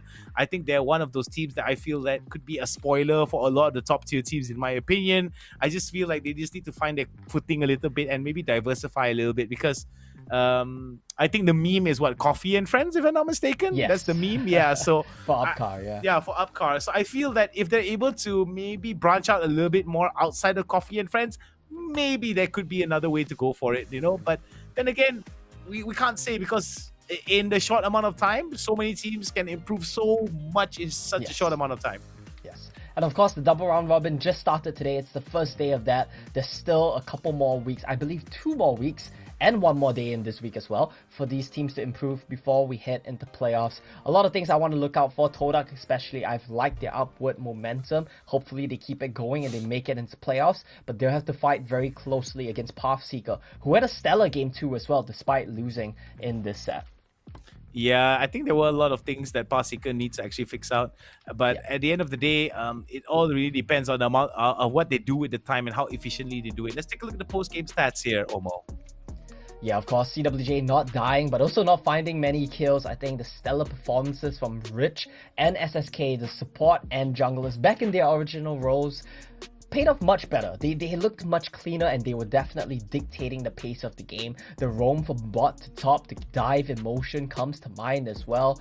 Honestly, Tipper was in full control of that lane, but one misstep and we saw what Emotion could do to take back control of the game. Good effort all across the board for PSK. I gotta say, their mid and jungle standouts to me for this game. I feel like there are some interesting standouts here for LFO for sure. Like you said, the standouts are definitely bought by SSK here. Definitely was a very strong presence across the board here, 9, 4, and 5. I felt like that's just close to 50% of the kill total here going to SSK alone, and his presence overall in how he moved from position to position definitely shows how much of a hindrance he is to PSK's aspirations of winning, that's for sure. Yeah, I mean, PSK, they had a good showing game 2, but game 1 was rough. And this is something we've joked about before in the past too. It seems like when LFO are troll drafting, it seems like when LFO are having a bit of fun, they tend to play better. I don't know if it's because the pressure is off or what it is, but that's something I want to pay attention to as we go on into the future, into the second round robin. Look at the damage charts right now. Raven on that Draven, despite getting targeted in every single team fight, 25k top damage. Wow, I mean, that's definitely going to be... I mean, it just goes to show that Draven definitely one of the highest, damage dealers in terms of the marksman role. And it goes without saying that, I mean, if you're able to just throw out all those 3 spinning axes, I mean, you just keep spamming those spinning axes as much as you can and keep catching it, you'll be doing upwards of 30,000 plus damage. I mean, the longer the game progresses. So no surprises there. Definitely Raven is going to be winning out in terms of the damage that he's done. But looking back at PSK though, no slouches indeed in terms of their damages done, but wasn't enough across the board here. But they did pretty well. I mean, valiant efforts here from them against LFO. They were able to hold their ground and basically roll with the punches. Yeah, rolling with the punches the entire game. They had a stellar performance in game 2. Not quite enough. Now, hopefully we see the upward trajectory continue from them as well. Well, I say that, but they've been in a bit of a slump themselves. They've really only beaten, I do believe it's reached the peak as well as TODAK, right? So we need to see more from them. We need to see them beat some of the other midfield teams, or are they just like forever doomed to just be the gatekeepers into playoffs, right? Yeah, I mean, that's going to be... I mean...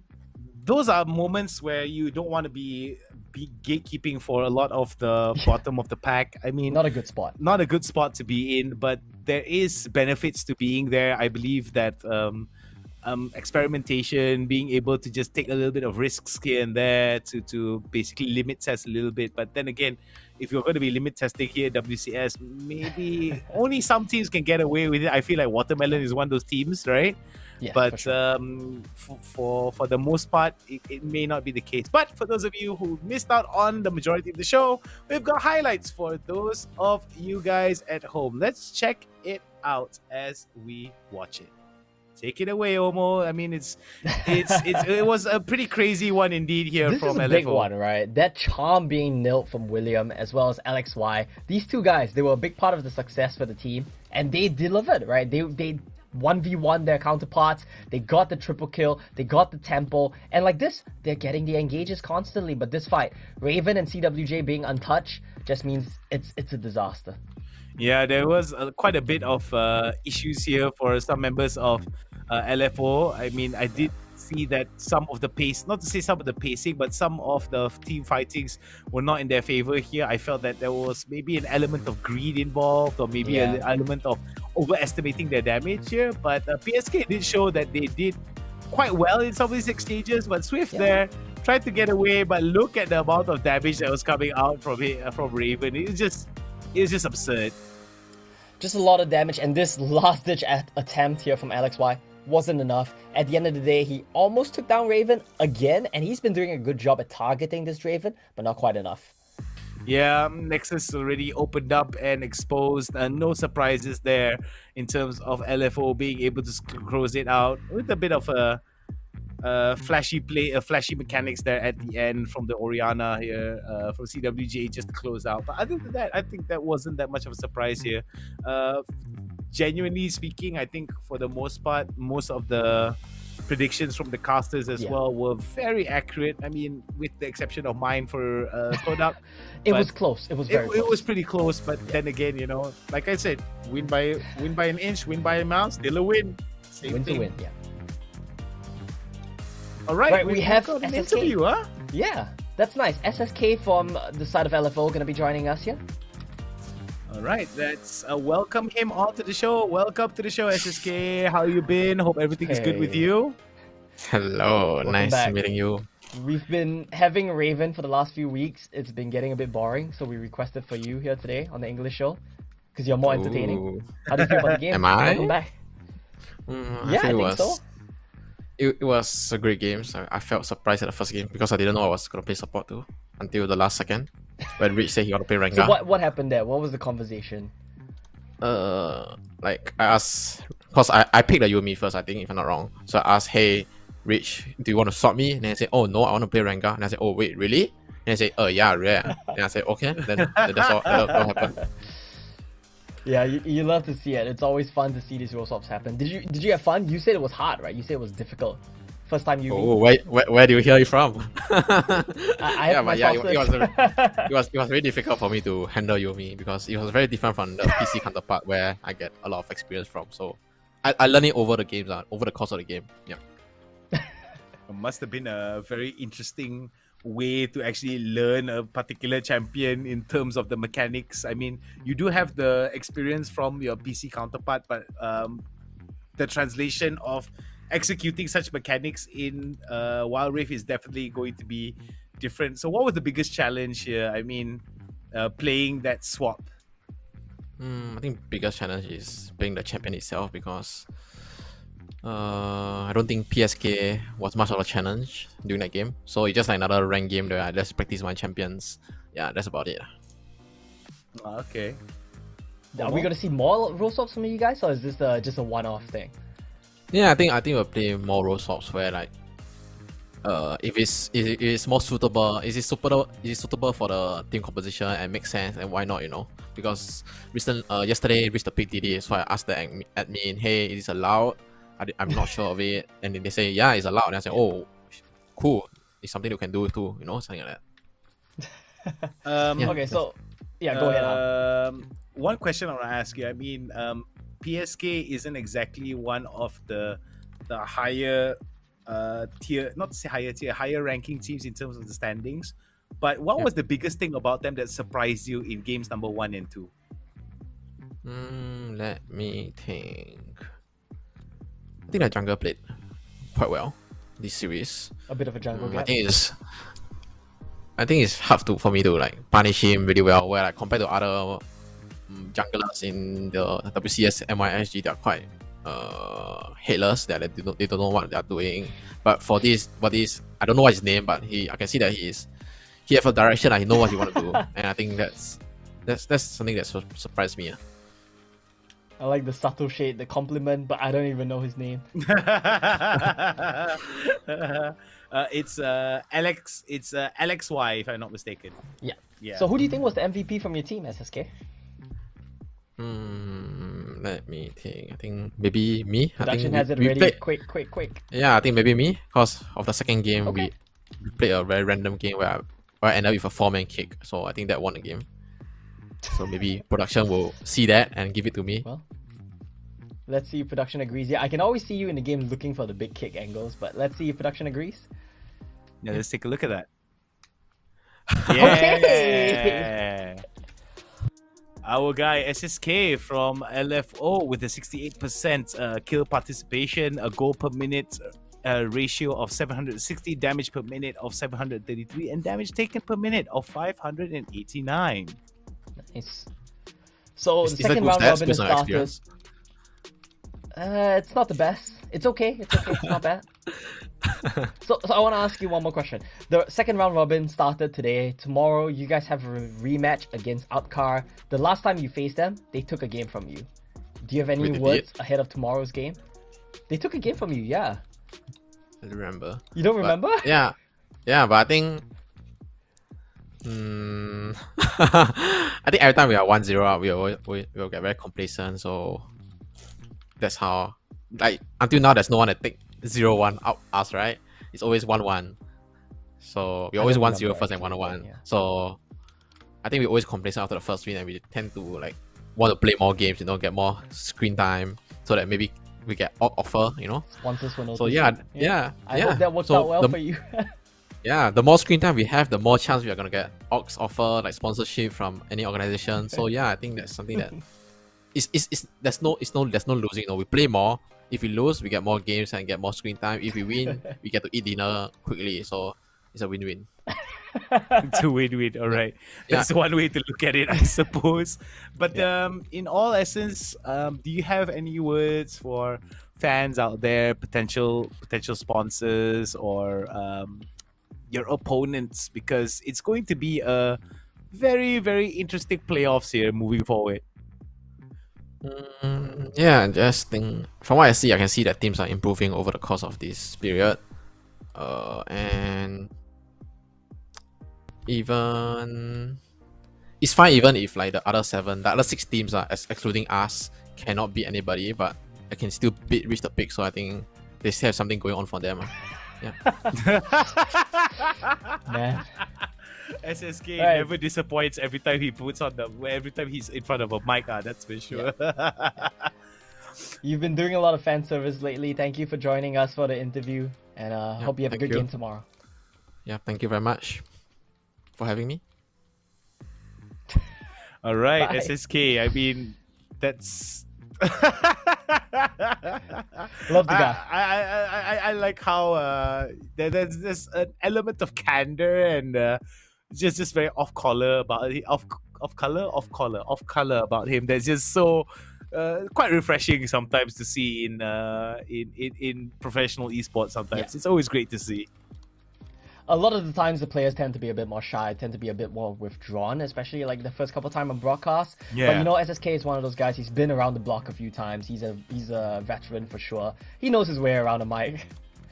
Yeah. So before we close out this show, let's take a look at the standings, the updated standings, and see where everyone is placed on the board here. Sam9 with 7-1. Looking for Org tied up with Sam9 7-1. Phantom 6, Watermelon, and Upcar all tied up 5-3. PathSeeker with 2-6. TODAK with 1-7 and Reach the Peak with 0-8. Unfortunately for RTP, they are going to not win out yet as of today.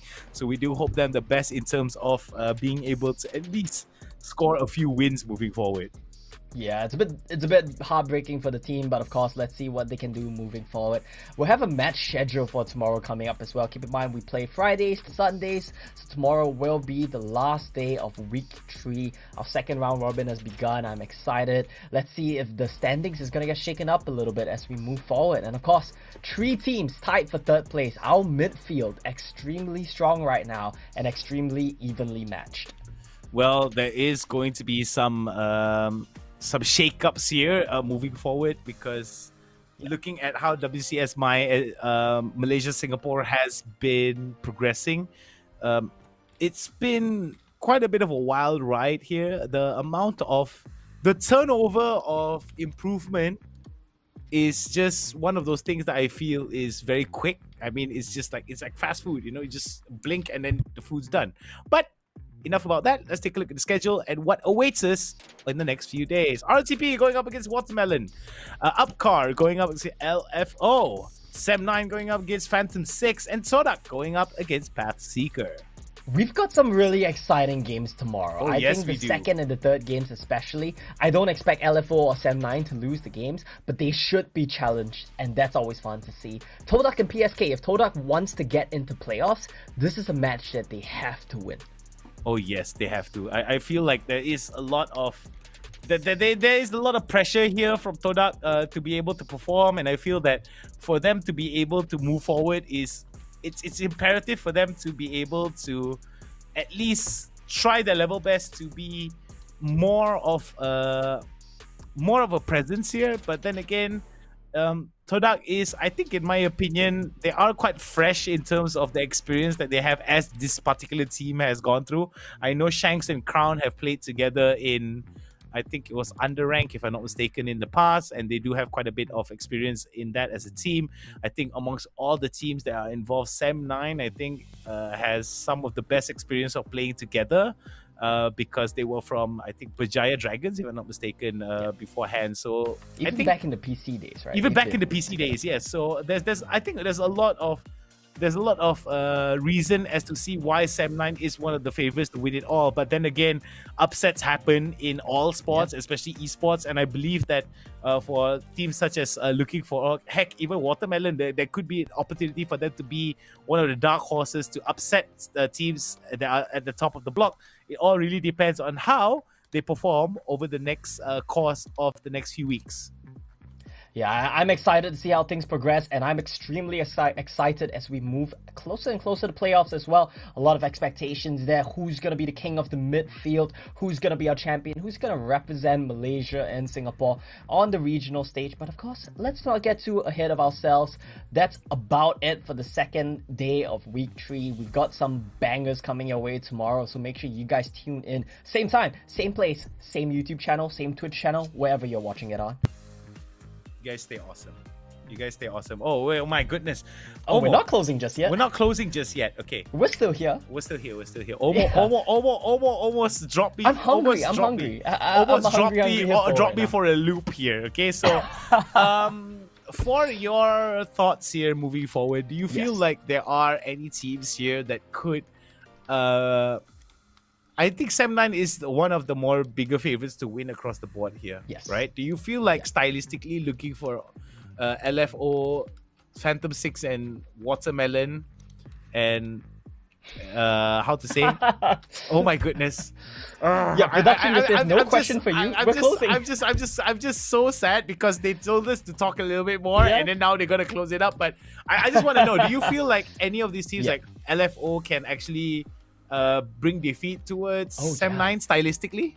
Oh yeah, I think it's between Sem9 and LFO, and I think that matchup is going to be hyped. We'll get to that in the second round robin, and hopefully in playoffs as well.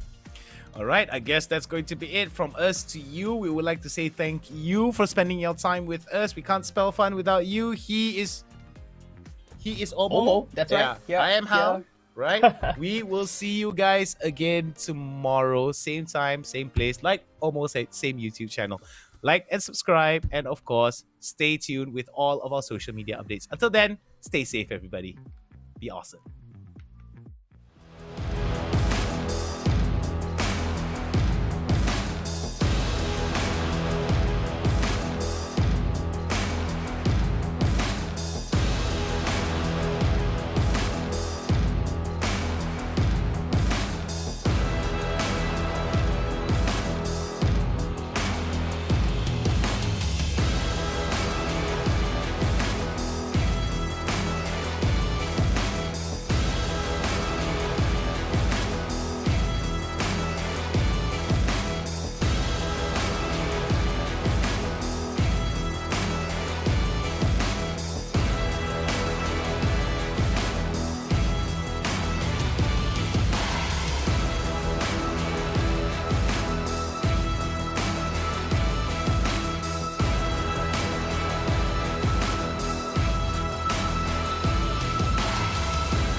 Here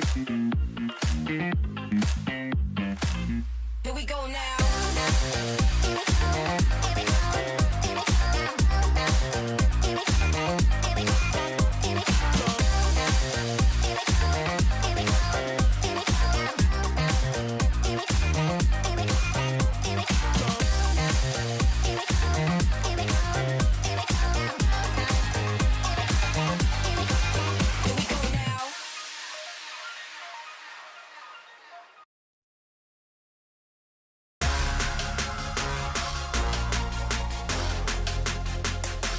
Ayaga ya ya, ayaga ya ya, ayaga ya ya. Hey yo, we do it for the passion. They say that we the next attraction. We give you pure satisfaction. I'm talking lights, camera, action.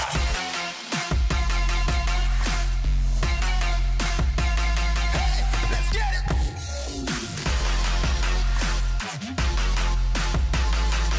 Let's go.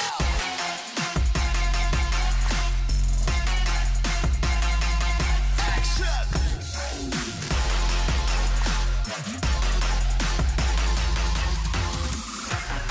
I'm talking pure satisfaction.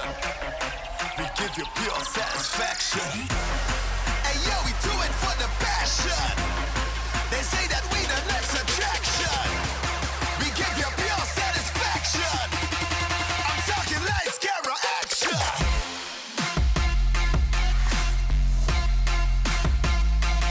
Hey yo.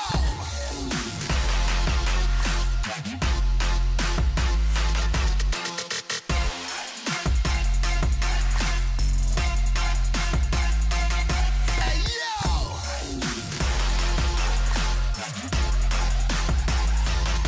You don't know, we the pros.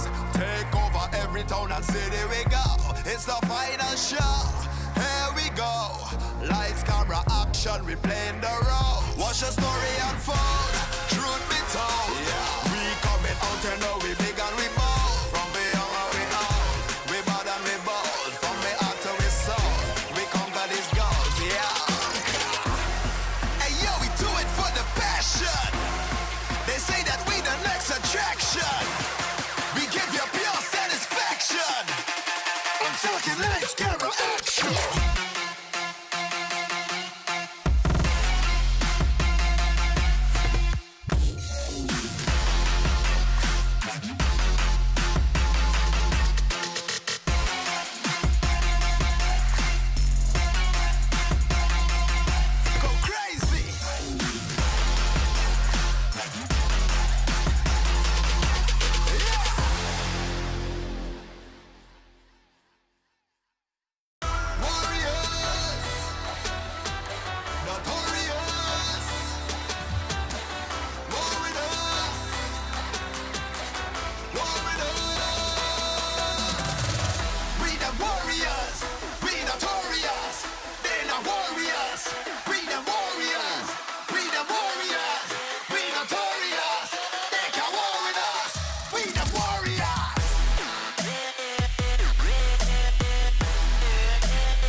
Somebody blow up the ceiling, cause we're back with another one. Can't get enough of this feeling. I can't sit around. Don't you wanna start over? Don't worry about a thing now. We were born for this moment, but we gotta go now. There's nothing you can't do if you want it. Dreaming day and night, yeah. Gonna get it right, yeah. There's nothing you can't have, so get on it. Anything you want, yeah. Take your pick and say, what's next? I wanna change it up. I can't get enough. Na na na na na na na. What's next? I wanna live my life. Yeah, I'll be shining bright. Na na na na na na. What's next? Na na na na na na na. Na na na na na na na. What's next? Yeah. Hey. Na na na na na na na. Na na na na na na. What's next? Next, next, next, next, next, next, next. What's next? Next, next, next, next, next, next. What's next? There's nothing you can't have, so get on it. Anything you want, yeah. Take your pick and say, what's next?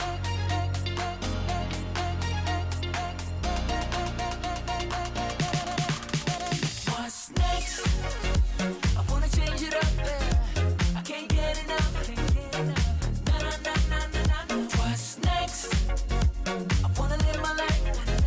Yeah, I'll be shining bright. Na na na na na na. What's next? What's next? Na na na na na na na. Na na na na na na na. What's next? What's next? Oh. Na na na na na na na. Na na na na na na. What's next?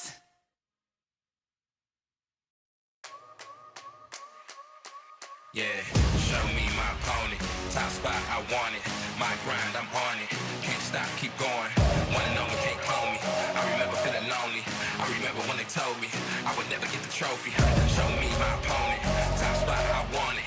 My grind, I'm on it. Can't stop, keep going. One and only, can't clone me. I remember feeling hungry. Now I'm coming for the trophy. Cause this is my moment.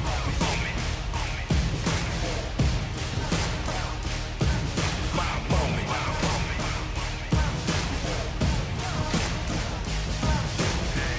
I'm a boss till I fall. I'ma answer the call. I'm a beast, I'm a dog.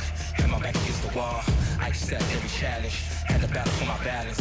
From a peasant to the palace. Treat the trophy like a chalice. Stay on my grind. Great things take time. Now how I shine. You might go blind. Come along for the ride. Cause I'm headed to the top with it. Going is my only option. They can never ever stop this. Show me my opponent. Top spot, I want it. My grind, I'm on it. Can't stop, keep going. One and only, can't clone me. I remember feeling lonely.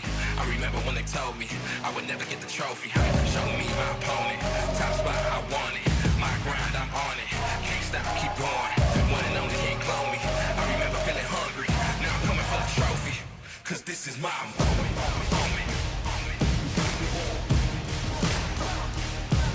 My moment.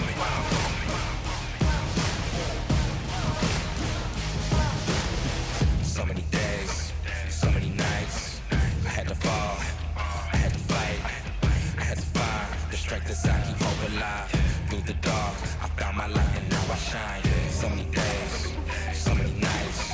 I had to fall, I had to fight, I had to find the strength inside, keep hope alive. Through the dark, I found the light and now it's mine.